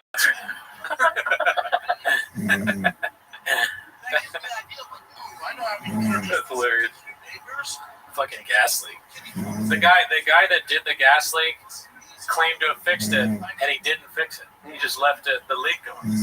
So we had to have another gas guy come out. They're trying to kill me, dude. My shop hired him for flappers. Does anything on Cooney work? Taste. He's a lemon. I can still taste. I can see. My eyesight's okay. That's one of the things that goes with grapes, though. Eyesight. So Mark has been a screenwriter for 20 years. Everyone was comfortable with the truthiness of that statement. Mark has been a screenwriter for 20 years. Everyone was comfortable with the truthiness of that statement. Listen, you don't come here for the truth. You come here for the facts, right? That's true. Yeah, so think about that. And facts you can choose. That was so funny. You looked at me, that 20-year thing. Sure, I've been a screenwriter for 20 years. That was awesome. I wish I said stuff like that. I like how Brendan Walsh, in the same motion he entered the chat, he left the chat. Yeah. He was like, all right, I gotta go. See you later. No, listen, you don't have to tell the truth when you're spitting facts, right? Yeah, that's what I say. You have no sense of smell and you have no sense of humor. Comedy, you ever heard of it? Come on, dude. That's a bot. That's a bot, dude. Oh, that's a bot. Yeah. That is a fucking bot and a half. Oh, shout out to the subscribers, too, dude. We got a shit ton of subscribers today, dude. Oh, we just hit 10,700. Hell yeah. Oh, hell yeah. Yeah, dude. I mean, of course we did. This is the greatest special of all time. Yeah, there's a bit that we're going to be doing later. I'm excited to do it. I told Cooney about it when he got here. It's going to be, we're going to try to do some Gringo Poppy meditation, see where we can go. It's like trying to do DMT, but with a large dose, because we're going to be listening to this. You know what I mean? Okay. I'm with you. I hear you. Don't kill me. Don't kill me. Yeah, and then when you're in a meditative state, that's where you know where the real funny is, right? Oh, yeah. I don't go to a comedy show unless I close my eyes for 10 minutes and focus in on my inner child. You know? Sorry, what? Luminowski, I've met him in person. Never met him. If you guys want, I can make some fucking sausage salad. You go over there and do a cooking show? Yeah, I can do that. I got camera set up for all that. This is you. You're like, I could. You want sausage. I already told Paulie to bring sausage salad. Love Timo's, but honestly, I miss when it was weak. David, listen. Bots. Yeah, bots. Like your bot, just because you use emoji, you think we don't know it's a bot? Yeah. And then TriStar, thank you for calling it out. In the community, we have to stay together, stand strong, and call out bots. When we see them, David's son is a bot. Yeah. Okay? You're lucky you're not BlockBot. Yeah. I'm not mad, I'm just upset. This special is huge. Death to all bots, but no violence. No violence. I know you want to watch you cook together. I can teach you how to make some. Oh, how to burn a sausage and put it on salad? If you have, I think I know how to do that already. Oh, okay. No offense. Sausage salad all day. I'm gonna tell Paulie to bring some sausage and some fucking salad, dude. Sorry for calling. Yeah, I mean, listen. Ghidorah says make banh mi. Can you make banh mi? God damn, who's this? You guys gonna premiere any new songs today? Not today. We're not done with songs, okay? We're still doing Gerardo. Working on some things in the kitchen. We may go back to songs. I mean, we want that. That's our goal. But as you can see, we're very busy. Energy drinks. The Guru Poppy has to play for 24 hours. A song on today's podcast. But you got Cowbell, you got Mark, you got Walsh, maybe some more guests. You know, don't ask for too much. You're a bot. Actually, that's a bot question. That's a fucking bot. You're trying to trick me, bot. You tried to trick me, bot. I forget who you are. I mean, we just noticed this a couple days ago, so we're gonna be struggling with who's bots and who's not. Timble sentient being. How many hours do you? I don't know, 6 hours? I was thinking about making beans and cheese, but that seems like a mission. Beans, cheese. That would be crazy. I remember I said on the phone nachos, but I was like, that's gross. Oh yeah, the nachos is bad. That would fuck us up. Yeah. I mean, pizza would fuck us up too. When you left, I was laughing about how hard it is to stream and eat pizza. Yeah. Not a good time. Well, you know, if you're asking me what I want, pizza's always the right answer. You know what I mean? Pizza later. I think it's a great idea. I'm ordering right now. Who's your top 5 comedians? I'm also incredibly gay. I don't know. Well, actually, that's easy. Yeah. So Eddie Murphy, Chris Rock, George Carlton, Richard Pryor, and Dave Chappelle. Boom. Nice. Easiest thing I've ever had to do in my life. I mean, you know, you forgot the wild card. Which one's that? Oh, Hannah Gadsby. Well, that's my top. Yeah. That's my top. Yeah. Hannah Gadsby is the best ever done. What was I going to say, though? Oh, can you watch the first Papa special, or will the stream get gadooshed? John Doe, the stream will get gadooshed. If you don't know, in our early days of podcasting, we did watch the first special, and we uploaded it to YouTube, and it got gadooshed immediately, dude. What was that? The first special. Oh, yeah. Dude, look at that. Should we do that for a bit until later? Yeah. Okay. Hell yeah. Same link? Hell yeah, Papa. Yeah, same link. Or, wait, no, that meeting's over. Let me. Okay. I'll leave this over here. Yeah, gotcha. All right. Dude, thank you, Wade. We love you too. Oh, hell yeah. Look, what is the color of our belt? Black. Always. Black belt. We were black belts like when we first started, honestly. Yeah. We were doing it even before we started. Yeah. It's just something we know. Something we know how to do. Is talking on a podcast about childhood. Rosa in the chat. What's up? Rosa! What's up? Madre. Okay, she started the whole thing, fellas. Mom, can we call you later? Oh, yeah. Are you free to hop on a call? Or? If not, it's all good. They really want you. Everyone's asking about you, Mom. You know, the one bad bit about Rosa, she refuses to meet me in person. I went to the Norco horse party. I didn't see Rosa there, so that's all I'm saying. A little bit blockbuster, honestly. Yeah. I thought she was going to be there. She wasn't. I'm excited to get a call. Okay, I'll call my mom real quick. Yeah, we can call. Let me see. Yeah, you call. Mom, no politics, yeah? Yeah, please don't get us canceled. Where my mom at? Right here. How's the White House, Rosa? And did you hear about Trump? Oh, no. Why you start on Rosa? Control yourself. You told me not to. We told, listen, Rosa. What about Trump? He's the man. Oh my God, Mom. A bot. My mom is a bot. It's a bot comment. He's better than Puffy Gringo. That's the difference. That's the, that might be true. Can't argue with that. Sheriff and Andre Hashem said my mom died Monday and the Rosa bit is really making me happy. So, what? yeah. Everyone else is calling you a Russian bot. I think that people are enjoying your call is what's going on. But we've told people that Yeah, I'm a real person. I'm not a bot. Oh, okay. It kind of sounds robotic right there. That didn't help. It cut out a little bit. It made you sound like a robot. I am I'm getting over some sinus stuff. Oh, okay. Yeah. It's called TDS. But the other way. The opposite. Yeah. Okay. What's the opposite of TBS? Yes. Austin brain. Rosa has Austin. Yeah, my mom has heavy Austin brains. Wow, you guys just be glad I'm calling. How are you doing, Mom? Everyone's telling me that you're calling. I'm in the middle of cooking a vegetable soup with all the homegrown vegetables, and it's got beef in it too. Yeah. Okay. All right, please don't make any abondigas. Yeah. No. Or she calls it al-Bahamod. Albondigas. Yeah. Say it right. That's all right, I apologize. I'm basically Brennan Chan. How's your day going so far? Nice little Saturday? Great. I got up late. Went and got some stuff at the store, and I came back and started cooking. Nice. Can you tell the people how often you cook beans and cheese? Every day.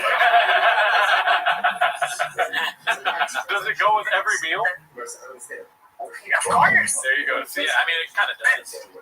Unless you're they use extra cheese.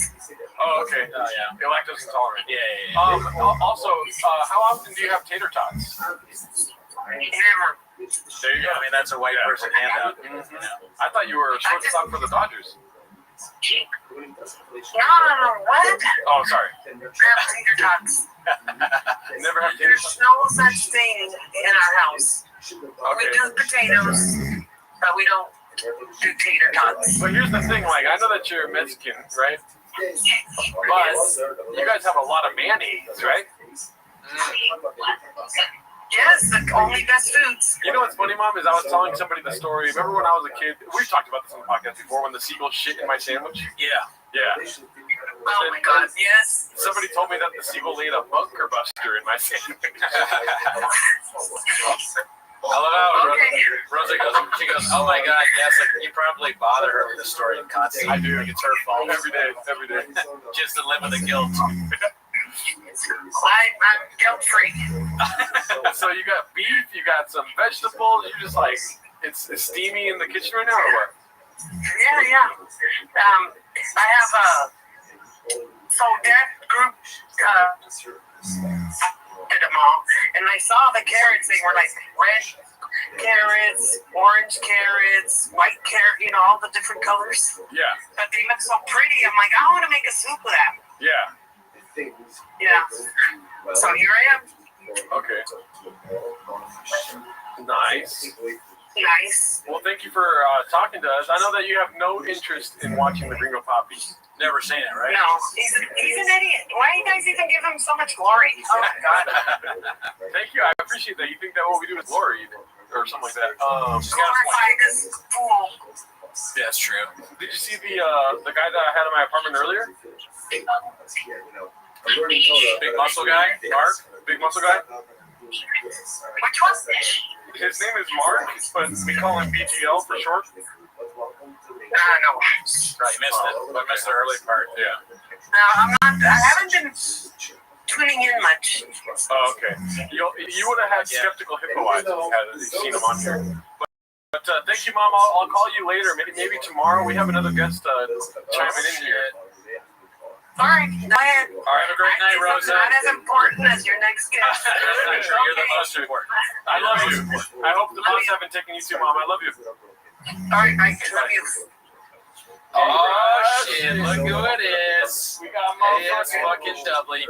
You dude. Alice Stricker, live from the beach in North Korea. Everyone here is so stoked for Gringo Poppy. Glorious leader has been watching with us. Damn, you look lounge out there. That looks like a comfortable chair, dude. Oh, I'm in a bed, dude. Oh my god, even better, dude. That's the best place to watch Gringo Poppy. We had Walsh on earlier. I don't know if you didn't see any of that, did you? No, I haven't in my life. As you should. We had Walsh. You get this. Walsh talked to Mark for a while. Mark Harley and Walsh. Yeah, it was pretty cool. I gotta say. It was fun. How long have you been going? We've been going since 9, Daddy. Don't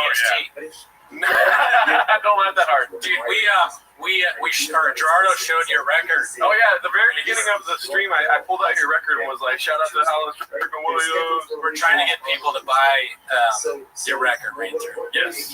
Yeah. Yes, please. I need it for my me and the baseball dads. Yeah, man. Well, you're following Rosa Alarcon right now. We were just on the phone with Mom. I did catch one of oh shit. I'm happy to be following her. You're good. We were earlier. We got some Portos. Yeah. We were trying to do a Gringo Poppy fast, but that didn't last long. Because there's like a coffee cake that we've been doing, so we're going to test coffee cake while watching the Gringo Poppy to see if it was any better while we had like coffee cake. Yeah. If it enhanced the viewership at all. Wakes you up a little bit. Yeah. We asked Walsh this, what's your favorite part? What's your favorite bit from the Gringo Poppy, if you had to choose? Well, I gotta say, I was born in Dallas. Okay. So as a Dallas boy, I think of his his local humor. It's pretty good. Stuck out to me. Do you? Actually, wait, you know my favorite part? What? The end. Well done. Do you do comedy in Texas at all? I actually did a show at this place called the Dallas Comedy Club, which was a good club. But it was just so weird because from when you go outside the club, to smoke a cigarette, you could see the hospital where I was born. So it was like I hadn't come far at all. But and then I've been to Austin. I recorded my album in Austin. Oh, okay. Yeah, the Doggy Room. But I think I've only done Austin and Dallas. So, do you find the observations that Shop made about doing comedy in Texas to be true? Is it better? They're pretty true. Yeah. It's definitely better. It's just Texas strong, Right. They don't make you wear a mask and all that shit. Like, you gotta be woke and all that shit. No. It's different. It's definitely different. It's different. Different. Yeah. Different. I think that is. Gringo Poppy is the one we talked about party. No. No. That's the first one. Yeah. You'd be surprised. You'd be surprised. Jamal, the Asian Jamal. Yeah. I think my favorite joke is North Korea with the beach on Gringo Poppy. That is a pretty good one. I think that might be mine. I like Mr. Whole Foods a lot. That sticks out to me. Yeah. And I'm glad that we can celebrate the special itself on a glorious day like this Saturday, Dude, Alan, you gotta, if I could be so bold as to give you advice, I think you gotta do that as an improv. Yeah, no, you're right. I think you gotta do that, dude. I mean, look, I just, right now, I'm just trying to focus on my kid. And we all got COVID, so we're canceling some dates. But we'll get back. Dude, COVID's not real, man. I mean, and also, I know you know about the double placebo blind studies that have ever done, so you're all in. Well, you know what I never realized is I wonder if you did Addie's and Addison. Yeah, for sure you did. Yeah. You think they get the Gringo Poppy without Adderall, dude? Did you see the thing that Moses Storm did when he did the Addison improv, like the IG story? No, I don't think so. Oh, I should have asked him if he wanted to be on. I didn't think about that. But Moses, he had a show at the Addison Improv, and he posted this really funny video of how honored he was to be doing it. And he edited in clips of like the most offensive shop hits. He starts like pretending to cry, and then at the end he put us in. And I was like, holy shit! And that's how you get our favor. It's just including us in any way, shape, or form. So we know you're not a bot. Yeah, so if you want to not be a bot, be on the Patreon or be friends with us. Yeah. Otherwise, you're a bot. Moses is fine. Yeah. He's gonna try it. So you got to do it too. That's what I'm saying. You know. Okay. Please make a video as an improv. Include us. Yeah, we should do a live 10 minutes. Oh, that's the goal. That would be nuts. Holy shit. We get the gang together. Fucking Addison trip. And I think you might be going on for 10 minutes. That's never you, right? We'll share a hotel. So what you guys been doing? Just actually, is it on a loop right now? Yeah, it's on a loop. It's right behind you on our screen. Yeah. What part is it on? Let me see. Not sure at the moment. Puto, cabrón, right now. That's the one. Can you tell that just from the visuals or the Yes, we're almost there, yeah. I know, I can tell from the timestamp on the bottom, the red line. I clamp that with my finger like that, and I'm like, oh, yeah, puto, cabrón. Yeah, we have a huge general setup. We have 3 screens back to back to back. And I'm not joking around, it's for real. Just like everything feeding me information while we stream here. Wait, so how you had Harley on? Oh yeah, dude, Harley in the beginning of the stream, and he has the energy of 1,000 men. He did 3 or 4 hours straight of Bapa intelligence. Facts. Tiger facts. Oh, that's great. Yeah, and I mean it's hilarious to have him meet people. So I wish he could talk to you as well. Yeah. But watching him talk to Walsh was pretty fun. Yeah. So, it was a good time. Something's going viral on Ching's right now that he said. What's going on? Apparently, Bob would ask the baddies to talk. Oh, okay. Yeah. I don't want to read that one. You can just go on the subreddit, or I'll send it to you. Not right now, but I'll send it to you eventually. That's Gerardo, you want to I got you. Yeah. So when Walsh was on the stream, he was talking. You know how he talks to us about how he's like obsessed. He's trying to get off of it. He did that bit. It's pretty funny. Pretty good bit. This is crazy. You're not like deep in the stuff. I mean, you send clips sometimes, but you don't have the same kind of addiction that Walsh has, right? No, I'm not like Walsh. I think because Walsh has a family, is why he's so addicted to. Right. I think he relates to shop. Relatability, yeah. I'm not. I'm just a one big boy on my own. Yeah, I'm more of a Joanna than a shop. Who are you in the Shopperverse is a good question. We've probably done this before. I like Louis Vuitton more than I like baseball, Is there anyone who's bald in the Shopperverse? Mandel. Oh yeah, maybe that's who I am. Yeah. I can see that. Oh, actually, Brendan, right now, there is a coach. I've been watching college football today with my parents. Yeah. And the coach of Kent State has a very good vibe. Oh, shit. I got to check that out. Yeah. I think they're playing like right now.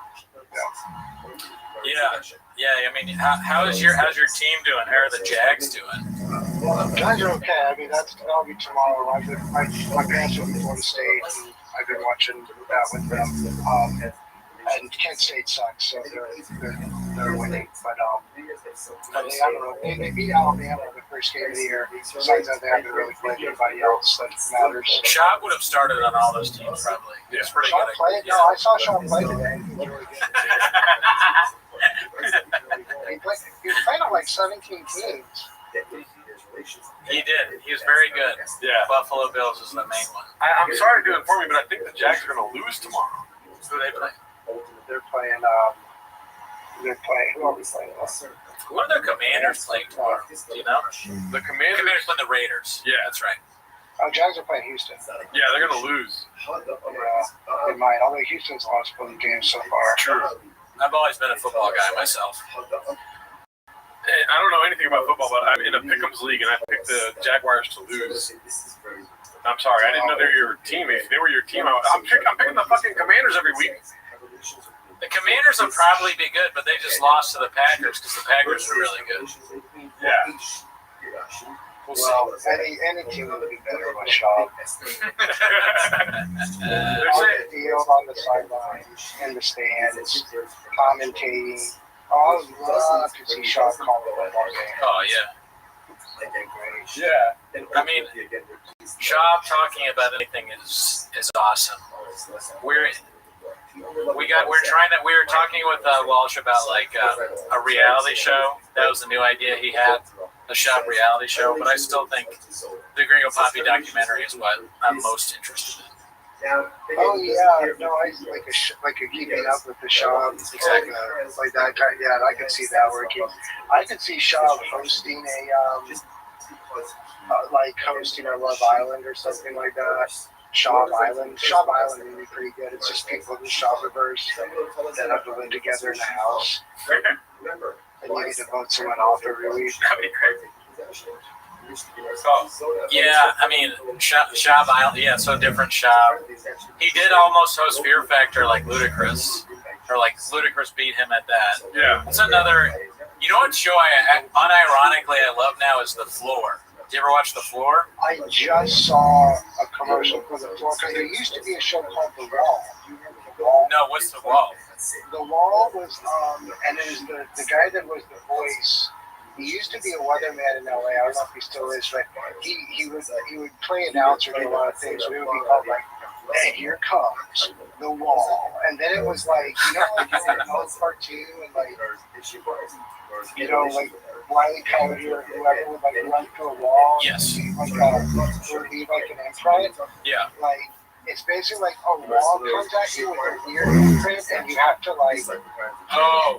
Get through the wall. Make the pose. If you don't, it'll like knock you off into like water, like whatever the hell. But yeah, so like I saw that there's what is the floor? Okay, so the tiles light up.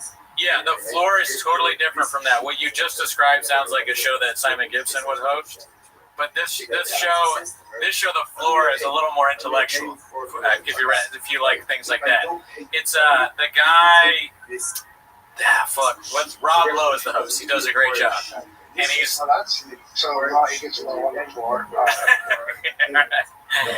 It's so all these people on the floor, and they are experts in different categories, and there's a randomizer that picks one or two people, and they battle against each other. So it's like a picture of like whatever, like let's say it's history and R&B artists. So like if it's R&B, the history guy go get against the R&B, and it'll show a picture of like Brian McKnight, and they go back and forth. And if you get the answer wrong, you lose time. And there's a timer, and it goes. And so there's all these categories. It's fucking. I'm not doing it justice, but it's a great show. I gotta tell you, also I got distracted because I just imagined Sean saying R&B as RBD. BRB. He's like, I love Usher. BRB, dude. It's my favorite kind of music, man. Oh, really, dude? Fucking love that shit. Oh man, but yeah, no, The Floor, the new season's coming out. It's hosted by Brendan Schaub. Check it out. Yes, it's gonna be pretty good, dude. Oh yeah. No, I mean, what other shows can he host? What other game shows? I mean, Price is Right would be good because he wouldn't know the price of anything, and he'd probably start arguing. What he would do if he was the host, also this is what he would do if he was the host of stuff. He's the host of Jeopardy.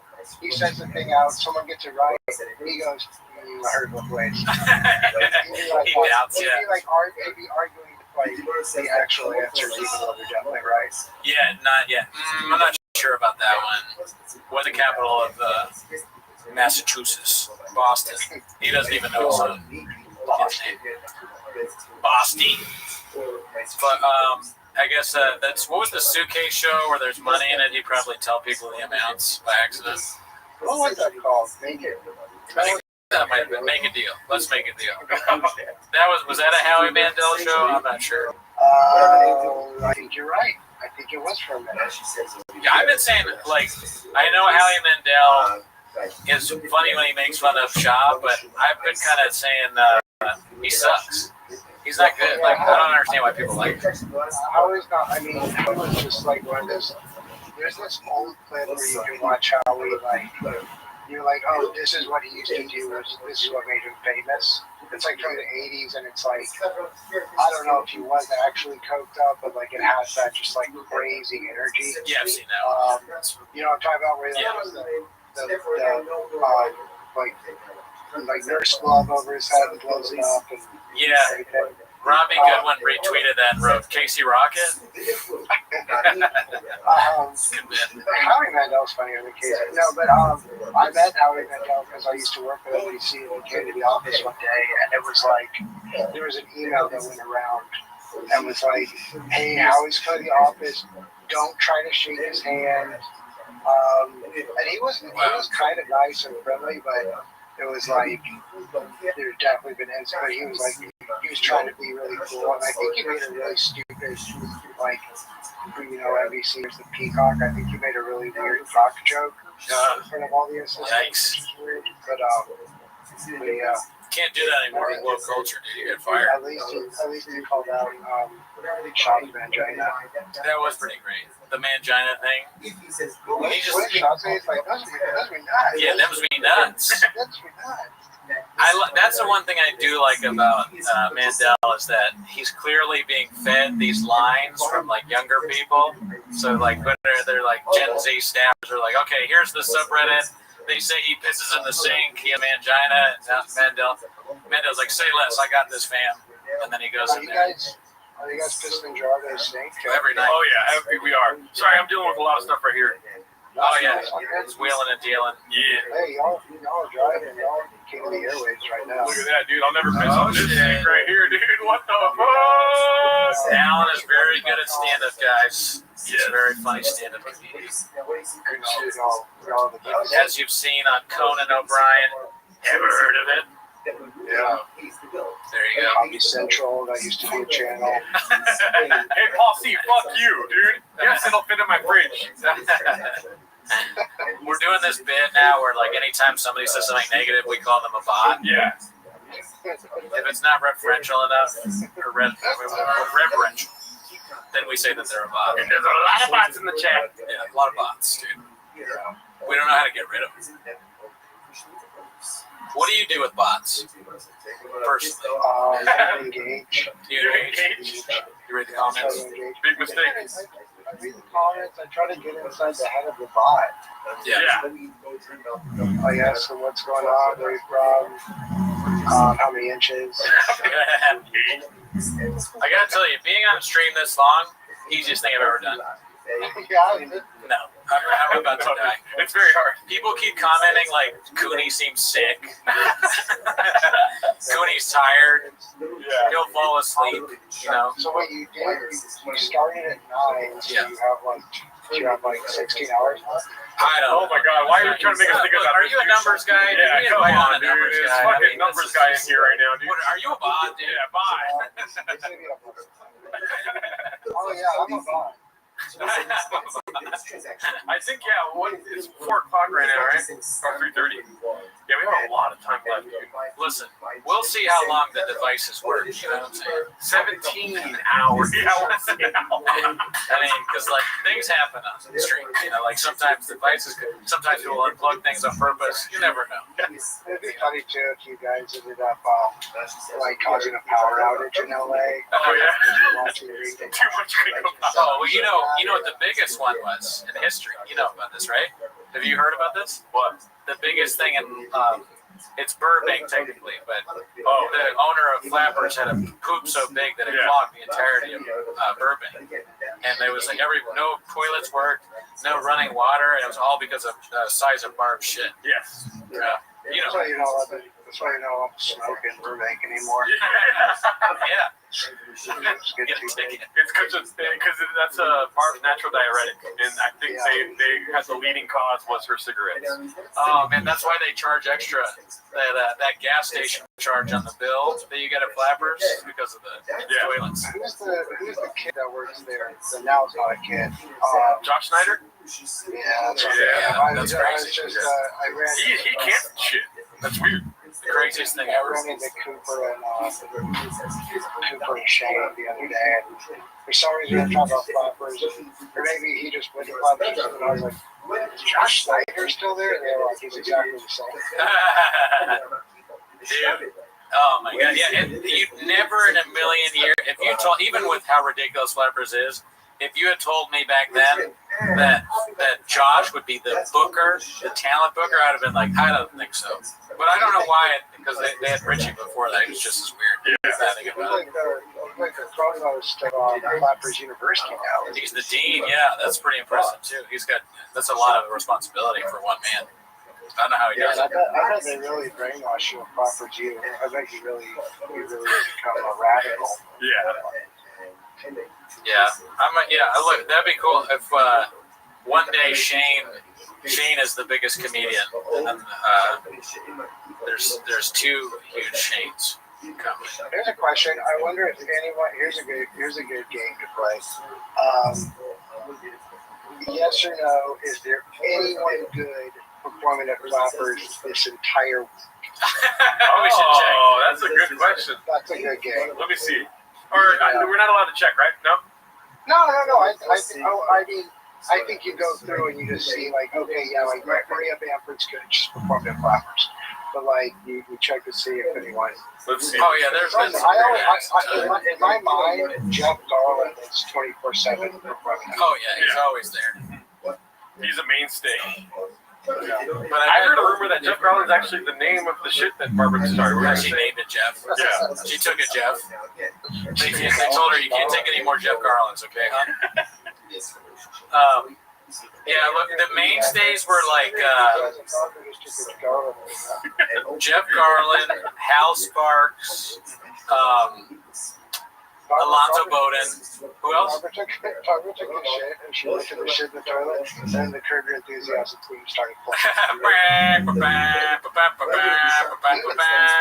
Alonzo Bowden's like, what's that smell?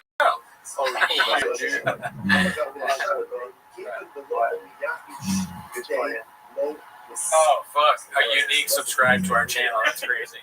Do you know who Unique is? So Unique is like this, Nelly's our fan. Yeah. I have to watch my words. Yeah. But He's the famous YouTuber that got sued by Shop. Yeah. He got sued by Shop for showing a video where Shop gives a piece of paper with a phone number on it to a chick. Yeah. The baddie. Yeah. Shout out to Unique. Yeah. The post is crazy, by the way. I looked at that, Jordan. That's nuts. Oh, yeah. Yeah. Oh, yeah. But that checks out. You know that Shop's... Dude, is Shop Probably. I mean, who knows? He's a wild guy. You know? Apparently it's 8 inches. You know, he always says that. Yeah, but would you say that much? Oh, jeez. Oh, my God. We shit on Jeff Dye a lot in the beginning. Oh, man. You know what's funny? It's like I kind of was like, oh, Jeff, whatever. He's just whatever. And then I saw him, like when the Mark Maron stuff was going on. And he was like, who's this? I'm like, dude, shut the fuck up. You're Jeff Guy. You got to do it right. Shut up. Hey, we watched on Patreon this hilarious thing that he did. Did I tell you about this already? Okay, so he did a video on his YouTube channel where it's like Jeff Dye hates women or something, and he goes, and it's him, and he's like, all these people think I hate women. I don't hate women. Women are great. In fact, here's a list of women I think are funny. and he starts listing off women that he thinks are funny, and he puts their picture up. It's so good. It's everything you would think it was. But is he being like sincere? Yeah. No, if he wasn't, then it would be funny, almost. But he was like, at one point, he picked this. He goes, he looks at his own list that he made, and he's like, Don, who's that? He forgot who the woman was. And he's like, oh, wait, yeah, no, she's good. And they were all like, it was like Whitney Cummings and industry plants. But he's like, see, I don't hate women. I think they're, they can be funny sometimes. Saying stuff like that. It was amazing. Whitney's really lost it. No, she's crazy now. Yeah, we lost a good one. Whitney, like we should be able to call Child Protective Services 5150 to take that kid away from her. Oh, you're worried about the kid. I'm worried about Whitney. I'm worried about both of them. My heart goes out to them both. CPS. Dude, Mark said that. I feel bad saying this again, Margaret, but maybe, you know what? I'm not going to say it again. Okay. I'm going to leave that. I'll tell you later. Everyone in the chat knows. I'm not going to say that again. I don't want that. I don't want a clip of me saying that. Actually, now that I think about it, I'll leave that alone. Text it to me and I'll say it. But it's good. Unique is in the chat and he said acknowledge me. We did though. We said shout out to you, dude. Yeah, thanks for subbing. Yes. He said sub balloon. Everybody loves balloon fart. Balloon fart is one of the mainstays here. Balloon fart very friendly. Originally it was Wadsworth, but then he disappeared. He waddled somewhere else. But yeah, I don't know where Wadsworth is anymore. Sometimes he chats in, but he's not. He hasn't chatted in today. I mean, he's a legend. I think he's hiding right now. Yeah. Smiley face People like. Oh, sorry. You're good. No, you're good. Thank you. Like regular people were like asking me about that. Oh yeah. Yeah, I mean, that really broke into past just like insane comedians that talk about other comedians all day. Yeah, he transcended the box. Yeah, I mean, Mark Maron was talking about Elephant Graveyard on like the New York Times podcast or something like that. It was hilarious. Yeah. He was like, you gotta get this guy. Who's your guy? He was like, this guy, Elephant Graveyard. And they're like, okay, next question, please. Please don't ask us. Please don't talk about that on this. A newspaper, sir, ran by billionaire technocrats. They don't want it. They listen. They got their own simulacrum at the fucking New York. Yeah, Jeff Bezos, believe me. Washington Post. Has Sean said anything about free speech in the past 48 hours? There was that one, the Moonding clip is about something about like how something's fake, I forget, with the Kirk stuff. I just wonder if he said anything about Kimmel. But you know he will. You know he will. At some point soon. Oh, that's what he should do. He should take over Kimmel's spot. Yeah. Brendan Chops should take over Kimmel. How have I not thought about it? Do you know Guillermo? Our friend Colin just turned to Guillermo. Yeah, Chin is Guillermo. All right, who's Guillermo? Brian? I think Callan. Callan? Yeah. Okay. Guillermo's so much more talented than Callan. Yeah. And likable. Nice. Al, do you know the band The Swell Season? Or the movie Once?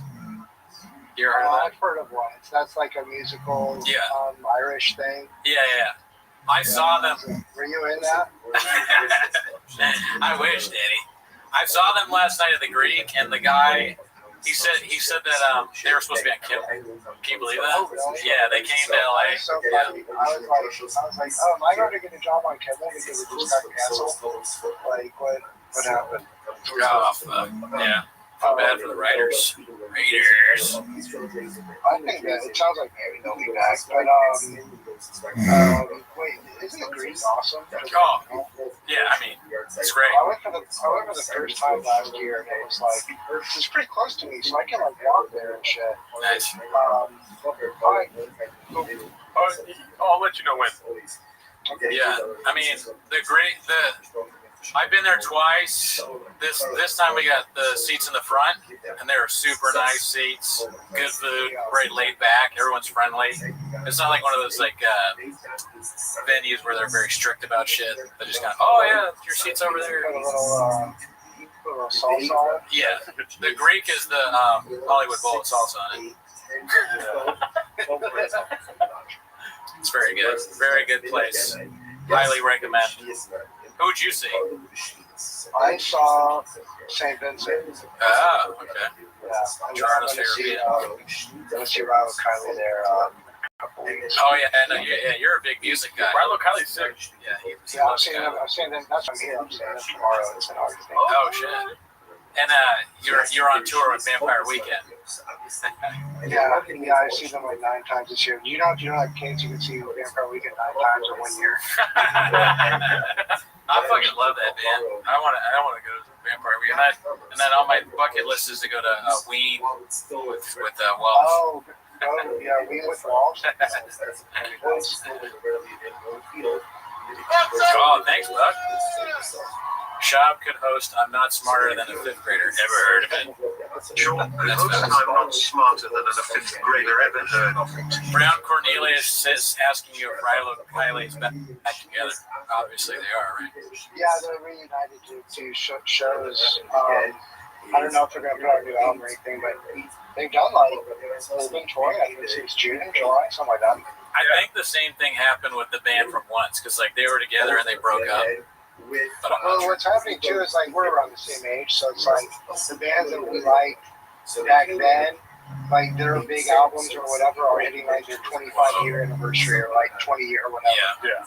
I mean, I'm only 17, but yeah, Rilo Kiley's like white woman. Thought about that. Rilo Kiley's like white woman System of a Down. You know? Very much. Yeah. Very much. Yeah. That is crazy that we're at the age now where the bands are reuniting. I guess me seeing the Swell season is my parents forcing me to see the Temptations. Who's still alive from Peter, Paul, and Mary. We never really talked about. Whatever. I gotta go. But that freaking Alan Dershowitz picture. Oh yeah. I talked to I didn't explain it to you. I talked a little bit about it in Raccoon Tweeties, our other show, but I went to Martha's Vineyard and I stayed in Chilmark. And I don't know how much you know about Martha's Vineyard, but that's where Larry David. Chilmark sounds like some shop was saying. Chilmark. That's where Larry David and Alan Dershowitz got into a fight. Did you hear about that? Yeah, I did. Larry David got into his face you suck, you fucking asshole.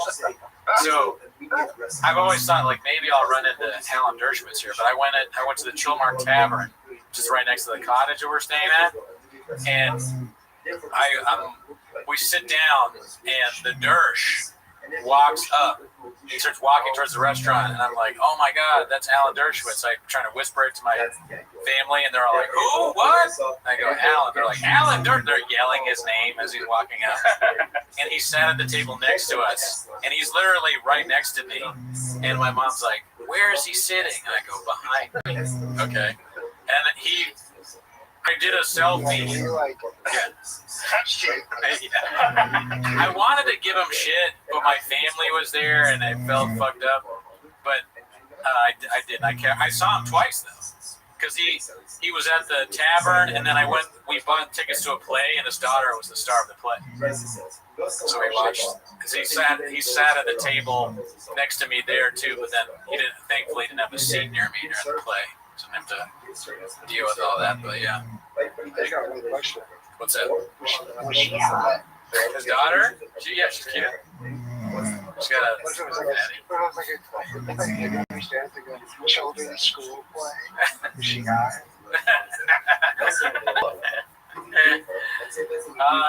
the place sucked ass. She kind of sucked, but just cute. Yeah, kind of Sean should be. Sean should hit the board. Yeah, dude. Imagine if Sean was in Glenn Ross with O'Byrne. I was just glad he was just definitely a podcaster. He should have been in that play. The play was just, you know who Hannah Arendt is? You ever heard that name? Ever heard of her? She said she's famous for saying the banality of evil, describing the, you know who. So the play was her getting interrogated. So it's her and then a soldier. So Papa Shop could have been the soldier. And then that'd been great. They'd be like, "What were you doing in the library? Well, you're in the library. Books are gay. She's like, actually, I like books. Oh, really? You want to fuck? Gonna have a fatty, dude. I go, I'd rather watch that than what I saw. The lawyer could have been.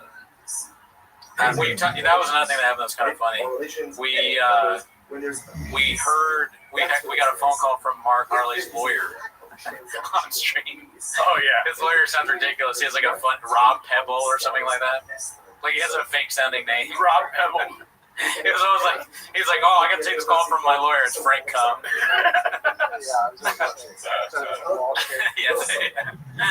Why does your lawyer have this offensive accent? The lawyer calls it a bomb threat. Hey, this is an old Walsh bit. Hey, what's going on? My name is Bobby Pebbles. How can I be of service? Yes, I'm Bobby Pebbles. I'm gonna get you off. What do you mean you're gonna? I'm suing for wage and hour violation.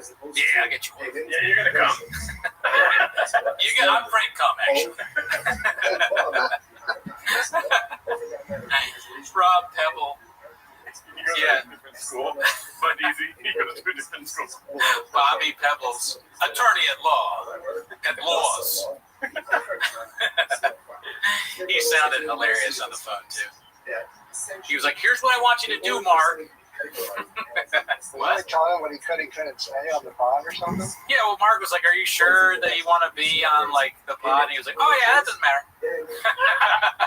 And I did mute it, but then they were like, "No, leave it on." I was like, "All right." Attorney-client privilege exists even if you're on a podcast with 400 people listening. If you didn't know that. So funny if like he just gets a bunch of clients from the street. Oh, they should. He's the best lawyer around. That's what I heard. Not for Mark. Good for BGL. It's good for you.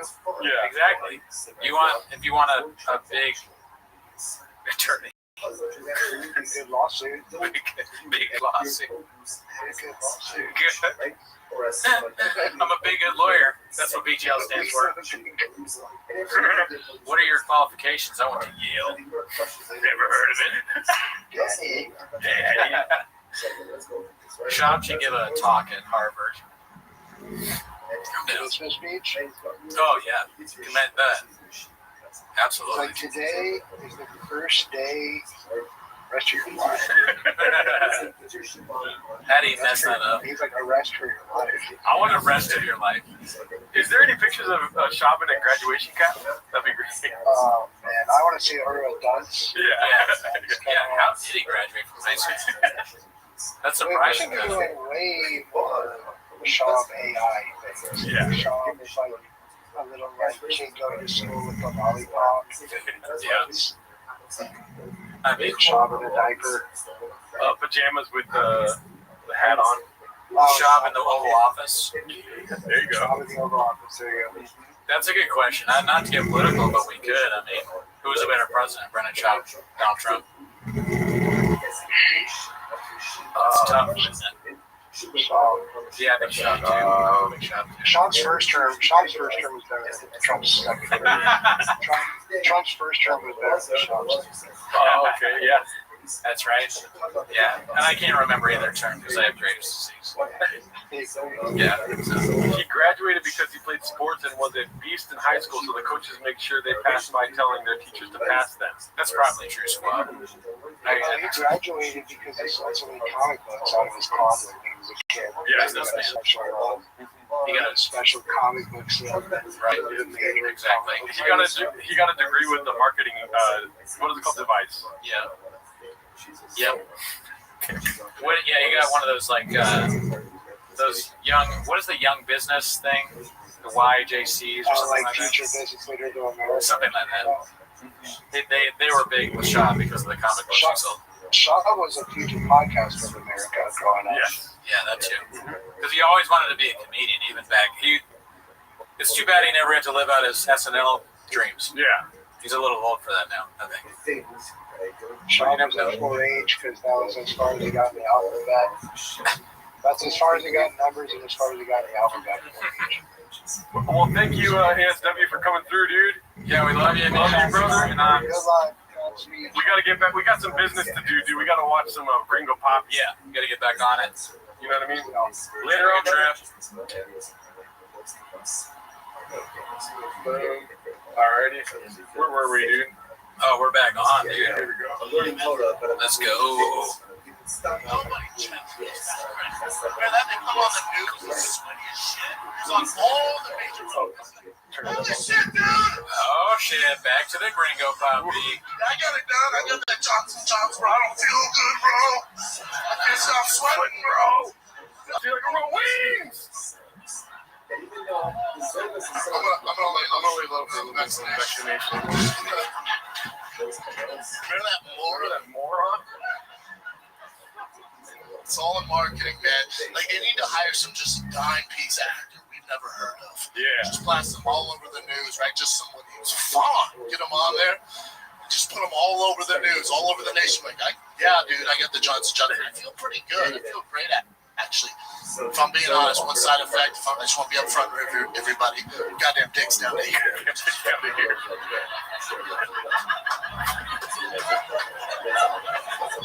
You'd have a line of bros at CBS just like, just trying to do my part, bro. Trying to do my part, man.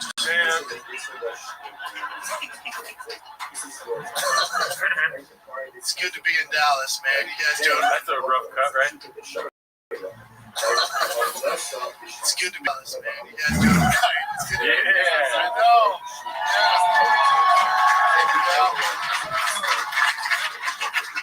There's a reason I said shoot my special here, man. You guys just give me so much love. I absolutely love Texas, man. Thank you. I haven't touched a mask since I touched down. It is fantastic. LA is not like this, y'all. LA is North Korea with H. That's so good. One of the greatest jokes ever written. Yeah. I'm gonna leave this. How did he even think of that? Yeah. You know, North Korea. Yeah. But they give us Wi-Fi, so that's cool. What's the over/under on him writing that bit? 0%. Zero. I would never take credit for it, though. The writers, that's the other thing that's funny. It's like no writers ever take credit for anything. But you know someone else wrote a lot of this. Robbie, yeah, Walsh was on, like, I've lost track of time now, but maybe an hour ago, 2 hours ago. Yeah, he was on it like noon or something. Yeah. Yeah. I mean, the time is really strange when you do a stream. I'm now learning that because I'm used to the longest we've ever done is probably 2-3 hours. Yeah. And we started at 9. It's now almost 4. That's insane. Yeah, I mean, watching the Gringo Poppy's helped me a lot. If it wasn't a Gringo Poppy thing, I don't know if I could do it. That and also, it felt like when what's his name came? Mark. I feel like Mark, like, he saw us as paper, and so he folded us up into a little airplane, and he launched us into the future like 5 hours. You know what I mean? No, but the grave is telling me yes. Yeah. I was in, but I did understand it. Yeah. Mark said he's coming back. It's cool that a lot of y'all are staying on.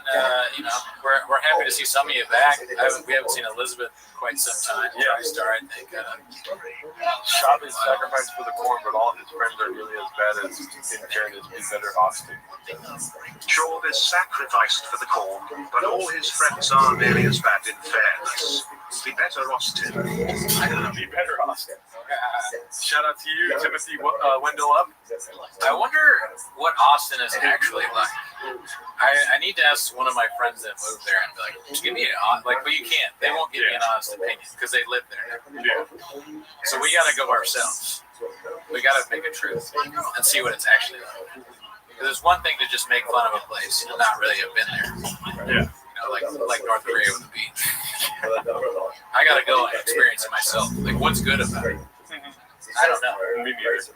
I haven't really heard anything good. Alan seems to like it. Yeah. Oppenheimer's back. Oppenheimer's. How are you feeling? Pretty sick, honestly. Really? I know. I mean, I just haven't had it. Oh, okay. I looked at my eyes in the bathroom. I was like, ugh. My eyes are red. It's all that Gringo Poppy goes straight through you, dude. I was like, fuck, dude. That doesn't look good. Oh well. You can watch me like deteriorate, falling apart. I'll say this: a lot of people are saying I'd be asleep early into the pod, and I'm not asleep. Hit them with the finger, dude. Oh no, they were right. They were right. My friends in the group chat were saying that. It's like, you're my friends back home. What are you? Why attacking me? Like, can I get some support? They're like, you'll be asleep soon. They told me to get 5-hour energy. Nah, I'm not doing No, hell no, dude. Don't ever do that. Nah, These are better than that. get that away from me. That's disgusting. Don't threaten me with an app. Something about getting headaches feels feminine. I started to get a headache, but then Mark kind of pulled me out of that with his cat story. Well, the Advil's helping. I appreciate that. It kind of grounded me into reality, where I was like, you know, we're just a couple of cats out here looking for a home, you know. Yeah. And you don't smell bad. There's money more in your deodorant. Oh man. Squab, don't put me in an app and make me fuck my way out. That's good. Mark, did you miss Cowbell? We did that at the beginning of the pod. Yeah. But, you know, you can watch it.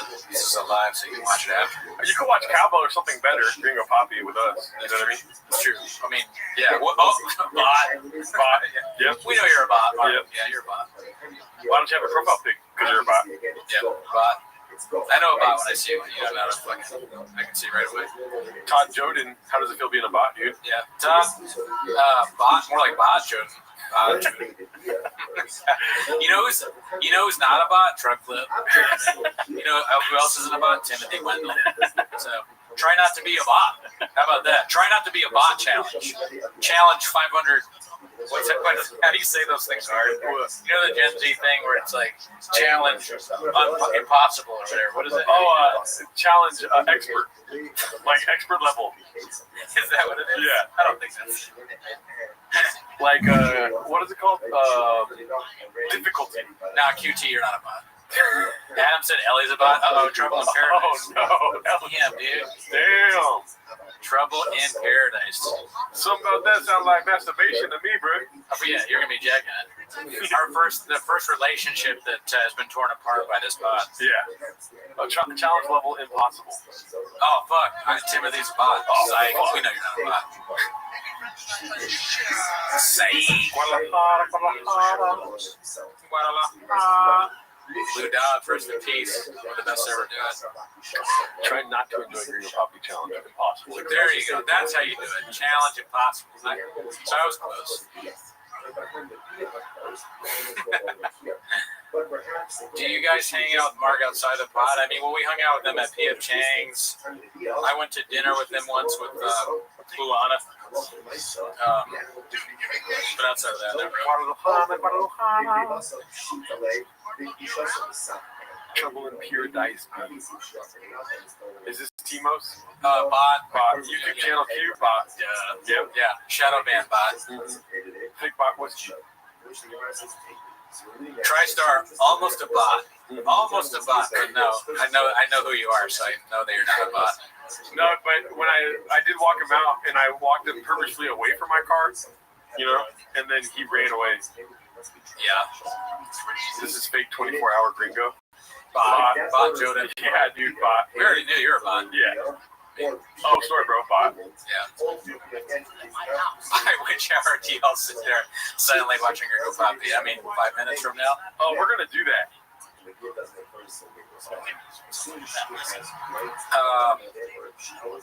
Yeah, dude. Honestly, Smith and Burns is making me kind of watch P.F. Chang's food. I know, right? It was pretty good, and I liked P.F. Chang's before that. It's a good. You know how funny was it? Remember when we first started? I went home to visit my parents, and they didn't even know about Shop Relay, and they were like, "You want to go to P.F. Chang's?" I was like, "Yeah, I do." My parents are savage. They order from P.F. Chang's. We tried DoorDash. Yeah, you can press the food on that. It's a P.F. Chang's. we're getting more. It's delicious. We had no idea it was so good. Tonight, were you watching the show?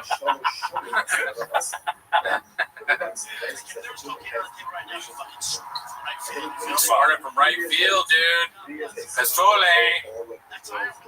Dude, that's how I am with Pistole. Never had it. Throw Walden on? Damn, that sounds like a good idea. Weldon is a good move. Oh, you wouldn't like it, Weldon. Oh shit, the bot paid us. Oh, thanks, YouTube channel. You're not a bot anymore. Shout out you, to Butter. Good to see you.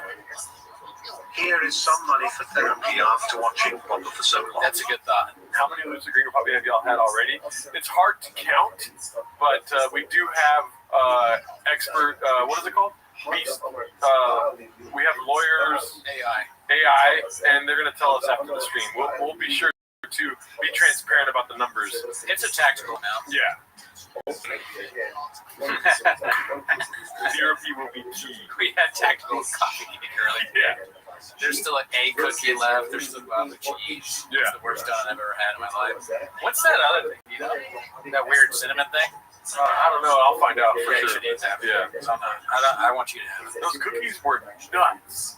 Dude, I can't believe we've not had Portos. I've had Portos. Oh, it was great. It was Mark. Sorry. I get offended by food. When people say they haven't had Portos here, it's like the craziest thing I've ever had in my life. I can't, like, you live in Los Angeles, you haven't had Portos? Oh, really? Oh, really? That's crazy. That was sus, my guy. 24 hours is 23.5 hours too much. That's hilarious, Steve Keith. If you walk around in Los Angeles, we don't have we're like North Pier of the Beach, but you will find a Portos at some point. They got one in Dallas, they got one in Glendon, they got one in Bergen, they got one in Pasadena. They got one everywhere. I don't know if they have one in Pasadena, but they have it everywhere. Is this content transformative? I'm worried for you. Timothy, are you kidding me? I don't know what to say, but what's it called? Somebody was saying something that I wanted to comment on. See, this is the 7-hour stream brain right now, dude. What you trying to do? I was trying to figure out something. I was going to say something. I forgot what it was, though. Oh, I've had the Cuban sandwiches at Portos. Those are fucking bomb. Their sandwiches are really good, too. Yeah. I thought about it. I was like, I could get, like, real food, but by the time we eat it, it wouldn't be. Like, potato balls. So I was like, we'll be eating cold potato balls. I don't really want to do that. I mean, I have done that many times. But today, I was like, I'm going to have coffee and cold potato balls. Janae wants to know if you brought extra Graves meds to make it through the night. No, I only have to take it 5 times a week now, Janae, so suck on that. Bot. And only once, and it's so small, it's very low milligram. And my levels so far, knock on wood, are almost normal. You guys might not be able to hear the Gringo Poppy that loud, but the way I have the, Cooney said at the stream earlier, it's blaring in our ears. Yeah. The way that Cooney set it up, it's like the noise that we make on stream times 10. It's just him being like, You want to do some smelling salts? I do. I just read that. That'd be fucking dope if we had selling salts right now. Oh, Garden of Stone said it. That's right. I'm so tired I didn't even know that I read that. That's where we got to. I'll read your comment as if it's mine. Forget that you said it. Blame the team. Lubinowski, welcome. Yeah, great guy. Him and Lucas. I wonder if Lucas is on the stream. I don't know what his name is, but I met them in New Orleans. Oh, okay. That's like, what, 1.5 days ahead? Yeah, I think so. Papa is a poet and a philosopher of our generation and all that shit. Philosopher of our generation and all Chinese daddy. This woman as far as the grades be gone. selling spots.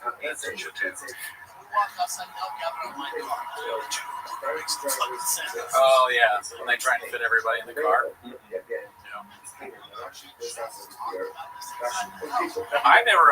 I still don't know what smelling salts are, to be honest with you. I know we've gone over it before. Yeah. I don't understand it. But is AZ joining? Bod. Turn up Cooney's mic. I want to hear the craze playing. Bod. Obvious bod. Is there a drinking? Bod. Come on. The bods are getting easier to tell, dude. The money of daddy like kept his bot. Oh, you know what? 36th, not a bad thing to ask. I should have grasped. I actually, you know what? I have not. That's the one person I have not even grasped at. Yeah. That earlier, I was like, I told them that I was grasping at some bigger guest. I mean, we may get the biggest guest of all time. But I was grasping at someone else, and they completely turned me down. Yeah.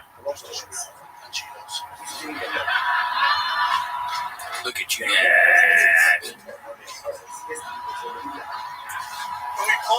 Look at you guys, another sleeper for greatest things ever said. Yeah.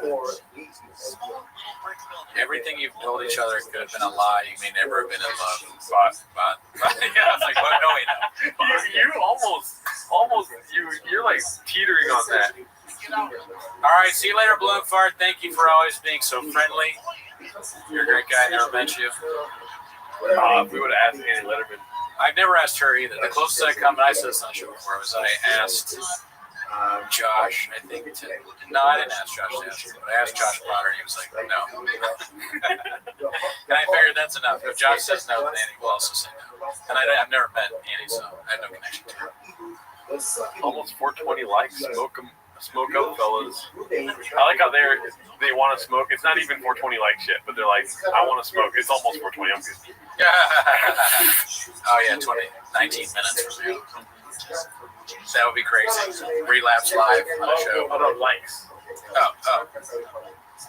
Chocolate chip sauce all over it? Oh, 420 likes. Whoa. Woo! Is Jordo California sober? No, I'm sober, dude. 100%. Sobriety. Yeah. 444. What the fuck is all this 444 shit? What's his name? DePaul, yeah, Nick DePaul. He's so fun. Like, he's arguing on like old man online, like he fucking you know this fucking Biden guy doing that like that. Oh man, these fucking liberals they're not fucking Jimmy Kimmel's ass. Red Bar is watching. Also, the bots are too. Yeah, bot. Christian. Good one, bot. Hi, Gerardo. His name's Gerardo, bot. You smoked all those cigars and never called me. Man, that'd be crazy. Smoke cigars. You wouldn't want to smoke outside. No. You fuck with cigars? I actually haven't smoked cigarettes since November. Oh, that's good. I wish, but no, I can't do it. I only smoke cigars when I'm 10 toes down. Oh yeah, studio business. Yeah, when I'm saying I don't smoke cigars. Damn, dude, this is I'm like falling in and out of consciousness. Dude. Oh yeah, no, this is crazy. You fuck with water? I haven't had lemonade in months. You smoked all those spots. You smoked all those cigars, never called me. Bring back Cooney Plain View. I know, we need to bring back. If I told you I smoked a cigar, I might be too tired to play. What do you guys think you'll hit the wall? I mean, I'm like rubbing against the wall right now. I hit the wall 5 hours ago. I hit the wall before we started. I'm where the woke meets the wolf. I'm the wall from the TV show Alan. I feel like if the shape was just me sitting in this chair, I still wouldn't get through the wall. Gerardo's the wall. Rub that wall, daddy. I mean, I don't know. Smoking cigars. I know Red Bar has his feelings about it. Oh, Roger got arrested? Oh, yeah, you didn't see that? Oh, dude, the video's gnarly. Why? Just because it's so sad looking. Someone's filming. He's like, you filming me? He's getting locked up by the cops. It's just tragic. I feel bad.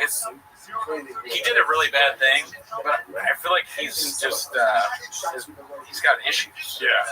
He is clearly caused by serious mental issues. Not funny. I have a secret. Should I tell you or no? Yeah. My boy's getting sausage salad right now, dude. Yeah, I got a text from work. soon. See what he's up to. I think we fumbled the bag on the Corporal, right? We might have fumbled the bag. Might have been too late because he did say that he could only do early, and then Bart was here for 5 hours or something like that. I want him on. I mean, we'll get him on. Yeah. Love the guy. Yeah. He's probably doing whatever he said he's going to have to do. Yeah. Unfortunately. 0 dark 30. We will probably have. We'll have a few more guests, though, so don't get twisted. There's more guests coming. Yeah. What's he doing right now? Oh, he's starting the closing bit. The Lions. Yeah. I know I said this earlier. I would like to see the what happened? Elizabeth Marsden. What's she saying? BGL's telling Castaway as we speak. Yeah, I mean, I've heard that's not the first time I've heard the cat story. Yeah. I don't know. I can't remember whether he talked about it before or with me. I don't remember. I heard Annie Letterman is tonight's special guest. Right. No, I wish. I regret not asking Moses. I just shoot him a message. Moses, but I'm so tired. I know, dude. I hit the wall hard. Yeah. You've been carrying the load, Pod. Oh, no. Listen, take a nap. All right. If you want to switch to the couch, we can switch to the couch, but I'm fine. Oh, okay. I mean, I'm waiting for our guest. Yeah, then couch. When IDM comes on, they can just take over. Yeah, IDM has to watch it. And we're gonna be sleeping. It's blue shirts and out there like, all right, hands, go ahead, talk to me. Don't ask questions. I'm bots. Bot. When they're like, hey, so are we on the spot? Bot. Carry on. Carry on. Bot. You fucking lazy sack of shit. What are you, Cutter? Do your job. Othello is Othman, yes, he'll be on. I hope. Unless he tries to pull one of his bullshit excuses. I'm like angry now. Everyone is my enemy. Everyone's a bot. Hey. You know the one thing I'm looking forward to at the end of the stream? What? I'm gonna watch fucking Cowbell at the beginning, dude. You missed Cowbell. I did miss Cowbell. Okay, that's nice. How was it on a scale of 1 to amazing? How was it being him again? Or what do you mean? Wait, what are you talking about being him again? Yeah, I'm not Cowbell. I'm sorry. I'm at Graves. Yeah. How was Cowbell did great. Hey, we should end the stream. Cooney's acting weird, dude. Adam and Cooney getting more unhinged as each hour passes. I don't know about that. You should see the things I call Othello in chat. I get canceled for that.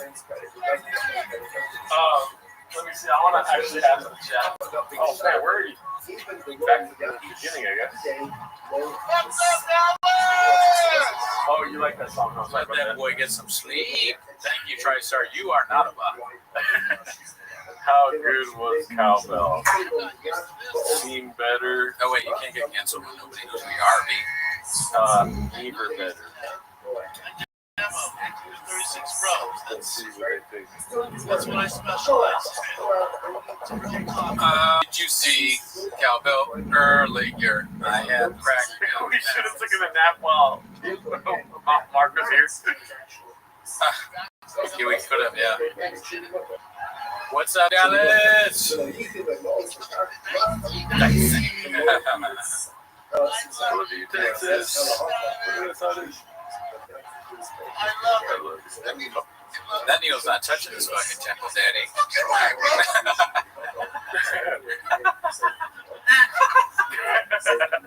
Look at that walk. He's not touching this temple. The walk is skilled. I don't care what anybody says. It's skilled walk. It shows that he's been studying the grades.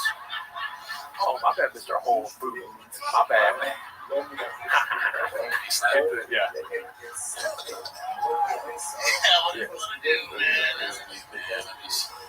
They fucked it all up with the marketing. I incentive actually. It's all their marketing. They fuck this whole thing up for the marketing. Yeah, that operation. Warp speed. Vaccinated. They're like, yeah, go to Get vaccinated. What the fuck? I feel like hell yeah. Hell yeah, fuck this. He's gonna call his mom.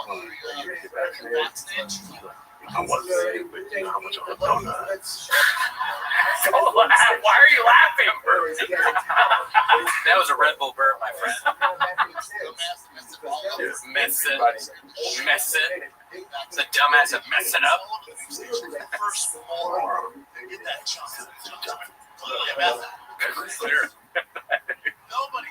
Oh my god, that's so funny. It looks like you were like, you're laughing.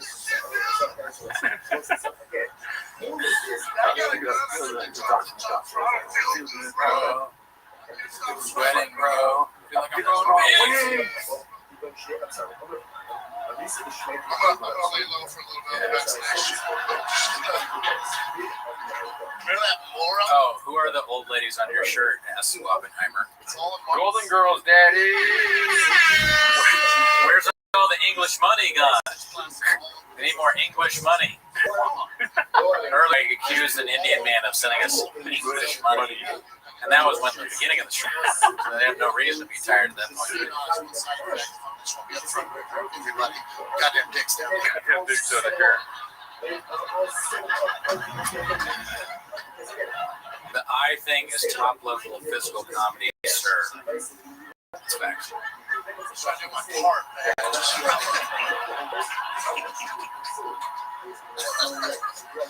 It's good to be in Dallas. Oh, Nathan, are you English? Shout out to London. Always good to have international. Oh, Successful Egg is back. Goddamn Sticks Down. Yeah, you're right. Goddamn Dicks Down here is pretty funny. But get back in the kitchen, Successful Egg. You need to go viral on the Reddit. Okay? Hurry up. You can watch the stream for a little bit, and then you got to go right back to making clips. Oh, shit. LA is North Korea with a beach. San Diego Airport is closed due to a nose gear collapse on the runway. It says nose gear collapse. Sounds bad. Yeah, prayers out. I can't go through a lockdown. Straight up. Oh, shit. LB from England as well. Yeah, get rid of that last one. We did not do Or the UK. English. I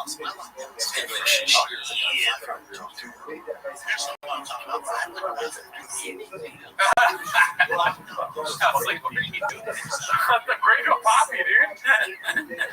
We're not going to be the other week. We're like, now we're fucked. Just fight me. What are we going to do? He was like, oh my god. My life would be so much easier if I was just eating shit. The laugh after that is so crazy. I'll talk down with the bros, Dallas. Quarantine with the homies. So much more fun we would have. Oh my god, dude. We'd like play video games all day. We'd work out. At night we fuck each other. That guy. It's like, what the fuck, No. Oh, we're gonna play video games, bro. Sorry. That's don't burn yourself out, Gerblardo. You'll have a chance to do this all over again in 10 hours. Good one. Thank you, Assad. Yeah. Bot. I knew a bot when I saw one. Yeah. You know why bots say they burn out? That's why bots actually burn out for real. Us, homeless cats, we don't burn out. Gordo is asking me which homies is digging up here. Joe Rogan. Yeah, probably just Joe. Governor of California, Governor Newsom, locking us down. Oh, yeah, Newsom. Never heard of him? This guy, I'm gonna realize this. bankrupt businesses. I realize my girl's not good. My girl's not. She's not a friendly human being. What would he call Gavin Newsom? Can we do another poll for Gavin Newsom? I got some funny names. Nah, take your time. I was gonna say he called Gavin Newsom Gavin DeGraw. What else? Gavin, I'm so tired thinking of things. Gavin Newsom, Gerardo Alarcon, Gordon got some. Gordon Gecko.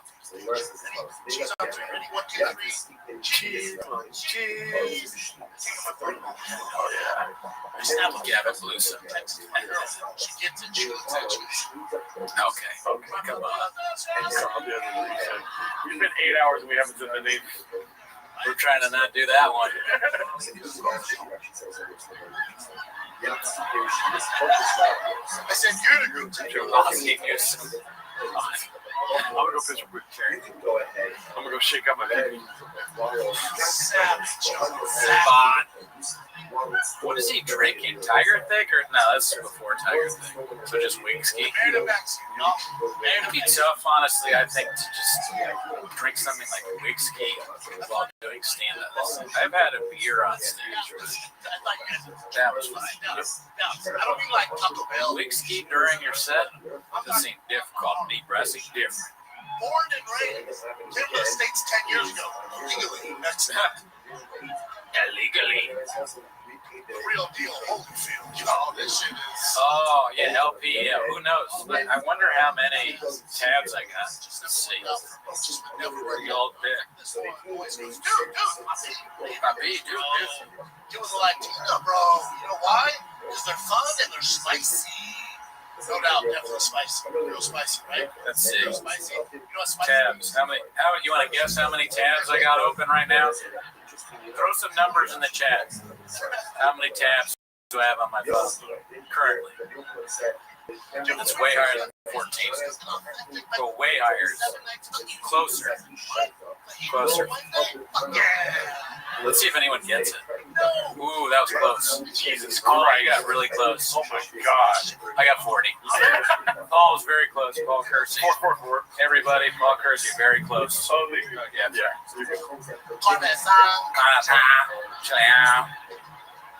We got it now. He has a, yeah, that's a great point. He has a Google of tabs open.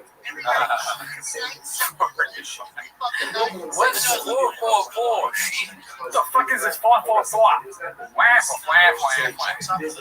New York. New York. I did that 23andMe. I did that shit. You spin the cup. We measured my teeth. Yeah. This is me jar mayonnaise. They are, but they look small. Yeah. My first band out 6'7", bitch. I need a fucking tater tot once a week. A fucking hot pot can kill you every now and then. I need a fucking tater tot with a person. Let's go with the big Gotti. She for real? Every time we were going, like, does it ever occur to her? Maybe Brendan's not trying to shit his pants. You know, you want to hear something true, Cooney? Yeah. I'm talking to this girl, and yesterday the last message I sent her was, I'm watching the world's worst fan special for 24 hours tomorrow. What did she respond back? Can we flip? Close, but no. Good. Can I watch it with you? No, she didn't respond. Yeah. But I don't do this for me. I do this for my kiddos. Yeah. I mean, you gotta make money to buy baseball bats and gloves and cork for the bat. Dude, give me the big cheese. She's like, what the hell, man? Carb load year round? Big cheese. She's like, nice. Dude, give me the bean cheese. She's like, dance. What the hell, man? Carb load year round? You never tail off the carbs? Nice. Dude, give me the bean cheese. She's like, God damn, dude. Carb load year round? Talk about Michelangelo, dude. You painting the Sistine Chapel right there, daddy. That's some of the best stuff ever written. Yeah. That's just facts. Yeah. Never tail off the carbs? That's game plan? Ice cream. That's what, like, the Migos or something like this, they should make a song called Every Night with that. white t-shirt. Every night. Same Gringo Pop beat. Nah, I can't even do it right now. How many times do you think Future has watched the Gringo Pop videos? A lot. Yeah. Great artists watch great artists. Yeah. You know, Iron sharpens iron. Yeah. You go around, you go up to fucking Bob Dylan, you're like, have you ever seen the Gringo Pop beat? Yeah. That's back. I watched it last night. Comic. Exactly. Special, dude. Yeah. The thick boy's thick. Daddy's number. Yeah. Boss. Has Paul hit you up at all? Okay. Yeah. Good.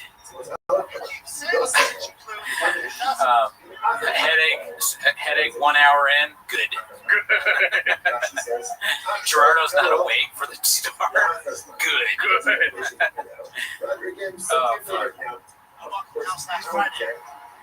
And I feel like that sounds like I'm Brennan talking to George when I say it like that. It was just funny. Do you guys think you can write a set that parallels Gringo Poppy with slightly different jokes? Yeah, probably easily. Yeah. Bye. That's why I'm with fucking Soul. I see it, dude. I will fucking take it to the snout and get me around it. I see it, I eat it. So I walked in and go, Mama, I said, Mama, what are you doing? Are you tired and complaining of grapes? He's good. Bot. Yeah, way to make me laugh, Bot. Gordo, none of your business, Bot. It's Keto, bitch! Dude, Ryan coming in with a jelly roll talk. We haven't talked about jelly roll at all. Yeah. Dude, Jelly Roll would have been a fucking great get right here. You guys, I really like what you show, and, the way you treated McGill just reminds me of how I treated one of my friends I thought was a dog bitch, Make me cry, bitch. Somebody wipes Gringo Poppy for 24 hours. That's a sleeper for the funniest part of Elephant Graveyard's videos where he shows him crying about Mitzi. That's crazy. Yeah. When you stare into the lamp, when you stare too long into the void, it also stares back into you. Be careful as you wrestle with monsters. I am about this. Yeah. So we should have gotten a Hungry Wolf on the pod. That would have been great.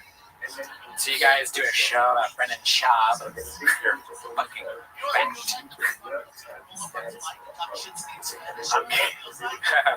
When's the You'd Be Surprised 24-hour stream? I don't think we can get away with that. Yeah, it's on Showtime B. Never heard of it. How sad would it be if we went to the gym with Tony and get bench more than us? Oh, if I can kill myself. You probably can, honestly. I don't bench. Nah. That's not facts.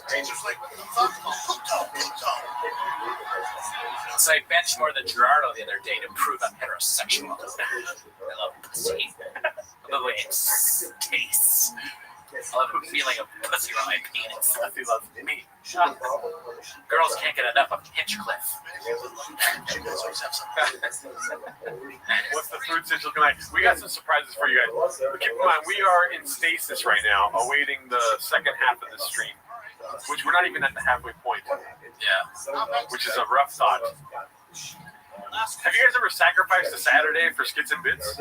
Oh, yeah. Entire Saturday. An entire Saturday. Don't remind me of that. This is going to be a rough weekend. A big deal. Don't do it. Ask Ellie. Oh, Ellie's Tony Hinchcliffe is her type, huh? I think you said Wasted Saturday. Oh. Skits and Beats. So I guess they're saying that cowbell was never better. Oh, wow. Thank you. Text them and say thanks. Yeah, I'll tell them you guys said so you did a good job. I'm a motherfucking roasted lobster. I'm a motherfucking lobster. Red lobster, dude. That's so cool that people have been here since the beginning. Are you guys in your mom's basement or what? Yeah, bots. the homeless cat. Yeah.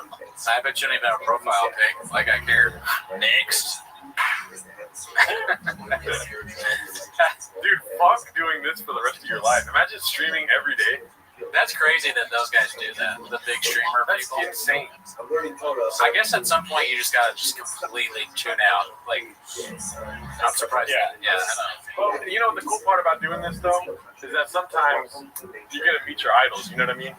Yeah, sometimes. Sometimes it's just like What? unbelievable that you get to talk to people like this, dude. The CEO, which I'm gonna take my hat off. Oh yeah, dude, take off your hat, dude. All that head. I can't have a hat on meeting the president. The CEO. I should have worn a suit. I have a sports jersey. I'm embarrassed. It's number 66. I can't hear Brian though. Wait, that's Oh, there he is. I can hear him now. We did it. We got him. Thank God. What? Yeah. What's up, Dallas? Yeah. Hey. Whoa. Crazy. Man. BC. Just is amazing. What do we call it today's episode? 24 hours of shop? Yeah. Oh, yeah. We've been, I don't know if you know this, but we've been streaming. Well, yeah, you do know this. We've been streaming the Gringo Poppy since 9 a.m. Wow. I did tune in early when Hella Mark was in there. I didn't see any baddies, but I could see in his eyes. Lots of Yeah, no, it was pretty crazy. Yeah, he had a lot of energy.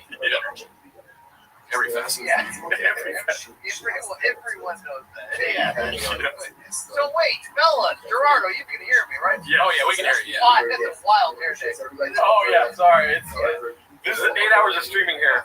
Oh, yeah, this is what streaming does to your hair. You know, got that raccoon titties over there. Hey, are you guys, how much caffeine slash nose beer you guys rocking? Oh, I don't know about caffeine, but we got rain, daddy. Rain has a new flavor called white gummy worm. Yeah. So that's what Gerardo's drinking. Yeah. I had a Red Bull and an Americano. Ever heard of it? Yeah. So we got a lot of caffeine. We're very tired. I have a headache. Will you make it? You won't make it 24 hours. No, I mean, listen, if it gets anywhere near 24 hours, there might be like a mistake where I unplug on purpose. Oops. I don't know how much longer I can do this. But And you know the answer to it. Sorry, what was that, Brian? I said, what did I miss? oh yeah, that's a good question. Well, you missed how my hair got this way, but you know why I don't cut my hair, dude?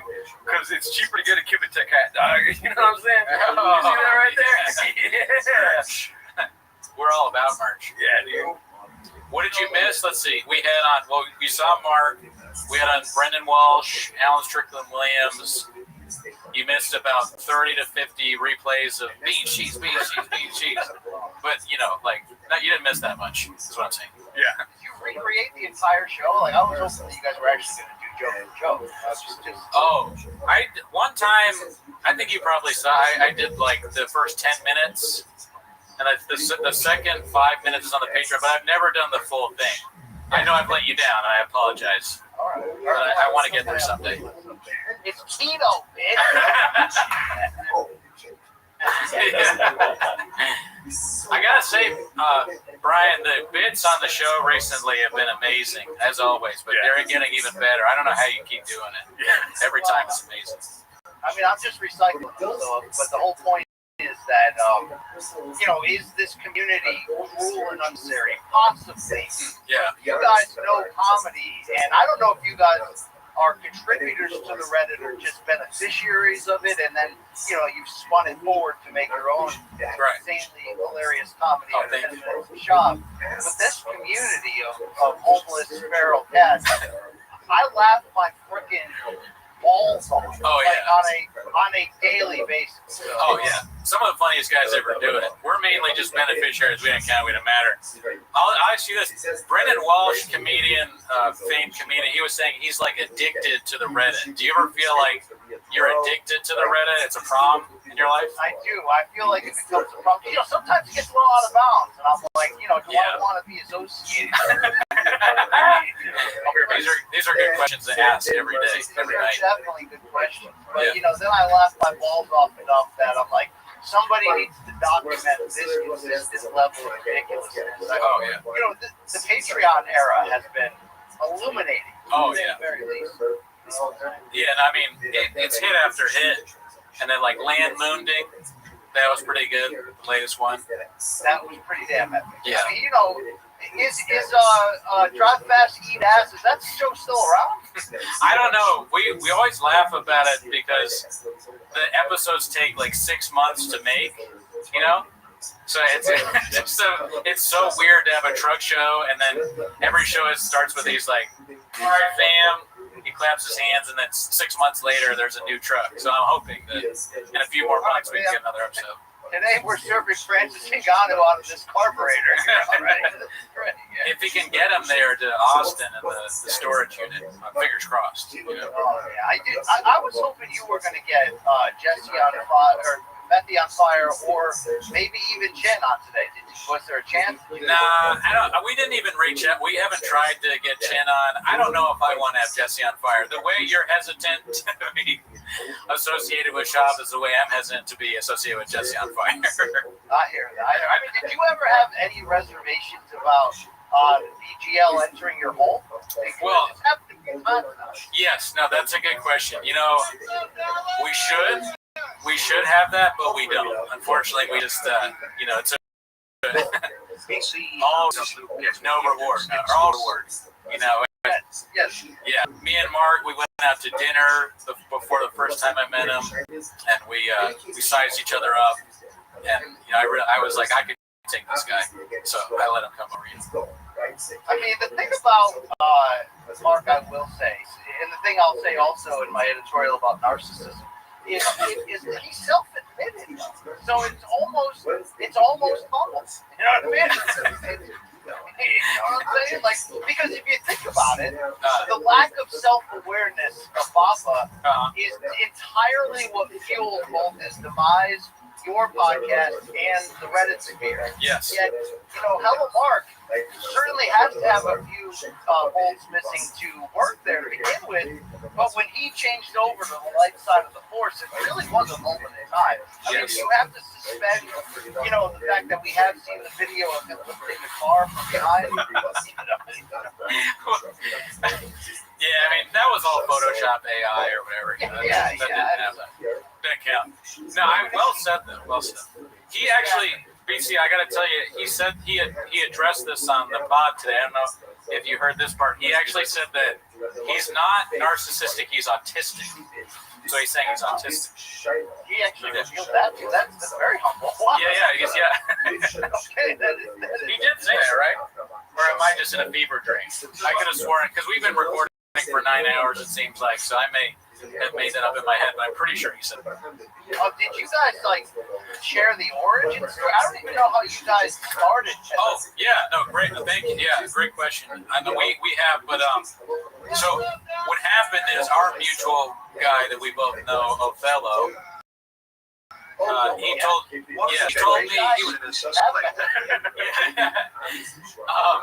he was like, dude, this guy Shab has like a stand-up special. You should do a stand-up special. It's on YouTube.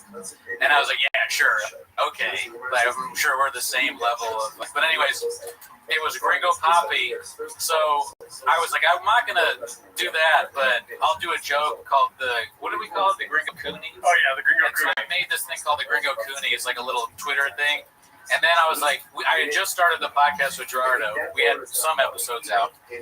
And I said, why don't we watch the Gringo Poppy on the stream? And this is all kind of like been me kind of thinking about it. So we watched the stream. We streamed the Gringo Poppy, and it got such a huge hit. And then somebody independently posted in the Reddit, could have been Oathman. We'll never know, allegedly. And it got this big hit, and you know, we started finding out about Bob, and then we weren't going to do it, and then we're like, why don't we just watch 10 minutes of it? And then we started making the songs, and then Bobby Lee reached out. Yeah. When it really evolved, when it really went to a new level. Yeah. Oh, dang. Yeah. I mean, I don't know, Gerardo, are you a comedian as well, or just a regular dude with weird hair? Both, actually. All right. All three. Say this is some of your best work. These songs. Oh yeah, like I'm a musician, so playing music and doing this and being funny. I've always wanted to be funny, but I make sad love songs, so it's kind of like helped me grow into like funny songs. Yeah. You know what I mean? Now, did you guys play at? I mean, I don't understand the conference, right? Right. I get food out of my own kitchen with that joke. Did you guys play the store during the golden era when Joseph was, was ruling? I mean, did you ever walk by the truck, and if it was a rocket, and you possibly came a knocking? I mean, I think a few pre-roast battle shows that when Rogan made. I saw Rogan there once. I don't think I ever ran in the shop. We would see D'Elia around, not in the store, but like improv. Actually, yeah, in the store too. Yeah, D'Elia, one of the greatest to ever do it. Really do. So, but I never saw live Flopper and Rogan stand up. What's that? Great comedian, bad boyfriend. Yeah. Who's it? I'm working on my D'Elia impressions. Now, why doesn't Papa protect him? Why doesn't it drive him nuts that D'Elia is so often? Yeah, it's a good question. I thought they were all going to stick together, Yeah, I thought we were going to fight. And not so much. Like, what is Eric Griffin missing? Is it just a paycheck that forces him to go? Yeah, I think they're all kind of like tied together. D'Elia's got nowhere to go. It's a show that Theo Von was there for a while, and then he had to go figure some stuff out, going through a lot, and then they were just like, we'll just keep on. It's one of the best shows out there right now. You do YouTube, yeah. I do. So have you ever been approached by Shaw, by his, he is involved in plenty of lawsuits. So, like, have you received any subpoenas? No, but I think we have like interactions with all the shopovers. Like, I've met Eric Griffin. He told me to move, motherfucker, but like not mean. But I was like in his way in an open micer. And then I've met Chris D'Elia. He disappeared into a restroom. I met Joe Rogan a long time ago. I met Tony Hinchcliffe. The only blowback. Shab is the only one. Yeah, and also the credit to Shab if he knows about us at all for not suing us. Thank you. Thank you. But the only blowback at all that I've received is one time I did the show a long time ago, and the producer of the show told me, he was like, hey, the guy that does Shab's poster work saw your name on the thing, and he was like, I can't do this poster because this guy makes fun of Shab. And I was like, oh shit, really? And he's like, yeah, but I was like, I'm still gonna put his name on, and they just ignored it. Or actually, no, the poster guy was like, I'm just kidding, I can still work with you or whatever. But he was at least aware that I did that. But that is the only blowback whatsoever that I've heard from us doing. I just can't believe how much the Shab's podcasting game continues to birth things. I mean, is your entire YouTube algorithm like mine? Just full-time podcast cringe, geek, the beige guy, and I don't even subscribe to any of these. Sure you don't. Yeah, you don't subscribe. Yeah, right. I mean, do you know how many people are making a living off of this man's work? Yeah. I mean, his father doesn't even know it, but he's financially fueling not just his son to stay alive, but all these other comedians. And we thank Harold Shab. We're so happy that he was able to move here from South Africa in the Emerald Mines. Yes. We really appreciate that.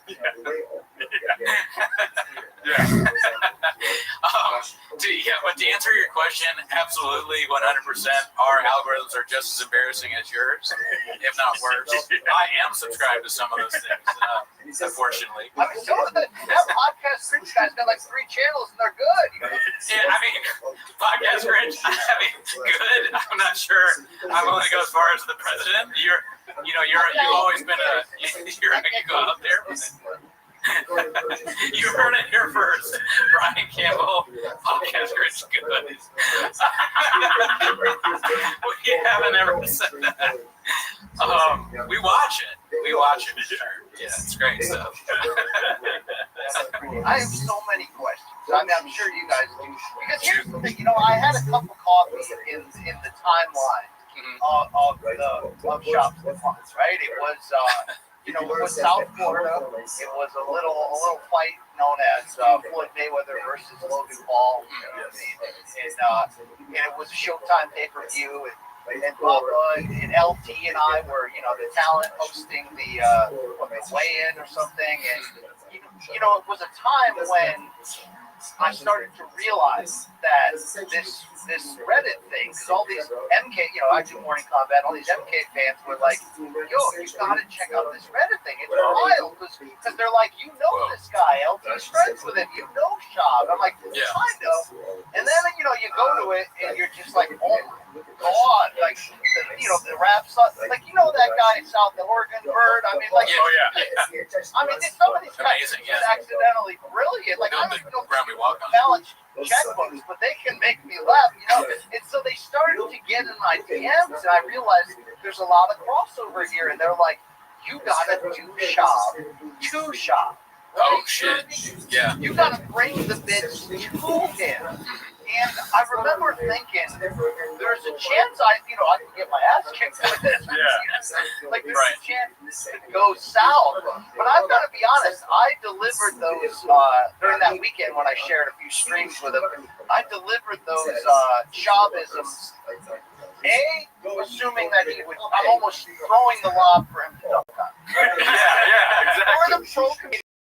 Yeah, I'm the stupid guy who thinks he's funny who isn't. I'm just gonna lob him and then you'll dunk on me. Yeah. And then or plan B, I was thinking of if I could get him to address it, it actually will kill the hatred. Yeah.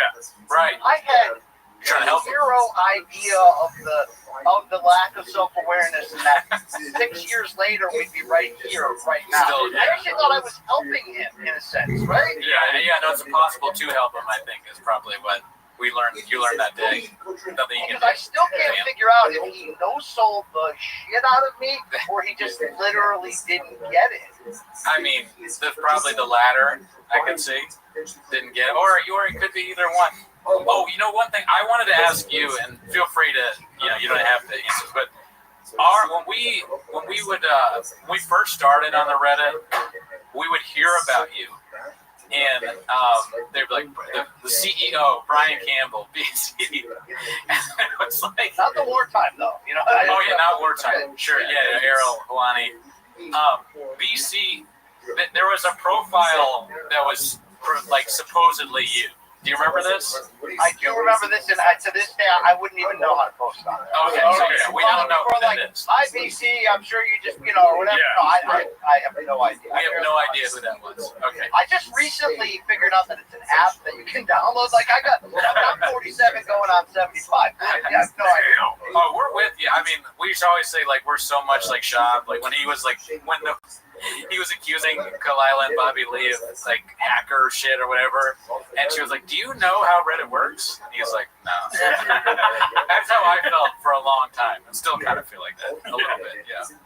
I mean, do you think, like, for example, the latest I saw, it could be many life struggles behind, but the Patreon thing, he answered like potentially libel answers on Patreon about the CBD lawsuit. Oh, really? Did you like not assume that people can take that and put it on Reddit, or that's even worse, every single Patreon subscriber is just a Redditor? Like, I mean, there is no deeper pain than being an attorney for Brendan Schaub, I'd imagine. It's got to be like, oh, why? No, stop! We actually, speaking of attorneys, you don't think this is funny? When Mark was on, he had his attorney call in the show, and he was just live on the air for a while. And then Mark was like, "Is it okay to talk about the thing?" And his attorney was like, "Yeah, it's fine." He had some sort of comical, like, TV character, like Bob Loblaw. His name was Rob Pebble. We're like, all right. Sure, he's an attorney. It was ridiculous. And then he was like, yeah, he's a great attorney. We went to college together and we did Roy's. We're like, all right, but okay, you're not helping this guy. Like, poor Rob Pebble, Bobby Pebbles, attorney at law. Because like when he's like, I have nothing to do with this, blah blah blah blah. I'm like, I just don't believe that. Yeah. Oh yeah. No, I mean. The thing that I was disturbed by the most is when the person was telling him that their child had epilepsy, and Shaw's like, oh, you got to get him on CBD. Just give him some CBD. Like it's a dog. Yeah. Promo code SHAB, SHAB. Yeah. You know how people give CBD treats to their dog? Yeah, just give them CBD. It cures up. The epilepsy goes right away. Yeah. Wet and wild CBD, just get to your 5 mils. It's fine. It's like this extended run of us enjoying this comedy, largely at his expense, but completely his fault. Like, I think of how often it could have just ended with one piece of self-awareness. One piece of, like, I know what's out there, haha, joke's on me, guys, okay, but enough. But it's either... I don't read the comments, or I'll sue you over this. Yeah, the lawsuit shit is crazy. I guess I'm not a litigious person. It would not cross my mind to sue somebody, but Job is very litigious. He's a hungry wolf, dude. Yeah, gave him a chance. Yeah, he wants to spill the beans on some motherfucker. Yeah, that is true. It's like some people think it was maybe infidelity that led him away from comedy. Some people think it was, children's baseball. You know what I mean? I really think it was a turning point with the San Francisco DA. You know what I mean? Once them streets were no longer safe, we could have had a third comedy special. But here's what I really want to bring up to you guys. I'll just interview on your own 20 minutes podcast. I listen to I'm an old school pro wrestling fan, so I listen to this fantastic podcast called The Lapsed Fan, which is built upon old school wrestling fans who hate the current product that just deep dive the shit out of what went on back in the day. So when Hulk Hogan died, they are in the midst of like a 9-episode special about like the history of his life. Each episode's like 3 hours long. They research every newspaper archive in history. The other day they had on some like 75-year-old guy who grew up with him. Like they're literally trying to find basically just to prove how much Hogan was a liar. They're like interviewing his little league teammates, and they're like, here's what he said in his second book. Is this true? I don't know if this is you guys, if you're skilled enough. But at some point, if this thing continues, we're going to need people that are like going to find the guy that got Gadoosh through the glass door. Yes. His mom put name tags on all of his Nutrigrain bars. We got to find, we really get Gary Barnett on there and get that chick who, like the taste of the dick. You know what I mean? Yeah. I gotta win the dick taste. Yeah. Kicker. I mean, there are so many people that Tim Tebow, that would be one of them. You know what I mean? Right. To find out about the bench press record there for the Broncos. There are so many people that really can add color to how we got here that no one stepped up and done that yet. Is that a Cooney and Gerardo production in the future? Well, I'm glad he's asking because, we act like this is a 24-hour stream of watching the Gringo Poppy, but really it is the inciting incident that leads to the documentary about Gringo Poppy and the life of Brendan Schaub. Yeah. It's important that we bring that to awareness, and I'm glad you asked the question because I was willing to say that. Yeah, if I may. You're doing it? I think we're bringing awareness to the fact that it needs to be made. Mr. President, I hear your words. Yes. I hear what these edicts or injunctions that you're giving us, and this is something that we're going to work tirelessly to do. We're inspired by the work that you've done so far, and I won't let you down personally. I mean, I'm going to fight really hard to find all these people. I've been streaming for too long. I can't even put words in conjunction. What is that? I'm losing it, man. We're not putting sugar all over your dick and telling you it's delicious or anything, but yeah, we want the docuseries involving all the aspects, and the main component of that needs to be Shab at the center, just like Michael Jordan, because he's brought so much. The last day. I mean, I want Puig. I want a realtor during that staged house buy for Abuela. You know what I'm talking about? Like, I want a few things I need. Yeah, the people that work with him at the grocery store, you know, the one he got fired, I'll definitely have them on. Old bosses. Yeah. Whoever gave him the cappuccino. Little League Dads. Oh, yeah. Little League Dads? That'd be great. Yeah. Little League Dads. Gotta come on. We tried to find, we actually tried to find the bully room. Oh, yeah, we did. Which is crazy that we did that. Sean McCorkle thinks he has all these people, right? He's like, I got the guy with the Triscuits, you know, like all these people. Sean does. Sean makes it. No, we want to, but I think we missed the window because Mark took over for a long time. But I'll try and send him a message. Yeah. Sometimes I'm sitting on real hot info that I'm like, I don't want to say on camera. Somebody. Listen. I'm sure people tell you a lot of stuff. You're the president. So. The meetings, we're in the room, the situation room. You can only imagine what you hear there. Like, for instance, I watch those. Yeah. You got one of the keys to turn. I don't want to say who, but somebody messaged us before the truck flip incident and sent us a picture of the truck flipped. But it looked like it was just the truck and like a random, like the same exact model type thing. So we didn't share it. Like, we just kept it to ourselves. And then the whole truck flip incident happened, and I was like, oh my God, that full a month ago was right. Yeah, that was the craziest thing ever because he sent it. He sent it to you, right? Yeah. Did he send it to me too? Oh, I think so. But I ignored it. I think Gerardo was like, look at this. And I was like, what does it even mean? And then it happened, and we were like, oh my God. And it was the exact same picture. Yeah, and this guy, whoever it was, if we had released it, I'm sure they could get fired from whatever it is that they. So it's like we were like, damn, how do you get this? Wow. Man, I mean, I don't want to ask how this ends. Sorry. I don't want to ask how this story ends because because what? Sorry? It's probably going to be sad. Right. But I just wonder, like, what twists and turns? Because lately I've been trying to get in the mind of Callan when I watch these. He seems almost as turned off by extreme baseball dad's behavior lately in terms of like, you're gonna listen to that son of a bitch coach. Does he go pro in 2 sports? You know what I mean? Like, or put your elbow up. He didn't eat tonight. That kind of thing. Like, I really fear that all of this man's happiness is tied into whether one of the chompies goes pro or not. You know what I mean? Like, that's it. Right. It could be. I mean, but he's putting a lot of effort into it, so I think they're both probably going to be Major League Baseball stars. Definitely. It's, every facet. I hope they do become that, Yeah, me too. Yeah, I just hope they don't kill us someday. There is a lot of footage out there. Yeah, you're right. I think I'm going to be sitting in a cafe someday, and someone's going to come up and just put me to death. It's going to be like the end of the movie Sleepers. Spoiler alert. When they go back and they kill Kevin Bacon. Yeah. Or The Godfather. I'm going to get knifed right in the... I'm like all old. Yeah. Senor Cooney. Don Cooney. I'm a Don by then, of course. Or Matt Damon at the end of The Departed. Yeah.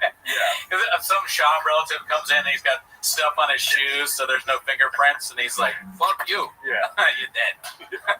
Now, do you guys have access to Will Sasso? Because he seems to be in on it. Oh, I would love to. Played a role.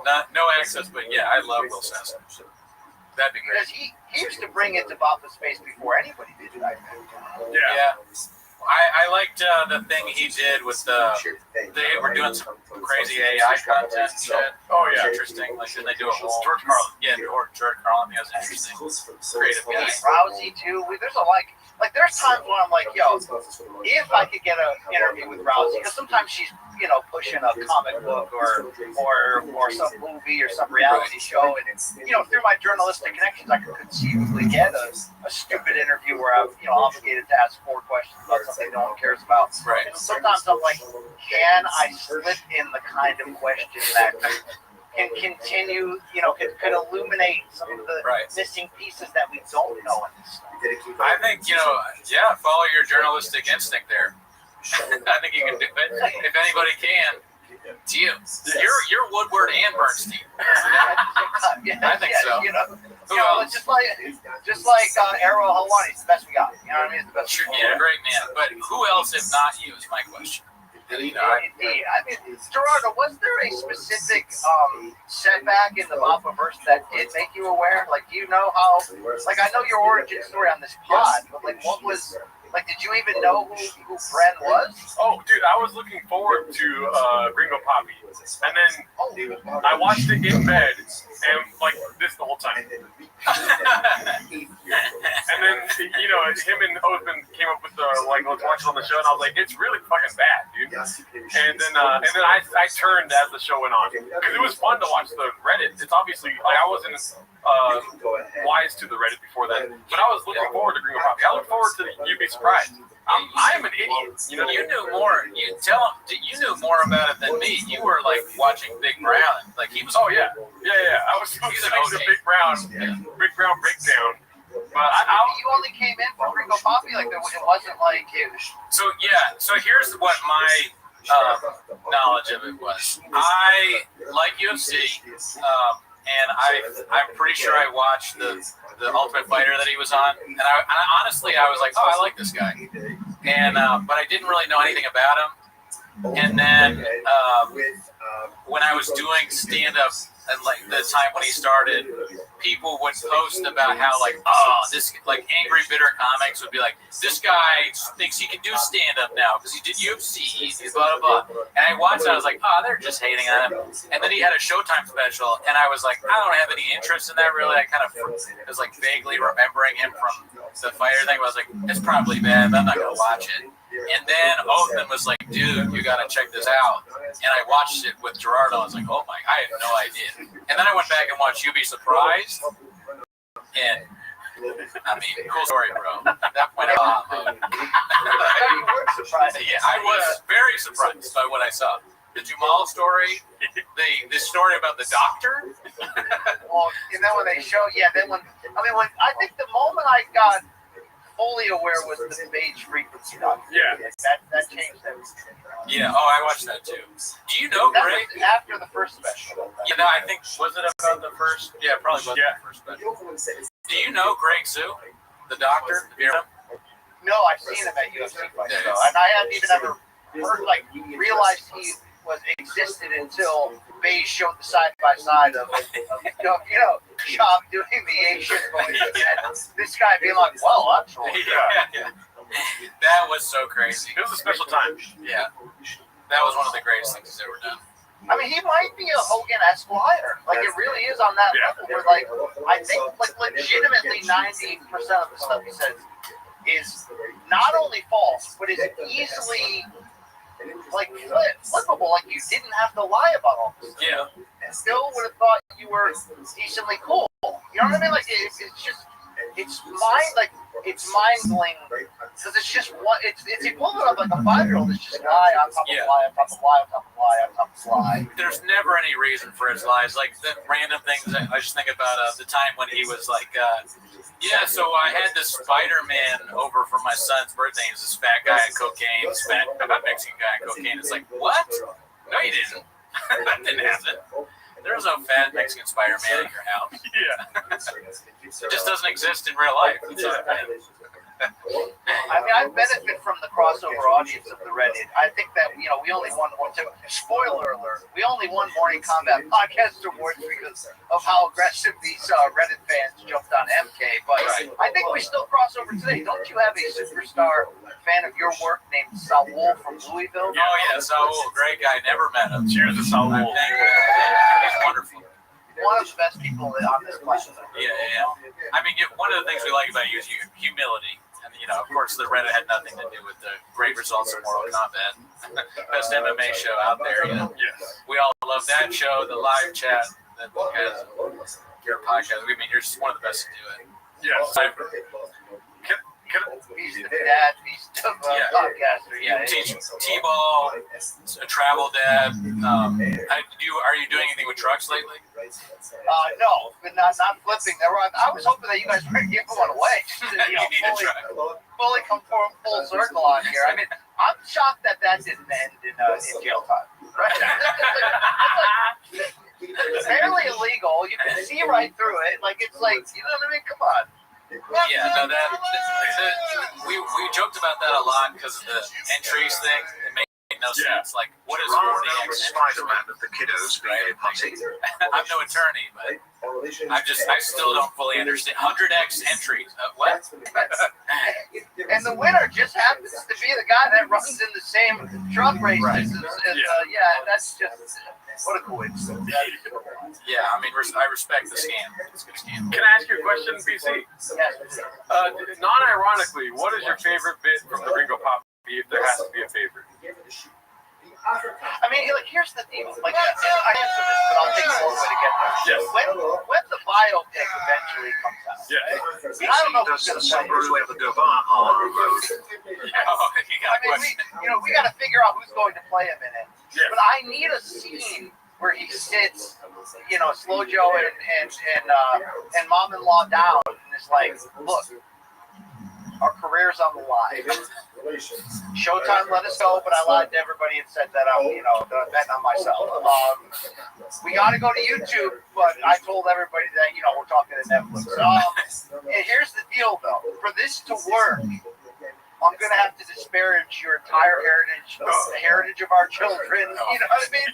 Because as I'm watching that, I'm like, I got to tell you, I actually thought that the Gringo Poppy in real time wasn't a massive failure, only because I actually legitimately laughed like 2.5 times, compared to the first comedy special where I was just like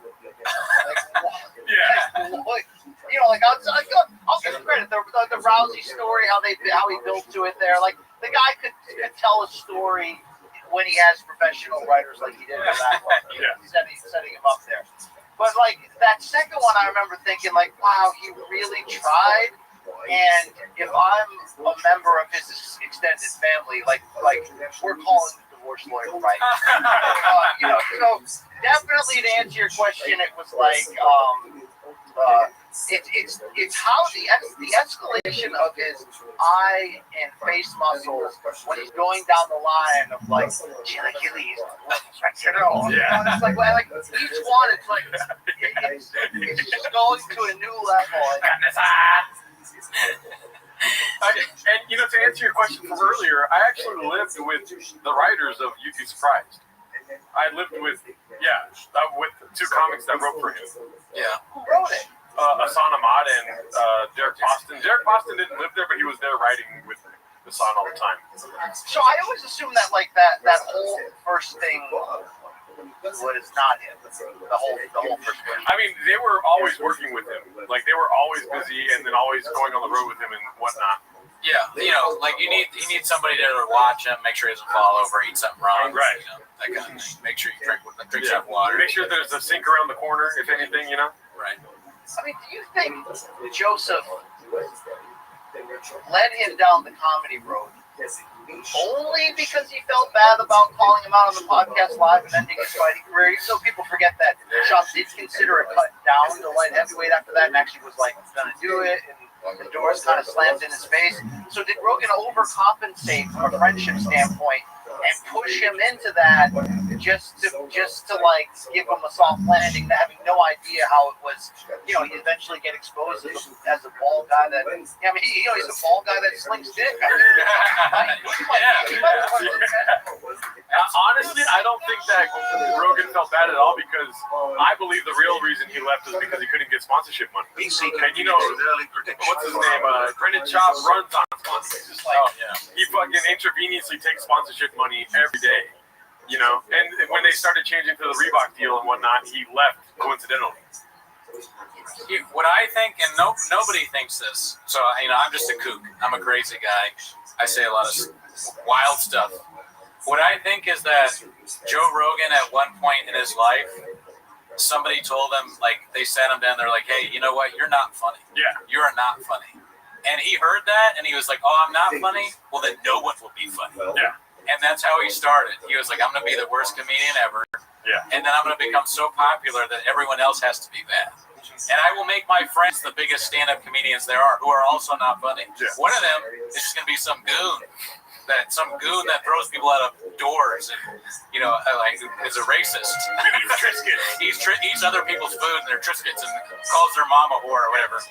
And it's a big strategy. He wants no more comedy, and he wants everybody to live in squalor and Lake Austin. So it's a big plan. The whole thing is, a lot of people are involved. So I'm done. I'm not going to say anything else.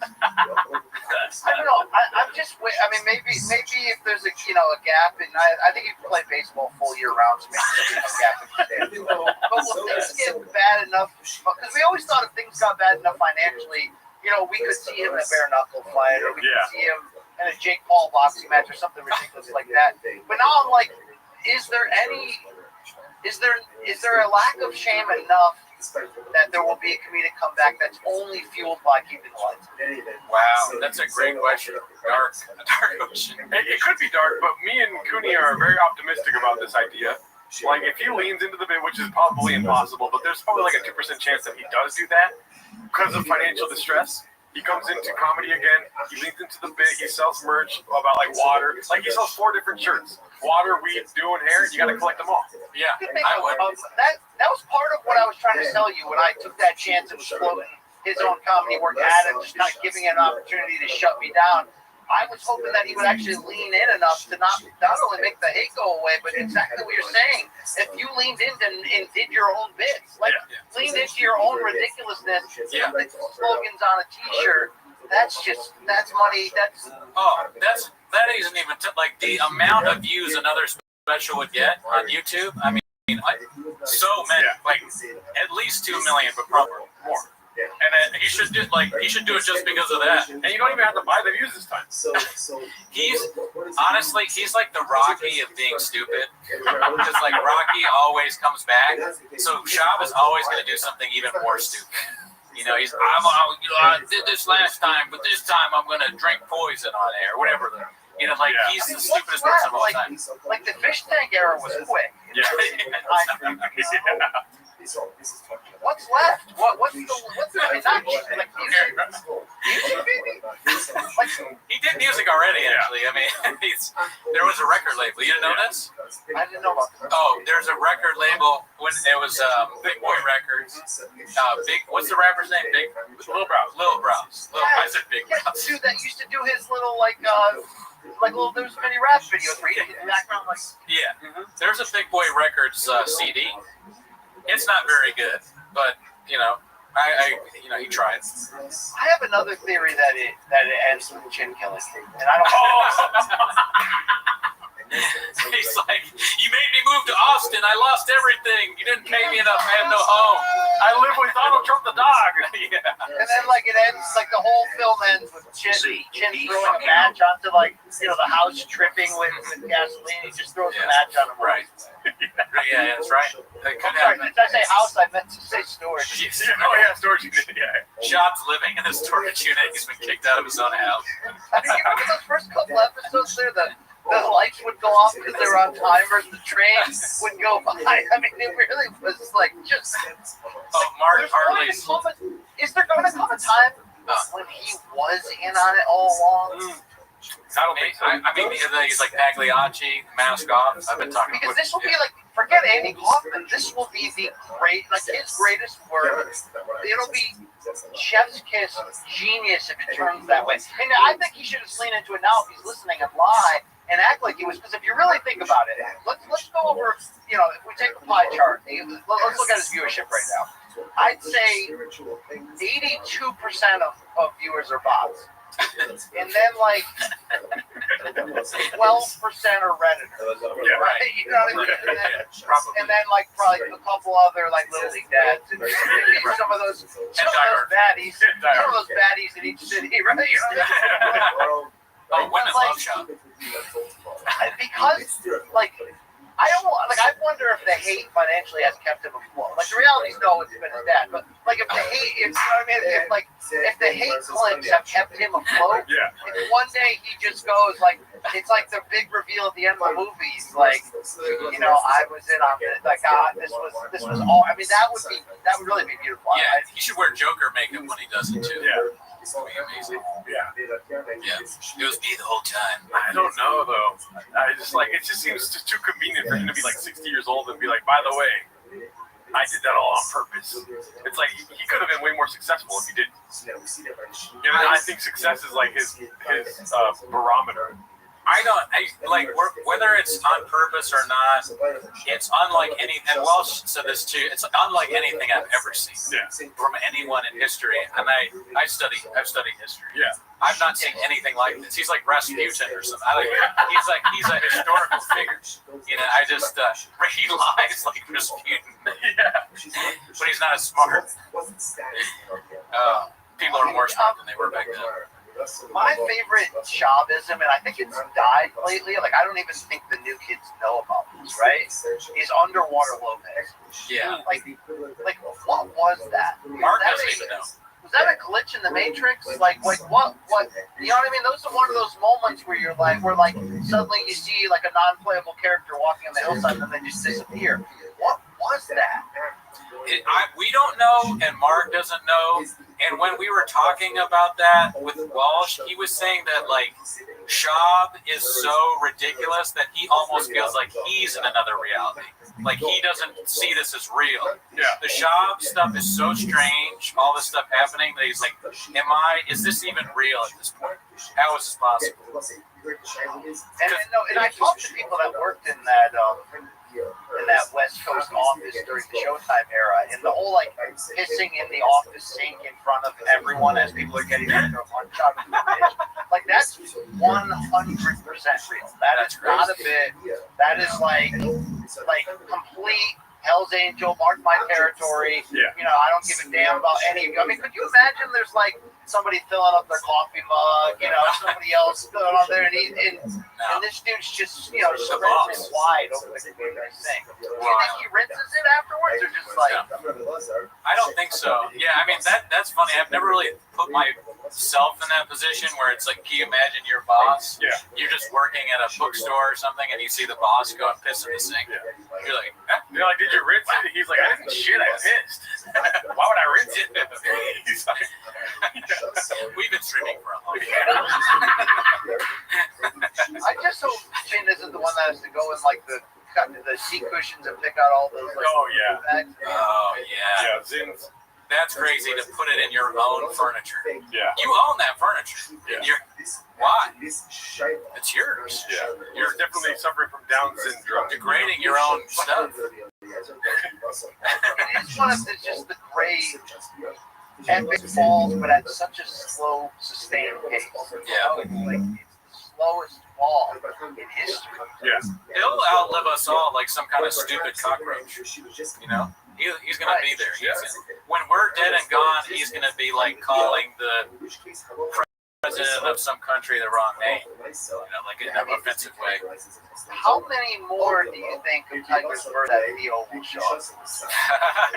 Like, is that only I just hope he doesn't kill me type of gesture, or what? Oh, I don't know.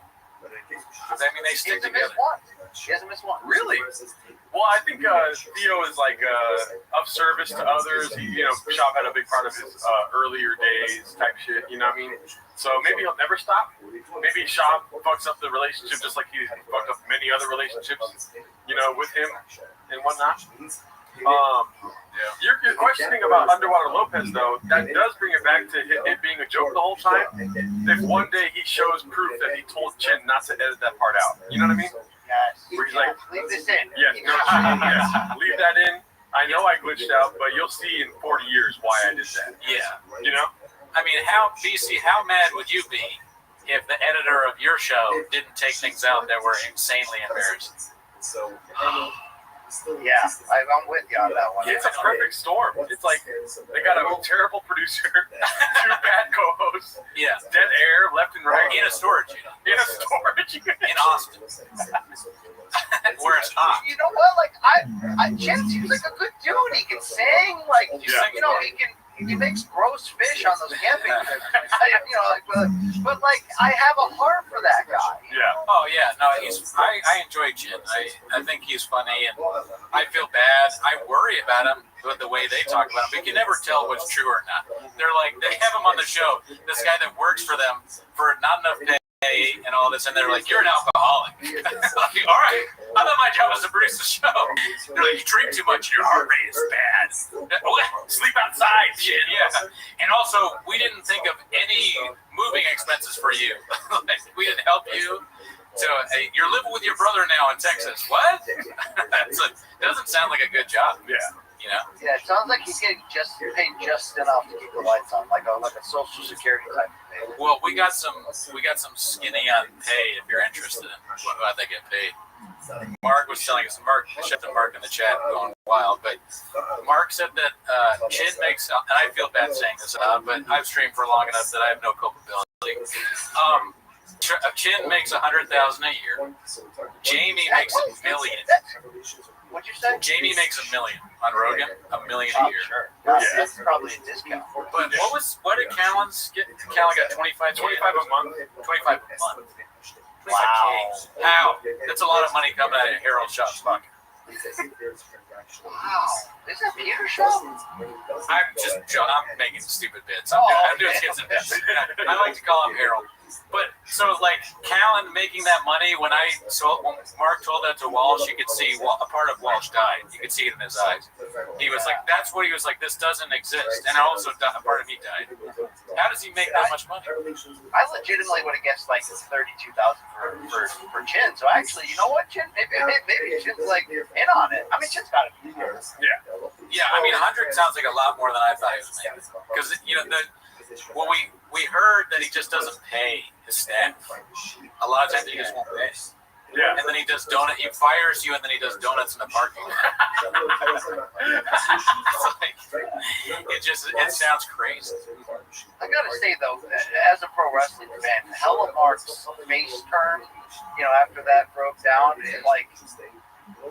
it was pure pro wrestling because when he was a heel, I hated him. He was one of the worst people on this earth. And then, you just instantly had a heart for it. Yeah.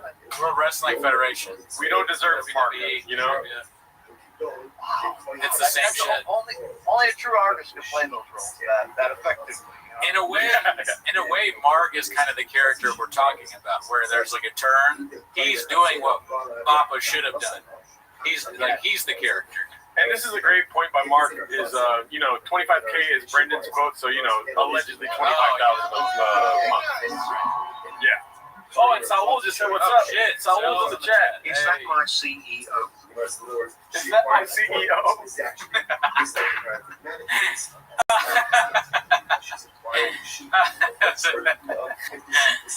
Man, damn. I mean, if this documentary is going to be. I mean, what if you just got all of those power players together? Everyone that's contributed to this, just pool your talents, right? Like, you guys could be the voiceovers, the hosts, Right. And, I mean, we'll get Podcast Fringe in there. We'll get... Yeah, you love that guy. We'll get Elephant Graveyard, not that guy. We'll try and get Elephant Graveyard first. Let me ask you a question. Are you ready for Sundance, B? Ready to go to Utah? Yes, please. Okay, let's do it. That someday, me, you, Mark Harley, we'll all be in Sundance, Papa. Utah. I don't ski, but I'll have some hot cocoa with you. Red carpet, Sundance. Oh yeah, we got to do it. I thank you guys for doing this. It really, it allows us like-minded individuals from different backgrounds just to come together and have. I agree. We're not a club lot, for sure.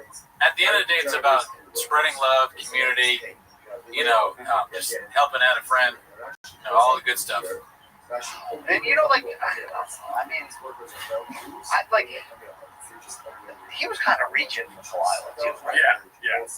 Oh, yeah. But I mean, are you looking at the similarities or the differences? You know what I mean? Because I would reach too. You know what I'm saying, dude? Facts, daddy.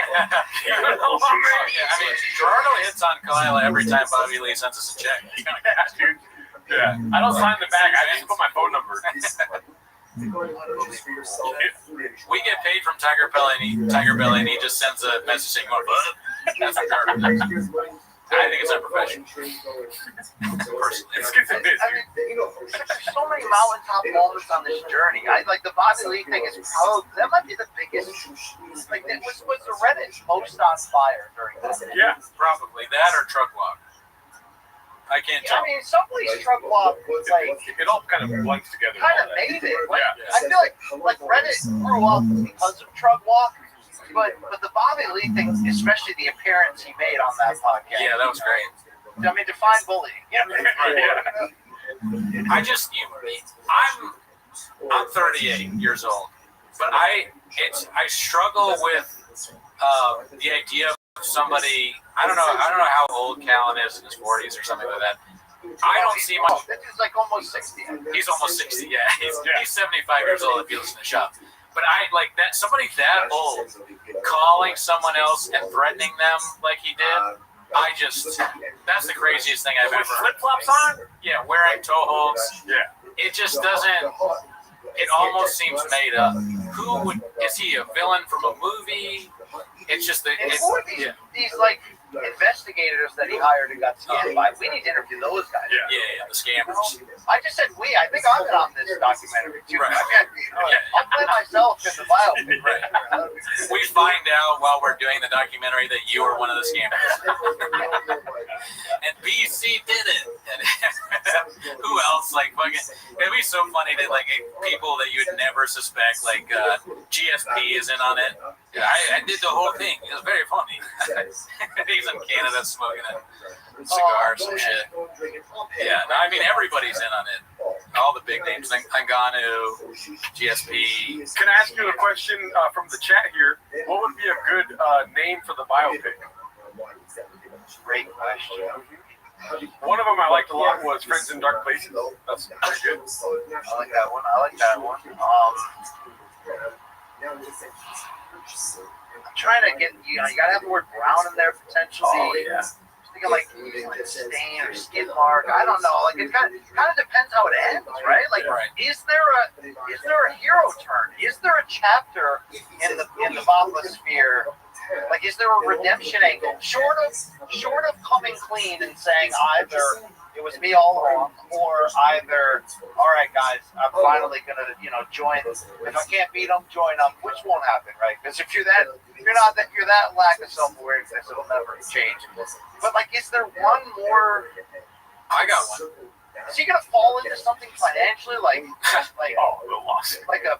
Bernie Madoff scheme or something? I mean, or crypto or something? Like, what is there some way that this? So many opportunities. You're like coming up with plot twists. I was going to say, save somebody from a burning car, but you already lied about that.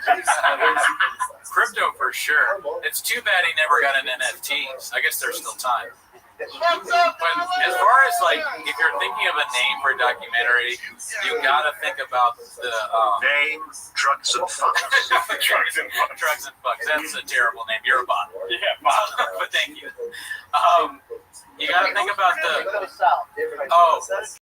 it's an automatic thing whenever they do a donation, like the noise. So the marquee at Sundance, what does it say? You have to visualize it in your head, because I'm big on 48 laws of power, scooping up the bag. So you gotta think about these things. You have to visualize it, DC, or it won't come true. So you gotta think about it. If it's a picture of him and it says all I do is lie to you. I think it's like marquee. Actually, that's good. Yeah. I like one word or 2 word things. So my happy one is just the comedian, which I like. But my one that I would do, marquee, Sundance, Redect. Wow. Think about that in your pipe and smoking. Redact. Okay, that is really good. That's Directed by Brian Campbell. Yeah. Yeah, this could be my life's work interestingly too. You know, my best work, my piece de resistance. You know, on the artful journey. Wow, that is Produced by. ultimately. You know, to bring it full circle on our conflicting emotions, unless you guys just both lost your soul through the process, which is very possible. You know, it's like I'm not cheering for it to end disastrously, whether that's Jin murdering him, Slow Joe leaving and going back with Fleet when the money runs out, you know, or I mean, there's a few other ways it could go here. Yeah. I'd actually like a happy ending. Yeah, me too. I prefer one actually, but you know, having adventures, we got naughty places there. You trying to get melted? I mean, it's like, can we help that? Is that the for all the enjoyment we've gotten from his self-inflicted pain? Can we help create that arc, that happy ending to the arc? I mean, maybe you two with your comedic and musical backgrounds. Maybe if you approach him with, you know, fake hair and fake mustaches and stuff, and just say, look, I think it's time for a comedic comeback. Yeah. We've got your back. Yeah. You'll get our best stuff. We will redeem you as payback for everything. You know what I mean? Like that. Well, yeah, that's funny that you say that, because before Walsh left, I tried to pitch him on Windy City Heat 2, starring Brendan. Do you know Windy City Heat? A curious case of Reagan's. Have you ever heard of that? Never heard of that. What is that? So Windy City Heat is this movie that people made. There's a guy named Perry Caraballo who's like this fool, kind of dunce guy, and this comedians tricked him into thinking he was like in a movie, and they had all these people like Dane Cook's in it, Don Barris did it. I think Jimmy Kimmel might be involved. I can't really remember. Ask Othman about it, because that's his favorite movie of all time. But they joke, and he's just this idiot that they convince he's a star of a movie. So what I'm saying is, if we could convince Bob, like we do some sort of Windy City Heat thing where it's a documentary on his life, but we convince him to, like you said, turn it all around. But we can like rig a fight where you get paid a lot, but we'll pay the other guy to take a fall or something. Yeah, could be part of it. That's a great idea. Yeah, we want to do that, but the problem is that we have been too mean to count. I don't think Papa's ever going to forgive us for how mean we've been to that horribly unfunny man. Yeah. You know, like they're just not. It's his friend, and I get it. Listen, I get it. I mean, look, he has been falsely confused for a long time. You gotta give Bob for that. Yeah. Wow. I believe in it. I believe in the redemption arc. I've always held hope for that. You know, I don't think it's gonna come it's gonna come with a lot of resistance. I think he's going to continue to resist against it until admitting that we're correct and that what he does is unintentionally funny, but that it is funny nonetheless. I feel like he doesn't want to be that guy, but he is. He's just always been that guy, you know? Interesting. Do you think you can ask Jay anything? I've asked Jay a lot, and Jay has not answered. Yeah, Jay might be easier to get on than Sean, because Jay might not even know. He knows a lot. Maybe it's been orchestrated in Jay heel turn, actually. Pretty lot. Yeah, dude. Yeah. Imagine an Axe Jay and LMR podcast. That'd be great. Yeah. If Jay starts talking shit about Brendan, that's crazy. That would be so funny. Well, I gotta get back to this was brilliant, guys. I'd love to do more in the future. Oh, great. Hey, my dear, It's an honor. We feel so blessed to have you. Thank you so much. PC, it was a pleasure to meet you, dude. You know what I mean? See you on the red carpet. Thank you. Othello says great things about you guys. Oh, he's a piece of shit. I would just cut that guy out of your life as soon as possible. But he actually has apnea, and his sleep apnea, but it's caused by his brain is very small. I don't know if you know that, so don't take any financial advice. What hour are we on right now? It is, I believe, the 9th hour. Othman tried to invest his family's money into shitcoin. So just so you know. Okay. Yeah. Thank you so much. We love you. Thank you guys. Best of luck. Yeah. You know what I mean? In closing, I got nothing. Later, PC. All right. Yeah, I lost it. I'm gonna keep streaming, but who knows what I'll say next. I'm gonna grab a water. Okay, yeah. You want a water? Oh, sure. Hell yeah, that was great. Give it up for BC, y'all. What the hell? Unbelievable. That was 4 years in the making right there, dude. We finally got BCEO on the show. Thank you so much, Brian Campbell. Brian Campbell, keep them skits, keep them bits coming, dude. We're going to react to him every week. 7 days a week. Can you archive this whole live stream? The homeless cats would be grateful. I believe it will be archived unless there's some, if anything happens with it getting taken down. It won't be from us taking it down. I'll say that right now. 462 likes in the chat, dude. You guys are great. Back to the green poppy, to the real stuff that matters. My mother-in-law's at the trunk. Am I losing my mind? Slowly, yes.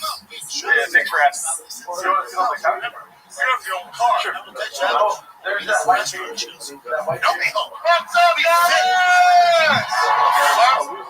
Fight with reality, Brenda's song. A losing fight with reality, Brenda's song. Please don't do this. I think we're going to move to the couch now.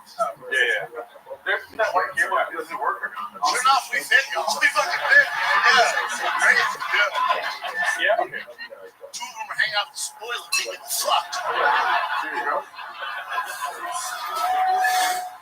Get out, I'm gonna wrap up this next debate going hard on my family. I know. What's up, Dallas?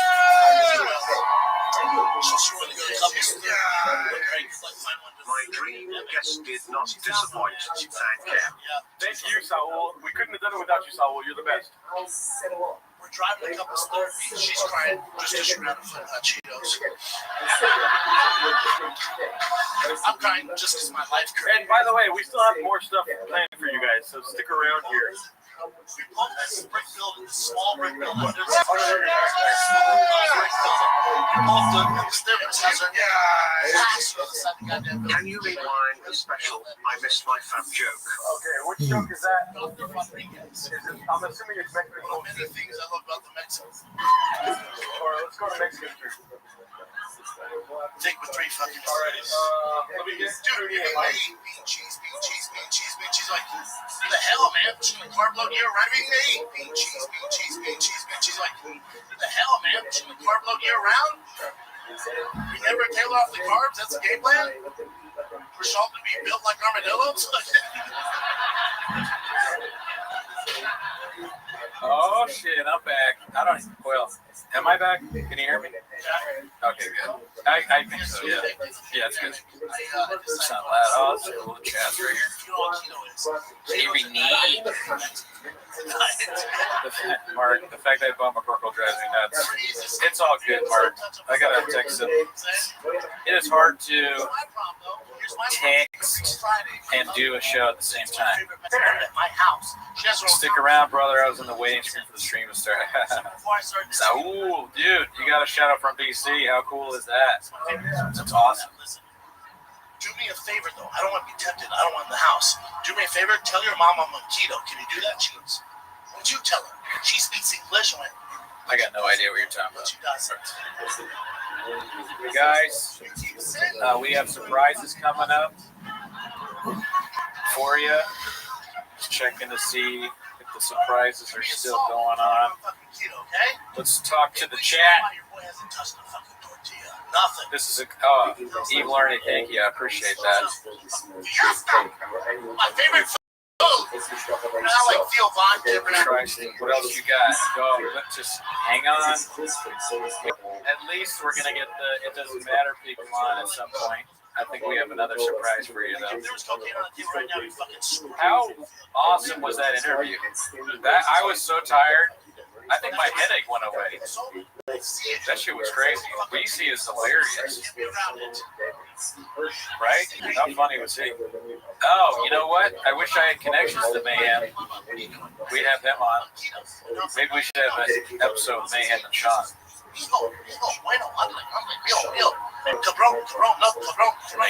BC's, that's funny as shit. Yeah. Yeah, I can help. I'll be right back, folks. I'm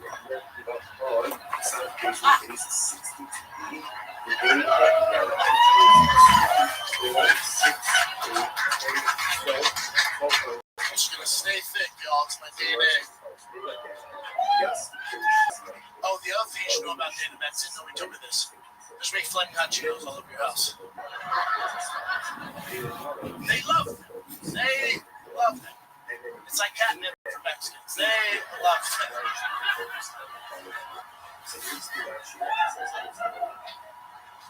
I'm the only person in my house who doesn't speak Spanish. I feel like a refugee in my own goddamn house.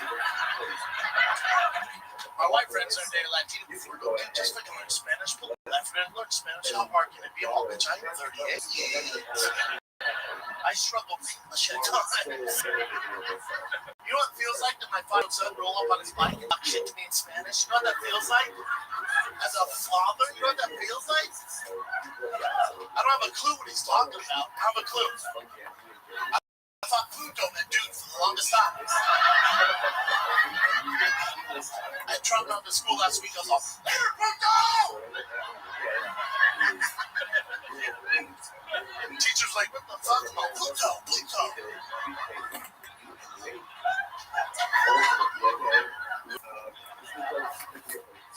All right, we're back. Shout out to this COVID protocols are a little tough here. You know, we both of us did the double blind vaccine thing, so as a white person, we wanted to just be careful and shit. All right, I'm taking this one.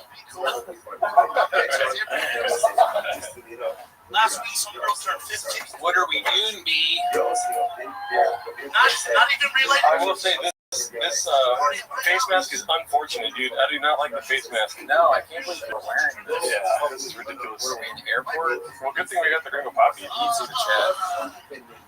I can't see the Gringo Poppy. It's like watching the Gringo Poppy drunk. Yeah. Can you even hear me?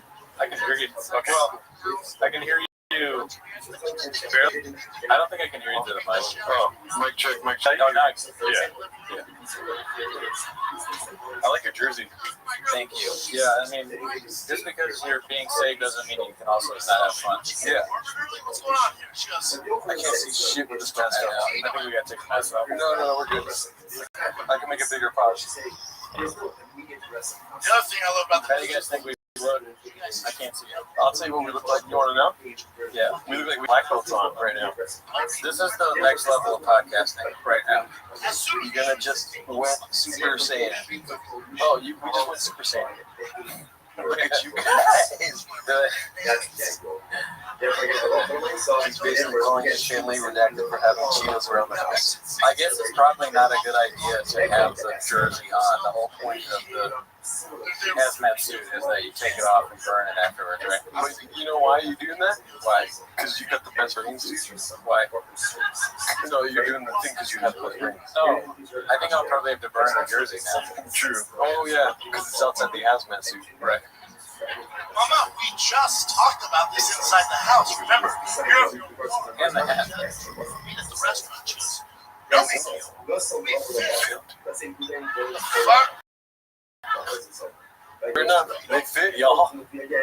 Oh yeah, this suit fits crazy well. Talk about that special. Yeah. I'm taking off.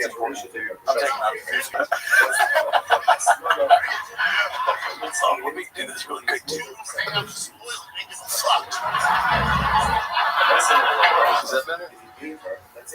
You know, I'm gonna wrap up this next page going hard on my family. Going so hard on this family, dude. Oh, I know. Silly. Well, this is a better way to do it. Couples therapy. Couples therapy. Pandemic. She found me, man. She found me. This has been a crazy stream, man. Done a lot of times. When you're trying to hide his small teeth behind that thing. I'm sure you can't see trying to hide his small teeth behind the thing. What do you guys think of our suits? Do you like them? I like it. Therapy. Pandemic. This is the worst stripper gram I've ever seen. Looks like season 3 Walter White. Skeleton shit. This is, we look like people Jesse on Fire hired to make that for him. It's so, like, with the mask on earlier when it was fully over my face, it was so hard to concentrate. I was like, you know what, I think I'll take a nap. The mask sucks. The mask sucks. I know.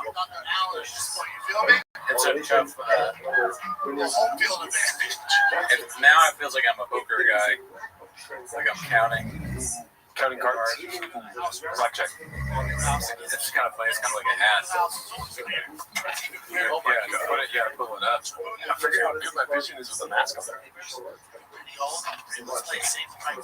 Welcome back to Rick Glassman's podcast. I'm Rick. This is Glassman.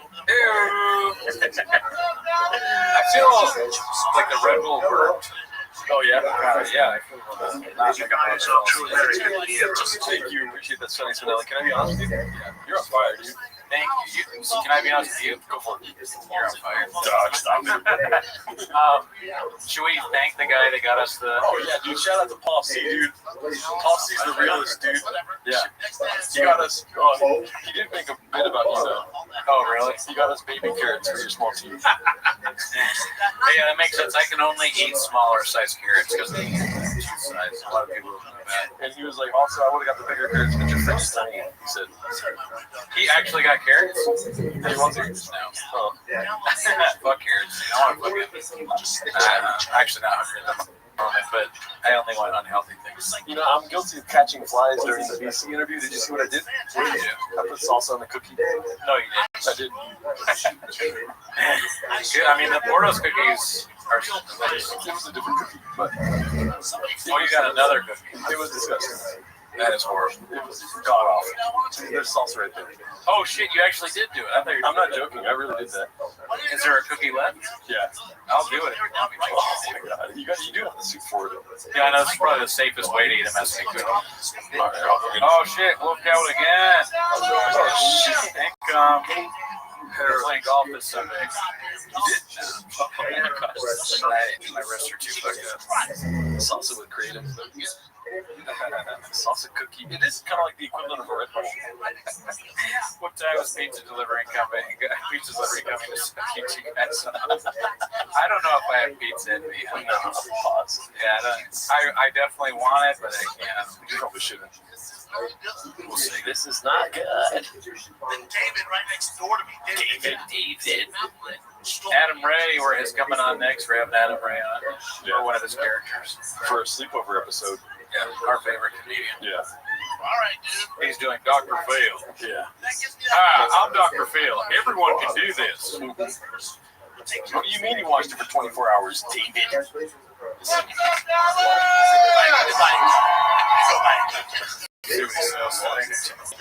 Some guys knocked on my door with literature about a simulacrum. Is that legit?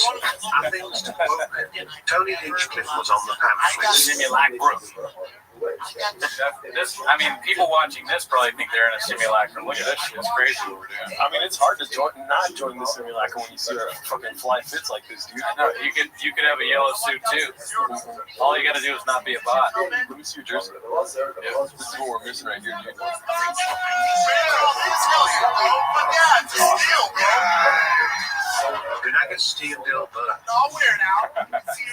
That's us. Oh, there we go. Daddy's number in full picture. Mark, if you ask nicely, maybe. What? It's an early cooking method. Jesse! Your Majesty sounds like a medical procedure. I said the other day on Twitter that everything that Walt did, or I said nothing that Walt did in Breaking Bad was worse than Andrew Schultz's voice.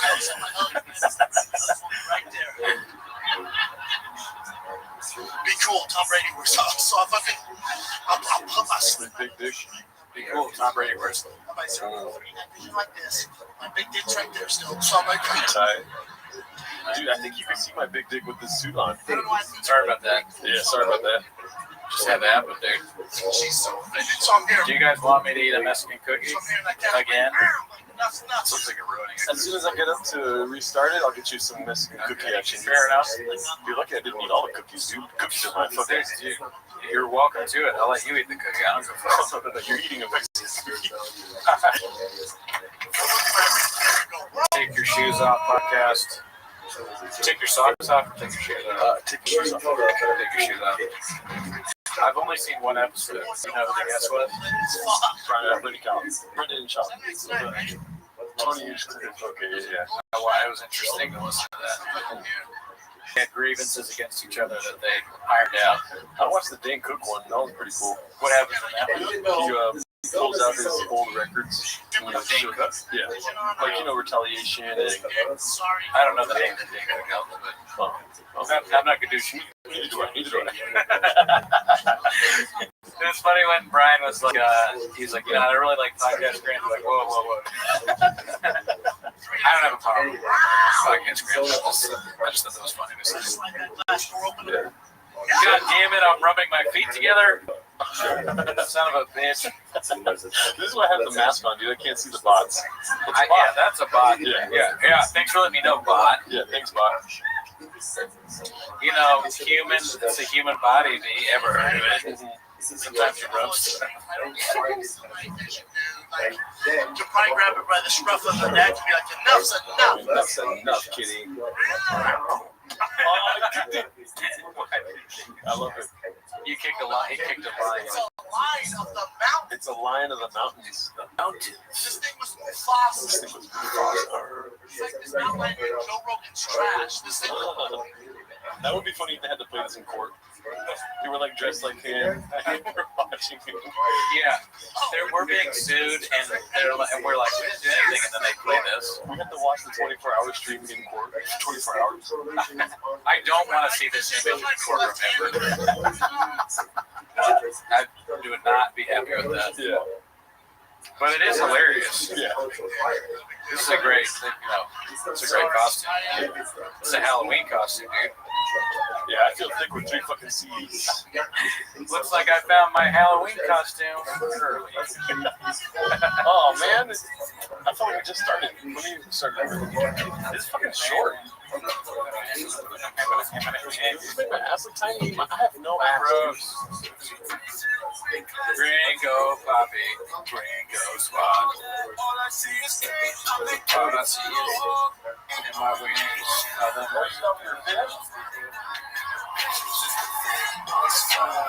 Big boy nation. Oh my god. Oh, there's tapes? No, we're good. Can you, shit. Oh, shit. I'll open it for you. Can I get that plate and maybe throw the donut out? Sorry, you're good. Is it still working? Yeah. I'm not used to that. I think I unplugged. Oh my goodness. Dude, how many times have we watched this? So many times, dude. Boom, boom, boom. Boom, boom, boom. Can you still hear me? Okay, good. Vaccinated up in here now? I wear this because I'm vaccinated. I love you. No, I'm vaccinated, but I also take methylene blue and scorpion venom. Scorpion milk. Do you guys know that scorpions have tits? Want one? Yeah.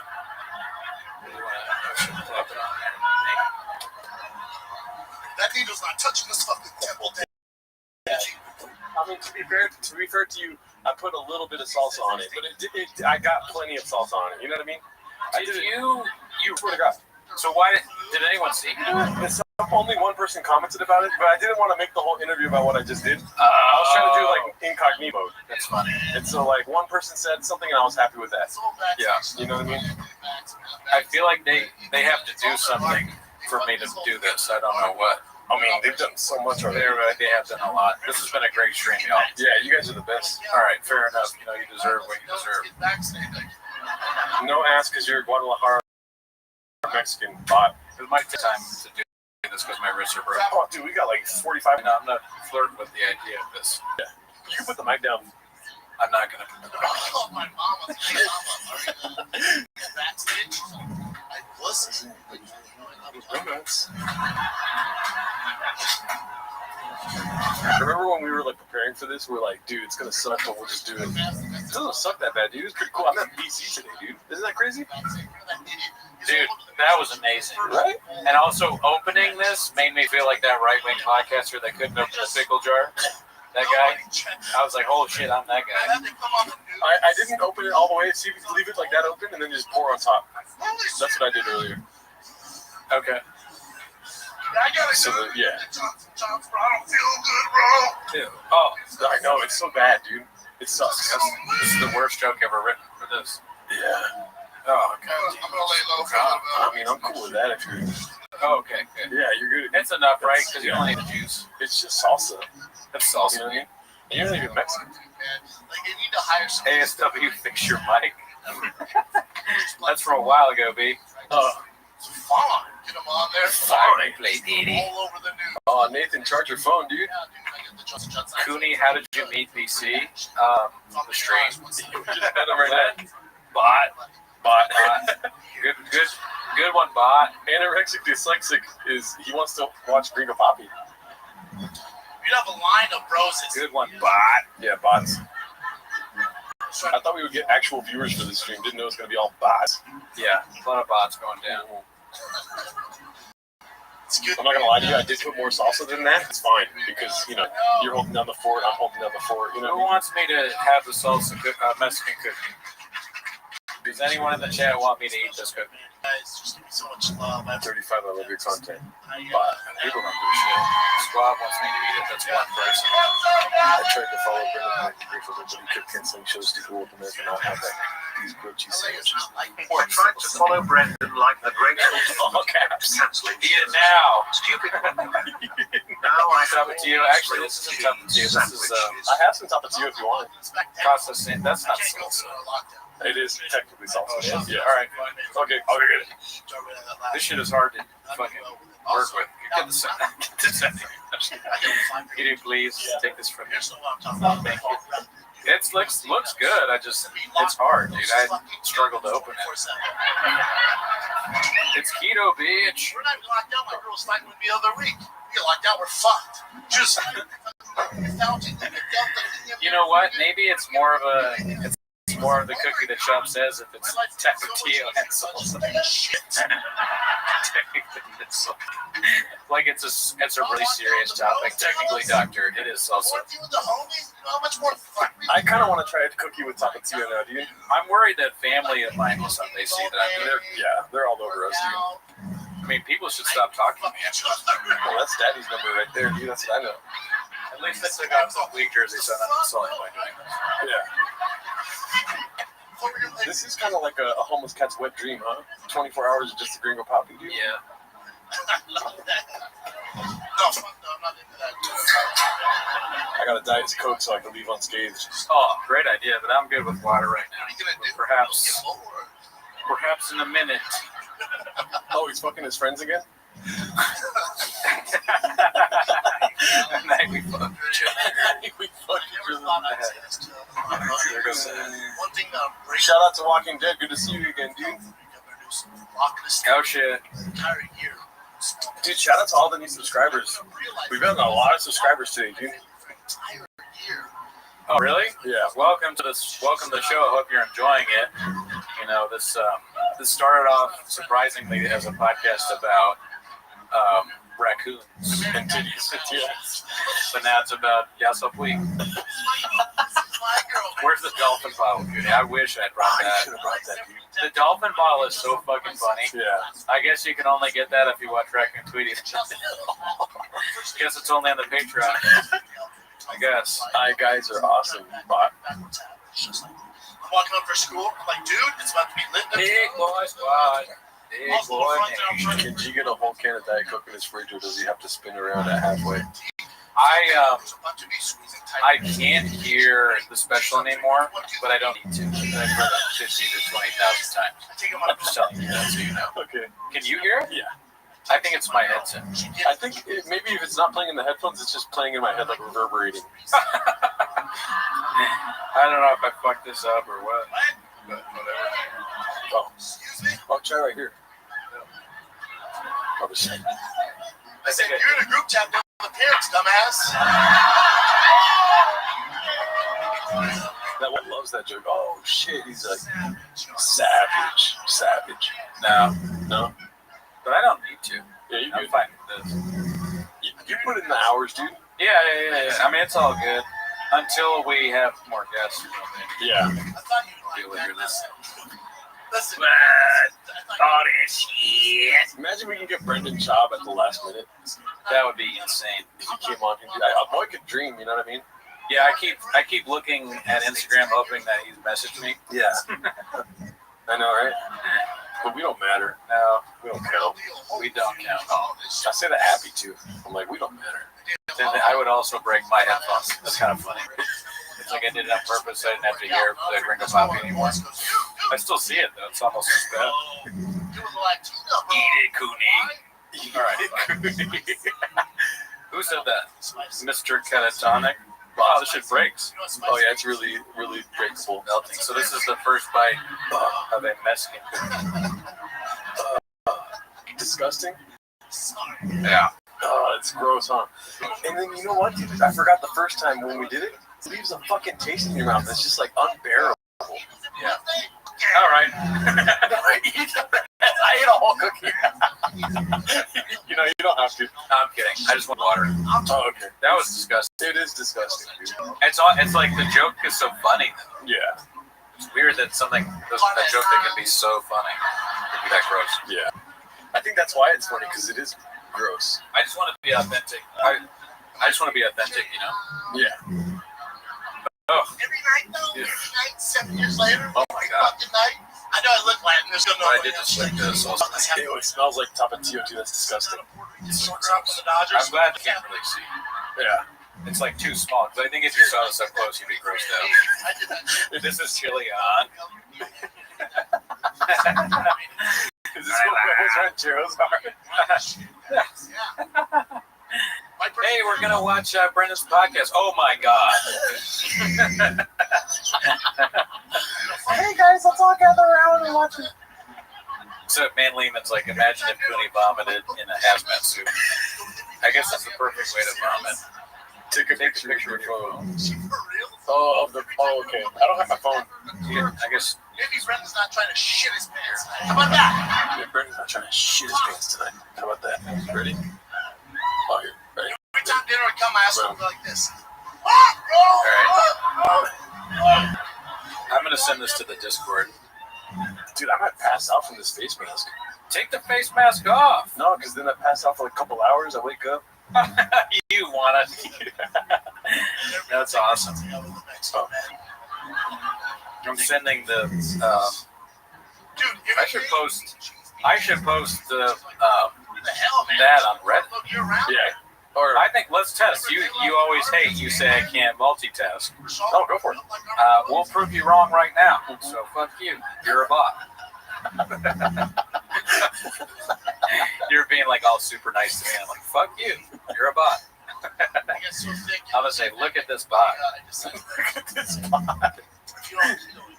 I just want to say shout out to Mark, dude. Shout out to Alan Strickland-Williams. Shout out to Brendan Walsh. Shout out to Will, dude. That's all I have to say. Yeah, shout out to everybody that came and apologies to Sean McCorkle. We'll do another 24 hours we tomorrow. want you on. I'm gonna text you after apologies, but I guess you gotta go beat up Mark. Oh, that's what he said? Damn. He didn't say that. Damn, that's crazy. He's always saying shit like that, huh? Oh man, dude, what was your favorite part of the GC interview? She speaks English. Oh, I mean, dude, he's saying he wanted to get milked. That was pretty cool. He was like, happy endings if you know any place around here. I'm like, oh, this guy's one of the 250. You know what I mean? It's just like the quickness he has with the fucking, you know what I mean? Dude. Shout out to the subscribers, dude. Yeah. Yeah, that was a crazy interview. Somebody said something that I wanted to react to, and now I can't remember what it is because my brain is dead. Oh, it's all good. But actually no, it's not even something that I wanted to touch on the fact that the Red Bull actually worked. Oh yeah. Like I feel better. Yeah. Usually Red Bull makes me feel like a crap. You know what's funny is that the fucking rain did not work. Because I was like knocking out during that ASW. Oh man. The ASW interview, I was kind of like dozing off. But you were on fire, dude. You were like, oh really? Yeah. I mean, I thank you. The fucking the Red Bull was a good idea by you, you took one for the team. You had a rain. You deserve props for that. Because I am a bitch. I won't drink it. I think it's disgusting. But you will. Yeah, dude. So thank you. My body's a dumpster, dude. You're a bot. Yeah.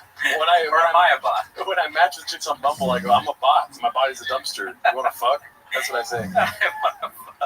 Yeah. And it's like, you don't even need to like cook food. It could be anything. I eat sausage salad. And by the way, we're gonna eat some. Yeah. Oh yeah. I forgot. Yeah. Yeah. I mean, sausage is great. It's better. It's probably healthier than pizza. That'd be funny if you were like, yeah, I gotta go. Yeah, I'm out, dude. I am out.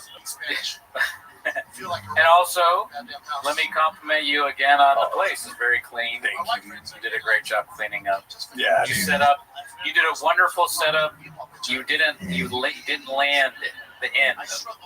You did a perfect setup, right? You cleaned. The setup was amazing. You did. You're like, say it again. It's so funny. You didn't stick the landing because you were asleep when I got. Oh, you're right. I was asleep when you got here, dude. I did stay up late. It's so funny to set everything up perfectly and then just leave. You're like, and I did it all. I'm ready. Brandon's probably going to show up at fucking 10. And then you're asleep. Yeah. Support Thank you. That's a bot. Red Heart emoji. FB stands for fucking bot. Cooney is being held hostage, says the side. All right, bot. Bot. Great. Another bot comment. What are we going to do with that? With the rest of the bot comments? And to Assad? You've never actually done that before. I don't think you've ever been asleep. I think I have slept through. I haven't been asleep. You haven't or have? I have, I think. And I'm sure I've slept. Oh, no, I'm thinking about getting picked up for gigs. With, like, when Jesus picked me up for gigs, I'd be asleep. And they would do the same thing you did, scream in my window. Yeah, it's funny. It makes it easier to get in contact with you. Yeah. That setup that you got. Yeah. Yeah. I'm trying to think if I ever slept through. I've definitely been late. Yeah. Not often. Neither of us are really late that much. That's right, for sure. Yeah. I mean, I got my beauty sleep, dude.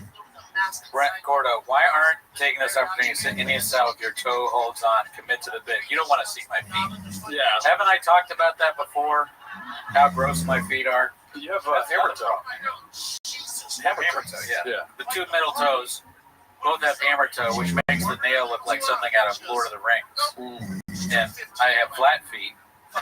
Damn, I really am fucked up. I got a lot of problems. Damn, it's 6 o'clock, dude. 10, 11, 12, 1, 2, 3, 4, 5, 6. Dude, that's 9 hours. We got more time because I think we can maybe send a link to IDM maybe 9:30 or I don't know. Oh, you mean like their time, 9:30? Yeah, so like that's not far from that. In 30 minutes. It's like 30 minutes. Okay. So, and then after that, we'll do some sausage salad because I've been eating baked goods like crazy, dude. I'm coasting on baked goods right now, dude. Yeah. This stream is a plot to kill Cooney. Bot. Oh my god.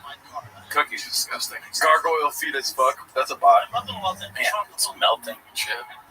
All right, another bite. What times do you remember from comedian Brendan Schaub most fondly? Not a bot question. Oh, you ate it? Another bite. It's gross. You're like prolonging the misery. I would just shove it in pause. Shove it all in there. Yeah, but I might vomit. I literally put it on top of the cookie and then just shoved it all in my mouth. I don't think that's far. It's funny, like, here's what's funny to me now eating it. Sure enough, there are parts of it that don't have hot sauce or salsa on it. Oh, yeah. But when I eat those parts, it just reminds me of the salsa. It's like a flashback. It's ruined these cookies forever. I want to see if I can show you me eating it. Let me see. I'm going to eat this one. I can't see shit, dude. Where's my Oh, my fucking God. phone? Oh, I can't see anything. disgusting. Where's my phone at? Give me some beans and cheese. Beans cheese, bean and cheese. I don't know where my phone's at. Oh, I'm actually the rest of it. Why is it so bad? I love Cappuccino. It's so bad. You know what sucks? And I've fully come to terms with this. I'll talk to Chad about this. Cholula. Cholula sucks. I would use it if I had no hot sauce, but I used to hate on the original Tabasco. The original Tabasco was way better than Cholula. Cholula is shit. Cholula is worse than Cutter. Dude, I'm so glad we were recording for 9 hours. I didn't know that's how long it took for you to admit Cholula sucks ass. Cholula is terrible. Yeah, Cholula's fucking god awful. It has a really cool bottle though. Yeah, it looks like it would be good, but every hot sauce is better. Every hot sauce. Every single one. Dude, if somebody told me that they like Cholula over Louisiana hot sauce, I would just be like, bot. I would never talk to them again. Same, dude. Crystal's Crystal's good. And I do agree with you, Papa Cat, that it's better than Tapatio, but I mean, they're both. Tapatio's good. Yeah. It's a good hot sauce. Tabasco, it's good hot sauce. I'll say it. I'm not afraid to say it anymore. Louisiana's amazing. It's like a chocolate chip with sauce all over it. Texas Pete kind of sucks, but it's still way better than. Like that's still way better. Oh shit. Figure it out. I'm trying to find the spot where I ate the cookie. Everything's all good, man. Hot sauce is good. It just doesn't belong on a cookie. Yeah. Good. Jelly Roll might love this. Can you imagine Jelly Roll eats the Mexican cookies? Like, I tried that Mexican cookie. You mean to tell me you eat cookies without salsa? I like it. Baby girl told me that we could have it together. She makes them for me. I stopped liking them after my GLP-1 shots, but during the week, I get back to it.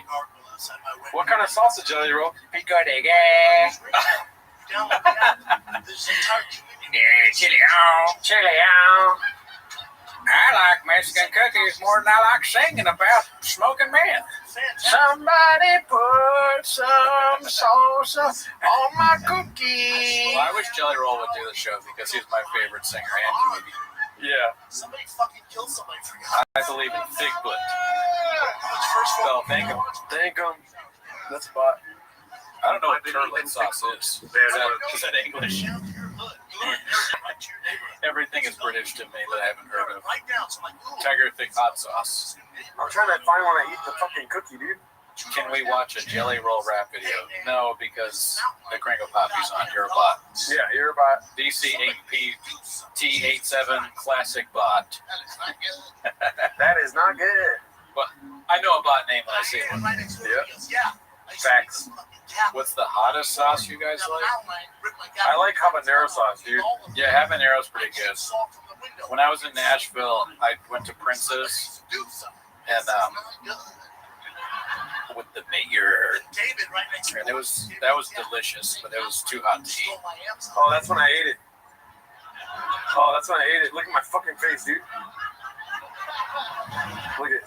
I'm putting the salsa on it right there. See? Oh, I see. And then I ate it. Ew. All right. It's disgusting. I ate it all in one bite. That's gross. All right, I have one last bite. Who should I dedicate this bite to? Dedicated to FB. All right, yeah, I'm dedicating FB.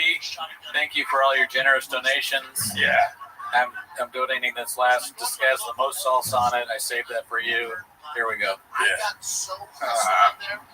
It's disgusting every time. When's the next Timos? Fuck you, bot. Fuck you, dude. We're not doing Timos for 5 months after this, dude. When is the next Timos? Not a bot. Yeah. My mouth is still, I'm not even joking, it still feels like it has some remnants of it. Cooney's a beast. No, we're out. I can see everything, dude. That cat's fucked, bro. Thank him. I'll let you know, man. Anything for you guys. I ate another. This is the second fucking hot sauce cookie I ate. I know, it's disgusting, dude. The first one had a lot of salsa on it. Yeah, we overdid the first one. This shit is fucking dope. DCP Inc. 87. I will kill you, bot. I shouldn't do that for me. I forgot. I'm supposed to like make it seem like it's not a real threat. It's a joke. Pop out of bed, right, motherfucker? Yeah. Oh man. And then I always have my Uggs bedside, right? My Uggs will be right Damn, there. dude. Dicey. So I fucking. You didn't have to do this to yourself. Oh, yeah, I guess so. I mean, that's what we say every time we record. Man, Lehman, that's a bot comment. 5% battery. 5% battery. What? Here? Oh no, you're good. He's got plenty of battery. Who said 5%? Oh, he's talking about his phone. Oh, get a better phone. Nathan was at 8% earlier. Now he's at 5. Oh shit. Every video I've ever seen, like online, those downlines have like those socks. See. Those right, like goddamn nose. Man. Yeah, I still feel pretty good. I'm surprisingly like cogent, and I haven't fallen asleep. That Red Bull, I was an ad for Red Bull now. I feel good. I will feel horrible tomorrow. Oh yeah, tomorrow's gonna suck ass. I gotta wake up at 5 in the morning tomorrow. That's horrible. I don't have to wake up early, but I probably should. Next night, right? That's super interesting. So I guess 5 in the morning Monday. Oh God. I'm just gonna sleep on it tomorrow. I got my other boots on. I got my Air 15. Yeah. I got my. Who wants a hot chip? Never mind. The cookies. We should have had them bring us hot chips. Oh yeah. I mean, that might be kind of gross too. That might be Who wants a hot chip? I'm looking at the clock. It's all 2:50. I'm already dumb. Yes, Cooney looks like the picture of Mel. Piss myself laughing. Piss myself laughing. 3 a.m. kids are here. Yeah, it's 5 a.m. in Australia right now. I slide that glass door open. I'm all. 7 days ago. Hey, you know, a lot of the suggestions that you have would be great. I'm sure we'd love to have glass on, but there's no chance he's doing this pod. Yeah. Get serious. He's deep in the simulacrum. That type of thing, right? Like this pod makes and ruins careers. True. You probably grab it by the That scruff matter. of the neck and be like, enough, kitty. Wow. What time did Mark leave? How about bot o'clock, bot? But no, dumbass, it's a line of the. It's a line of the mountains, dude. This thing was Big boy squad, big boy nation. Throwing up the squad when you're dripping up the donut. Have a haircut, chin is homeless. I guess that could be something we do. Is like we could make some parody songs, but I don't feel like comfortable doing that. No, not okay. Like this. I don't have it in me right now. Through my night vision, I'm like. Is Cooney a Brendan? No. I don't even know what my name's son. After this pod, the big leagues will be calling. Oh, listen. Sorry. You got to do a lot to be on this pod. I'm not going to sugarcoat it, Brad. Not going to put sugar all over your dick. It's delicious. Wait. You think you got the same stuff as Brendan Walsh, Al Strickland Williams, Christopher Blue Shorts Lingbach, Brian Campbell. Oh, I'm saying names of people haven't. We gotta restart this. Gotta restart this thing so we can keep watching it. Which one of you guys is Bob, but which one is Brian? It changes every week. Yeah. I mean, don't say that. I don't think we're ever Brian. We're all only Bob. Look at you guys. Oh, man. Khalid. I'm not used to this. That was a little different. Afghanistan. I wish this pod was Afghanistan. Afghanistan. On my bed. Tim, that's a bot comment. It's a good question. I don't know what happened to Little Browse. He probably is just racking up the Grammys. Gerardo Ricardo Leonardo Alcaraz, B. I love you, Texas. That's how it is. Man. I love it. Fucking There's always one Mexican cookie, dude. We both ate it. The whole cookie, too. Yep. It's crazy. Which one of you harasses HVAC women? This needle's not touching that temple, Daddy. Stiffness, nachos, nacho cheese. Oh, my bad, Mr. Whole Foods. Whole Foods, my bad.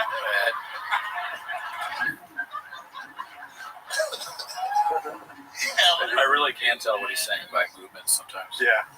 This whole vaccination. I'm not anti-vaccine, In a way, I'm jealous that he loves the state so much. Yeah. Because there's no state where I'm like, I love you, Texas. Yeah. You know, Nebraska. They're like, yeah, I love you, Flappers. let's get vaccinated. That's my time, Flappers. The fuck? The fuck? That makes sense. Top people are like, hell yeah. Hell yeah, Man. fuck this. This is, I don't know if my girlfriend is trolling me with this text, but she goes, she's a sick person. Yeah. If you get home before me, there are cookies on the counter. You can have some. Don't eat them all. Oh well. Is that that just sounds like a real? What if you go there and she put salsa on the cookies? that's her like. She's gone. She's got enough. I don't blame her. This bot situation is getting out of hand. I recently realized I myself am a bot. This is like Blade Runner. That's fine. Finally, they're self-aware, dude. I know. Every time you think about saying something other than, great show, I just subscribe to the Patreon, guess what? Look in the mirror. All you'll see is bot. Dude, all I hear is facts right now, dude. Yeah, I mean, honestly, like, if you're not on the Patreon, look in the mirror. Look at what looks back at you. It's nothing, because you're a bot. You're not real.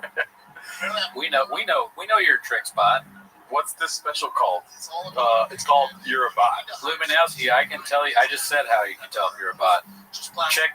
Do you have a recent Patreon charge from Raccoon Tweet? If not, bot. I'm tired of explaining it. I'm wearing a hazmat suit. I want to miss work tomorrow. This is woke as shit. I'll tell you what, guys. I swear to God, I'll stop doing this podcast if anyone calls in sick to work tomorrow. Calls in sick? Yeah, to work tomorrow. Don't call in sick to work. Because they watch Green Poppy or something? Because they watch us all night. Oh, no, you got to work. You got to go to work, dude. Yeah, we're not going to be held responsible for any kind of missed sick days or any of that PTO. All you see is bot means something else over here. Just myself laughing. It's actually really special there, man. You guys just give me so much love. I absolutely love Texas, man. Somebody's pointing shit. Already called off, fuck. I mean, that's fine. Jay has donated quite a bit. Yeah. Dude, I look weird as hell in this suit, dude. LA is North Korea. You're watching? Yeah, I'm reading the comments. Nice. I mean, I'm not. I don't. You're not right. Yeah. Yeah. I fire you right away. Straight up, the shop house. What's up, dude? That's not a bot. Good to see you. Never met you. 35. You guys are spot on with all your wealth. We do accept English money, Scottish money, actually. Demons 24/7. I put equals actual person. We'll tell you if you're a bot or not. Yep. We know about it. Short flips it. I called off for the next 6 weeks because of this. My life would be so much easier if I just did shit. Watching from Hong Kong, dude. What the fuck? Oh shit! Hell yeah. Welcome, dude. Great place, never been. Do you have a beach there? Red Bar loves you guys. Did you invite him? Listen, I can't speak for Cooney, but I love Red Bar. Yeah. And I love Red Bar so much that I wouldn't invite him on the podcast. He would say no. I think you other podcasts? No. I don't think so. He talks about it on his streams where he's like, I'm not going to do another podcast. Have you saw, because you watched the latest, you saw the Ukrainian Red Bar? Yes. That is fun. That's amazing. That's a great bit. Yeah. I mean, we're not big enough, we don't matter, we didn't count, but I'd love for a Ukrainian Irish person, Ukrainian Mexican. Mm-hmm. I'm good. I don't want to.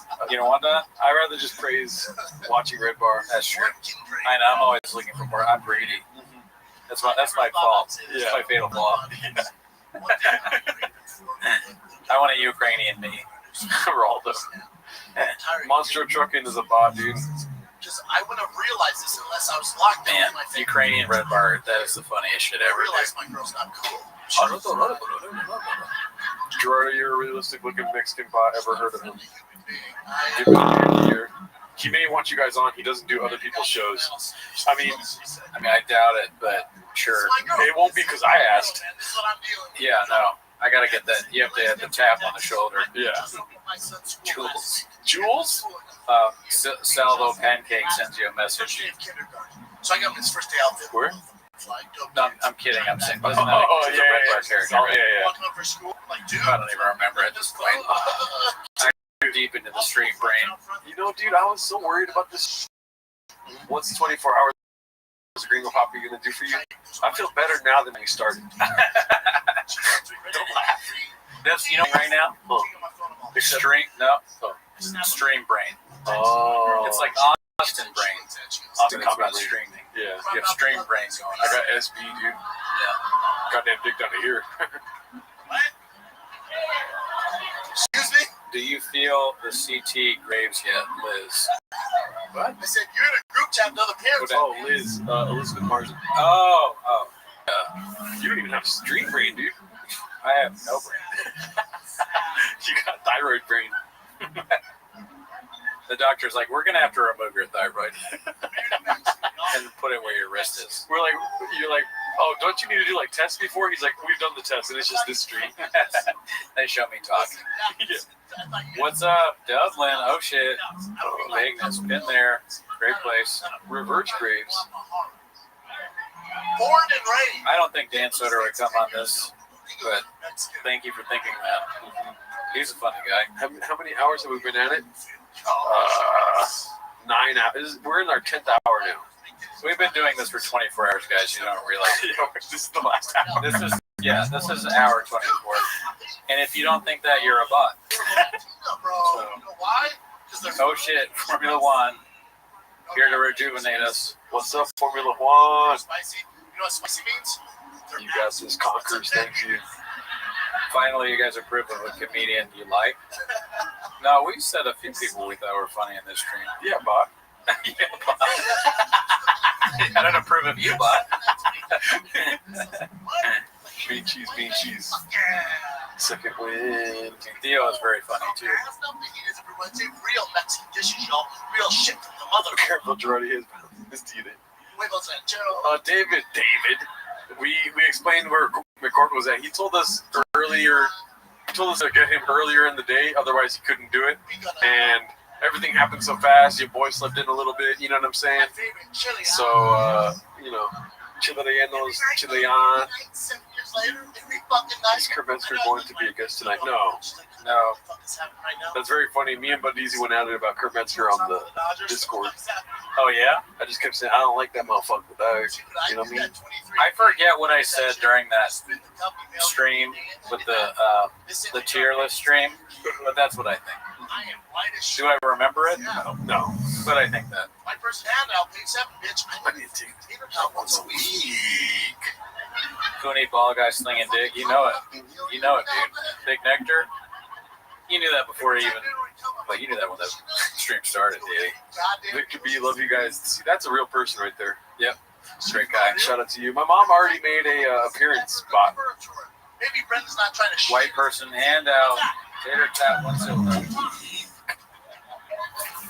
Oh, we got tater tots. Yeah, you can make them if you want. think. Guys, when you ask about people joining, you should just get them to join. Tell Sasso to text me. Should we send a link to? They haven't texted me, but should we send a link to the IDM? I don't have a link yet, but I can try to figure it out. I'm gonna get up. Text them and see. I'll keep talking, but okay. Are y'all ready for stream? I don't want you on. But Gerardo does. Here's what I'm worried about. Remind me not to turn on the air fryer. Don't turn on the air fryer? Yes. If you see me going over there, because the air fryer will shut down this whole operation. Okay, don't turn on the air fryer. Do not turn on the air fryer. Got it. I don't plan on leaving the couch. Okay, cool. If you get up, there's a chance when you come back, I'll be asleep. You know what's funny is me telling you that, but I'm letting the chat know, because I know whatever I just said went in one ear, not the other. Oh, no, the air fryer thing? Okay, cool. I got that shit. The only thing getting fried in that air fryer is grape leaves. I feel like my brain is air fryered. I don't want to be tempted. I don't want in the house. Do me a favor. Remember, be turn on the air fryer. No, but it'll for real turn off the Wi-Fi and it'll shut the stream down. What are you trying to fry? Tater tots? Exactly. Either tater tots or sausages. I don't need that stuff. No, but I can put it in the oven. What? I can put it in the oven instead. Yeah, put it in the oven. Yeah. You can go turn on the oven now so you don't forget. True. But it'll make it hot as fucking here, and I'm already Don't do that. Don't make it hot. Why are you trying to kill me? I've tried for 4 years, dude. Because you're cursed. You can't get away from Shav. The only way to get away from Shav is to kill me. I'm like, there's no way he'll make it through one watching of the Dream of Poppy. And you survived, and I was like, fuck. Oh, shit. Marathon on the fryer station. That's kind of funny. I didn't even think about that. The air fryer. We're doing some work in the kitchen. Marathon on the fryers today. Put the air fryer in the oven. Probably fits. Small, right? Fuck you. Oh, we should just order tater tots from some fucking restaurant. You're right. Dude, I think maybe I'm losing it because now I hear. I feel like but I don't hear the shot thing, so that I don't hear. Taquitos, bitch. It's keto, bitch. Please take the mask off so y'all make it. I'm okay with the mask. I'm cool with it. I probably will take it off at some point. Oh, the other thing you should know about Data Vaccine, nobody told me this. Dude, tater tots with salsa is actually good, though. Oh, yeah. They have, and Nat's early bite, they bring out salsa, and I slobber that shit on my tater tots 7 days a week. Eat next time with Glassman sues us for this bit. I feel like a refugee in a goddamn house.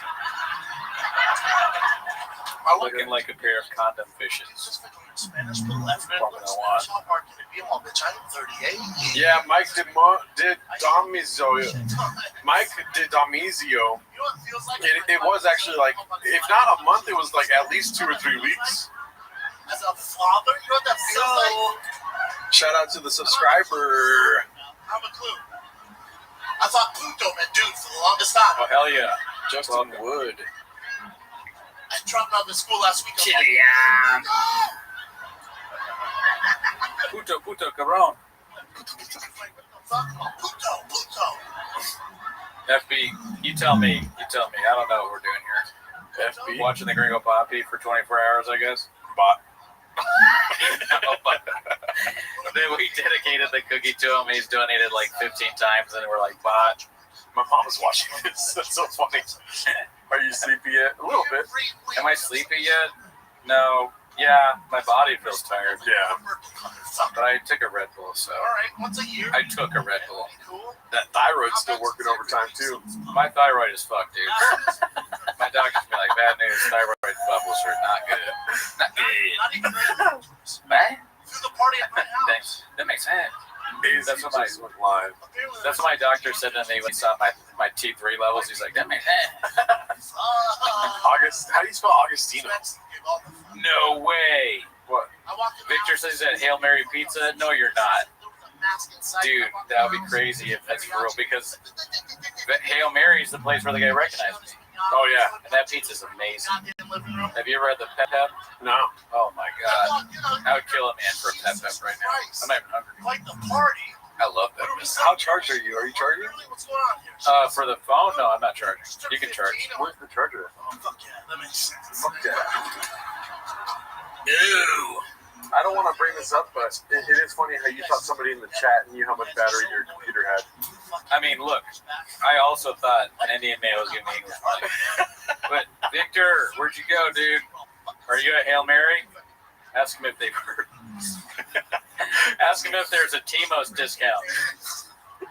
That fucking pizza's awesome. Tell them that we have 400 people in here and we're like, yo, what is it called? Hail Mary pizza is the best, dude. It really is good. It really is good.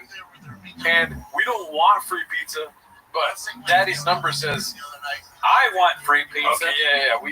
We would love free pizza. I'm not hungry, but I will eat it later. I want pizza. You think I'm gonna wait to eat free pizza, dude? I'm not waiting. I'm getting that bitch it's hot. delicious. Yeah. Dude, the pep pep from Hail Mary's is fucking amazing. I will text you address. We'll meet at the restaurant. Let's get you know. My mom. Let's get political, please. Bot. Rose is a bot. My mom has turned into a bot, dude. You don't fit. She goes, Bueno, we fit. I went, please don't do this. I promise you. Bueno, you're not fucking fit. But he's just going, he's trying to rile up your mom. I think I heard AOC is running in 2028. But he knows how to. Trump graduated from Wharton. I don't even know what that means, bot.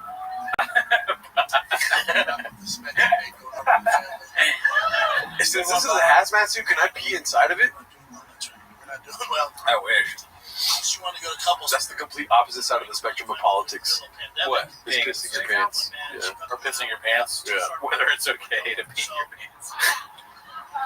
Of course, my mom is the person that says fuck Kimmel. I mean, she's gonna go Baha mode in this chat, as we knew before it started. You know, you can judge the stuff that comes out of her mouth, but guess what else came out of her? This guy, pause. Bot. I came out of a bot, dude. I couldn't tell whether you're calling her or me a bot. But then he clarified. Yeah. Rosa, truck flip's getting in on that. That's good engagement. Make Rosa Never in a million years, bot. But Deezy, bring it. She's all we need. My mom is carrying the freaking tiki torch, dude. Oh yeah, she bought most of the torches for those people. Yeah. I like how my mom hasn't asked any questions about the hazmat suits or anything. She's just like, classic Gerardo. She's like, okay, you got the political yellow suits on. Let's get political, dude. Yeah. She sees the suits and she's like, looks at it and she goes, so, are you like happy that Trump's president? She doesn't really ask a question about Trump. When do the suits turn red? It's like a chocolate chip. Do they say MAGA on the back? Like, that's a terrible idea. I'll take it. I'll figure it out. So first night in the house, it's all good, man. So, I wonder who said that earlier when they were like, this is the first person I've seen tripping off acid reflux. That was hilarious, dude. There's howling outside. Brad, scoop up the bag. Install the security stuff, cameras, the ring stuff, all that stuff. I got away with that joke with BGL. I felt like he was gonna freak out on me. Which one? I was like, you're aligned with like a device. Nah, I think he likes the name. Okay, cool. He's like used to it. Goddamn gargoyle. I was risking it all for that, dude. Yeah. What I know about this ring app, you download the app, there's an entire community. Yeah, bot is hollering at your mom. Christian L says, damn, Charlie was good. Fantastic. Mom, don't answer that. I scrolled, listen. Gerardo, you there? Real crime. Oh man, it was surprisingly easy to get into this suit. Yeah. It fits well. I was like, damn, okay. How does Paul see you know my fucking size? He's a fucking savant when it comes to sizing. You literally narrowed down right to your neighborhood. It's dope. He's still got a lot of talents, Paul C. Yes. A man that wears many hats. You know, all the hats they redact. Hey, man, this mountain lion needs my goddamn dog. Toonie, can you cut Gerdo's hair on stream, Diddy? Jesus Christ. LSD for you and me said, oh shit, Geraldino with the callback to my acid reflux joke. I'm basically famous. Yeah. I mean, honestly, I wouldn't do it because, like, I'm just not going to do illegal drugs on stream. Yeah. But yes, Adderall would help great. Obviously, that would make doing this extremely easier. But I'm not willing to do illicit drugs. I was also doing drugs. I would want to do shrooms while watching the Dream of Poppy. Wow. That'd be awesome. Maybe you'd probably laugh a lot. We'd probably understand it better. You think we'd understand at a deeper level? Yes. That gives me the idea. I'm like, interesting. Yeah, I mean, it would make the Dallas skyline pop. Gerardo is triple bags, my mom. I need to go by it. You never listen. Dallas, I'm 66 times vaxxed. Kratom is legal, but it's not touching this temple, Daddy. I'm not dying from Kratom. Don't make me do another Kratom rant, bot. Yeah. I'm tired of ranting against Kratom. I already shouted out Kratom earlier saying it was taken intravenously, much like heroin, its brother. I walked out with the Zero Dark Zone. Yeah, ABC it's brother. Vision helmet. It's related to heroin. They grew up in the same household. I was like, dude, can I just Facts. all this? I don't even really understand what scorpion venom is. I just know it makes me rock hard. It just sounds like something that's used to trick idiotic meatheads. Yeah. I need more reps in the gym. Well, have you tried scorpion venom? Rosa has death shot a dozen mountain lions. If there was somebody I would trust to shoot a mountain lion, it's absolutely Rosa. Yeah, she looks at it and she goes, it's a lion of the mountains. You know? Rosa's a January 6er. Hop out of bed, right? Yeah. I'm not doing I was great. at my Uggs bedside, right? My Uggs will be No, Thrill Hammer. Rosa's not single, dude. Bot. I'll put my slide my Uggs on, right? I'll have my Air Oh, 15 man. like this. I'll have my 0-39 vision like this. My big dick's right there. So I honestly would, if anybody could kill a lion without a gun between the three of us, it's definitely. I don't know why I think that would be cool. So I'm like, Me and Jaro get eaten by a fucking lion. she's so, so I'm here, right? No chance So I'm we here, like, survive. that's like, wow, I'm like, enough's enough, dude. I'm gonna slide that sliding door open, like, yeah. And all that shit. Soft, wet, black noses. Puto cabron. This Justin Woods guy is saying that he was baseball dead. No way. Breaking change news. I say this with all sincerity. Fellow LA comedian here. I was baseball dead. I don't believe it. Me neither. But Your boys gonna go viral. It's gonna be lit as fuck. let's see his channel. Cause I'm not excited, Justin right? Wood comedy. Back and forth. My girl's like, go to bed. I'm all, shut up, bitch. I'm cut the hair. I don't trust it, dude. I don't think so. If you're a baseball dad, you wouldn't be doing I stand got up. my boots on. I got my Air 15. I got my 0-39 vision on, right? Still I mean, it would be great though if we found baseball dad through the stream, Yeah. because then we'd be that much closer to realizing BC's dream. But there's only so much I can take in one day, you know what I mean? I know that would be like huge. Like we're exhausted, right? Like we get to the very end of the stream, we're like dead tired, and then baseball dad's like, "I'm here." We're like, "Fuck, another 24 hours." Though. Let's do another 48, dude. Oh shit! Here's the thing, Dallas. What's the thing? I've never seen a mountain lion in person before.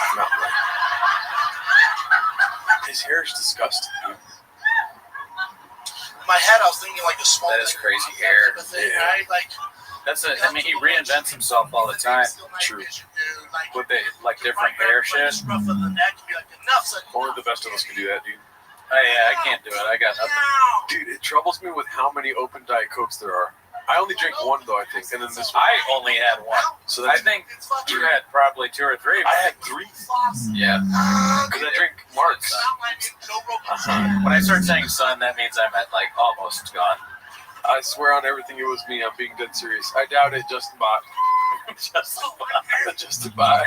Nice try, Justin Bot. If you could send me a DM of you and Shops. Yeah. Boom. I'm not even left-handed. I was like, oh my god. Do I need to give you money so you can shop me up? Mom, you're like 25% of a 24-hour stream. Yeah, what more do you want? What the fuck? Rosa Bot? Bot?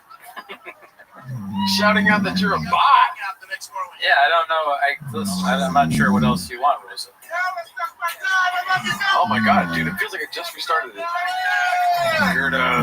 Can I give you my number to pass to your mom? No, dude. Come on, son. I don't think my dad will like that, dude. Yeah, he has a father. Okay, who was a great baseball dad. You know who doesn't have a father? That fucking bot. Dude, your dad was a hard baseball dad. He fucking Gerdo's dad kept him busy when it comes to baseball. And I'm not telling tales here. Big boy bot, big boy nation. You know, Thrill Hammer, he kind of did. Because I've met. Damn, I'm stuttering like Papa now. Oh my God, Rosa, thank you. That's too kind. What a nice lady. You know, what I was saying, I've met Gerdo's dad, and he's a great guy. Love him. Intimidating man.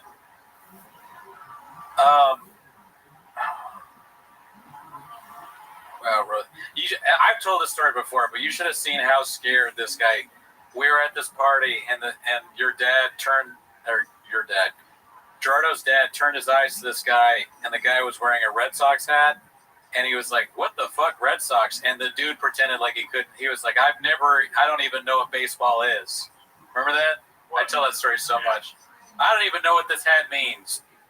I do not know what the Red Sox are, okay? I don't know what the Red Sox are. It was I was like, right, I think your dad, I think he's kidding. But no, dude. Should I hit up Oathman and... Yeah, I think so. I mean, I know Shorts is ready. I haven't heard from Oathman. Let me see. They can't even get in the Saints' place? Yeah, like, come on, man. Jesus Christ. Let me just see. Is Oathman ready to? Because that would be easier. Get your shit together, IDM podcast. Bots. Dude, Victor. You had one job, and that was to get us Hail Mary pizza. Don't be talking about drinking. I know, don't change the subject, Victor. If I fucking drank during their shit, there's no way. I could not do it. Oh shit, Radisson, what's up, dude? Where are you at? I moved to Austin to be closer to North Star. When you coming? You remember meeting that guy?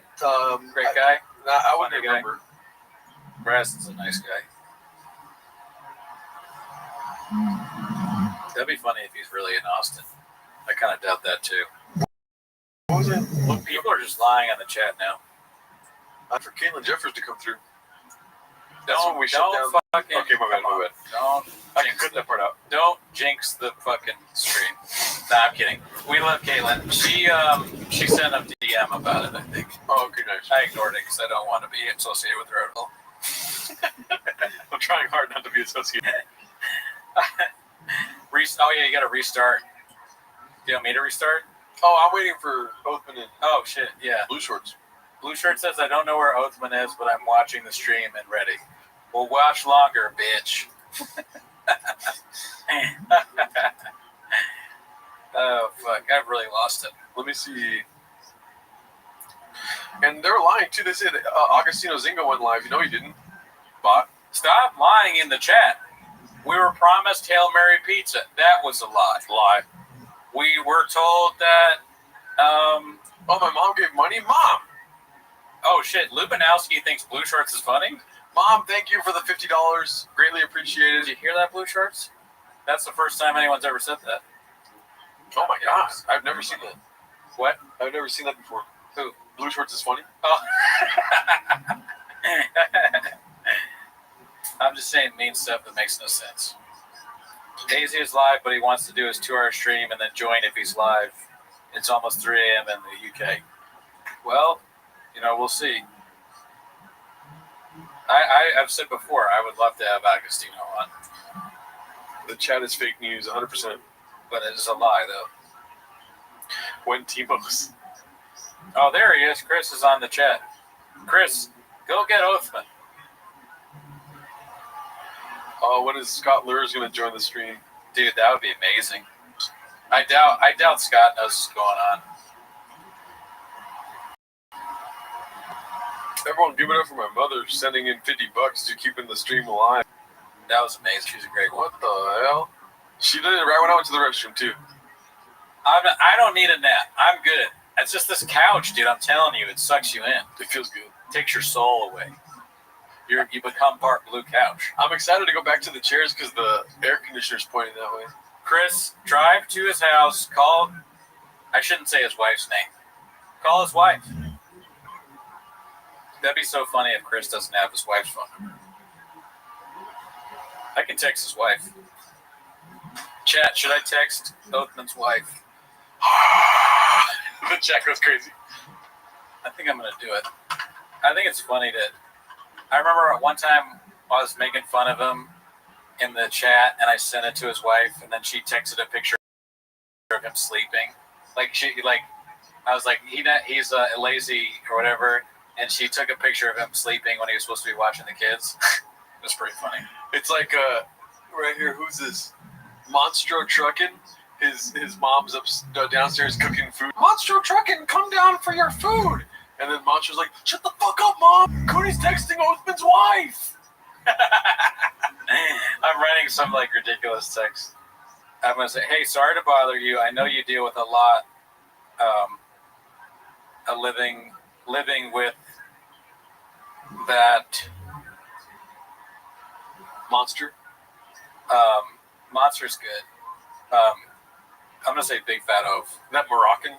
Big, dumb oaf. But yeah, that Moroccan's good too. Moroccan oaf. Big, dumb. Okay, I'll include that, but I'm not going to say it on stream. Oaf. If possible, can you tell him to text or call us, call me. Thank you for being A bot. a great mother and a great wife. I would love think if they great- text a great back to person. Cooney bot. Helping. Rosa LMAO Yeah. bots. 350 bots, my mom said. Rosa, that's a racist joke, please. Cody! Cody! Sorry, Gerardo, I'm a fan. Thank you for all you do. That's more appropriate. Gringo Poppy went off. Yeah, we're waiting for the next guest here. Do. So this is what I'm going to send to Othman's wife. Hey, sorry to bother you. I know you deal with a lot living with that big dumb blank. Both. If possible, can you tell him to text or call me? Thank you for all you do. Sent. You know what's funny is that we could do a 24-hour stream of just you texting people. I think you'll send 9 texts. Fuck you, bot. Whatever, bot. Do you know, I did a 24-hour stream with a bot. I'm the leader of the bots. Chris Lingbach, a great-grandmother? What's that for? A great-grandmother. I don't know. He's not all there. Oh, shit. All that shit. Cooney Heart Rosa. Oh, she's a great person. I want team merch. Timo's merch be get mad entries. Someone say the most bots. I made love to a bot.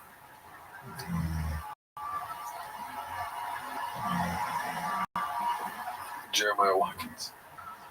Damn, dude, isn't it crazy how we're just throwing away a day? Yeah, man. Look, sometimes you got to give a day to get a day, dude. I couldn't have said it better myself. Give a day, get a week. Give a week, get a month. Stack that over a week, you're toast. You must be the most eloquent bot I've ever met, dude. And on the next segment, we're giving away the truck like LPJ 26 Day. Lubinowski, not a chance. Do you see what she said? What? Lubinowski. If y'all get 1,000 likes, will this become a regular thing? No. Not a chance. Yeah. Honestly, it was fun just to text a joke to his wife.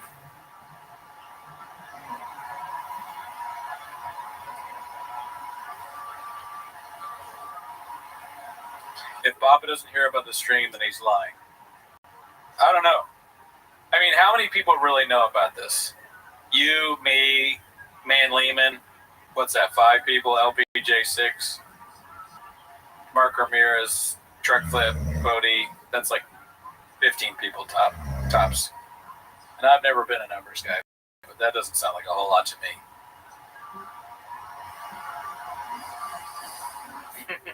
Brass, and I did actually move to Austin. Can you guys please play Gringo Poppy so I can put my son to sleep? He cries about it.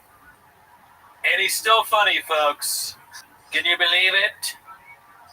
Cooney enjoys texting other men's wives. Yeah, maybe that was wrong, but it was fun. I don't do it often. We're friends. Yeah, I'm not sold, Justin Wood. Yeah, prove it. I asked for one thing and one thing only. A picture of you and Bappa. Yeah, where is it? Bot? Bot.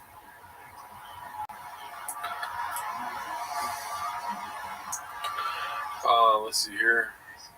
Yeah. I mean, you got to prove it, bot. Yeah, what you sent me is not proof whatsoever to me. It's so funny that the last still in the Gringo Poppy is Shab, Callan, Dalia, and Bill Burr. As if Bill Burr has anything to do with... That's great. I didn't even realize that until just now. I mean, that's pre-masks.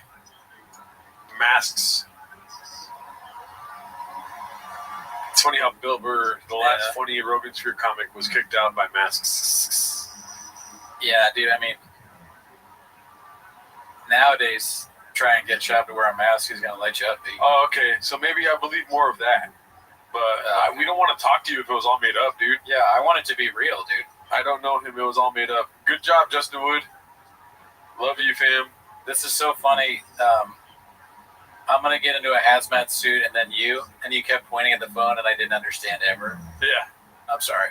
No, you're good.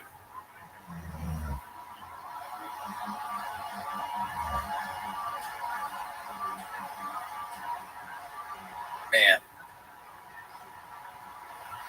I mean, okay, so dude already said he made up the baseball dad post. Gordo, Justin Wood, yabats. Why would we want to talk to him if he made it up? Yeah, listen, I don't communicate with bots a lot, so maybe I'm not. Maybe there's a loss of translation. Yeah, but I don't care. Oh, they don't get it though. No, they don't get it. They don't get it. We don't speak bot, dude. We get it though. Yeah. We get it. I don't speak the words, but I read the language. You feel me? Like, the wet spot forming under Cooney's mask where his melon is sweating is next level. Bot. Throw him. That's a bot right there, dude. That's a bot comment. A little dead air here, fellas. We need Mark Hardy energy. Bot. I mean, we could just have on blue shirts, I guess. What comments are they reading? My mom. Oh, thank you, Angel. You're not a bot. Guys, I really appreciate you guys doing this for the fans. This has been so fun so far. Thank you, Angel So Good. See, why can't you guys be real people like that? I'm going to go to the front here. Okay. Do you want to stay back here? Or you want to go to the front? Yeah. We're doing a change. We're going to fall asleep on the couch. I'm also going to get a Diet Coke.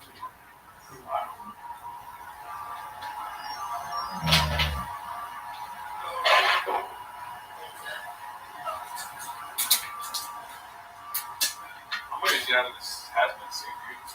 I'm just going to chill. That's Daddy's number. Oh, you can put that back to the cowbell spot. The mic.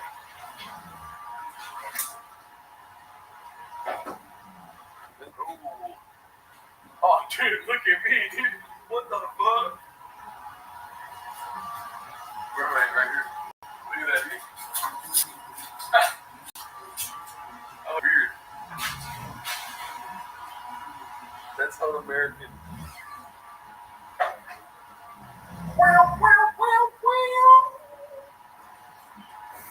Oh my god, dude, I've never seen so much rain and Diet Coke in my life.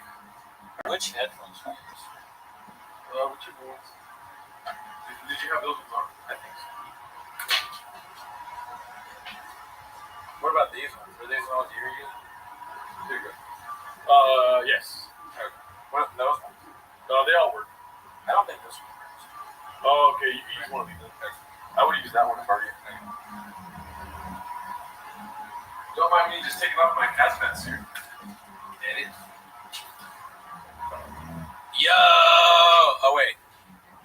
Is this one this is on? Yeah, should be. Yeah, it works. Can you hear me? It works.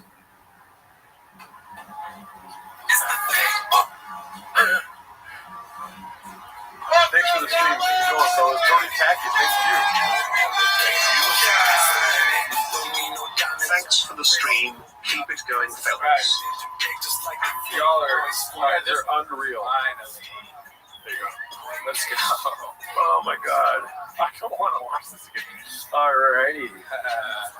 Yeah, see?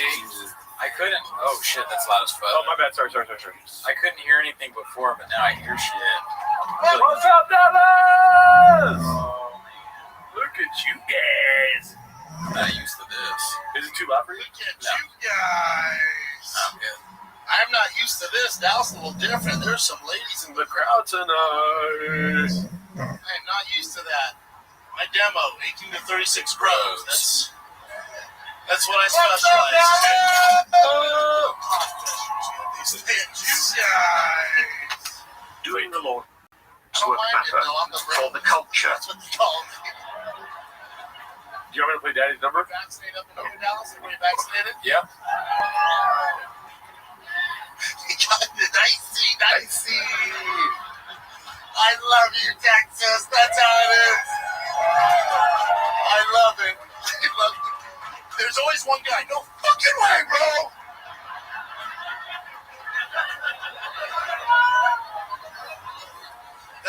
touching this fucking Simple Daddy.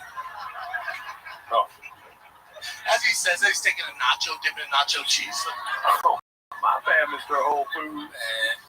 Oh, my bad, Mr. Whole Foods. My bad. What's up, Dallas? Oh, we can try, Davey. I mean, only the first 10 minutes. Yeah. It's all Have either of you memorized it word for word yet? But it's all their marketing. They fucked this whole thing up with their marketing. That Operation Warp Speed when they launched it. Remember at the beginning of the stream, my hair was nice? They're like, yeah, go to Christmas. Yeah, it was great. Buy Dunkin' Donuts, get backstage. Like, say. The fuck? That makes sense. Top people are like, hell yeah. Fuck this.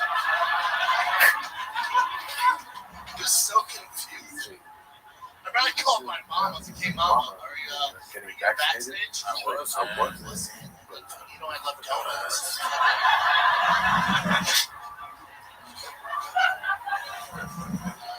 Remember the first dumbass that messed it all up for everybody to sleep the shit out of him from getting backstage? Remember that all of the musicians? I can't do it like you did. My brain hurts. Clearly a mess. I mean, they just. I don't even remember that. It's funny. It's like not sinking in, kind of. Like I have to really concentrate to memorize. Yeah. You can't just listen to it over and over again. Maybe if you're trapped in a room and you couldn't leave forever, I got it done. then it would be easier. Yeah, like you couldn't wait. You couldn't leave for 24 hours. If you just walked around. I remember I played this for Bianca Cristovo once, and she said it sounded like a homeless person. Oh yeah. That's out of context, it sounds like a homeless person's rant. Yeah. Like they need to hire some just dime piece actor. Russell, even though you're a bot, I'll answer your question. Are you concerned about giving it so many views? No, because we want everyone to go watch the Gringo Poppy, dude. This is Gringo Poppy Awareness Day at Record Tweeties. Just want to be up front with everybody. Goddamn dicks down to here. Goddamn dicks down to here. A line of bros at CBS just like just trying to do my part, Dallas. This does feel like blood in, blood out. Like we get killed if we don't keep watching. It's good to be in Dallas. I did not block you from comments, Mom. Technical difficulties from Rosa. Why would I block you? Special here, man. You guys just Why would I block you? Texas, man. Why would I block Yeah, that guy was boring is your last comment that I see. Such a mess since I touched down. It's fantastic. LA is not like this, yo. LA is North Korea with a beach. LA is North Korea with a beach. But they give us Wi-Fi, so that's cool. I'm not locking us back down. I can't go through another lockdown. Straight up. The shop household barely made it through the last one. We eat our way out of that last one. We did not do well with it. Also, Dallas, my lockdown's different. Look at that. My mom's about to make some cookies, dude. Holy shit, Here's that's the good. one. Look at that salsa. Yeah, put that right on a cookie, dude. Let me lock You blocked me. No, Mom, I see you're coming. We're not even locked down. My girl was fighting with me the other week. We get locked down, we're fucked. She was fighting with me. Fucking Fauci, Delta, mask, what are we gonna do? I was thinking to myself, oh my god, my life would be so much easier if I was just this shit. If I was locked up with the bros, that is. If I was locked down with the bros, Dallas, quarantine with the homies, how much more fun we would have. Oh my god, dude. Oh my god. Like play video games all day. We'd work out. Damn, dude. At night we'd fuck each other. I feel like I've heard that 1,000 million times today. This guy was all, the fuck no. Fuck no. Oh, we're gonna play video games, bro. So, Y'all are still doing this? Holy shit. I love that. No, fuck no. I'm making comments in my head now. I don't want to be locked down with you. What is that? Oh shit. Crazy. What are you gonna do, bro? Get bored. You're bored. Oh, really, dude?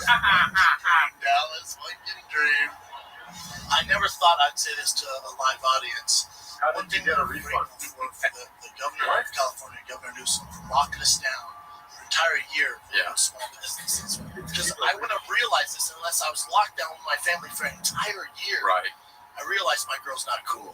She's just not. There was no intro song today, but we did have, what's his name? He woke up early today. Cowbell. Cowbell was here, yeah. Cowbell came through. Also, there was a CR guitar appearance. Oh, yeah. He didn't sing because it was in chat, but I was going to see him. He made the song. Shout out to CR Guitar. Just opened my son's school A lot of people have helped us do this. Thank those people. Yeah. First day of kindergarten. So I got him his first day out. The Lord's work, go ahead. Hold fast, fellas. I hate all comedians, but you are doing it the Lord's work. Okay. Thanks, Martin. Thank you. That's not a bot. That's never been a bot. Yeah. Ready? Cheese on 3. Ready? 1, 2, 3. Oh, Cheese. We're going to skip past BGL appearance. Taking my phone. Hell yeah. I snap a pic.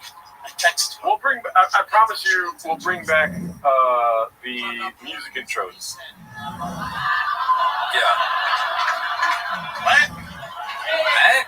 Excuse me? I'm gonna block this guy. He's weird. Yeah, that's weird. This guy keeps putting weird shit in here. You're in a group chat. Come back to the stream, dude. Bot. Yeah. You can watch still. Savage. I'm sorry. Yeah. You weren't even all capsing, and I was like, ah, he's being weird. Oh, my Married a God. Mexican, y'all.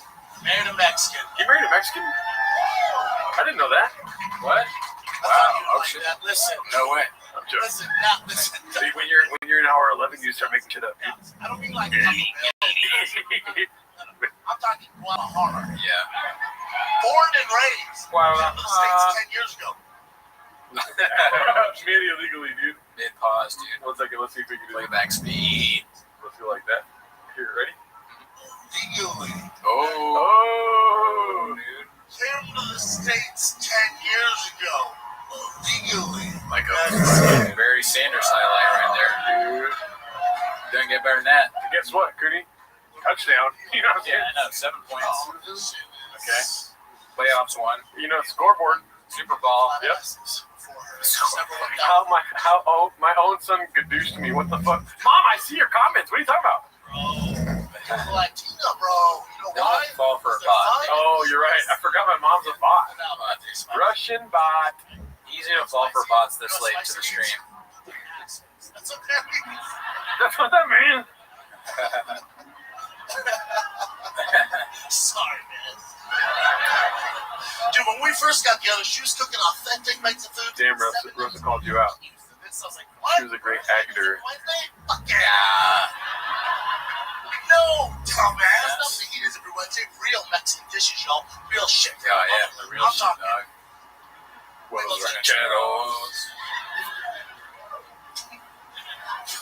Carnes. The CIA is taking notes for enhanced interrogation. Oh, my favorite. The CIA is taking notes for enhanced interrogation from your gringo capybara in Bankum, USA. I know I look Latin. There's no who I am. She's like, honey, what the fuck is happening right now? Elizabeth Marsden, how dare you turn this out, dude? Shortstop for the Dodgers? What the fuck is happening? Yes, I see your messages. Dude, I had 23andMe. I did that shit. You spin the... My mom is not blocked. I did that. They sent me drive mayonnaise back. We all on some CIA list for watching this live. We're gonna get Cash Patel to knock on our door. Yeah. It's a weed. Good luck finding us in Seattle, Cash Patel. A fucking hot pot can kill you every Monster trucking, no, dude. Quit botting on me, dude. Alright, bot. My mom said, oh, I will make you react, cabrón. Puta, cabrón, cabrón. Every time they would come like, does it? He so blocked you, Rosa. Let's see my mom's next comment.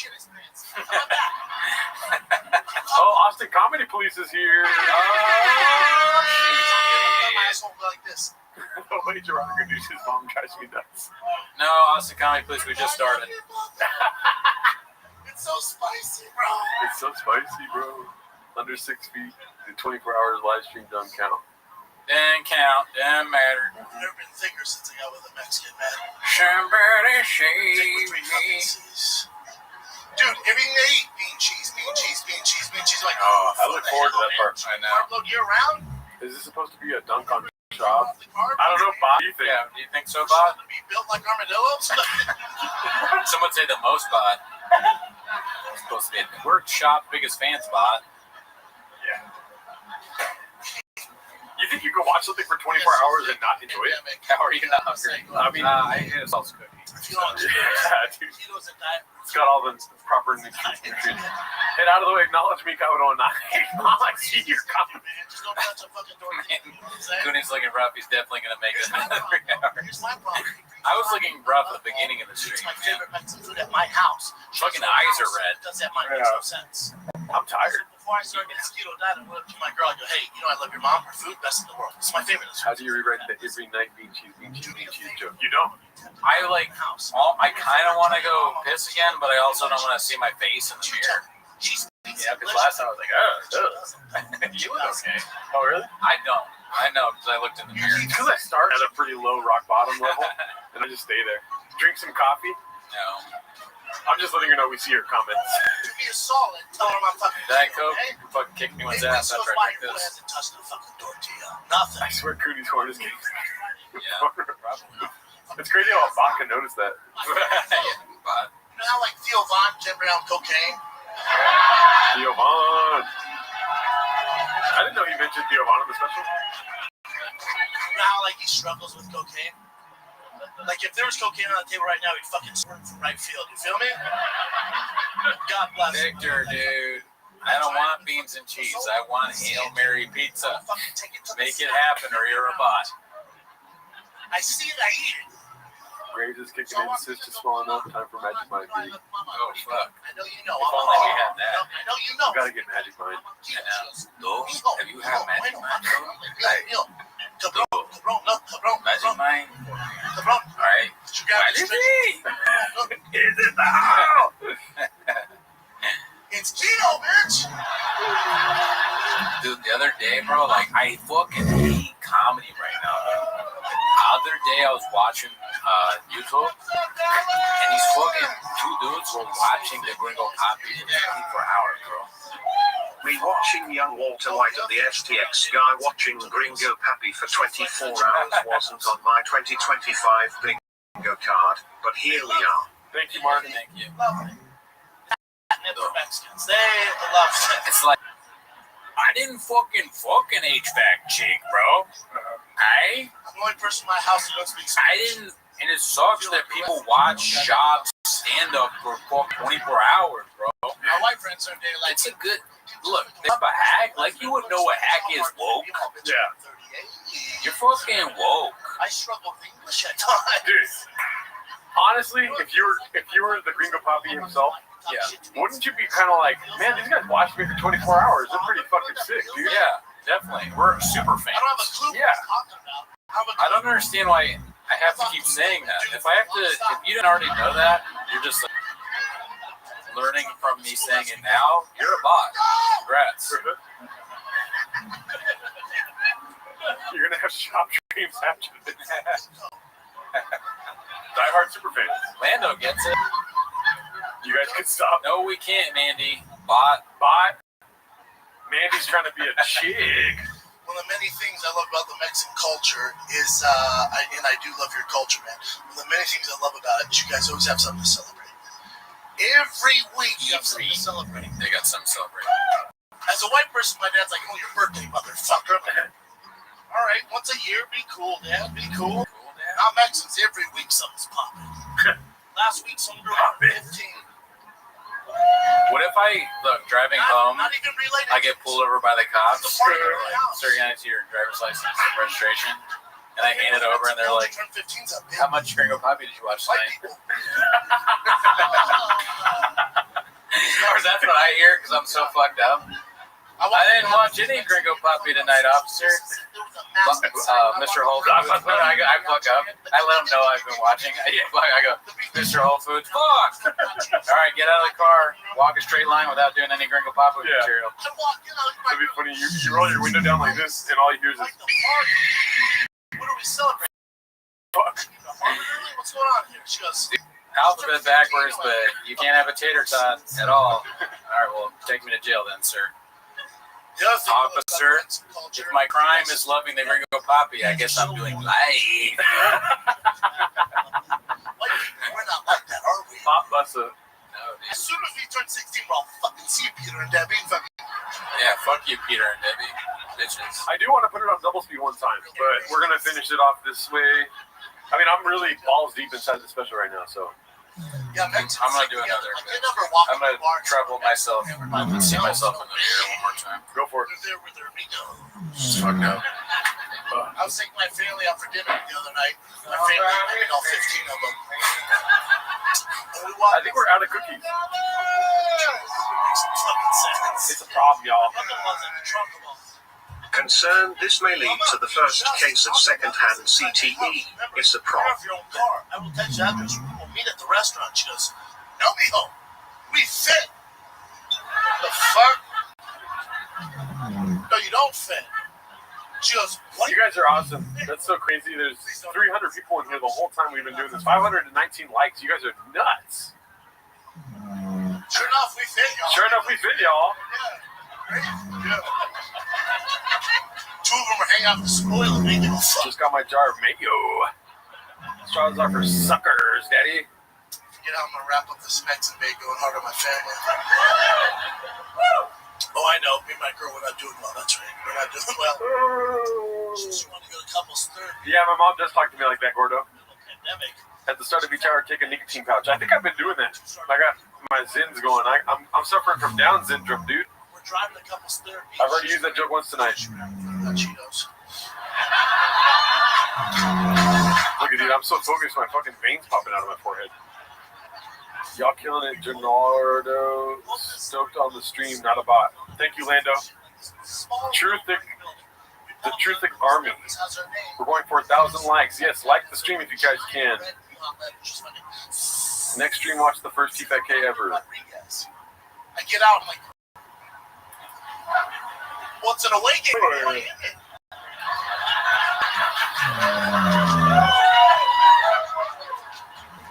We did not go in there, Dallas. We did not.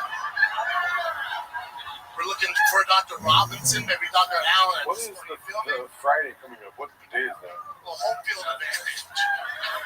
The 26th. I moved in a house recently. Moved in a new house. Next Friday. I don't think I'm busy on next Friday. It's even weirder in the middle of a pandemic. So we moved in a house, and everyone goes, Puppy, I've seen the neighbors. Puppy, pretty old.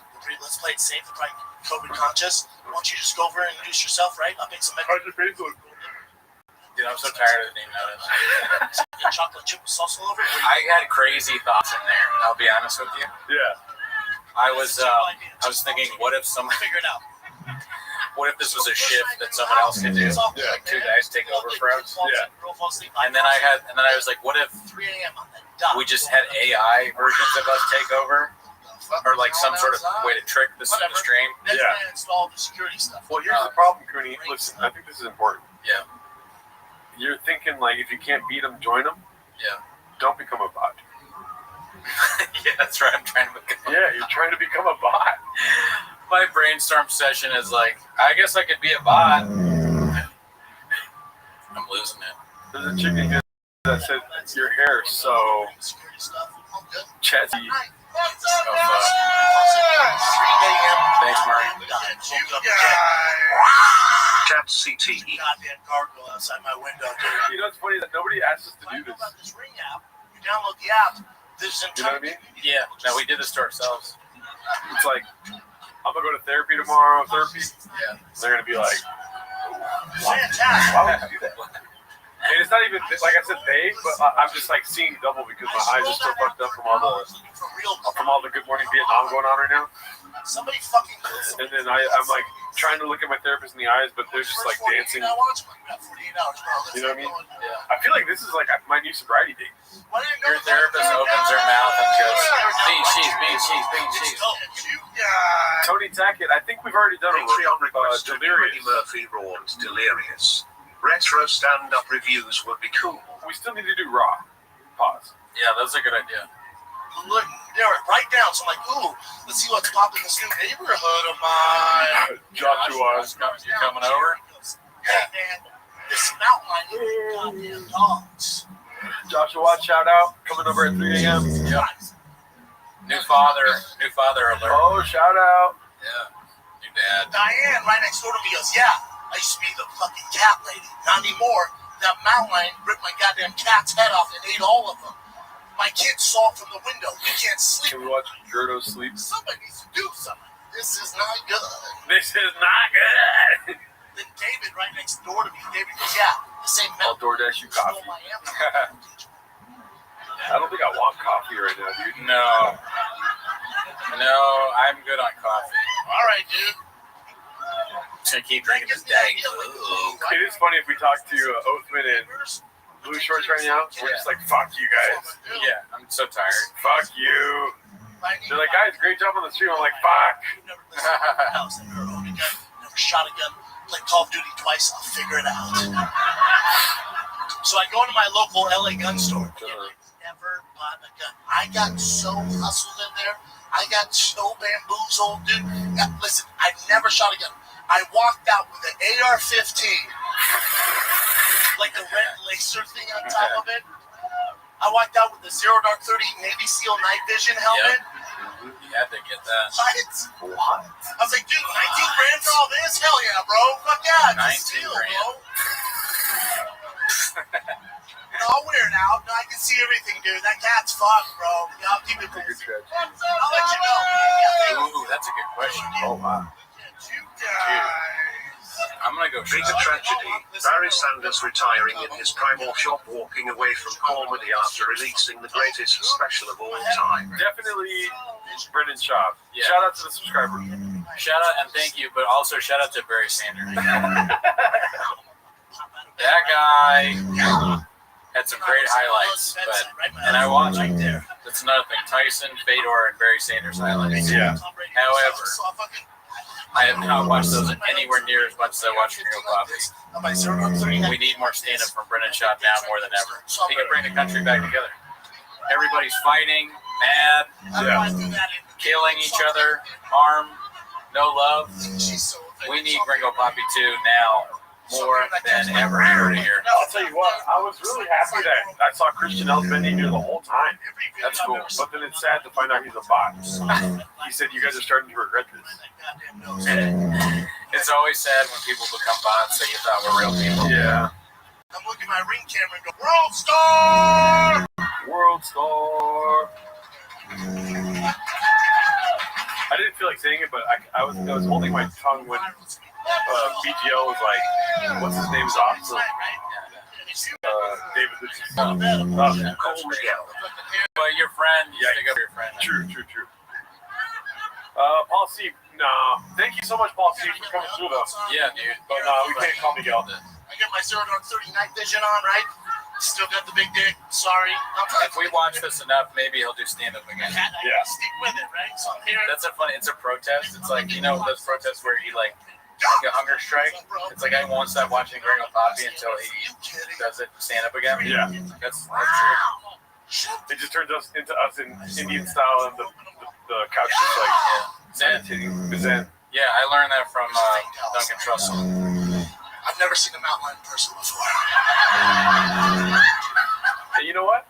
I'm glad we didn't get that guy on. What's his name? Wood? Justin Wood? Yeah. Because guess what? We said no. He's not here no more. Yeah. I'd rather talk to Southside Millie, dude. Yeah, Millie was there. He's been around for a long time. You know what I mean? I'd rather talk to Blisterface. I'd rather talk to people that have been fans for a minute. Truck flip. Not some guy trying to fucking. Well, no, it's a line of the mountains, dude. Yeah. It's fucking. That guy was dumb. That was really dumb with that guy. Yeah. It's like this mountain lion ate Joe Rogan's trash. Joe Rogan. Look at you guys. Oh, I panicked. Dude, I panicked. Oh, shit. I slammed the door. Dude, I threw my AR-15 like this. Get chin. Still waiting on Timo's my night vision. Left-handed. I was like, oh my God.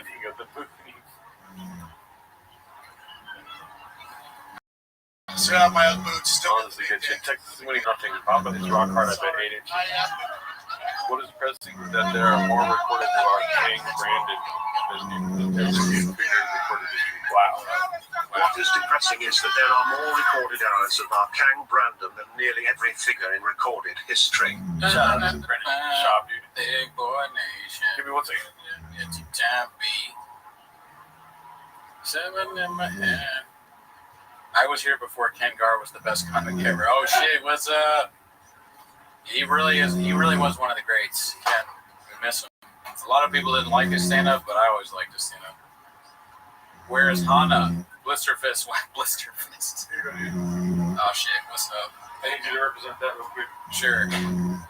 Oh, maybe I'll change out of this. Just don't hold it up real quick. Okay. Yeah. Because it's a short song. Okay. Oh shit, we're getting a song. Yeah, they voted 88% yes. Let's do it. This is awesome. You know, this is a Brendan Chop love stream, so I did make Brendan Chop a love song. If you guys aren't aware, it's called Daddy's Number. You know? Shout out to Mark for coming through.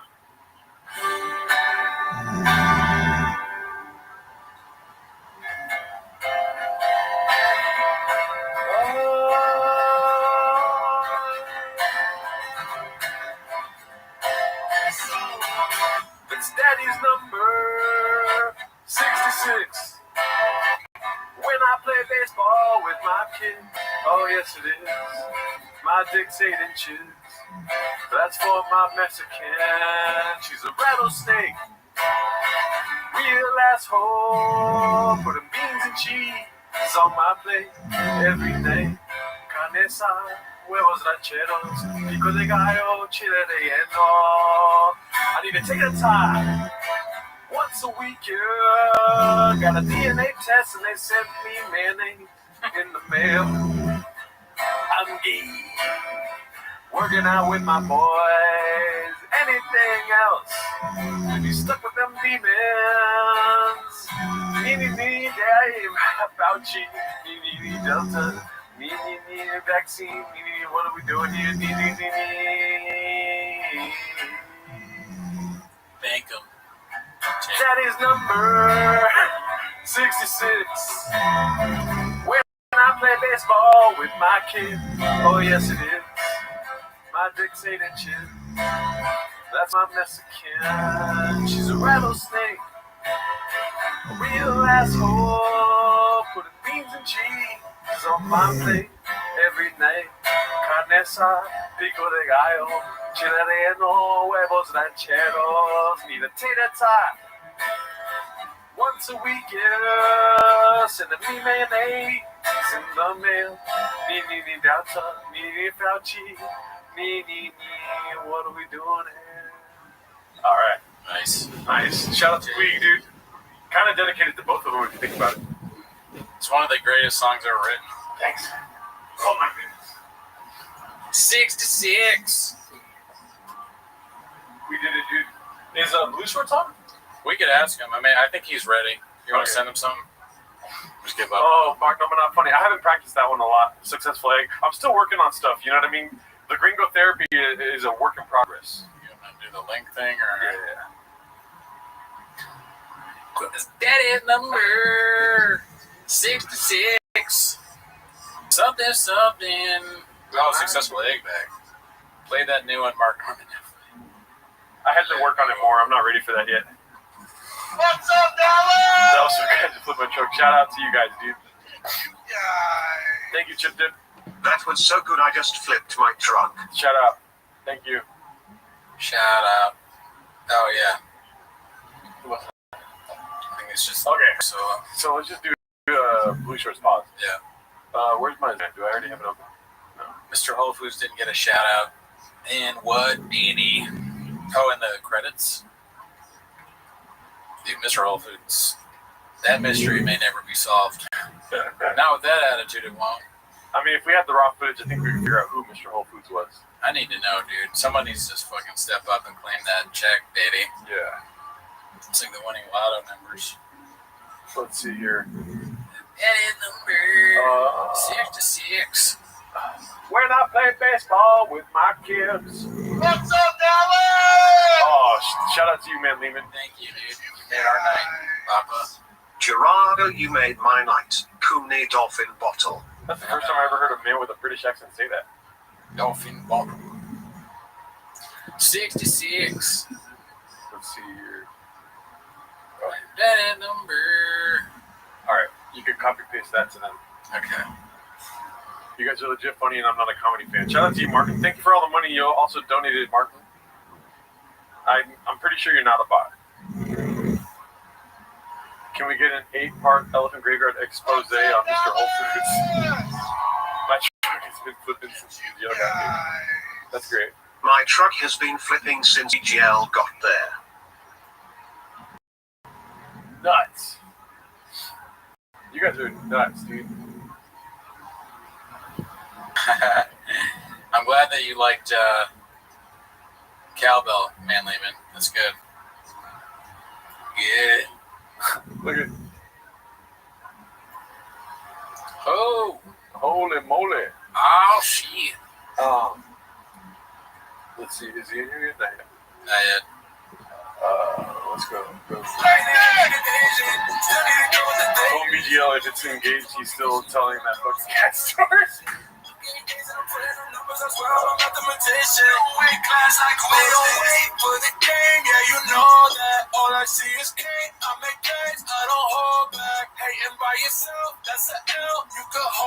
Damn, you can hold that, he said. He said, hey, bro, that's an L, you can hold that, bro. Credit is half Andrew Schultz. Irish flag. Man, I want to watch so much other content, but I can't. Always a good the boys, ULO gang. Shout out to you. Always a good time with the boys.